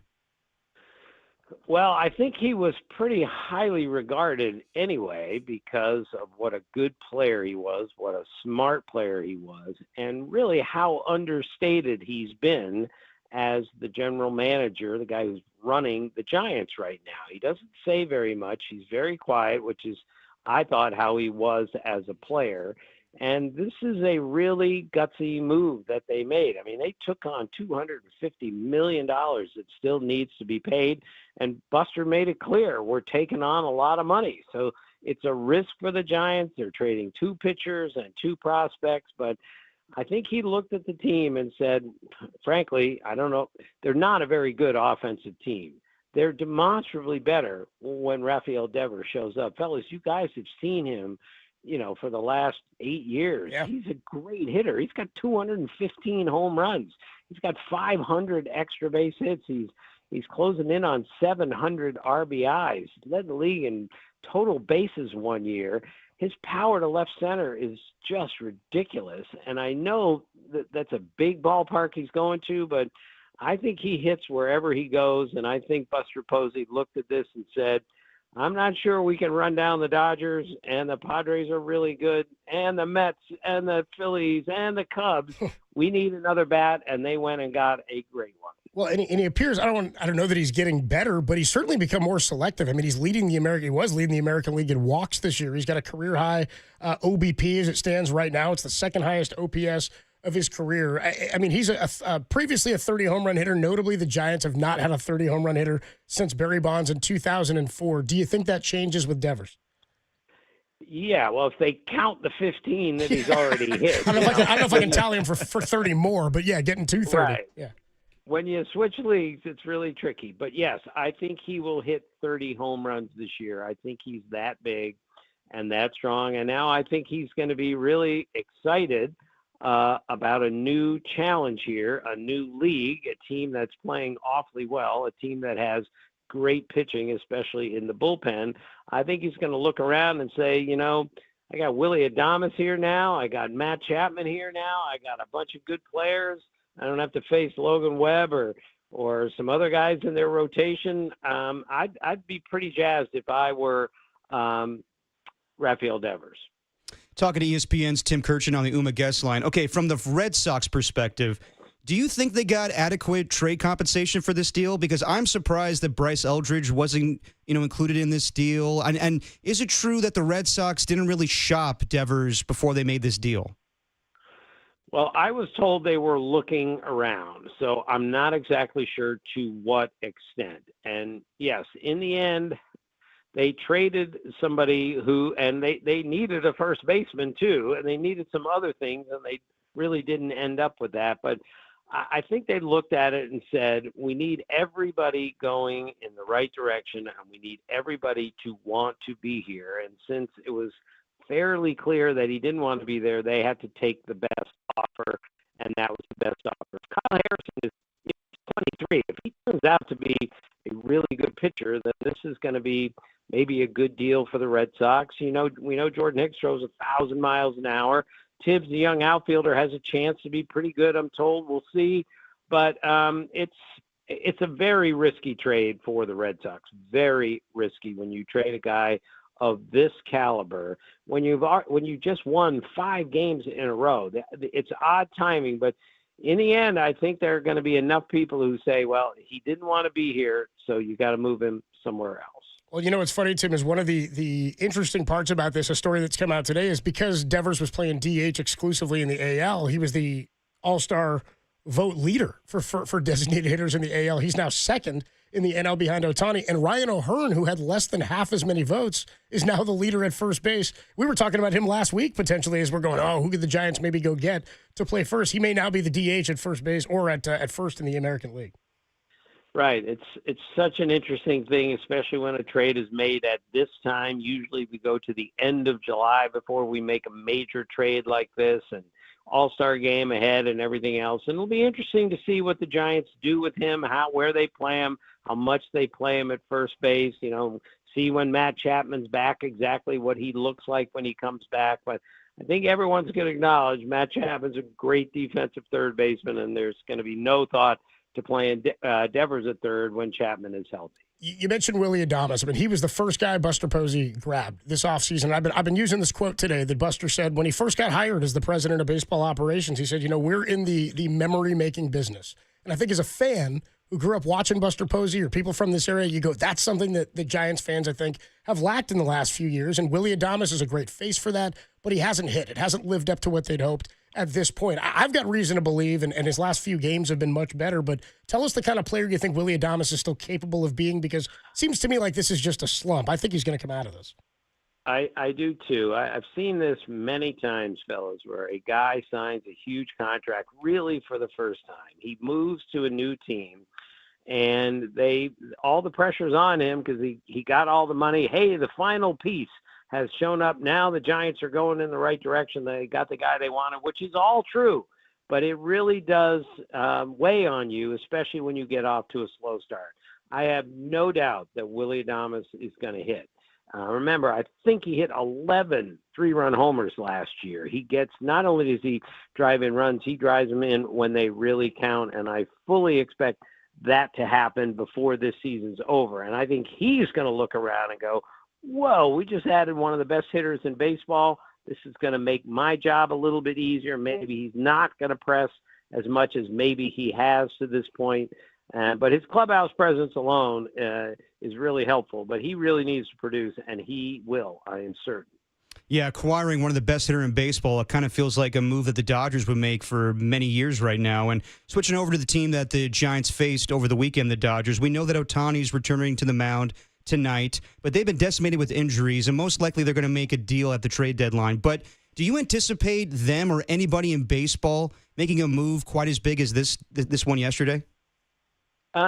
Good question. I'm going to say this will be the biggest deal through the trade deadline. Again, we're talking about a 28-year-old guy who has a path, at least, that he's created to go to the Hall of Fame. That's how productive he has been. I don't see another hitter, certainly, moving like this. The Dodgers are going to just obviously try to get Sasaki back and get Tyler Glasnow back and get Blake Snell back, because once they add those three guys to the rotation they already have, my goodness, and once they get their bullpen healthy again, it's decimated also. The Dodgers have a chance to be really, really good, and their offense is great, and Mookie Betts hadn't even gotten going yet. I think the Giants had to look at the Dodgers and say, that team has, 15 guys on the injured list. A lot of them are really good players, and they're still in first place in our division. If we're going to catch them, we got to do something dramatic. So they did. Just a couple more minutes with Tim Kirchin, nice enough to join us today.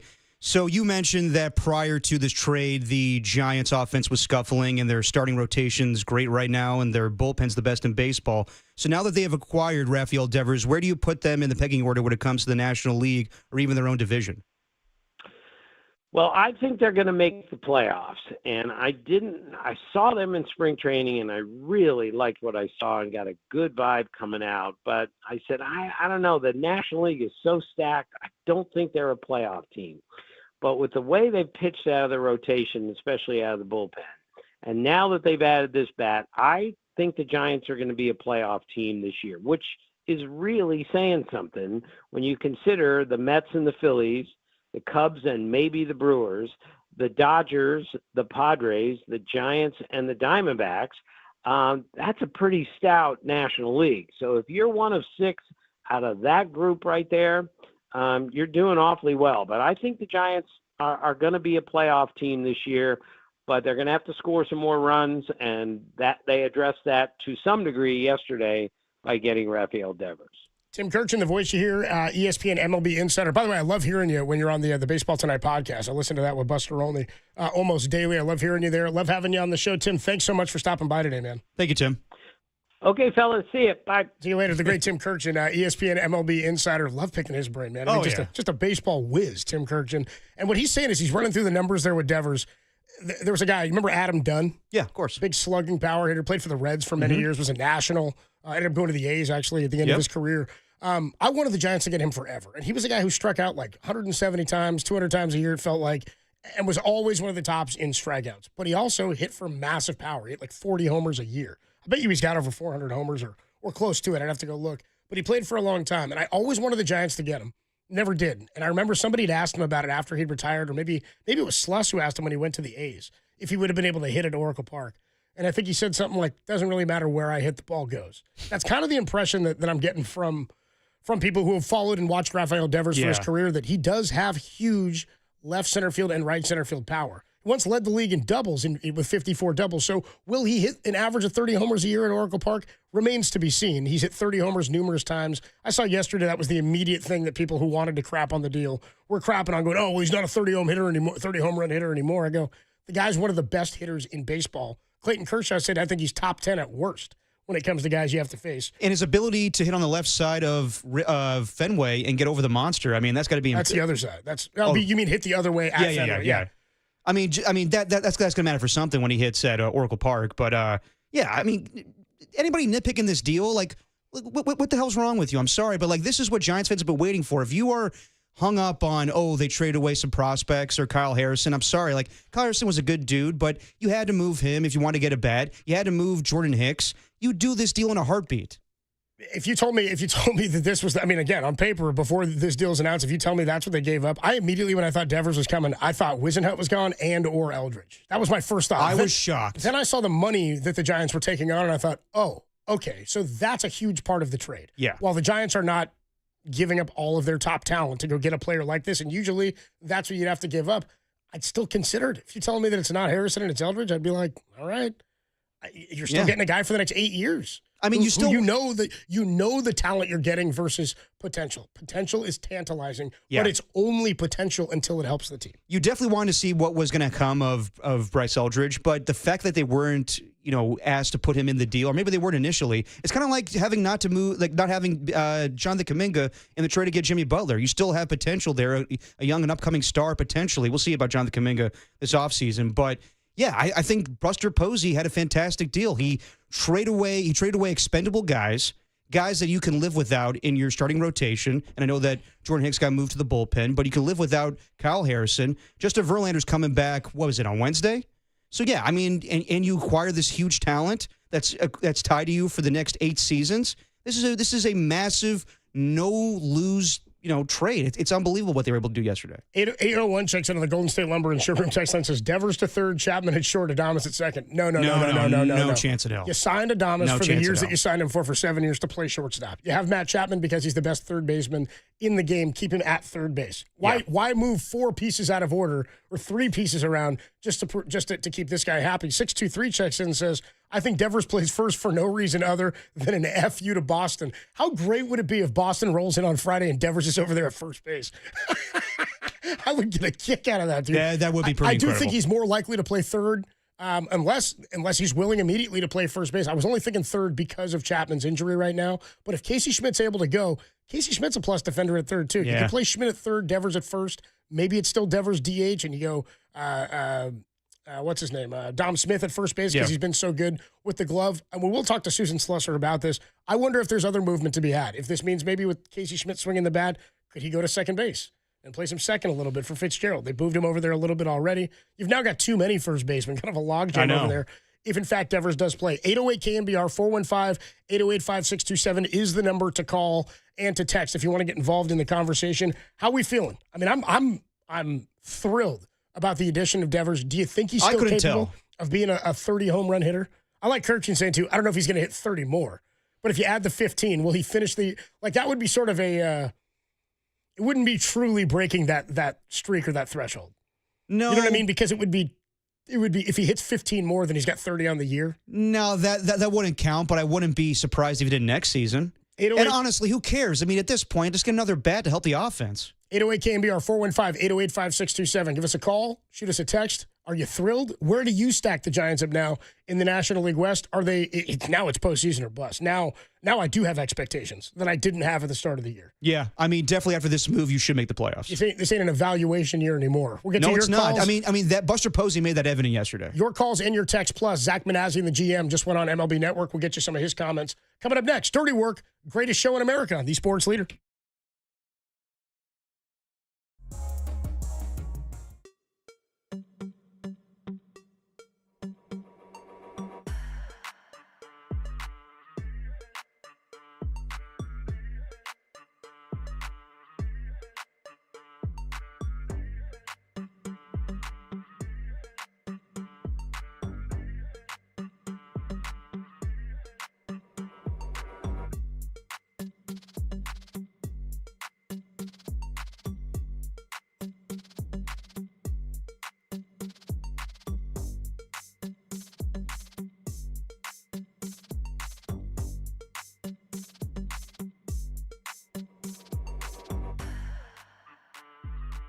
Well, the latest pitching news out of Giants land is that Justin Verlander will return to the rotation on Wednesday. Robbie Ray will pitch Tuesday, and Logan Webb will take the ball Thursday. For everything Giants, keep it locked right here to the sports leader. And if you feel like you've ever been in a rotation, maybe talk to a therapist.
Now back to dirty work. Adam Copeland and Derek Papa in the KNBR Casino Matrix Progressive Jackpot Studios. Casino Matrix Progressive Jackpots are here. Where are you? Just drop in. Please play responsibly. Call 1-800-GAMBLER. Dirty Work on a Monday. Dirty Work is sponsored by Redwood Credit Union. Whether you're dreaming of a new home or planning your children's future or growing your business, Redwood Credit Union is a financial partner that feels like home. Learn more at redwoodcu.org. Federally insured by the NCUA. Great conversation with Tim Kirchin, all available, KNBR.com and the KNBR app. Susan Slusser at 3:50. George Contos at 4:50 talking Giants baseball. We'll talk to George about the situation there where Sean Jelly is asked minutes before, about 20 minutes or 30 minutes before the game to start getting loose, doesn't really know why, and then realizes, oh, there's a trade that's gone down.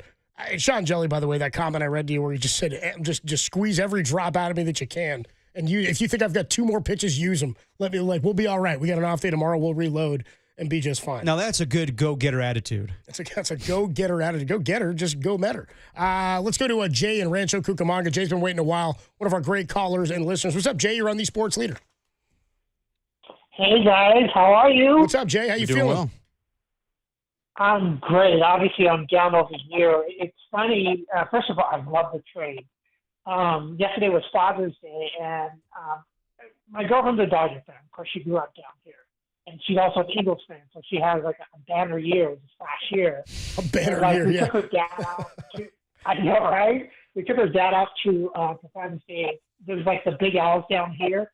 He's a Red Sox fan, and they didn't have a team when he was falling out here yet, so he's a Red Sox fan. And I'm walking into Big Owls, and I'm like the only guy wearing a Giants shirt, and they're like their mouth all dropped. Not from what had just heard, because we were going to watch the ESPN game there, and then he's just like he sounded like her dad was like, and of course I'm not going to say anything, but her dad was like, just like mumbling. He sounded like George Costanza from what was it, from Seinfeld, like, how could you trade Jake Buhner?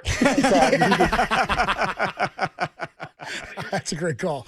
Yeah. And I showed him that clip, and he started laughing, but he was not happy. He said it kind of with a Spanish accent too, and it was even funnier. But I was like, oh God! And I'll make one thing even more clear, because I love this show.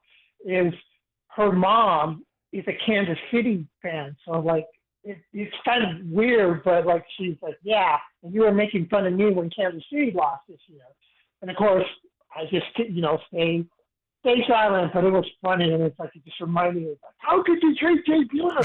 So. Appreciate the call, Jay. Thanks so much, man. I mean, dude, everybody fired out. I just Red Sox fans beside themselves, and we do have a soundswore Raf that we'll get to a little bit later. Rafael Devers, that is. Yes. Where we'll get you some of the Red Sox fan reaction from this. Because if you're a Red Sox fan, I mean, this is terrible. Since they win the series in 2018, they trade Mookie Betts after they don't reach a contract. They allow Xander Bogaerts to leave. They re-sign Rafael Devers to the biggest contract in team and franchise history, and then they trade him away. I mean, this is going to be one that comes back to, again, it's not Babe Ruth for $100,000 to the Yankees, but Red Sox fans have had that scarring some of prior to 2004. I mean, they've got, 3 World Series championships since then. But not to mention Alex Rodriguez being basically signed with the Red Sox, and then he was being traded to the Red Sox. And MLB told him, you can't do this. Can't do it, no. And then Theo Epstein labeled the Yankees the evil empire, and they go get Alex Rodriguez a season later, right? So, I mean, if you're a Red Sox fan, this is infuriating and really a bummer. But, I also, what Tim Kirchin was saying about Rafael Devers refusing to play first base, I mean, it is an interesting storyline. I agree. In that Buster Posey is so much not that guy. Yeah. And has never, it would, being that he was the leader of the team, I can't imagine that anybody who was like that in any organization, unless you are the status that is Rafael Devers, can get away with something like that. And ultimately, he didn't really. I mean, it feels pretty clear to me that he just, while he didn't demand a trade, he was not happy with where he was because they took his job away. That said, you want a guy who's willing to do whatever a team needs, and maybe he was until he felt that the team turned their back on him. It's that the team is not always in the right, but you're not just letting the manager or the ownership down. You're letting the guys you go to battle with down. I mean, regardless, the Red Sox problems are the Giants' gain, kind of like with Jimmy Butler going from the Heat to the Warriors. It's a great comp, man. Yeah. But if I'm the Red Sox, I mean, yeah, it's on Devers as well to look at ownership and be like, I signed a 10-year contract. If you want me to play first base, fine, I'll play first base. But also, if I'm the Red Sox, I'm like, let's just make it work, guys. Like, we signed this guy to a 10-year deal. We can't find another position to make him happy? Like, what the hell are we doing here? Well, it's funny that they signed Bregman, and it's like, here's the question. When they signed Bregman, were they asking him, is he willing to play anywhere else? Probably not, I guess. You know what I mean? Here's the other thing. But he's not your long-term answer, so though. I mean, they signed him to a 3-year, $120 million deal. Pretty good deal, by the way. 40 mil this guy's raking in a year. And he's having a great start to the year. He's injured right now. And I think he's older than Devers. He's 31 years old. And so I don't know if and he's got an opt-out, I think, after this season or after next season. Yeah, maybe it's this year. I think he does, yeah. But it's interesting that it's like, is your thought we're going to move Devers off of third base and let Bregman play here? And if Bregman has such a great year that he opts out, then you're just going to ask Devers to come back and play third again? I mean, maybe their thought is he'll do anything we ask him to, and they thought he was that kind of player. But you can't just turn your back on a guy. These guys have a major sense of pride, and you've taken his position away. Now, also, this is something I've always thought about in terms of the position guys play, where you go, he trends more as playing a first base position, right? Based on his size. He's not a huge guy, but he's not a super slight dude either. He doesn't look necessarily like a third baseman. But what Tim Kirchin said was interesting is the Red Sox could have said to him, hey, you can continue to put up these numbers at DH and still be a Hall of Famer. Like, you're on a Hall of Fame trajectory is Rafael Devers. I mean, they've got a top 10 hitter now in the Giants lineup. And would you have said since Buster Posey they've had a hitter of that caliber in the lineup? No. I mean, was Buster ever a top 10 hitter in the game? Absolutely.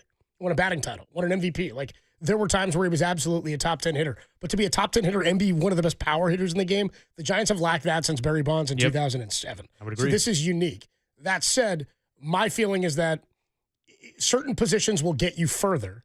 And it's part of why I think Buster Posey really wanted to be a catcher. I mean, if Buster put up the numbers that he put up in his career playing first, would have made very few All-Star teams. Wouldn't be considered a Hall of Famer, I don't think, but catcher's a different underrepresented position in the Hall of Fame. His legacy holds heavier, weighs more because of the position that he played. Bryce Harper was that way. Yeah. Bryce Harper, I think, wanted to be a catcher and wanted to stay at catcher, and they decided, you're not going to be a catcher. We're moving you off into the outfield. But Bryce Harper is one of those guys who signed a massive deal, was willing to play another position. He's moved to first base. Mookie Betts, another dude, massive deal, has been willing to play anywhere the Dodgers ask him to go. He'll play outfield, he'll play short or second base, whatever you need Mookie to do, that's where he'll go. So the hope is that Rafael Devers, in coming to a new organization that wanted him here and gave up pieces to get him, will say, I'll do whatever you need me to do. What day do you think he starts? Tomorrow. You think so? I think so. Buster was He's played every game this season. I know. There's no reason why he wouldn't play tomorrow. Buster was kind of iffy about it, but we'll see tomorrow. If he shows up and he's like, I'm ready to go, I want to play.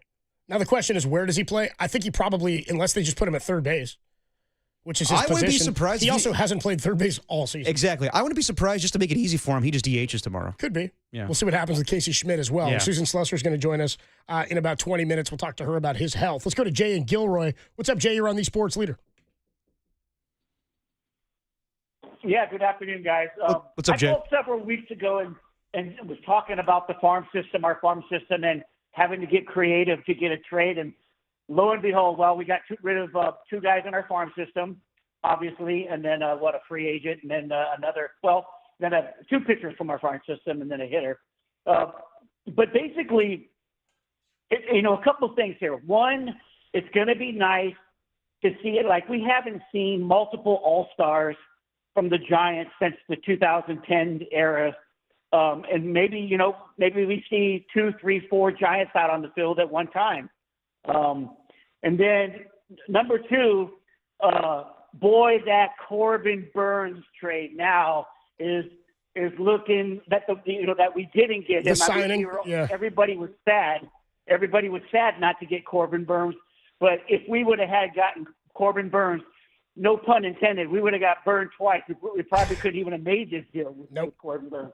No, certainly not. He got over $200 billion, and now he's out for the season with Tommy John. Appreciate the call, Jay. What this says to me, I mean, what's interesting also about this, or what's cool about this, is while they already had kind of their core they'd committed to, the lineup wasn't, it's not at the level it needed to be. No, Jim definitely was just not. telling us that. You've got a core of guys now who, for the foreseeable future, will be the San Francisco Giants lineup. Jung-Hoo Lee, Elliot Ramos, and by the way, I think it means Lee probably more solidly in the leadoff spot going forward. I would think so. You know what I mean? Because now you've got another guy who can hit in the middle of the lineup. What do you think? Devers now? He's probably your fourth? 3 or 4. Yeah. I would. Ideally, I'd go with him 3.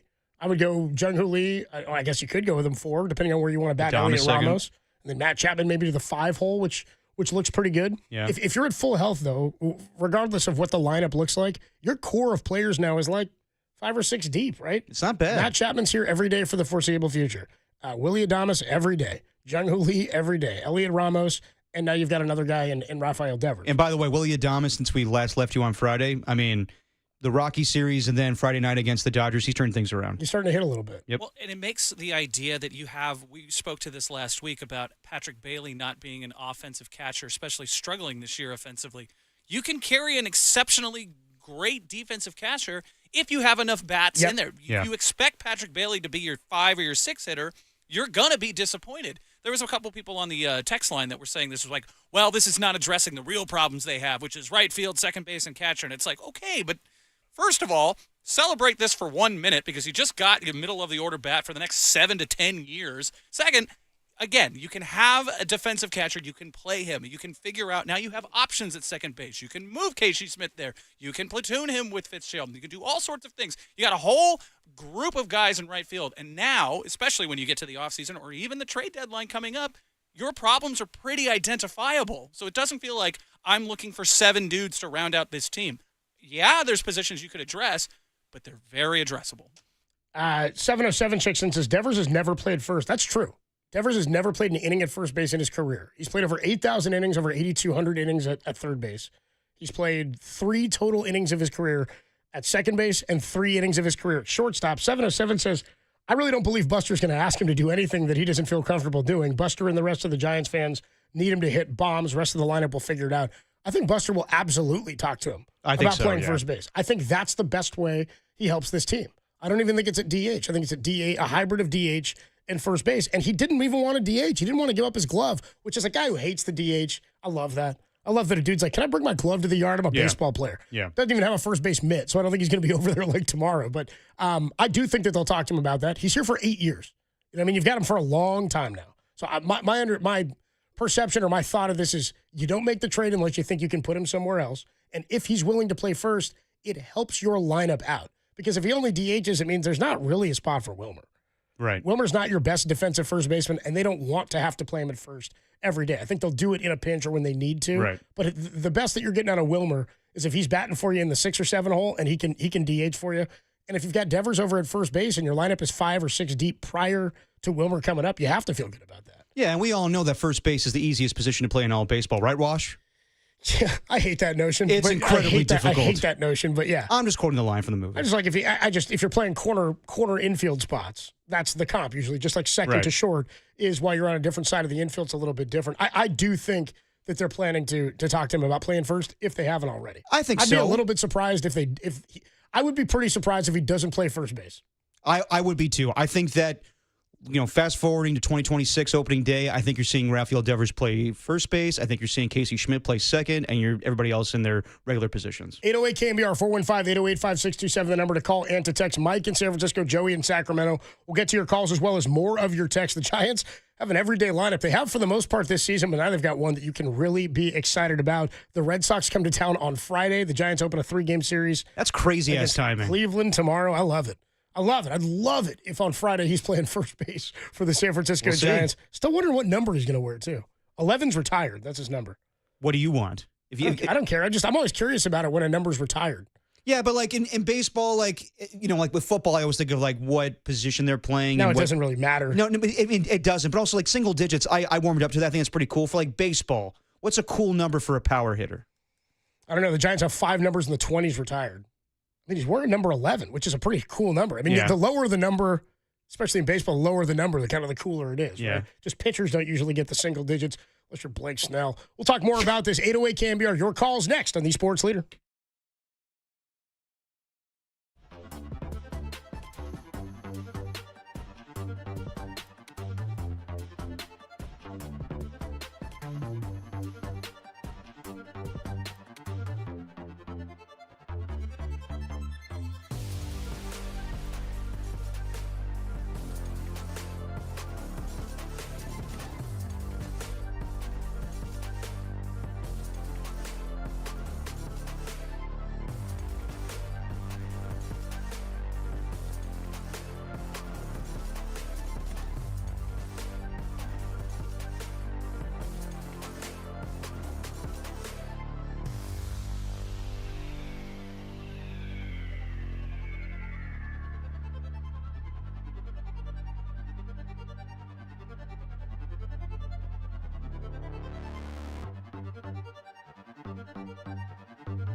Now back to dirty work.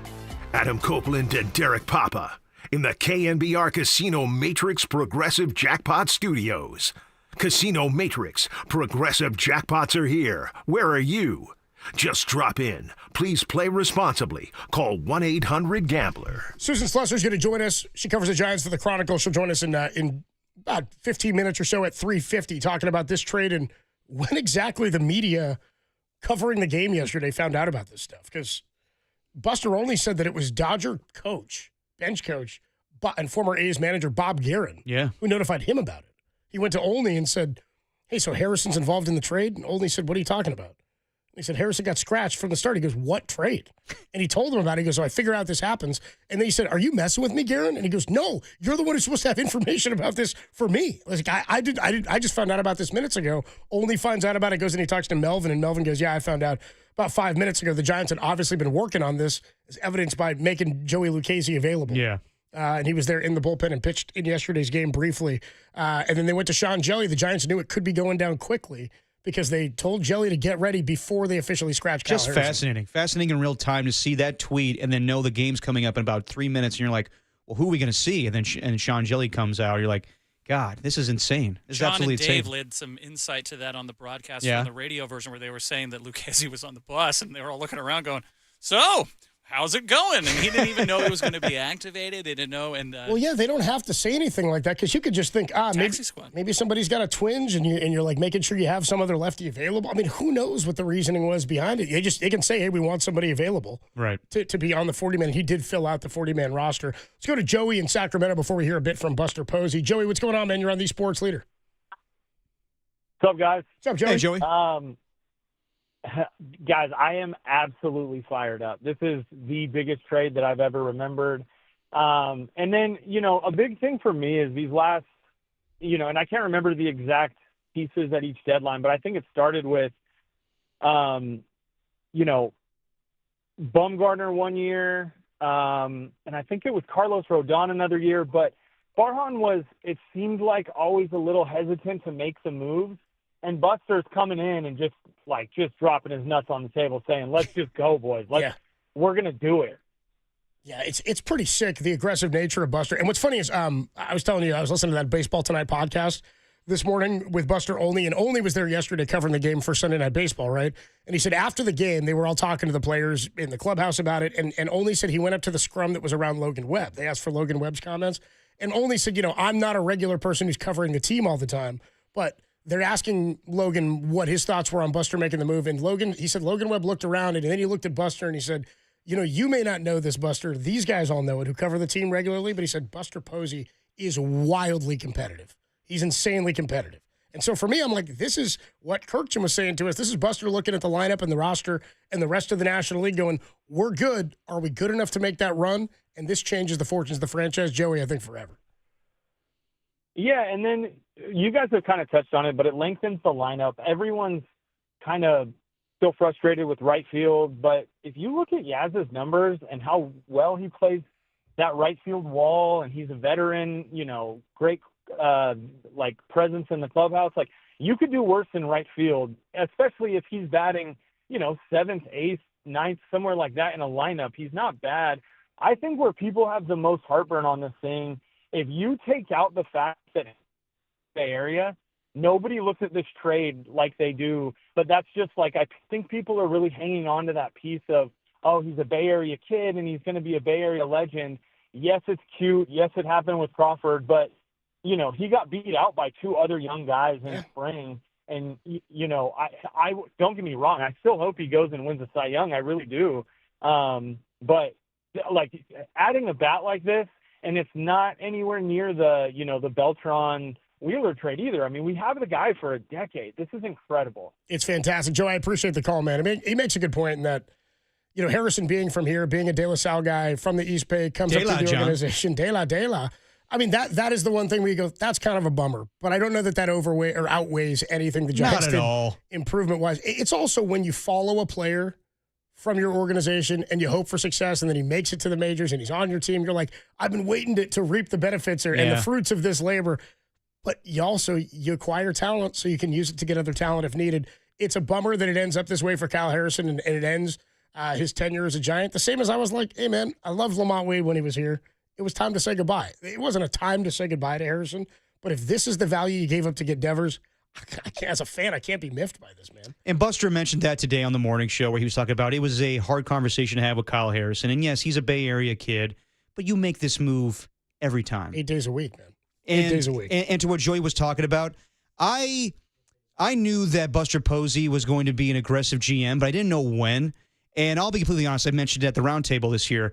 I didn't know how he was going to be as an executive. No, but none of us did. Exactly. But when I first saw the news where Farhan's fired and Buster's brought in the next day, I'm like, this is kind of, it's cool for fans. I get it. But it's kind of a PR thing where it's like, you all hated Farhan and now we're bringing in Buster. And I know that he got the Matt Chapman deal over the finish line, but I didn't know how he really was going to be as an executive. And I've been saying it on the show. I did think that the owners told him, we're not going to spend a lot of money this season. Go ahead and get Willie Adames to solidify that shortstop position. Go ahead and get Justin Verlander. But we can't spend a lot of money, and this is going to be an evaluation season. And I knew that probably would eat at him to not make a big trade and compete for this season, and boy, was I wrong. Because he is definitely more like Brian Sabian than I thought he was going to be this season. Well, what it shows you is that the ownership group is obviously willing for the right player to shell out that money. That the organization is willing, even with the expensive nature of the roster. And people can say, well, they said they'd cut money. They have 3 different $100 million contracts on the roster right now, right? Matt Chapman, Willie Adames, and Jung Hoo Lee. They paid big money for those. They just haven't reaped the benefits to the level of playoff berths or all-star appearances yet or a championship caliber team. But now when a player like this is available, the organization says, like they were with Aaron Judge, like Carlos Correa, we're willing to spend it for the right guy. This is the guy. No, I mean, and they should. I think as fans think that way because going into the season, that's the report. I think it was Andrew Bagley that said ownership has told Buster Posey we need to shed some salary.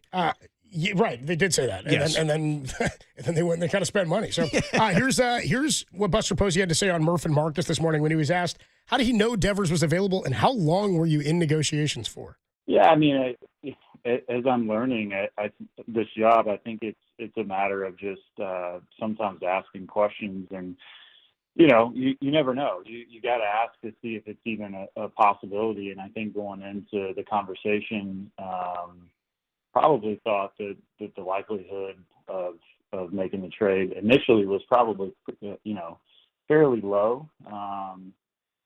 But as we got into it more, gained some momentum. And look, I've mentioned it a lot. I believe foundation to success is pitching and defense, and we had to give up, a promising young starter, and Kyle Harrison was not an easy thing to do. Another big arm in Jordan Hicks, and our first round pick last year, and another intriguing arm in Bayo. So, it's a great day for us and the Giants organization, and like I mentioned earlier, just thrilled that Devers is going to be in a Giants uniform for a long time. I love when they say that about a player who nobody knows about, Bello, the guy they traded. Because by the way, all the reports were Rafael Devers to the Giants for Jordan Hicks, Kyle Harrison, James Tibbs III, who was the first round pick from last year, and more. Which I was like, well, what's the more? So the more was people were tweeting that. Go, well, what's the more? What else did they give up? And I go, they've reported the biggest parts. Yeah, of it, I exactly. promise you. This isn't like draft pick compensation in football where you find out later on it was a third rounder or something like that, or a second rounder. The and more was not a player to be named later, but we'll figure out who that last guy is. And I love Buster going, an intriguing arm. I'm like, he was in rookie ball. I'm like, who knows? We won't even remember he was a Giant if he makes it to the big. That's GM speak. I mean, I'm sure he was over the moon when he got this deal on his table, and he was like, "You're actually offering this to me? Yes, 100%. Yes, I'm doing this." The biggest positive to Kyle Harrison being moved is that we don't have to hear Greg Papa say Harry Balls now. Oh, we still will. You He think so? opened the show. Like, not focusing on Devers, just more on Kyle Harrison not being here anymore. He was wearing a De La. What's he going to do with those De La Salle gear? I know. De La, John. De La. Adam Copeland, T-Pop, Tim Webb with you. Dirty work on a Monday afternoon. Rafael Devers will be in the clubhouse tomorrow, says Giants general manager Zach Manassian. Let's talk to Susan Slesser about how all of this unfolded in real time for her. She had all this coverage yesterday of it, but seemingly nobody knew this was going down, including like the baseball insiders. Tim Kirkton said they were doing baseball tonight. They had 4 minutes at the end of their show to try to figure out, is this legit? This is actually going down. We'll talk more about it with Susan Slesser of The Chronicle, who joins us next. Dirty Work, greatest show in America, the sports leader.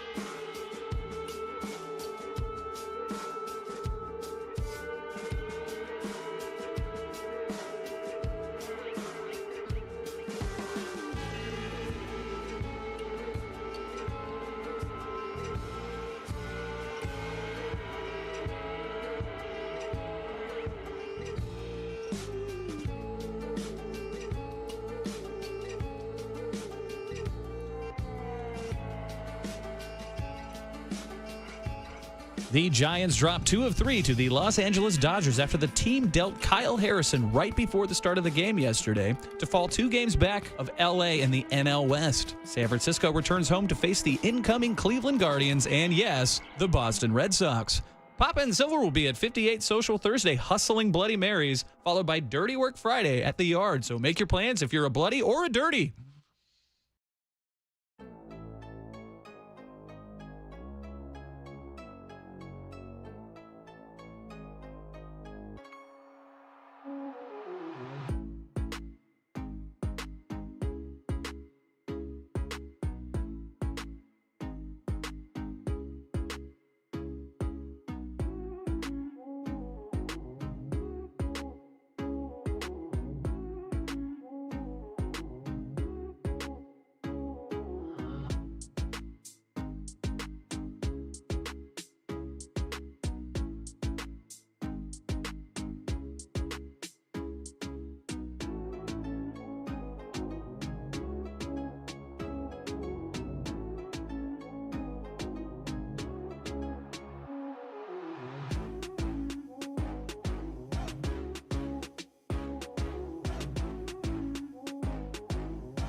Hey, what's going on, everybody? Adam Copeland here for O'Donnell Financial Group. You can declare your retirement independence today with a call to O'Donnell Financial Group, where having the proper investment strategy in place could allow you the freedom to do what you want and when you want, potentially for the rest of your life. You've worked hard, you've saved hard, and the folks at O'Donnell Financial Group are here to help you avoid common mistakes that so many people make in retirement. So having the right investment strategy for the future could make all the difference. Reduce what you owe to the government and keep hundreds of thousands more in your pocket, especially for those who have saved a lot. So don't wait. Declare your retirement independence and call O'Donnell Financial Group today at 866-496-2300 and learn what it means to truly achieve retirement independence. Call 866-496-2300 or learn more online at o'donnellfinancialgroup.com. That's 866-496-2300 or odfigroup.com to learn more. O'Donnell Financial Group. Let us help you retire confidently.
Now back to dirty work.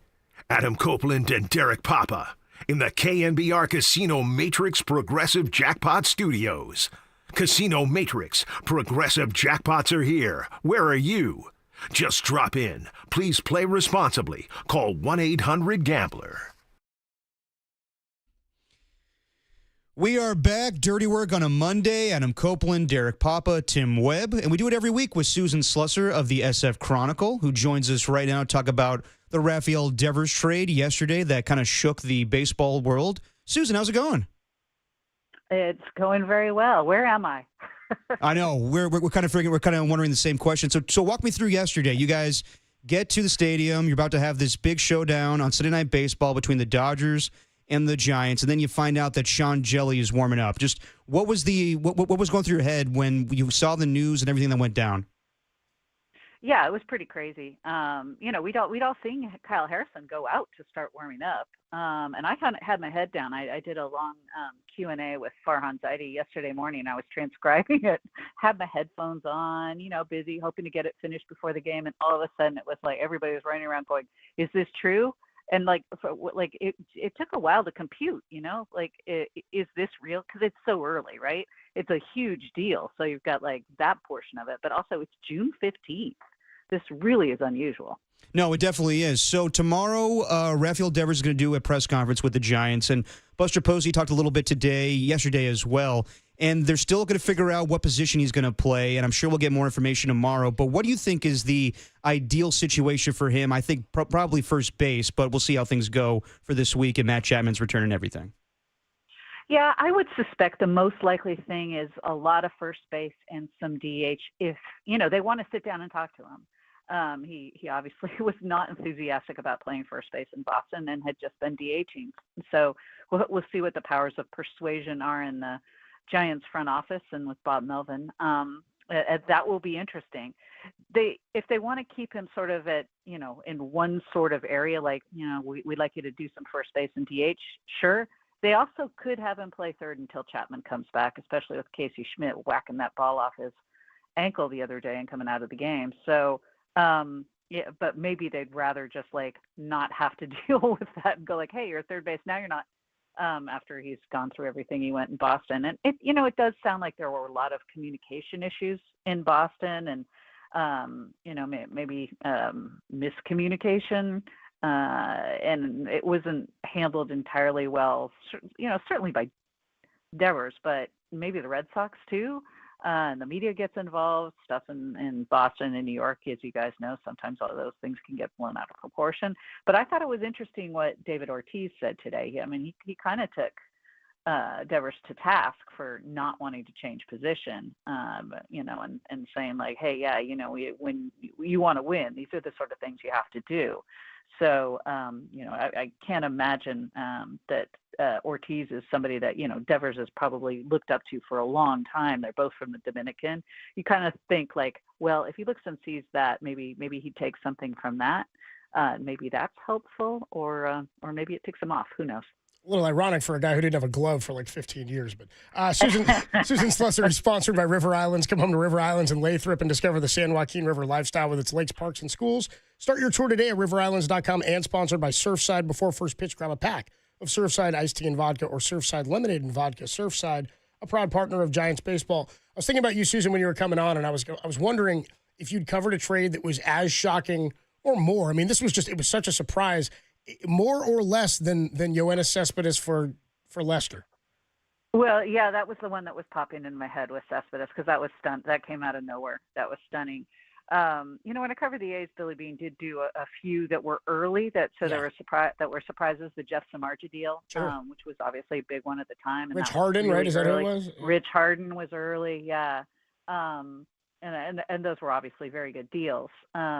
But this one just, especially it's such extra drama with a guy actually warming up for a game. And then suddenly, you've got a reliever stepping in, making his first major league start and all the players kind of going, what's happening? And, it was just sort of chaos a little bit. You kind of, I understand, like, once you've got a deal in place, the Red Sox do not want Kyle Harrison to get hurt. Of course. He's their guy now. But at the same time, you kind of think, like, maybe you guys could have waited for the off day today to get this done, like, for everybody's sanity, the players involved, the reporters. Why don't they think of the reporters, guys? Come on. Was there any indication when I read all the pieces that you had put out, and by the way, the Sean Jelly comments, I loved reading those told Bob Melvin, just squeeze everything out of me. If I got a couple pitches left, use them. Like, you don't want to think a team's punting the game, and they were in it until the Pajas home run. Had a chance to come back, tied for first place still, but it did seem like it was secondary to the move that had gone on. So I love seeing a bullpen arm going, hey, use me in whatever way you need to use me. What does this tell you when you talk to Buster about this? And we asked you a couple weeks ago about if you thought he'd be aggressive, and we all just kind of went, I don't know. I don't know how Buster views the team yet or how he views this job or approaching the deadline. Does it tell you anything about him as an executive?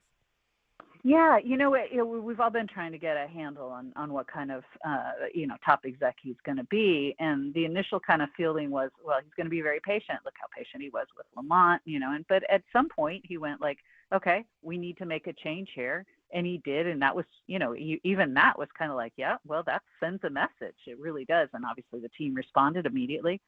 This is sort of more of the same. I've identified a problem. I need to fix it. I'm going to go ahead and just do it right now, and it's going to be big. He's just not going to leave anything on the table. I got to say, ownership too. The Giants have missed out on some of these big name free agents. They've gone after them. They've been right in it. They've sort of been tied with the teams that got them with, when it comes to Judge and Bryce Harper. They're sort of right there with the money. In this case, they really, this is an enormous amount of money that's still due him. Now, they're not going to wind up spending an awful lot more the next year or two. It kind of gets offset a little bit by Jordan Hicks and Obviously, the deferral, which is interesting, taking on that kind of deferral, kick that down the line.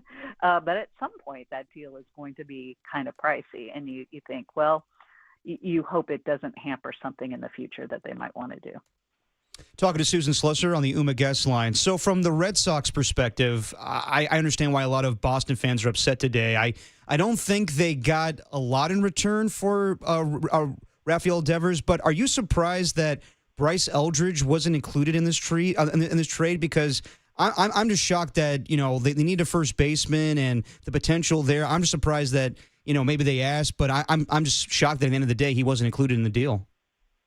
I would assume they would probably ask. The Giants have been pretty clear with teams that have asked on Bryce Eldridge that he's not a guy that they're considering moving. I know that the Mariners have wanted him for some time, and they've been told sort of like, don't even ask. So Jerry DePota told me, like, I didn't even ask, but but he's a guy I really like. So I'm not surprised. I don't think the Giants are in that mode, but the Red Sox had wanted Harrison for a while. They had talks with the previous front office about Harrison and also Devers. Like this was something that had been floated a little bit before with the previous front office. So I think there was. I mean, it certainly wasn't in place because we're talking about two new front offices basically. But sort of the same matchup was seen. And Buster's been clear that he would feel comfortable dealing from the young pitchers. They've got a lot of them. That's an area of strength that just makes sense. You hate to see Kyle Harrison go. He's local. He really could still be a future star. I'm with Logan Webb, who says he will go to Boston and be a star. He's left-handed. He's got this stuff. He's smart. He just needs a little more experience. And we all know Andrew Bailey. He's a great pitching coach. So I think, that one's probably going to hurt a little bit. I think Tibbs might wind up hurting. I think he's a guy who profiles as a potential, everyday big leaguer down the line. So this is not coming without a cost beyond the obvious many, many millions, sort of in the $260 million range, all told, I think, that the Giants will wind up owing him. And again, quite a bit of that will be deferred.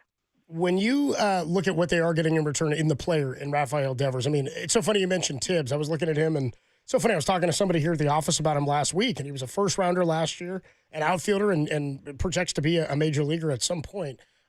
He'll be 23 on October 1st. That's 3 years older than Rafael Devers was when he debuted 8 seasons ago. He was just 20. When you look at Rafael Devers, I mean, he's profiling as a Hall of Fame trending career with what he's done at this point at just 28 years old. I think Hall of Fame might be a little strong. He's a top 10 hitter in the league, probably.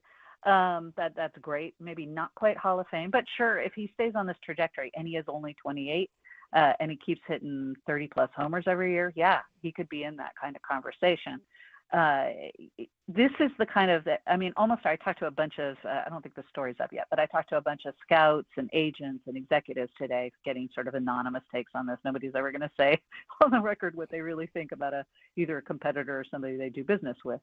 But the reactions were kind of all over the map. But the one thing everybody agreed on is it is really hard to get a power left-handed bat, and it has particularly been so in San Francisco. A lot of that, of course, is the ballpark, and I mean that in free agency, obviously. This is the way to do it. And everybody said, Buster said that yesterday. This is the way you get that kind of bat. It's going back to, I hate to always go back to Cespedes, but we will again. When the A's signed Yoenis Cespedes and kind of like snatched him out from a bunch of other teams, like the last second, Billy Beane said, this is the kind of player we can't get in Oakland. He meant in free agency. On the international market, he made a bold move and wound up getting a big power bat. It's tough to get power bats. I think, look, hey, it's not my money. But I think when you look at it for player, with the whole deal and put the money aside, this is a freaking great deal for the Giants. It really addresses their biggest need by far. Oh, that Cespedes trade. Talking to Susan Slusser on the UMA guest line. Where's Johnny Gomes on this trade? I need him to check in on this. So, Susan, today everybody's championing Buster Posey, and rightfully so, for getting this deal done. And the irony is that yesterday they're playing the Dodgers, and we all know how fans felt about Farhan a season ago. But you caught up with him, And I saw some of the quotes where he said he just wanted the series to be over. So what was it like catching up with the former president of baseball operations of Farhan Zaidi? Well, you guys know, again, I'm on KNBR. I hate talking about the A's all the time. But I've known Farhan basically since he first started working in baseball. So, I'm fond of Farhan, and he understands why he was let go in San Francisco. I think he's very clear-headed about that, and he's sort of said, I get it, 3 years without the playoffs. I understand that. But the things that he said yesterday that I thought were really interesting were, he is really still following this team closely and rooting for them. I mean, he's outright rooting for them. He wants them to do well. That's why this series the last weekend, he said he really he wished he could go away to a Caribbean island for 3 days and kind of get away from it because, he wants his current team to do well. He wants his former team to do well. So I think he was a little caught there. But it was interesting catching up, and I just assumed he was doing all baseball stuff. But they've got him, he's got going and looking at Chelsea because they've got some involvement with Chelsea in the Premier League and a Formula One expansion team. Wow. I don't. Yeah, so I would not have called Farhan running a Formula One team, but if that's what happens, fantastic. And he said hey, I being a top baseball exec was not something that he was gunning for. He kind of, he wound up happening. He loved it. He felt very fortunate about it. But he's not necessarily itching to get back to that. There's 30 of those jobs, and I think it sounds like he's kind of liking some of this other outside baseball stuff he's doing. But yeah, he said a million nice things about San Francisco and how much he loves the Bay Area and San Francisco, and his family does too. So yeah, a little bit, but I know he took obviously a lot of flack from the fans. And the one criticism I've had is exactly what Buster did, the big bold move at the deadline. That's the one thing where I think Farhan kind of felt a little short, especially the last 3 years. But he really is a very smart man who was doing his level best and put a lot of time and care and into everything and treated everybody with good respect and still really cares for all these people. Well, you mentioned, Susan, the front office. I mean, not just Buster, but the ownership group probably deserves a tip of the cap here because you're right. We all thought, based on some of the comments over the offseason, that they weren't willing to spend this type of money to go get a player. And I think the result of that is they are willing to spend that money if it's the right type of guy. And I think they learned in the Farhan era that you're not going to lure guys to come here necessarily of that caliber in free agency. So I'm with you in the money spent. Now, the counter to that is when you spend that money, and they've committed a lot now to a lot of guys. I mean, Devers, Chapman, even Logan Webb got a big contract. Yeah. Jung-Hoo Lee, Willie Adames. There's a core of guys who have been paid, and Elliot Ramos at some point in the next handful of years will be a free agent. And if you want to keep him, you may have to pay him if this trajectory continues. What are the expectations for the organization now? I mean, you're spending this kind of money. Winning must be at the forefront, right? Well, yeah. I mean, if you want to stick it with the big dog at the top of the National League West, you're going to have to spend. I mean, nobody's going to spend like the Dodgers because nobody has those resources, which now include, basically all of Japanese TV to go along with their own ridiculous TV deal. And Japanese sponsors and all of that, and Korean now too. Now a Korean player. So I hope the Giants could parlay some of their Jung-Hoo stuff into a lot more resources so they could try to keep up. You can't though, not for a long time, not with that success, and not with the best player I think of his generation in Ohtani. But you got to try, and to do that, that's going to be some big bucks. So yeah, they're clearly okay with that because these are guys on long-term deals. They've got a core here now, and if you're the Giants, you pray for good health and continued production. And when you've got somebody like Devers, who's 28, so he's young. But he kind of profiles now as, maybe a guy who's going to DH a lot. Sometimes those guys don't age as well as some other players. And that's a very long deal that goes through 2033. That's right. Teams all know you're sometimes paying for the first half of the deal, and maybe the second half is not going to be where you're getting optimal performance. I'm sure the Giants have factored that in. And here's hoping that Devers comes in and is great throughout the entire course of the deal. But that's one where you go, yeah, okay, at some point, and also with the deferrals, you hope it doesn't become a little bit of an albatross at some point. A few more minutes with Susan Slusser on the UMA guest line. This is a question for the future and not for right now. But with the acquisition of Devers and Bryce Eldridge being called up eventually, I mean, one of them probably will play first base, the other playing DH. What do you think the future holds for Wilmer Flores after this season? Well, that's a great question. I mean, that's probably going to signal how they feel about Bryce Eldridge and where he is, whether they bring him back. If they want to bring him back on a one-year deal or something like that. Everyone knows what Wilmer Flores means to the Giants, both on the field and off the field. He's really been a solid team leader and has had a lot to do with Eric's success really quietly. It's really interesting, but people in that clubhouse believe in him so much, and with good reason. So I don't think there's anybody that would want to see the Giants part ways with Wilmer Flores, but he's getting kind of to the age, and he has an injury history where I think if that happened, people would understand. And you do have Devers.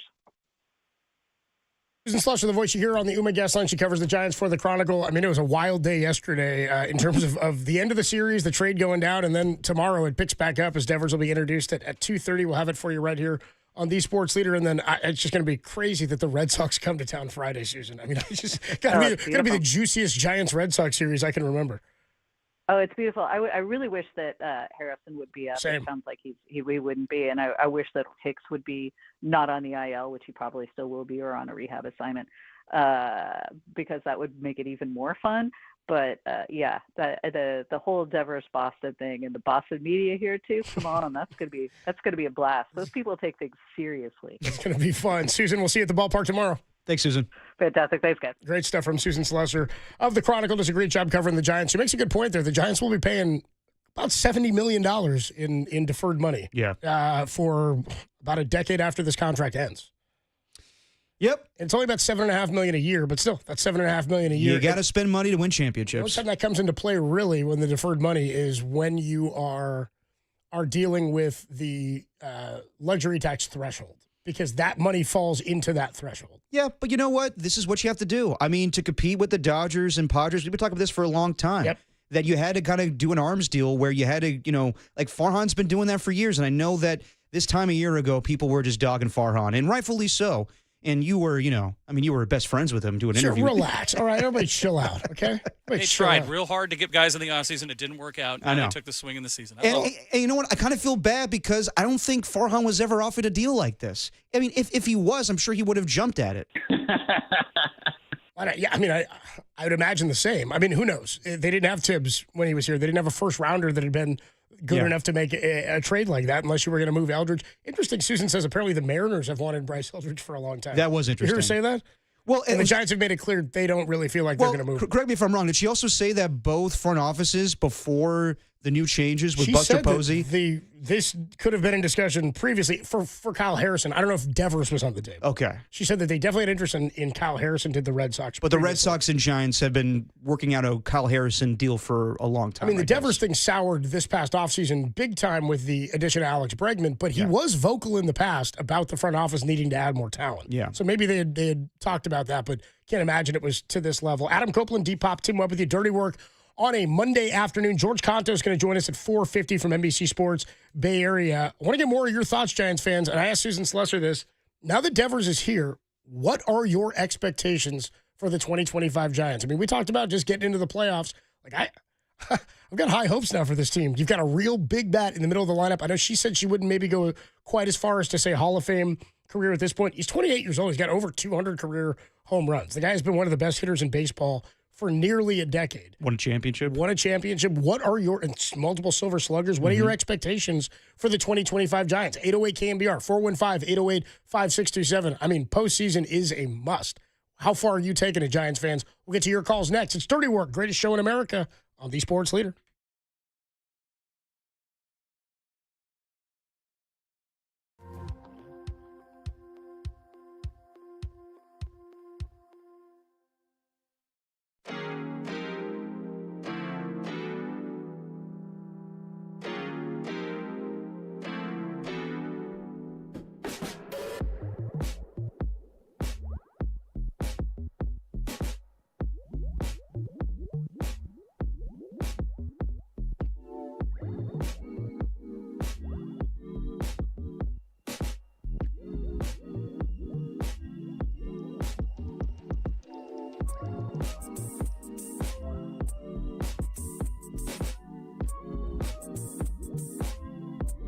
Well, in case you've been in a coma for the last 24 hours, the Giants made a huge trade yesterday, acquiring Rafael Devers from the Boston Red Sox in exchange for Kyle Harrison, Jordan Hicks, James Tibbs III, and Jose Bayo. San Francisco will assume the remainder of Devers' contract with money deferred. If you've ever deferred anything, even the remote to your wife, give us a call at 808-KNBR or tell us about it on the YouTube chat, the only place for people to defer their lives.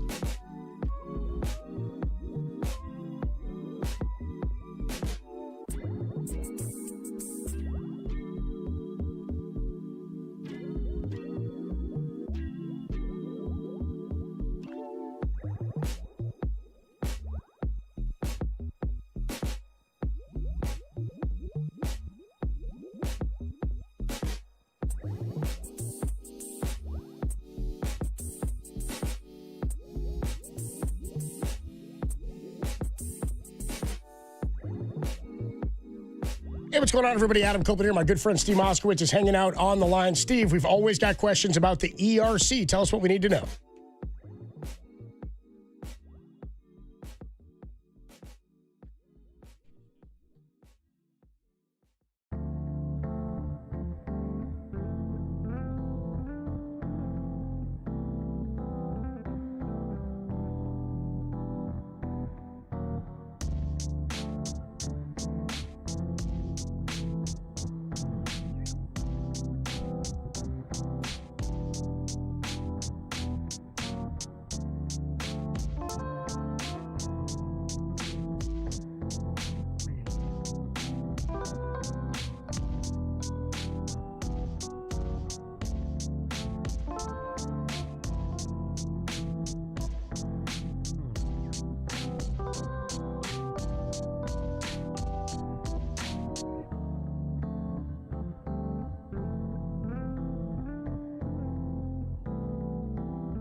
We'll try this again. Adam Copeland here. My good friend Steve Moskowitz is hanging out on the line. Good to have you, Steve. And everybody's got questions, seems like weekly, about the ERC. What should we know today?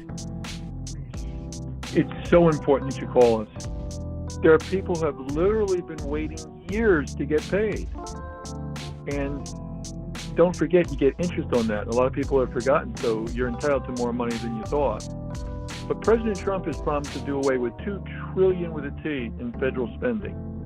Will he do away with ERC with a stroke of his pen? Who knows? We don't want your listeners to take that risk.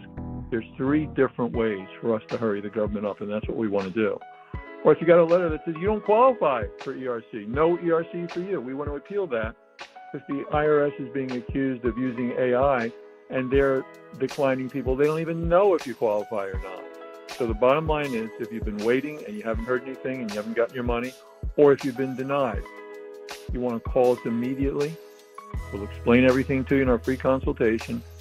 The only thing you have to say is, hey, Steve, I want my ERC money now.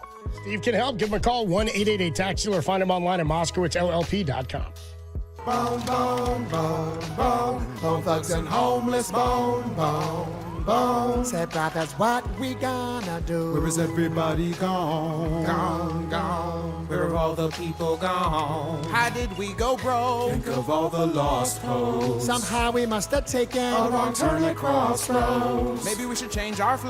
But our flow is tight though. The harmony thing seems old. Something don't smell right, yo.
If it's Giants baseball, it's Dirty Work with Adam Copeland and Derek Papa on KNBR, the sports leader. Dirty Work on a Monday afternoon. Adam Copeland, D-Pop, Tim Webb with you. No Giants baseball tonight, but we'll be back with you tomorrow for a 6:45 first pitch against the Cleveland Guardians. And by the way, Justin Verlander is going to come back on Wednesday. He is. You know what that means tonight, though? What's that mean tonight? No Niners Nightly. No Niners Nightly. That's right. No Niners Nightly tonight. Normally we would have Niners Nightly. You're getting Kerry Crowley talking ball. Who kind of looks like Kyle Harrison. 6'9". Dude, remember I said if you grab Kerry Crowley's face by his two ears. And he didn't like that. 59. And you smushed him together and elongated his head. He might be Kyle Harrison. He didn't like that. No, he said he'd rather be Rory McIlroy. I think more Greg McElroy. Is that what you think? Well, the quarterback what are you doing? What are they watering the plants in here during the segments for? It needs water. No, we don't.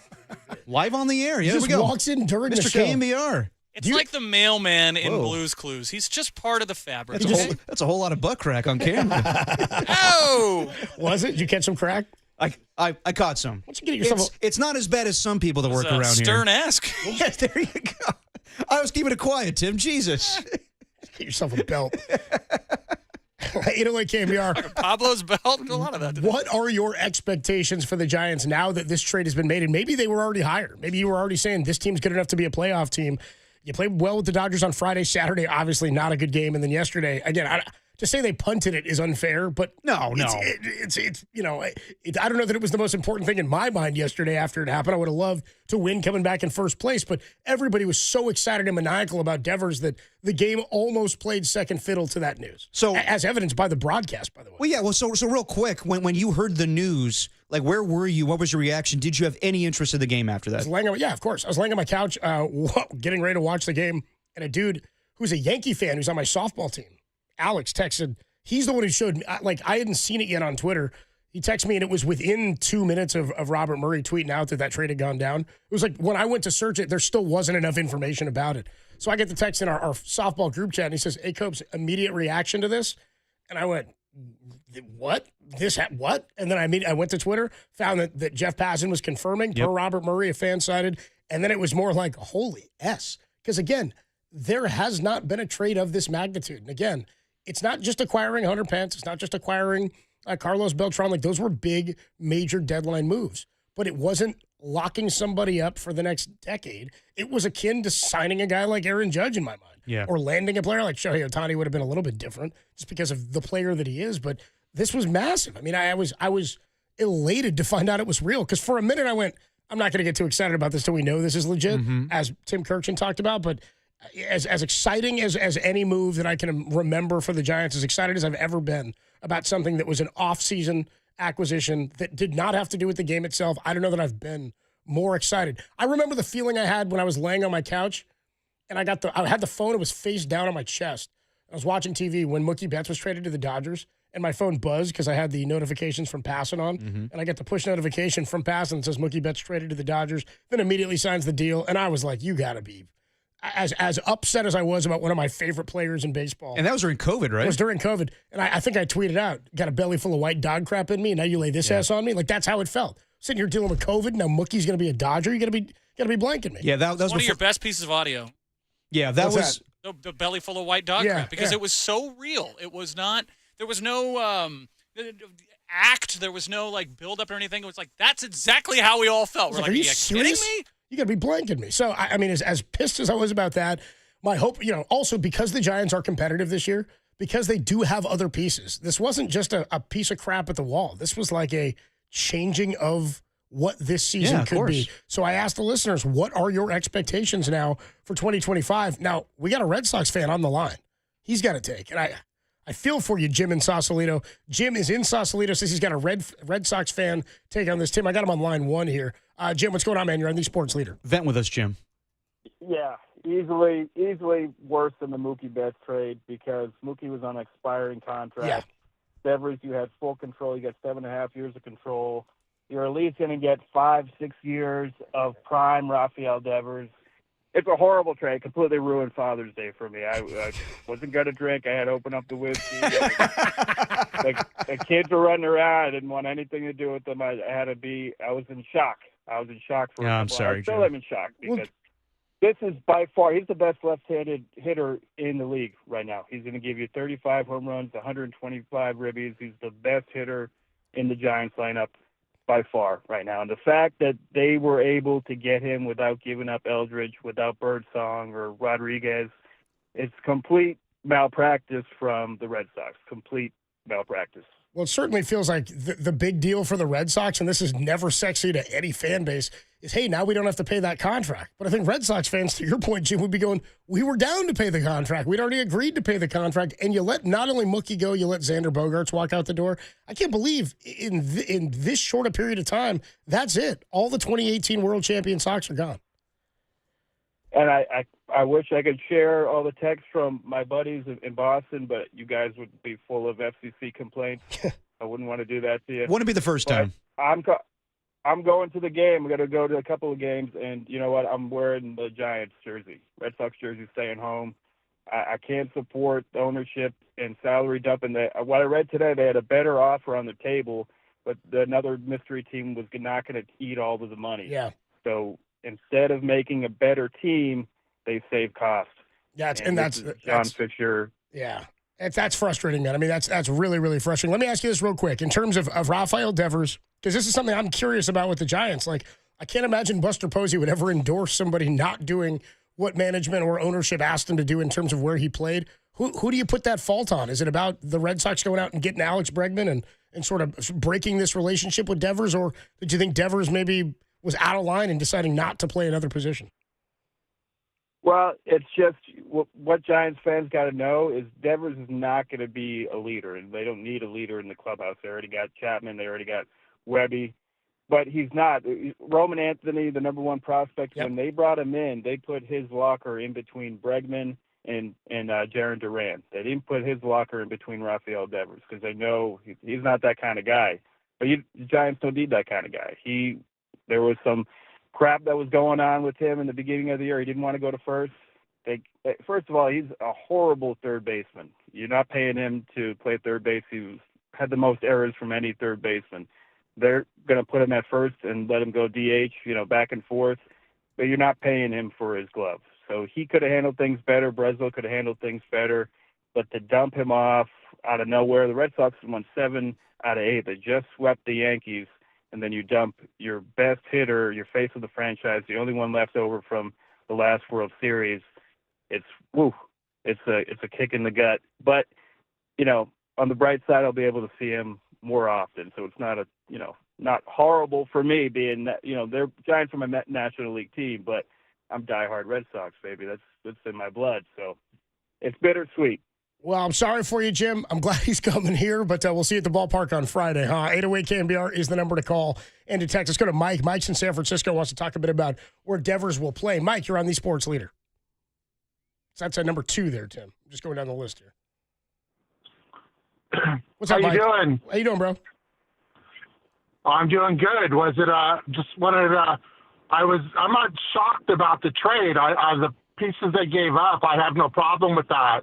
I'm just wondering, they just signed Dominic Smith to play first base. They have Wilmer Flores, who is one of the RBI leaders in Major League Baseball at DH. They have a Gold Glove third baseman, and then they have a shortstop that they just paid $182 million to. So where does this guy go? It's the biggest question. And the most interesting part about this story is he refused to play first base with the Red Sox because of a lot of layered, I think, mistrust and miscommunication between he and the Red Sox over the last year or so. But my guess is the Giants will, in fact, I think the Giants are at their best if he is, in fact, their everyday first baseman, and that you can still have Wilmer DH. I think that extends your lineup the most. Now, do they have him play third until Chapman gets here or comes back from injury? Susan Slesser said she thought that might be a little odd, which is maybe true to say, hey, play third, and then as soon as Chapman comes back, we'll move you over. Maybe he's willing to do that. Maybe he just slots in as a DH for the next couple of days, and you go with Wilmer and Dom Smith there at first base for the next couple of weeks. But I think they would be at their best, and it would probably benefit them the most if he were willing to play first base. He's not a plus fielder. He's not, as that last caller said, I don't know if he's as bad as he said, but he's not like a plus guy. But it was more about they signing Bregman and saying, hey, we're taking the glove away from you. And him saying, well, fine, I don't want a DH, but I'll do it. And then they needed him at first. And he goes, well, thought I wasn't good enough to play third. Now you want me to play first. So maybe that conversation is different. If I had to guess, the Giants would like him to play first base. I would agree. And that Wilmer would DH, and then you still have the option if you want a platoon and go with a little bit of Dom Smith defensively at first, too. So Chapman's not moving off third. Adames isn't moving off short. It's not happening. So do you just DFA Dominic Smith that you just signed 2 weeks ago? I don't know why you'd have to do that. You could bring him off the bench. I mean, the guy was in AAA till June 1st. He's your best defensive first baseman now. And if you put Devers at first, keep in mind he's never played an inning. So they're not going to unload all defense for the position. I'm saying I don't think this means either Wilmer or Dom Smith is gone. They gave Dom Smith a 1-year deal. They were like, if he can help us, and he has. I don't believe either guy is going anywhere. But I think a lot of that is predicated on whether or not Devers is willing to play first. But who do they send back down to the minors then? Because they're going to have to make room on the roster. I don't know, Christian Koss, and I mean they have a bunch of people coming back off the disabled list, and they don't have a bunch of guys, but they don't have a bunch of guys hurt. They have one guy hurt. Hey, Encarnacion could be gone. I mean, there's options here. It's not like the entire they don't have a deep offensive roster. There are easy guys I think that you can make this decision with. Mike, we got to run. We do have to get to George Contos coming up at 4:50, and I want to get to more of these calls. Well, real quick to Mike's point, doesn't matter. No, I was kind of thinking the same thing. I'm like, if your biggest concern is, well, who do you send down? You got it going pretty well. And look, Dom Smith has been really nice for the last, 2 weeks that he's been here, but like he wasn't on a big league roster. I'm sorry, but yeah, like you get Rafi Devers, I could, we'll figure out Dom Smith later on. Like to get hung up on what's going to happen now. Your four hitter, you know what I mean? Yeah. And the idea, it's not a slight on Dom Smith. It's just you acquired your four hitter. Also, they just took 2 guys off their major league roster. You're probably going to want to replace at least one of them with another pitcher, but there's not like the pressing. There's no. We need to make a spot for him. You've got spots. Also, Wilmer's played 4 games and a total of 28 innings at first base this year. He's not. That's not really the option. The option is to keep him in the lineup. You'd probably need Devers to play first. It's Dom Smith whose playing time will take the hit. He's left-handed and he plays first base. You'd lose a lot defensively, but again, even if it's Devers over Wilmer at the DH spot and Wilmer's coming off the bench, you're better at that position. Exactly. You've improved both positions, whether either guy plays or not. But the best option, I think, would be to have Wilmer in the lineup at DH and Devers at first. We will see. Is it the best option if he's really bad defensively and hasn't played any first base? Who knows? 808 KNBR, the number to call. Nick in Sacramento, Trevor in San Francisco, Milt, Mert. We'll get to your calls coming up at 808 KNBR. We never do for Mert. Plus, we got to get to a Sound Swore Raff a little bit later. And George Contos joins us at 4:50. More of your calls. What are your expectations for the 2025 Giants now that they've acquired Rafael Devers? We'll do it next on the Sports Leader.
If it's Giants baseball, it's Dirty Work with Adam Copeland and Derek Papa on KNBR, the sports leader. And if it's awkward Bank of America reads, it's Derek Papa. Dirty Work on a Monday afternoon. As somebody who banks with Bank of America, I love it. Can I re-record that? No. I'd like you not to. It's just, it was slowed down so much. Yeah, I like the idea that you just sound like you've had a few. It does sound like that. Like, if you want to bank with Bank of America, I got a few things to tell you. You like credit cards. I got just the APR for you. There we go. Bank of America. 808 KNBR, Rafael Devers is a San Francisco Giant. Yeah, as it plays out, because he signed that contract. It was a 10-year, $313 million extension is what he signed. He's in year, I guess, 3 of that or year 2 of that, right? You got 8 years left. Year 2 of that extension. With the deferred money, it comes out to 10 years, $291. So he's going to make about $28 million a year, $28 to $29 million a year over the next 8 seasons, and then for about a decade after that, you're paying him $7.5 a year. So we're going to have a Raffy Devers Day well after his We're going to have retirement. a Raph Devers Day. So Bobby Bonilla Day is coming up, right? July 1st? Yeah, let's hope it's a celebration, Raph Devers Day. We're going to get that Otani Day, too, by the way, for like 40 years after his contract's over. I mean, Dodger fans will love that regardless. The Dodgers are going to be paying his grandkids, dude. Yeah. You kidding me? It's going to be insane. He took like a little bit of money, and what did he get, like $1 million last year or something? Yeah. It's unreal. What his salary is. He's got like $700 million. 808 KNBR is the number to call. I tell you what, this contract may, depending on how it shakes out, performance-wise, may look pretty good relative to some of the other contracts that have been handed out across baseball. I mean, look what guys like Vlad Jr. got. Like, don't get me wrong, I think it's fine. Juan Soto got insane money 13 from years the Mets. I mean, did the Giants think after what's happened the last few off seasons, did Buster look at this and go, we're not going to lure a player of that caliber to come here to hit? Guys who are hitting 30 to 40 homers a year just aren't going to want to come here. Raffy Devers, we'll see if he keeps the 30 home run power, but he's a guy who can slug and he hits a lot of towering shots. We'll see if he can climb the splash hit ranks. I think so. That's what we'll be looking for. I think so. Let's go to Nick. Nick's in Sacramento. He's been waiting a little while. Nick, what are your expectations for the Giants in 2025 now that this trade has gone down? You're on the sports leader. Guys, I think first, the Devers trade, hats off to Posey because I did not have that on my 2025 bingo card. No. So hats off to him for figuring that out and for not selling the farm in order to get Devers anyway. So hats off to Posey. Where I see it is, I think they're right there, but at the moment, I think Landon Roop is kind of an Achilles heel at the moment in the pitching rotation. I don't think he's quite there yet. He has the potential. I think they need one more proven arm in that rotation to finish off the 5th slot, and then I think they're going to be dangerously powerful.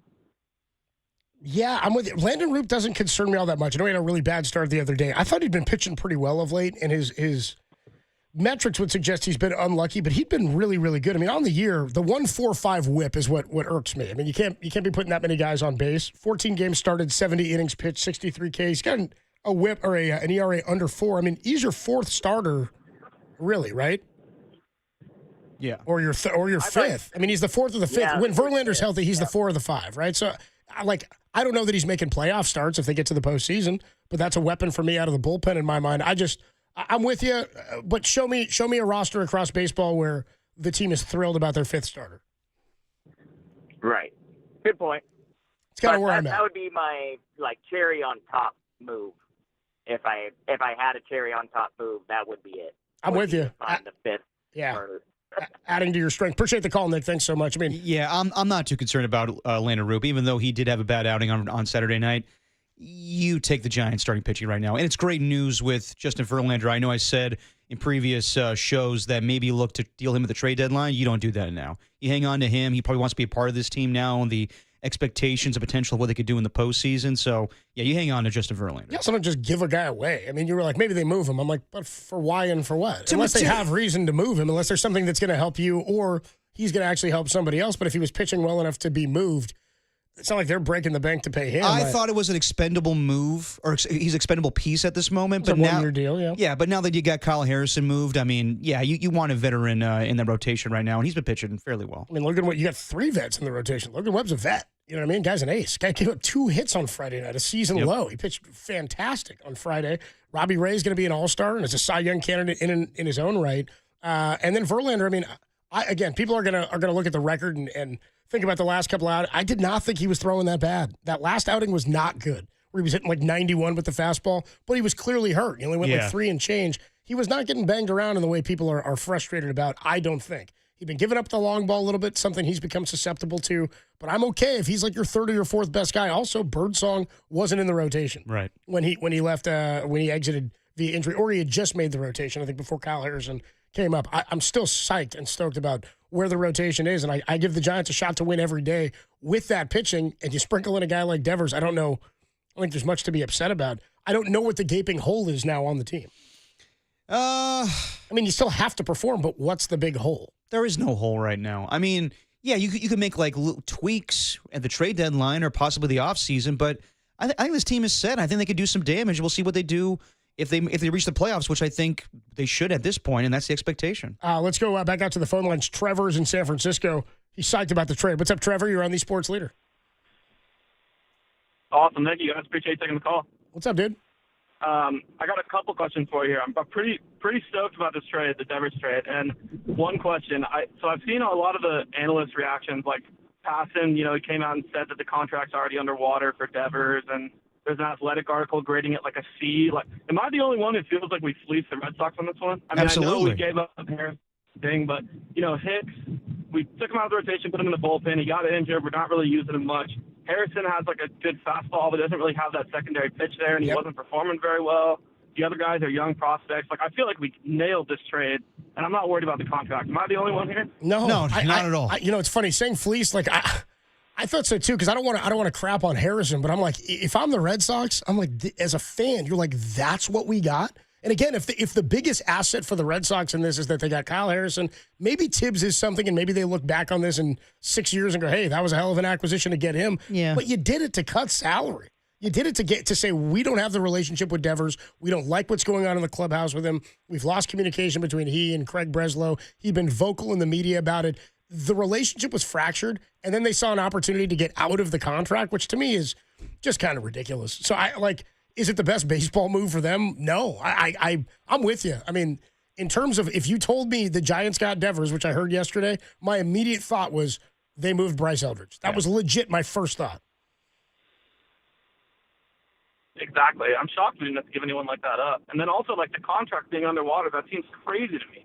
I mean, like you guys just touched on it, but Vlad, what did he get, like 500, 550 or something? Yeah, it was something crazy like that. It doesn't seem like that's that bad for what Raf Devers offers. Exactly. I'm with you. I appreciate the call, man. Thanks so much. No, this is a great deal across the board for the Giants. That's my favorite call of the day, because it's like, is anybody else going, why aren't you ecstatic about this? To the caller right before them, it said Landon Roop. It's like Landon Roop and Hayden Birdsong made Harrison expendable. That's the whole idea. He lost his job to 2 other guys. Yeah, Giants fans, you've been waiting for this day for a long time. Don't nitpick. I don't think anybody's upset. I haven't heard really anybody nitpick except the one caller who said, well, what do they do? Who are they going to send down? I'm like, who gives a damn? Who cares? You got Rafi Devers. You figure it out tomorrow. He's like, well, I don't want to send down Koss. Well, that's too damn bad. Seriously. That's too damn bad. I'm sorry, but I'm not concerned about those guys. And they're good guys. And they've done interviews on this station. But you'll figure it out later to get this superstar. Come on. Too damn bad. There we go. 808 KNBR, the number to call and to text. Why don't we take a quick break? Let's talk to George Contos about how this went down yesterday. Calm down. I mean, what? I'll calm down. You'll calm down for Contos? Well, Contos down. George Contos going to join us. He does have great hair. You're going to talk to him about the hair? Oh, yeah. Laura Britt and Aurelia coming down his road. I know. How about that? 808 KNBR, the number to call and to text. George Contos joins us, and then you want to hear some reaction from Red Sox fans? That'll be a fun one in our Sound Swore Rafael Devers, that is, not Corral. No weather report for you today. George Contos next, then your Sound Swore Raf. It's Dirty Work. Greatest show in America on the Sports Leader.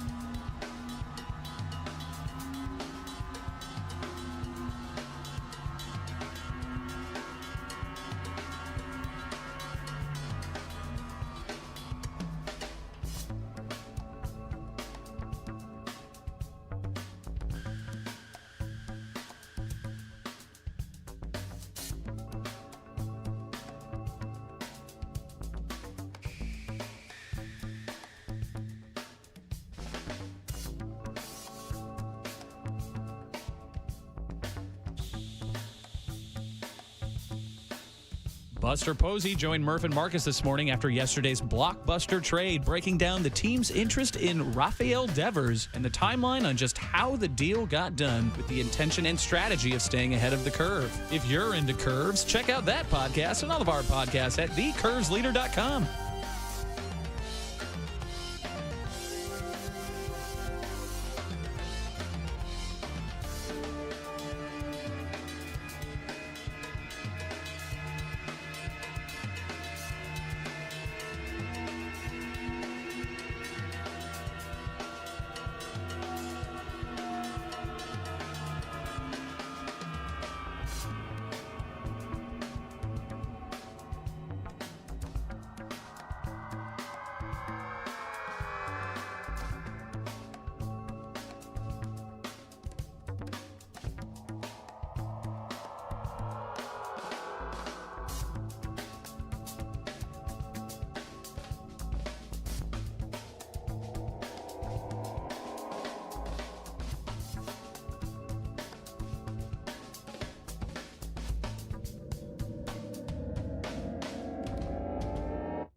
Now, back to Dirty Work.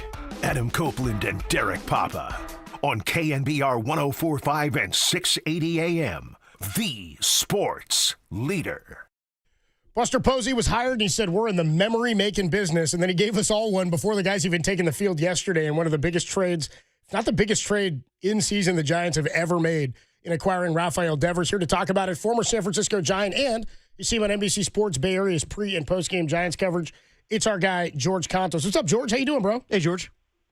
I'm doing great, guys. Thanks for having me. Of course. So tell us, man, where were you when you found out about the Devers trade and your immediate reaction? Oh, man. Well, I was at my parents' house celebrating Father's Day with our families, watching golf because the game hadn't started yet because it was obviously the Sunday of the U.S. Open. JJ Spawn, what a putt, dude. Yeah, what a great putt. Unfortunately, he's a Dodger fan, but we'll let that slide. Okay, didn't know that. He seems like a nice guy, but my phone started blowing up, and I immediately had to see what was going on.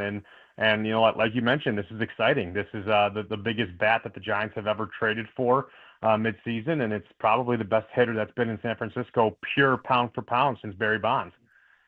Yeah, without question. I mean, that's kind of where I was going. I mean, left-handed bat for sure, but just pure power. I said probably the best hitter the Giants have had in the lineup since Buster Posey is, like an everyday guy. But Rafael Devers is well known. I mean, he came up at 20 years old, 8 years already in the bigs, and he's one of the best hitters. I mean, Kershaw said it on the broadcast last night, probably top 10 in baseball at worst.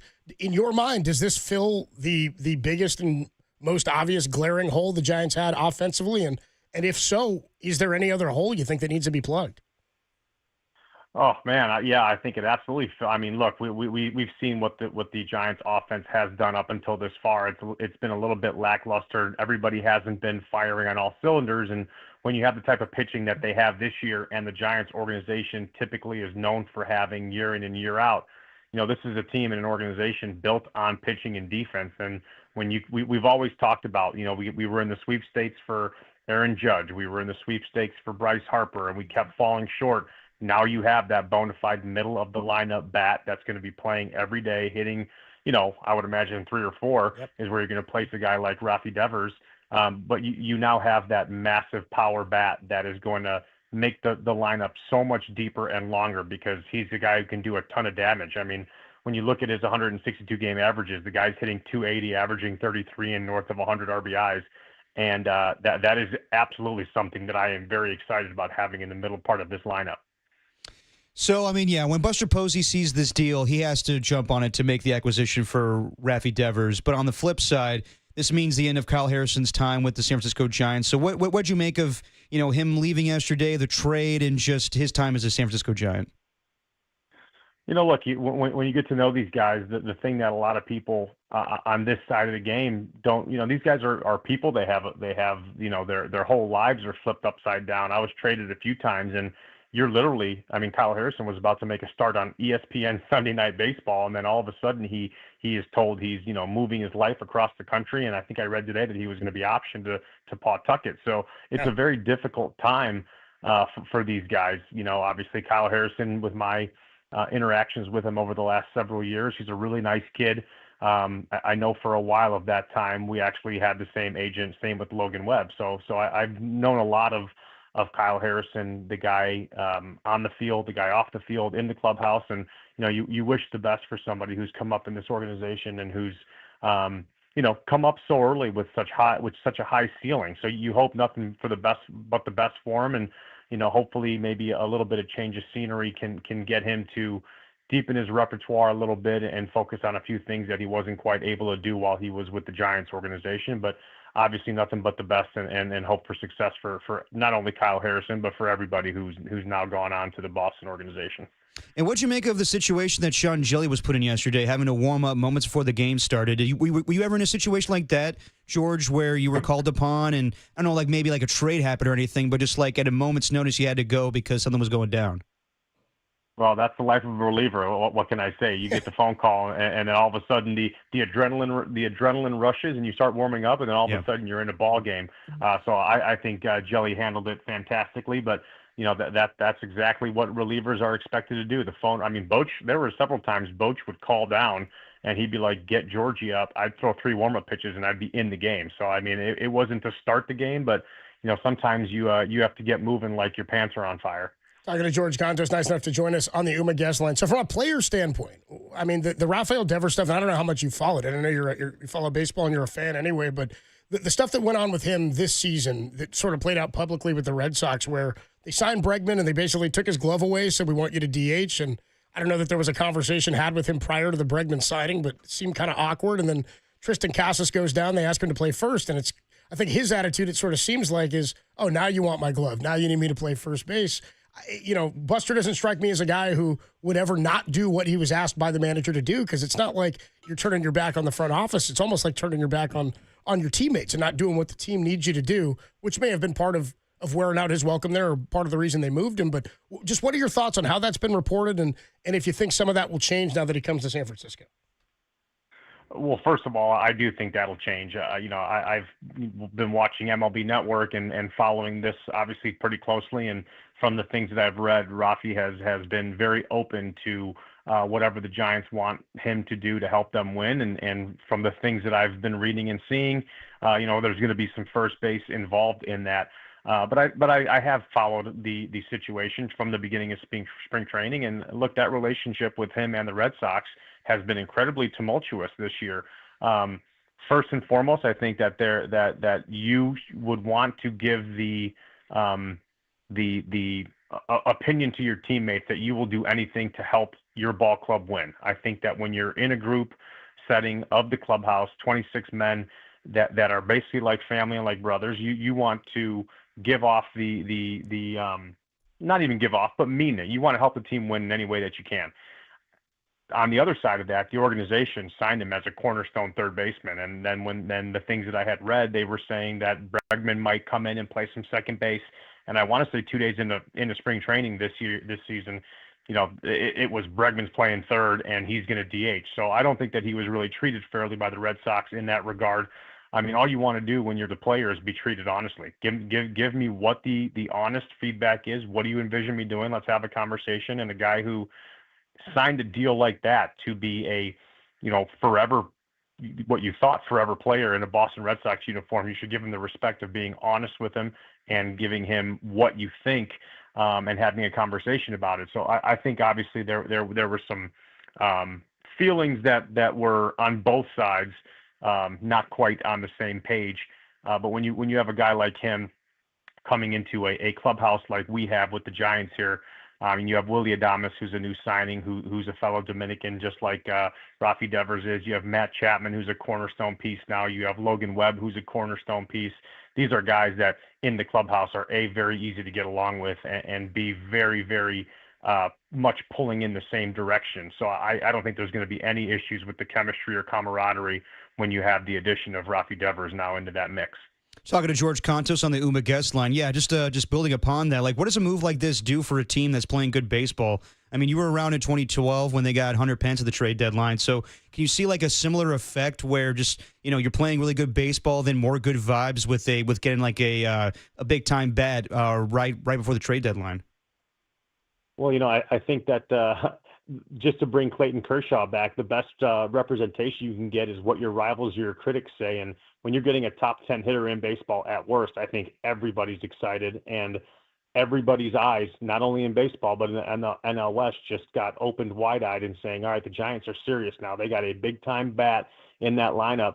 And I think that only incredibly helps the vibes and the culture in that clubhouse. Whenever you can play with confidence, and obviously over the course of 162 games and 184 days of a Major League Baseball season, you do have some ebbs and flows, as we've already seen.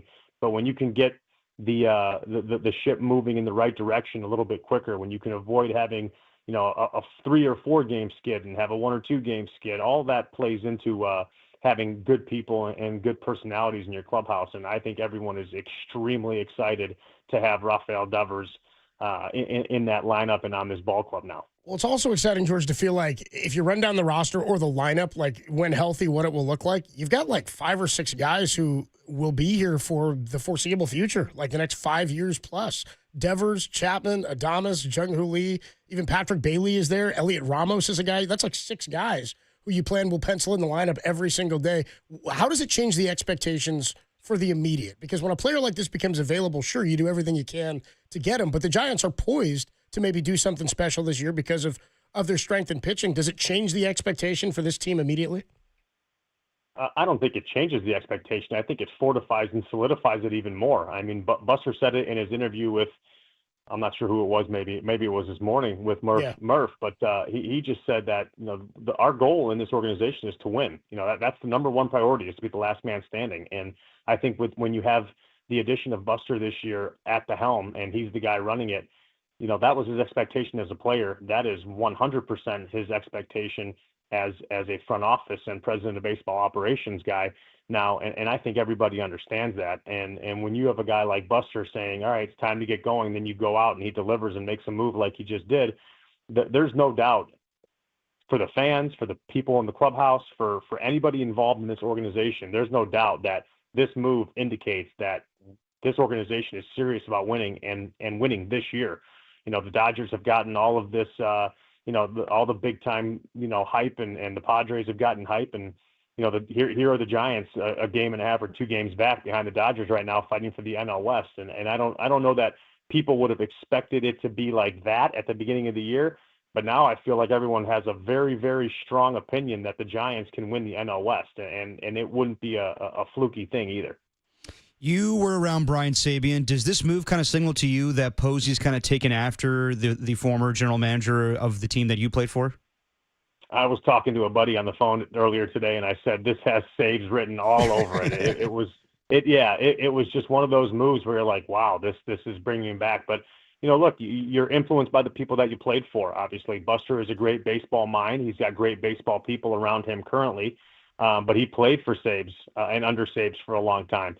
And there's a lot of Boch influence in there as well. They had conversations for many, many years talking about baseball strategy and personnel and all those things. And, Buster was molded not only by his own experiences, but by some of the experiences of those guys. And this had Sabes kind of written all over it, taking advantage a little bit of a broken relationship elsewhere, making a really good deal. And look, sometimes a change of scenery for a guy is really, really good. And I've never heard anything but good things to be said of Rafael Devers. So I would imagine he's going to come over to the San Francisco Giants side and be gnawing at the bit to get back on the field and, help this team win at all costs. Were you surprised with the return? Because when I saw the news yesterday, my buddy had texted me, and the first thing I thought was, is this real? And then I looked at it and I thought, oh, man, if it is real, they must have given up like Eldridge and more. You know what I mean? That was my first thought. I mean, they took on the money, but were you surprised by the return? I don't want to discredit anybody. I was excited about Kyle Harrison. I thought Jordan Hicks was an asset. James Tibbs appears to be a future big leaguer at some point, though he's still very young. I'm a little bit surprised that's all they gave up. Yeah, no, I very much agree with you. To give Farhan a little credit here, it's got a little bit of a Farhan magic deal behind it as well, right? I mean, you get a big time prominent player league wide, and in the grand scheme of things, you lost 2 pitchers off your major league roster, obviously, one of whom, who knows, would he have been there when Justin Verlander does come back, sure. Right? So I do think that that the trade is I mean, Jared Carabas on MLB Network was not happy yesterday with how this went down. So yeah. It's really I think it's very, very carded in the Giants' favor as to how this trade ended up. I mean, you're getting a guy who's 27 years old. I mean, I think he's leading all of baseball right now, or he was leading the American League in walks. Yep. His OPS is over 900. I mean, this is a threat hitter every single time he steps up to the plate, and it's only going to allow Willy Adames to see more and better pitches. It's going to give Matt Chapman and Elliot Ramos better pitches to see, because you don't want to see this guy with runners in scoring position, because he can take you out, every which direction. Even that big wall in right field, he's got plenty of juice to get it out of there at any swing. So this is a great trade for the San Francisco Giants. Moving off the trade for a second, last Thursday we saw the bullpen kind of melt down in the bottom of the 9th against the Colorado Rockies with Randy Rodriguez, and a lot of fans have been clamoring for him to be the closer and interchangeable with Ryan Walker or Camilo Doval. But right now, who do you trust the most as the Giants closer? Well, look, I mean, Camilo's done a really nice job, and whenever a game gets out of hand or wacky in Colorado at Coors Field, as long as it's not something that's happening 2-3 days in a row, those games will get a little wacky out there. It's like playing on the moon. So I kind of chalk those things up to just one game. But this bullpen has done a spectacular job. I mean, you get Ryan Walker looking, even 95% like he did last year. This is it is the best bullpen in the league. But I mean, it really has the making of an incredibly dominant bullpen. Randy Rodriguez has really made strides this year in his ability to locate, throw all of his pitches with confidence. I like Camilo Doval's demeanor, and his pitches have have found the strike zone more consistently, and he's always had control.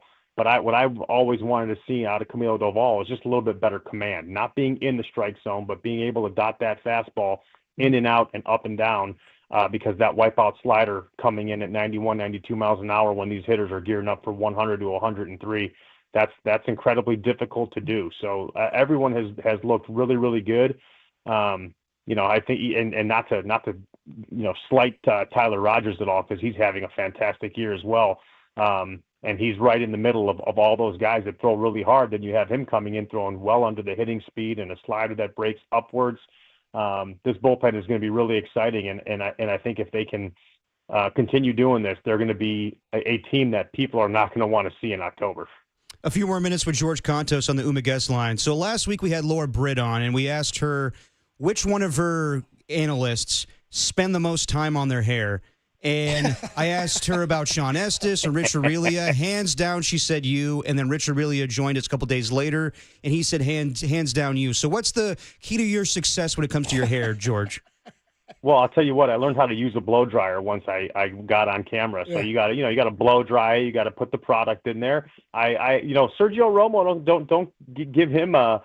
He has a good, but he cut his short now. He has short now. Right. I think my hair of all the analysts is definitely the longest, which just kind of takes the most of style. I don't know that's all I can say. Yeah, Aurelia was like, yeah, dude, I don't even own a brush. I show up and my hair's like that. It's been the same forever. George Contos, the voice you hear. When are we going to get you back on TV, bro? When are you home? Well, I come in town Friday morning, so I'm covering the Boston Red Sox. Nice. We're excited, dude. It's going to be a fun weekend to cover Giants. Not that it's never not, but it's going to be a fun weekend to cover Giants baseball with Rafael Devers facing his former team 4 days after the trade goes down. It'd be pretty fun. It'd be pretty funny if he decided he'd be down to play first for a Friday's game. I think that'd be the best move ever. Plug me in the first. So good, dude. Let me go. I got a glove. I'm ready to go. George Contos, the voice you hear. Hey, we'll see you on TV on Friday, man. Thanks for the time. Thanks, George. Thanks for having me, guys. Great chatting. Good stuff. The great George Contos, dude. One of our favorites. It's awesome, dude. He's like, dude, I'm coming to town for the Red Sox series. Oh, yeah.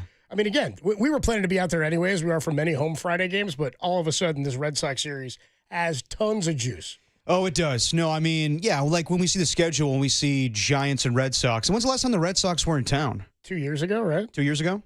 Well, I can't remember when we started this schedule. I think it was, it had to be 2 years ago because they had opening day against the Yankees.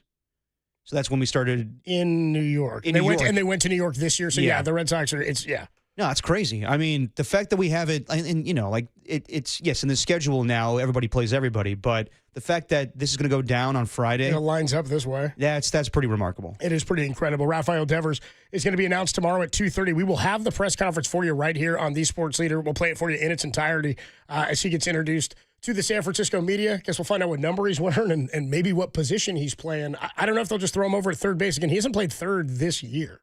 Yeah. He's played all 73 games, I believe, every one at designated hitter. I'm with Susan that they probably ease into it, so I wouldn't be the least bit surprised if he DHs tomorrow. Nor would I. I kind of think he's in the lineup. I think he shows up and he's like, I'm here to play. Why not? You get traded to a new team. You're like, I want to hit the ground running. I'm ready to go. Professional hitter, just show up and hit. Yeah, I'm ready to see some Devers tomorrow. And he's playing an American League team. Yep. Right? Back-to-back AL teams are coming in. So we'll see Rafael Devers tomorrow as he gets introduced at 2:30. It was interesting that the contest said he was watching MLB Network and Jared Carrabis, Red Sox guy, was losing his mind about the return.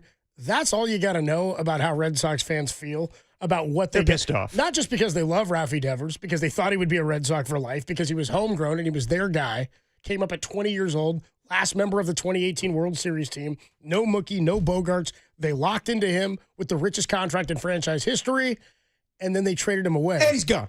And he's gone. And he's gone. Red Sox fans around the country checked in on their reaction to yesterday's trade, and we've got it for you next in a very special edition of the Sound Soiree, which we're calling the Sound Soiree Raf. We'll do it next. Raf here. Raf here came to hit some bombs. We'll do it next on the Sports Leader.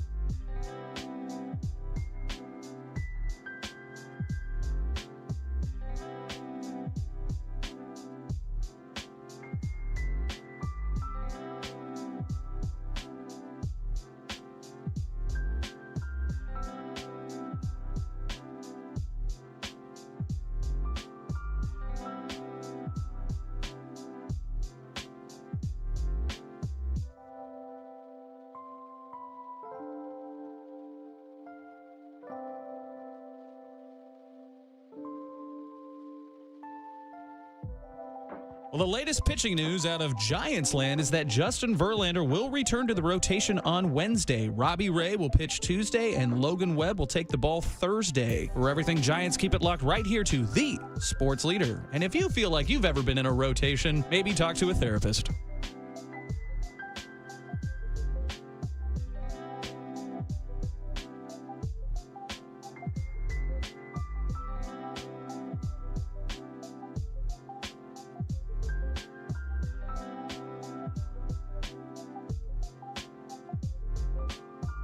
Hey, what's going on, everybody? Adam Copeland here for the San Jose Earthquakes. NorCal versus SoCal. It's the showdown we wait for all year long. The San Jose Earthquakes take on the LA Galaxy in the 104th California Classico on Saturday, June 28th, under the lights at Stanford Stadium. The first 10,000 fans will get a limited edition Quakes jersey courtesy of El Camino Health. Arrive early for a family-friendly fan fest, skydivers, a flyover, and an epic halftime featuring a high-energy marching band tribute to Bay Area anthems. After the game, 1,000 drones will light the sky in the largest post-game drone show in MLS history, honoring legendary moments, Cali Classico history, and a celebration of the 4th of July. Don't miss the iconic rivalry, the most iconic rivalry in Major League Soccer. Grab your seats now at sjearthquakes.com.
Now back to dirty work.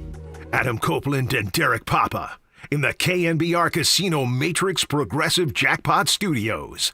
Casino Matrix Progressive Jackpots are here. Where are you? Just drop in. Please play responsibly. Call 1-800-GAMBLER. Dirty work on a Monday afternoon. The fallout in Boston. I mean, Craig Breslow, they ain't happy with him. Yeah, you want to hear what he just had to say in a press conference? I just saw that there was a quote in a presser per The Athletic. Yeah. What do you got for me? Breslow on succeeding without Rafael Devers in 2025. I do think there's a real chance that at the end of the season, we're looking back and we've won more games than we otherwise would have. What is it? What? Well, like with him? Yeah, like saying we're going to be a better team without him. Bold strategy, Cotton. Let's see if it pays off. I mean, that's what every GM's going to say. Like you lost your everyday first baseman and you just traded away the best hitter in your lineup. And Alex Bregman is still out. I would just, whatever my advice to, what's his name, Craig Breslow? Yep. Do everything the opposite of what Nico Harrison did. Don't do too many press conferences. Don't keep saying, like, I didn't realize how big of a superstar he was to this fan base. Just be smarter about it. Yeah, that's for sure. Tim asked us during the break, he was like, what would be the equivalent? Like, could the Giants have done anything where they did? I don't think so. Like, the only player that comes to mind is Logan Webb. Like, if the Giants had done that and then only got the return that the Red Sox got, Giants fans would be infuriated. Don't get me wrong. They'd be mad. Yeah. But an everyday player is also a little bit different. Right? Like, he won a World Series there. And look, I don't know, though, man. Logan Webb has got to be – he's the ace. Like, I'd be infuriated if that's what happened with Logan Webb. Yeah, so let me ask you, if it was Devers straight up for Webb, how would you feel today? Mixed emotions? Yeah. Really mixed? Yeah. I would not feel as good as I do right now. Exactly. That's why this trade's unbelievable. Well, it's why I asked Susan Slusser, and I was like, is the biggest comp in terms of, like, earth-shattering or, like, shocking to you the Yoenis Cespedes trade? Oh, man. Of the A's trading Cespedes to the Red Sox for John Lester. Yeah. Difference is, and kind of the same in that Cespedes was under contract for like another year. I know. And then, did they move him again? Did they move him or did he sign with the Mets? I can't remember. I don't remember that. He was under contract, but Lester was an expiring contract. Like that was one that destroyed a clubhouse. Like this is the opposite. Imploded. They had the best record of the American League at the All-Star break. They're like, we need an ace. And so they went and got an ace. They're like, yeah, but not at the cost of like our best hitter. Dude, I remember being at a bar and my buddy telling me, he's like, so what do you think of Lester? And I'm like, who? He's like, yeah, the A's just traded for him. I'm like, who'd they give up? Cespedes. I was like, oh, God, what a stupid-ass trade. So stupid. Well, and the reason it ended up being so dumb was because he wasn't that good. Well, it wasn't even that. It was that, Lester was damn good at the peak of his powers. Right. And he was an ace. The issue was he was an expiring contract, and you still had Cespedes under contract. Yeah. You could have moved him the next year if you wanted to move him. And it torched the locker room. I mean, Johnny Gomes, that's why I brought it up to Sluss. Johnny Gomes was like that. They ripped our heart out. Yeah. Like even if you're like, yeah, we want to get behind the new guy, you're almost miffed the new guy's showing up because you didn't want to get rid of the old guy. That was Billy just overthinking it. Yeah, well, and then they end up in the wild card game against the Royals in Kansas City. Lester can't throw to first. You know what I mean? Yeah. That whole thing was bad. The whole thing was bad. Well, Red Sox fans are losing their minds, and I can't imagine that anything Craig Breslow just said is going to make anybody feel any better about what's gone down. Well, we've got a sound soiree for you, and we're doing it in honor of Rafael Devers. We're calling it the Sound Soiree. This is Dirty Works. Sound Soiree. No, I've whipped up this nasty little soiree. The best sounds you might have missed. What? Soiree, honey. I think that means party. On the sports leader. All right, your Sound Soiree for Monday, June 16th, 2025. The 10-year anniversary, don't you know, of the Warriors 2015 championship. It is. How about that? Where were you for that day? When they won the title? Yeah, first time. We can do it later I don't on if even you know. want I to. can't even remember where I was. Tells you my emotions around the Dubs. I'll bring it up during when we put the show to bed. Well, Derek's going to be thrilled when he finds out that Joe Lacob went on the TK show, the Tim Keller-Connolly podcast. Again today? Yeah. Talks some Valkyrie and a little bit of Kuminga. Well, so I imagine all that Kuminga take is coming your way very soon here on the Sports Leader. We shall see. I mean, I will say I'm glad this Devers trade happened, so we're not as focused as on the John the Kuminga potential. Who whatever. was focused on Kuminga right now? Dude, not now. As obviously, focused. You want to know? I was never as focused as anything on Kuminga. Yeah. It's a wait. I don't care what the rules are. It's a wait and see. Most likely he's going to stay. Okay. All right. Well, what roles? Whatever. That's a conversation for another day. That's a focused take. I'll tell you that. I'm not that focused. It's a talking point, though, at some point. We don't have to be that focused. I was like, I wasn't. No, I'm just nauseated about the whole thing because it divides the fan base. But regardless, Boston fans, I don't think they're divided. I think Boston's united today. They are. Boston stands as one today. Why don't we start here? They're all pissed at this move and this decision by John Henry. So much so that one of our Red Sox listeners, a guy who's a Red Sox fan, Sausalito. He compared John Henry to John Fisher, which Jim. That's a little much. That's not even. They actually spend money on their players, and the A's do too now. Yeah. Funny enough. Funny enough. They didn't move the team to Pawtucket. How about Barstool's Dave Portnoy, El Presidente? Want to hear from him? Good pizza reviews. So he was sitting there on a Sunday, like many people were, watching golf. Yeah. Stoked about it. He's got his Red Sox lid on. And he's like, the Red Sox traded Rafael Devers? He checked in. He was not happy on the trade of the All-Star third baseman. Here's what he had to say. I'm watching the U.S. Open, and the Red Sox trade Rafi Devers. They pull him off the plane, stick him in a car, send him on his way, and that's the end.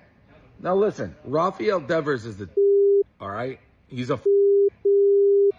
there's no doubt about that. Like the way he handled Bregman coming to third and pissing and moaning, and then when Bregman gets hurt, he won't play third and then won't play first. But this season has sucked for the Red Sox until the last week. In 2 weeks, they start playing good baseball. They sweep the Yankees. They won 5 out of 6 against the Yankees. They won, 7 out of 8 or something like that.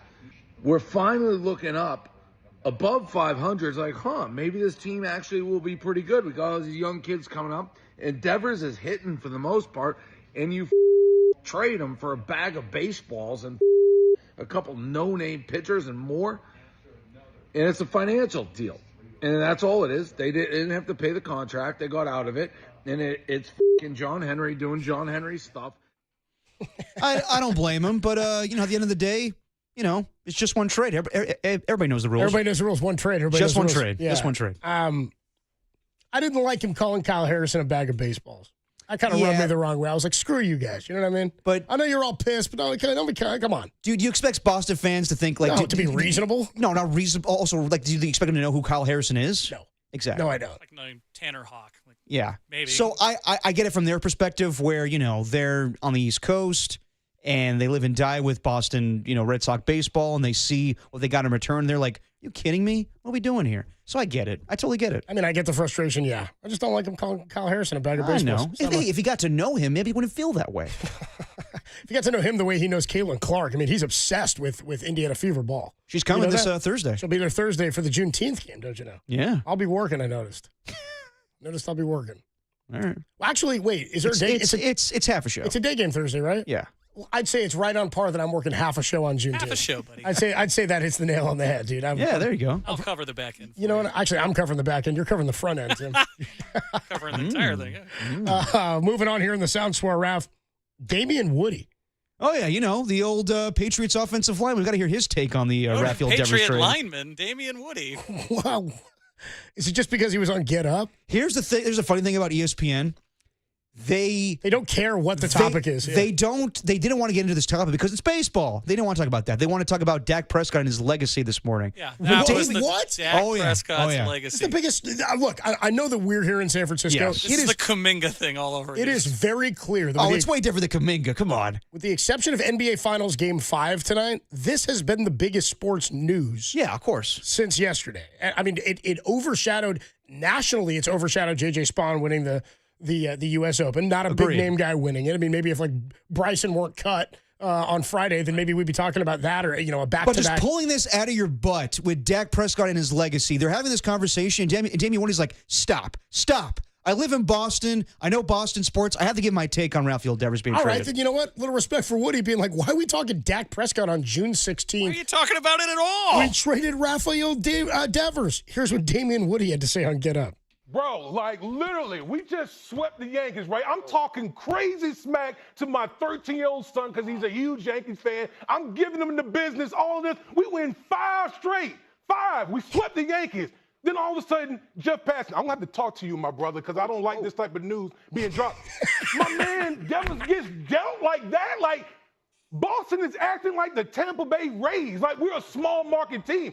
How could you do? I don't know what the hell we are doing in Boston right now. This feels like Mookie Betts all over again, trading away a young superstar like this. Listen, I know he didn't want to play first base, but guess what? There's a lot of organizations that deal with, disgruntled superstars. Guess what? Find a way to deal with it.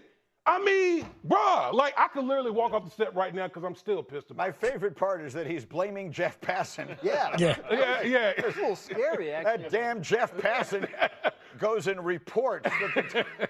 I love the take, by the way. No, dude, I thought it was reasonable because they're talking about God knows what, and then he comes and he's like, let me give you a real sports take about something that's actually happening right now. Who gives a damn about Dak Prescott today? Like, I'm all about it. The dude who played in the NFL, he's like, I love that he was like dialed in watching Red Sox Yankees getting after it with his son. No, he's a real sports fan. By the way, I used to be that fan where like a reporter would report something on a certain day. I'm like, why are they doing that today? Why are they ruining my day? Like Adam Schefter and Jeff Darlington reported that Tom Brady was going to retire the day before the NFC Championship game against the Niners and the Rams. And I was like, guys, there's a football game tomorrow. Why are we doing this? And I'm like, well, come on, Derek. They got the scoop. They're going to report that stuff. So why should you get angry about that? But it did piss me off. Where I'm like, let's focus on the games. Damn it! I like that. I'm with Greeny there being like he's pissed at passing. I got to talk to you, my brother, because I don't like you putting out news like that. I was like, it's just doing his job. If he didn't, somebody else was gonna. You know what I mean? And Jeff's like, sorry, Damien. I mean, that's what I have to do. That was the most passionate part of that entire segment because they're sitting there breaking down irrelevant bull crap. Now let's get back to Dak Prescott and his How legacy. Did they open that show? It's time to get up with Dak Prescott's legacy. Jesus Christ. I mean, he's got the contract. Who gives a damn? What a nightmare. He's going to be still the quarterback of the Cowboys. And people Cowboys QBs. And people think we're told what to talk about. People think we're mouthpieces. Like, dude, they're talking Dak on ESPN. You're better off talking about Micah Parsons' contract, like something relevant. Even Derek knows that's preposterous. Yeah, and he's a football guy. I want to be down talking Dak Prescott today. Seriously. Now, Kuminga. What we need to do is be talking about Stephen A. playing solitaire. That's what we need to be talking about. I'm not surprised by that whatsoever. That will be prevalent in the NBA grab bag. We'll talk some grab. Oh, you've already seen the grab bag. Has it been delivered? No, not yet. Don't worry. There's a whole backstory that we'll figure out. Well, I don't know how you would know what's in the grab bag when it's yet to be delivered, too. Let's just say it has to deal with Sunday Night Baseball and the whole Devers trade. We'll figure it out tomorrow. I actually can't wait to find out how I acquire said grab bag. I'm looking forward to the backstory that goes on for 10 minutes. Aren't we all, Tim? I'm looking forward to coming up with it. Let's go to Willie Adames. Willie Adames was mic'd up during the ball game yesterday. This is another element of how fascinating yesterday was because you had players, and the trade wasn't official yet, but obviously the Giants players know about it, and Bob Melvin told them. It was all but official because Harrison had to leave the team. Exactly. But, like, mic'd up players. Like, this is insane where... In real time. It's fascinating. It was amazing television to watch where the game really didn't matter. Of course it does for the big picture and everything. But, like, just in real time to be like, well, Willie Adames, what's your take on this? You're friends with Devers. Like, go on. They've apparently been friends for about a decade. Yeah. Willie Adames and Rafael Devers, both from the Dominican. He's 28. He's going to join his buddy. And I guess Willie texted him, but Willie Adames, by the way, there was a home run hit, right? While Adames. Yeah. Yep. Dude, well, that's unfortunate. I thought that was really funny, dude. I was like, man, this is not when I'd want to be mic'd up. You're like, come on, bro, get back after it, you know? Here's Willie Adames during the game at shortstop talking to the broadcast team about the trade. Everybody's so excited, man. I mean, me personally, I'm like thrilled, man, to have him on the team. Obviously, he's one of the best hitter in the game, and to have him in the team, I think it's going to help us, to do a lot of damage in this division. And obviously, we need a bat like him in this lineup. So now when we get Chappie back in the lineup, it's going to be exciting. There you go. Sorry, I got thrown off because as I look up at our live stream here, it just says on the phone George Contos, and somebody on the KNBR YouTube channel, our guy True Blue, said KNBR, the old graphic leader. I had heard the Willie sound, but yeah, he's stoked about it. Said he texted him, and Rafi Devers is excited about coming. So I think Rafi is excited to be out of Boston. I think he wanted out. I don't think he was happy going to work every day. I think so. That was probably the best mic'd up I've seen during a game for Sunday Night Baseball. Way better than Ramon Liriano being mic'd up during that playoff game. Oh, dude, people were pissed about that. I was so pissed about that, and I do not blame Dave Fleming for that whatsoever. But I was like, come on, Dave, stop talking to him. He's got to focus. Well, who was more pissed? You at Laureano for being mic'd up, or Laureano and Jake Diekman for having to play a game local time at 12 noon? Oh, you love bringing that up. Well, they were bitching and moaning. Now where are they? Adam Copeland, D-Bob, Tim Webb with you. Ramon Laureano's... Is he around still? Baltimore? Dude, he was one of my favorite players for a couple of years. I love Ramon Laureano. Dude, he was like a... I remember the day he got called up. He had a game-winning RBI against the White Sox. Yeah, he's playing for Baltimore. Yeah. By the way, for True Blue, instead of George Contos, now you got the dial from. Why don't you throw the dial up there? What are we doing? Don't tease the people. Don't mess with the people, dude. You want me to spin it? No, I'm not going to spin the dial. I'm not going to do that. I'm not going to do all that right now. Ramon Laureano on the season. He's hitting 262 for for Baltimore. He went from Oakland to Cleveland to Atlanta last year, and then now he's in Baltimore as a 30-year-old. He is he's fine. Yeah. He's all right. He's got an 834 OPS this year. Actually. I miss him. He's hitting okay. All right, moving on here in the Sound Soirée. So after they talked to Willie Adames, they're like, well, we don't want to bug any Dodgers in game. We'll go talk to Clayton Kershaw while he's on the railing. We don't want to bother any of the Dodger players while they're playing ball. But we will talk to Clayton Kershaw. They talked to Kershaw in the dugout, talked to him about the trade. Here's what Kershaw had to say about Rafael Devers. Yeah, how about that trade? That's wild. Buster's really doing it. Not only Buster Posey's really doing it over there. Good, good for Buster, man. He's going for it. I consider Rafi one probably, top 10 hitters in the game at worst. So he's definitely a game changer. It'd be interesting to see what position he plays over there. I know they have a big prospect at first base coming, so it'd be interesting to see if he plays first. Obviously, they have Matt Chapman, who's one of the best in the game at third. So even if he's just DH for however long that contract is, I don't even know what they gave up. I know Harrison was supposed to pitch today, so he's a good one. He is a good one, but I don't know, man. It makes him better right now for sure. Yeah, Kyle Harrison was in the deal. Tibbs was in the deal. I don't know who that is, but okay. Yeah, well, Eduardo does because he was a Florida State star. Oh, okay. I don't care about college. I don't know what you did in the pros. I don't care about college. Hicks was in the deal. He was the 13th pick in the draft. That's all you need to know about still that. Don't care. But Jordan Hicks is a good pitcher. He's solid, so I get that. I love it. Absolutely. I'm with you. I signed out of high school, too. Yeah, it doesn't matter. Show me what you've done at the major league level. Right. That's right. I know Giants fans hate Clayton Kershaw, but I agree with him there. I got a kick out of that because it is something that I think that baseball fans don't really pay much attention to is the big leaguers don't give a damn about if you've never been in the majors or have not contributed to the roster. That's kind of how I feel. If you're on the team and you can help my team, I don't care if you're in the minors killing it. Exactly. Like, I understand the fascination around Bryce Eldridge, but most of the time I'm like, tell me when he's up. Tell me when he's here playing for the Giants. Well, I love that, too, where he's like, I don't give a damn about college. He didn't even go to college. You know what I mean? He's like, I don't care. Who cares about those numbers? Yeah, I mean, when a guy fancy college boys? When a guy like Kershaw saying he's tough, he's one of the top 10 hitters at worst in all of baseball, that's a hell of a trade. And again, a minor leaguer, two minor leaguers, two have never been above single A baseball, and then two big leaguers, and one of them, Kyle Harrison, who's on the fringe right now. I'm saying they fleeced him, sure, they took the money, but I'm taken aback by how little they gave up in terms of player equity to acquire Rafael Devers. Did you see Mookie Betts in the post-game interview? No, I didn't watch Mookie Post. He kind of played it off like not that big of a deal. Like even though he's like, yes, it was a big deal, but also they asked him like, so what do you think of the move for the Giants? He goes, I don't have to face him. It's like, okay, Mookie, but you realize how big of a deal this is for the Giants. He was like, yeah, no, like I think he kind of realized like the same thing happened to me. I was in Boston. They traded me away, so he didn't want to give too much credit. But at the same time, he was kind of like you could tell like he thought it was a big move, but also like downplaying at the same time. The contract talks between he and Boston broke down. Yep. So he left with a little bit of a bad taste in his mouth, too. Yes. I think he wanted to be there. I think he was happy to be a world champion there. And another guy who was willing to play other positions. I mean, he went from, I think he came up as a second baseman. He moved from second to right. He came back, he's playing short for the Dodgers now. So, I mean, it's interesting when players don't have much to say about it. But also, he shares a lot of in that Venn diagram of them being traded, they have a lot in common, I think, in terms of their relationship with Boston's front office. I guess I would say he refrained from saying what he really felt, if I'm reading the situation. That's your Sound Soirée for Monday, June 16th, 2025, 808 KNBR 415-808-5627. If you got thoughts on the trade, if your expectations have changed, because Tim Kirkson told us earlier, they're a playoff team now. That's how he views them. They are in a 3-team race in the National League West. and they'll take on Cleveland tomorrow, and then Boston comes to town on Friday. We can get into a little bit more also on reviewing this Dodger series. Oh, yeah, that too. Casey Schmidt. Has anybody ever hit their first 2 career Grand Slams on back-to-back days? Okay, are you counting the second one as like a legitimate Grand Slam? I mean, it certainly loses a lot of juice, but it's still a weird note. As much as I thought the thrown ball during the game against who was it a couple Friday nights ago? You talking about the game, the ball, Atlanta? Atlanta, yeah. The wacky hijinks of who was it? Logan Porter and Kike Hernandez pitching in the 9th inning. That was amusing, but not good baseball.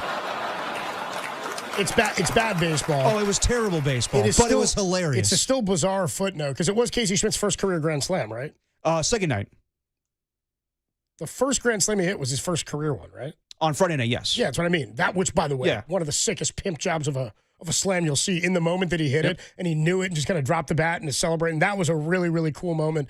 Then he hits another one, which, again, it loses a lot of the juice and flair because you do it off a position player. Yep. That said, 2 Grand Slams on back-to-back, your first 2 careers. No, it's nice, but it was wacky hijinks. It would have been funnier if they were both off position players.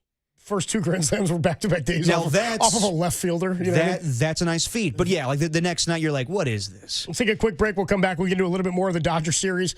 Are Giants fans miffed about that series loss? Like, I'm not happy about it. I don't think anybody cares about it. So overshadowed by what happened yesterday and will remain overshadowed as long as Rafael Devers continues to hit. We'll find out more when he gets introduced to the media tomorrow, 2:30, and we'll carry that introductory press conference right here on the Sports Just get Leader. it out. All right, we'll take a break. More to come. Dirty Work on the Sports Leader.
Now, back to dirty work. Adam Copeland and Derek Papa on KNBR 104.5 and 680 AM, the sports leader. Here's Yamamoto's 1-1. Schmidt, it's a high drive. Deep left field. Conforto at the wall. Gone! Casey Schmidt just launched a grand slam at Dodger Stadium. And he puts the Giants ahead 5-1. He hit it halfway up the bleachers.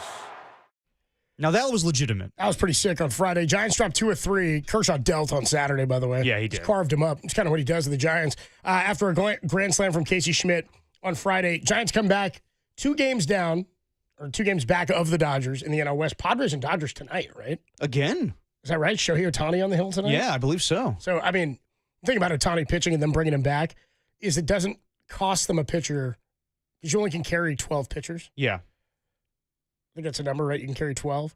And so he doesn't cost them a pitcher in that 12. And it's kind kind of of a two-way player. It's kind of an opener situation now. He's only going to pitch like 2 innings. I think that's right. They're going to, but he said he thought his stuff was ready, and they just need him. They just need an arm back. So, not a positive for the Giants having Shohei Ohtani return. First time he's going to pitch in a Dodger uniform, by the way.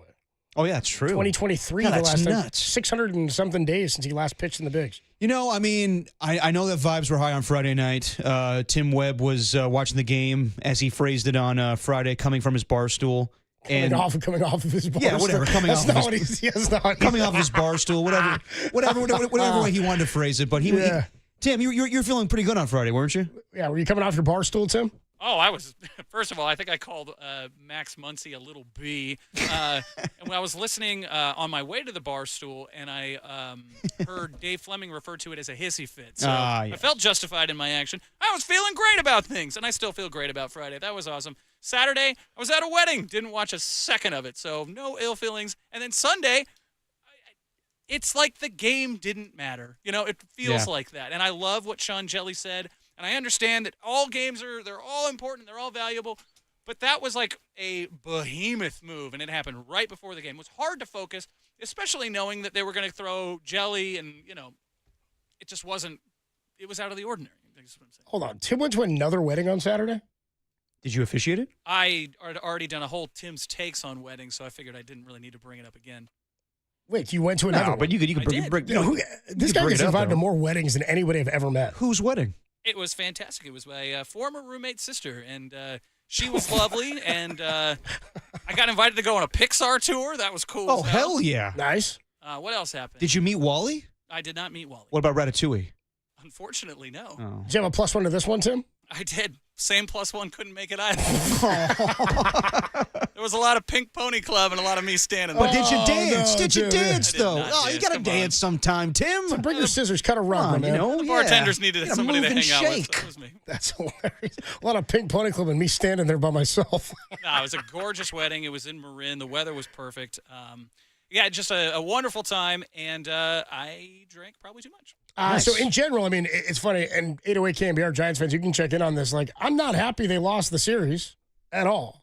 But it's so overshadowed in my I mind. know. Like, it will be a footnote to me that that's the result of the series. And by the way, they were in it. I mean, until the home run that Walker gave up, and maybe it will be a footnote on my epic ass. on my epic. What's that from? School Rock. School Rock, dude. A footnote on my epic ass. Read between the lines. 3 fingers, dude. But the trade going down, I mean, that's going to be sort of the footnote is at that game. They were in the game, though. I mean, they were up in the game. Yeah. Another It's triple. 5-4. Second least is a triple machine. It's another RBI triple in the game yesterday. Can you imagine, like, if they won that Christian game? Castro won. If they won that game on top of the trade, I'd be like, the Giants are sitting really pretty right now. Dude, I was thinking that when Jung Hoo Lee hit the triple, I was like, holy crap. Yeah. You're going to make this trade and not have Matt Chapman. You lose Casey Schmidt in the game with the foul ball off his ankle, which the positive news there is they x-rayed him negative on the x-rays, reevaluating today, and we'll find out more. But I guess he'd fouled a ball off almost the same spot, I guess, recently. And so they're dealing with, could be a bruise or a bone bruise or something like that.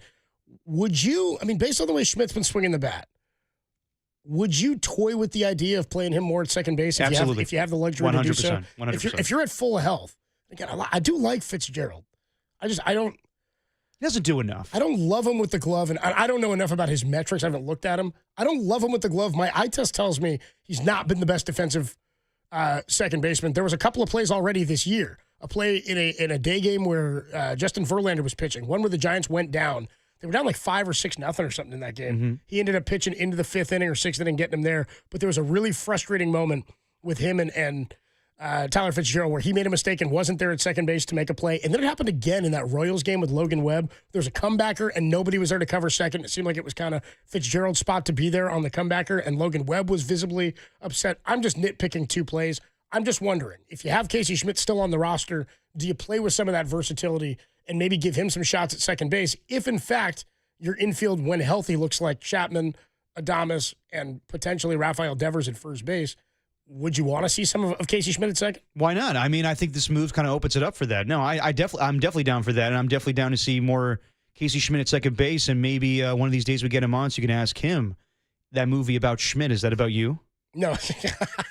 All that about Schmidt stuff on Friday kind of played into that Grand Slam on Friday night. Yes, it did. Tim, your thoughts? I feel like we made that an origin story. It was about Casey Schmidt more than anything. No, I mean, I don't have any problem with Fitzgerald going to the bench. He's lightning fast. And it's okay to have a guy like that on your roster, especially late in games. You know, we're looking to snag a bag or whatnot. And he has positional flexibility.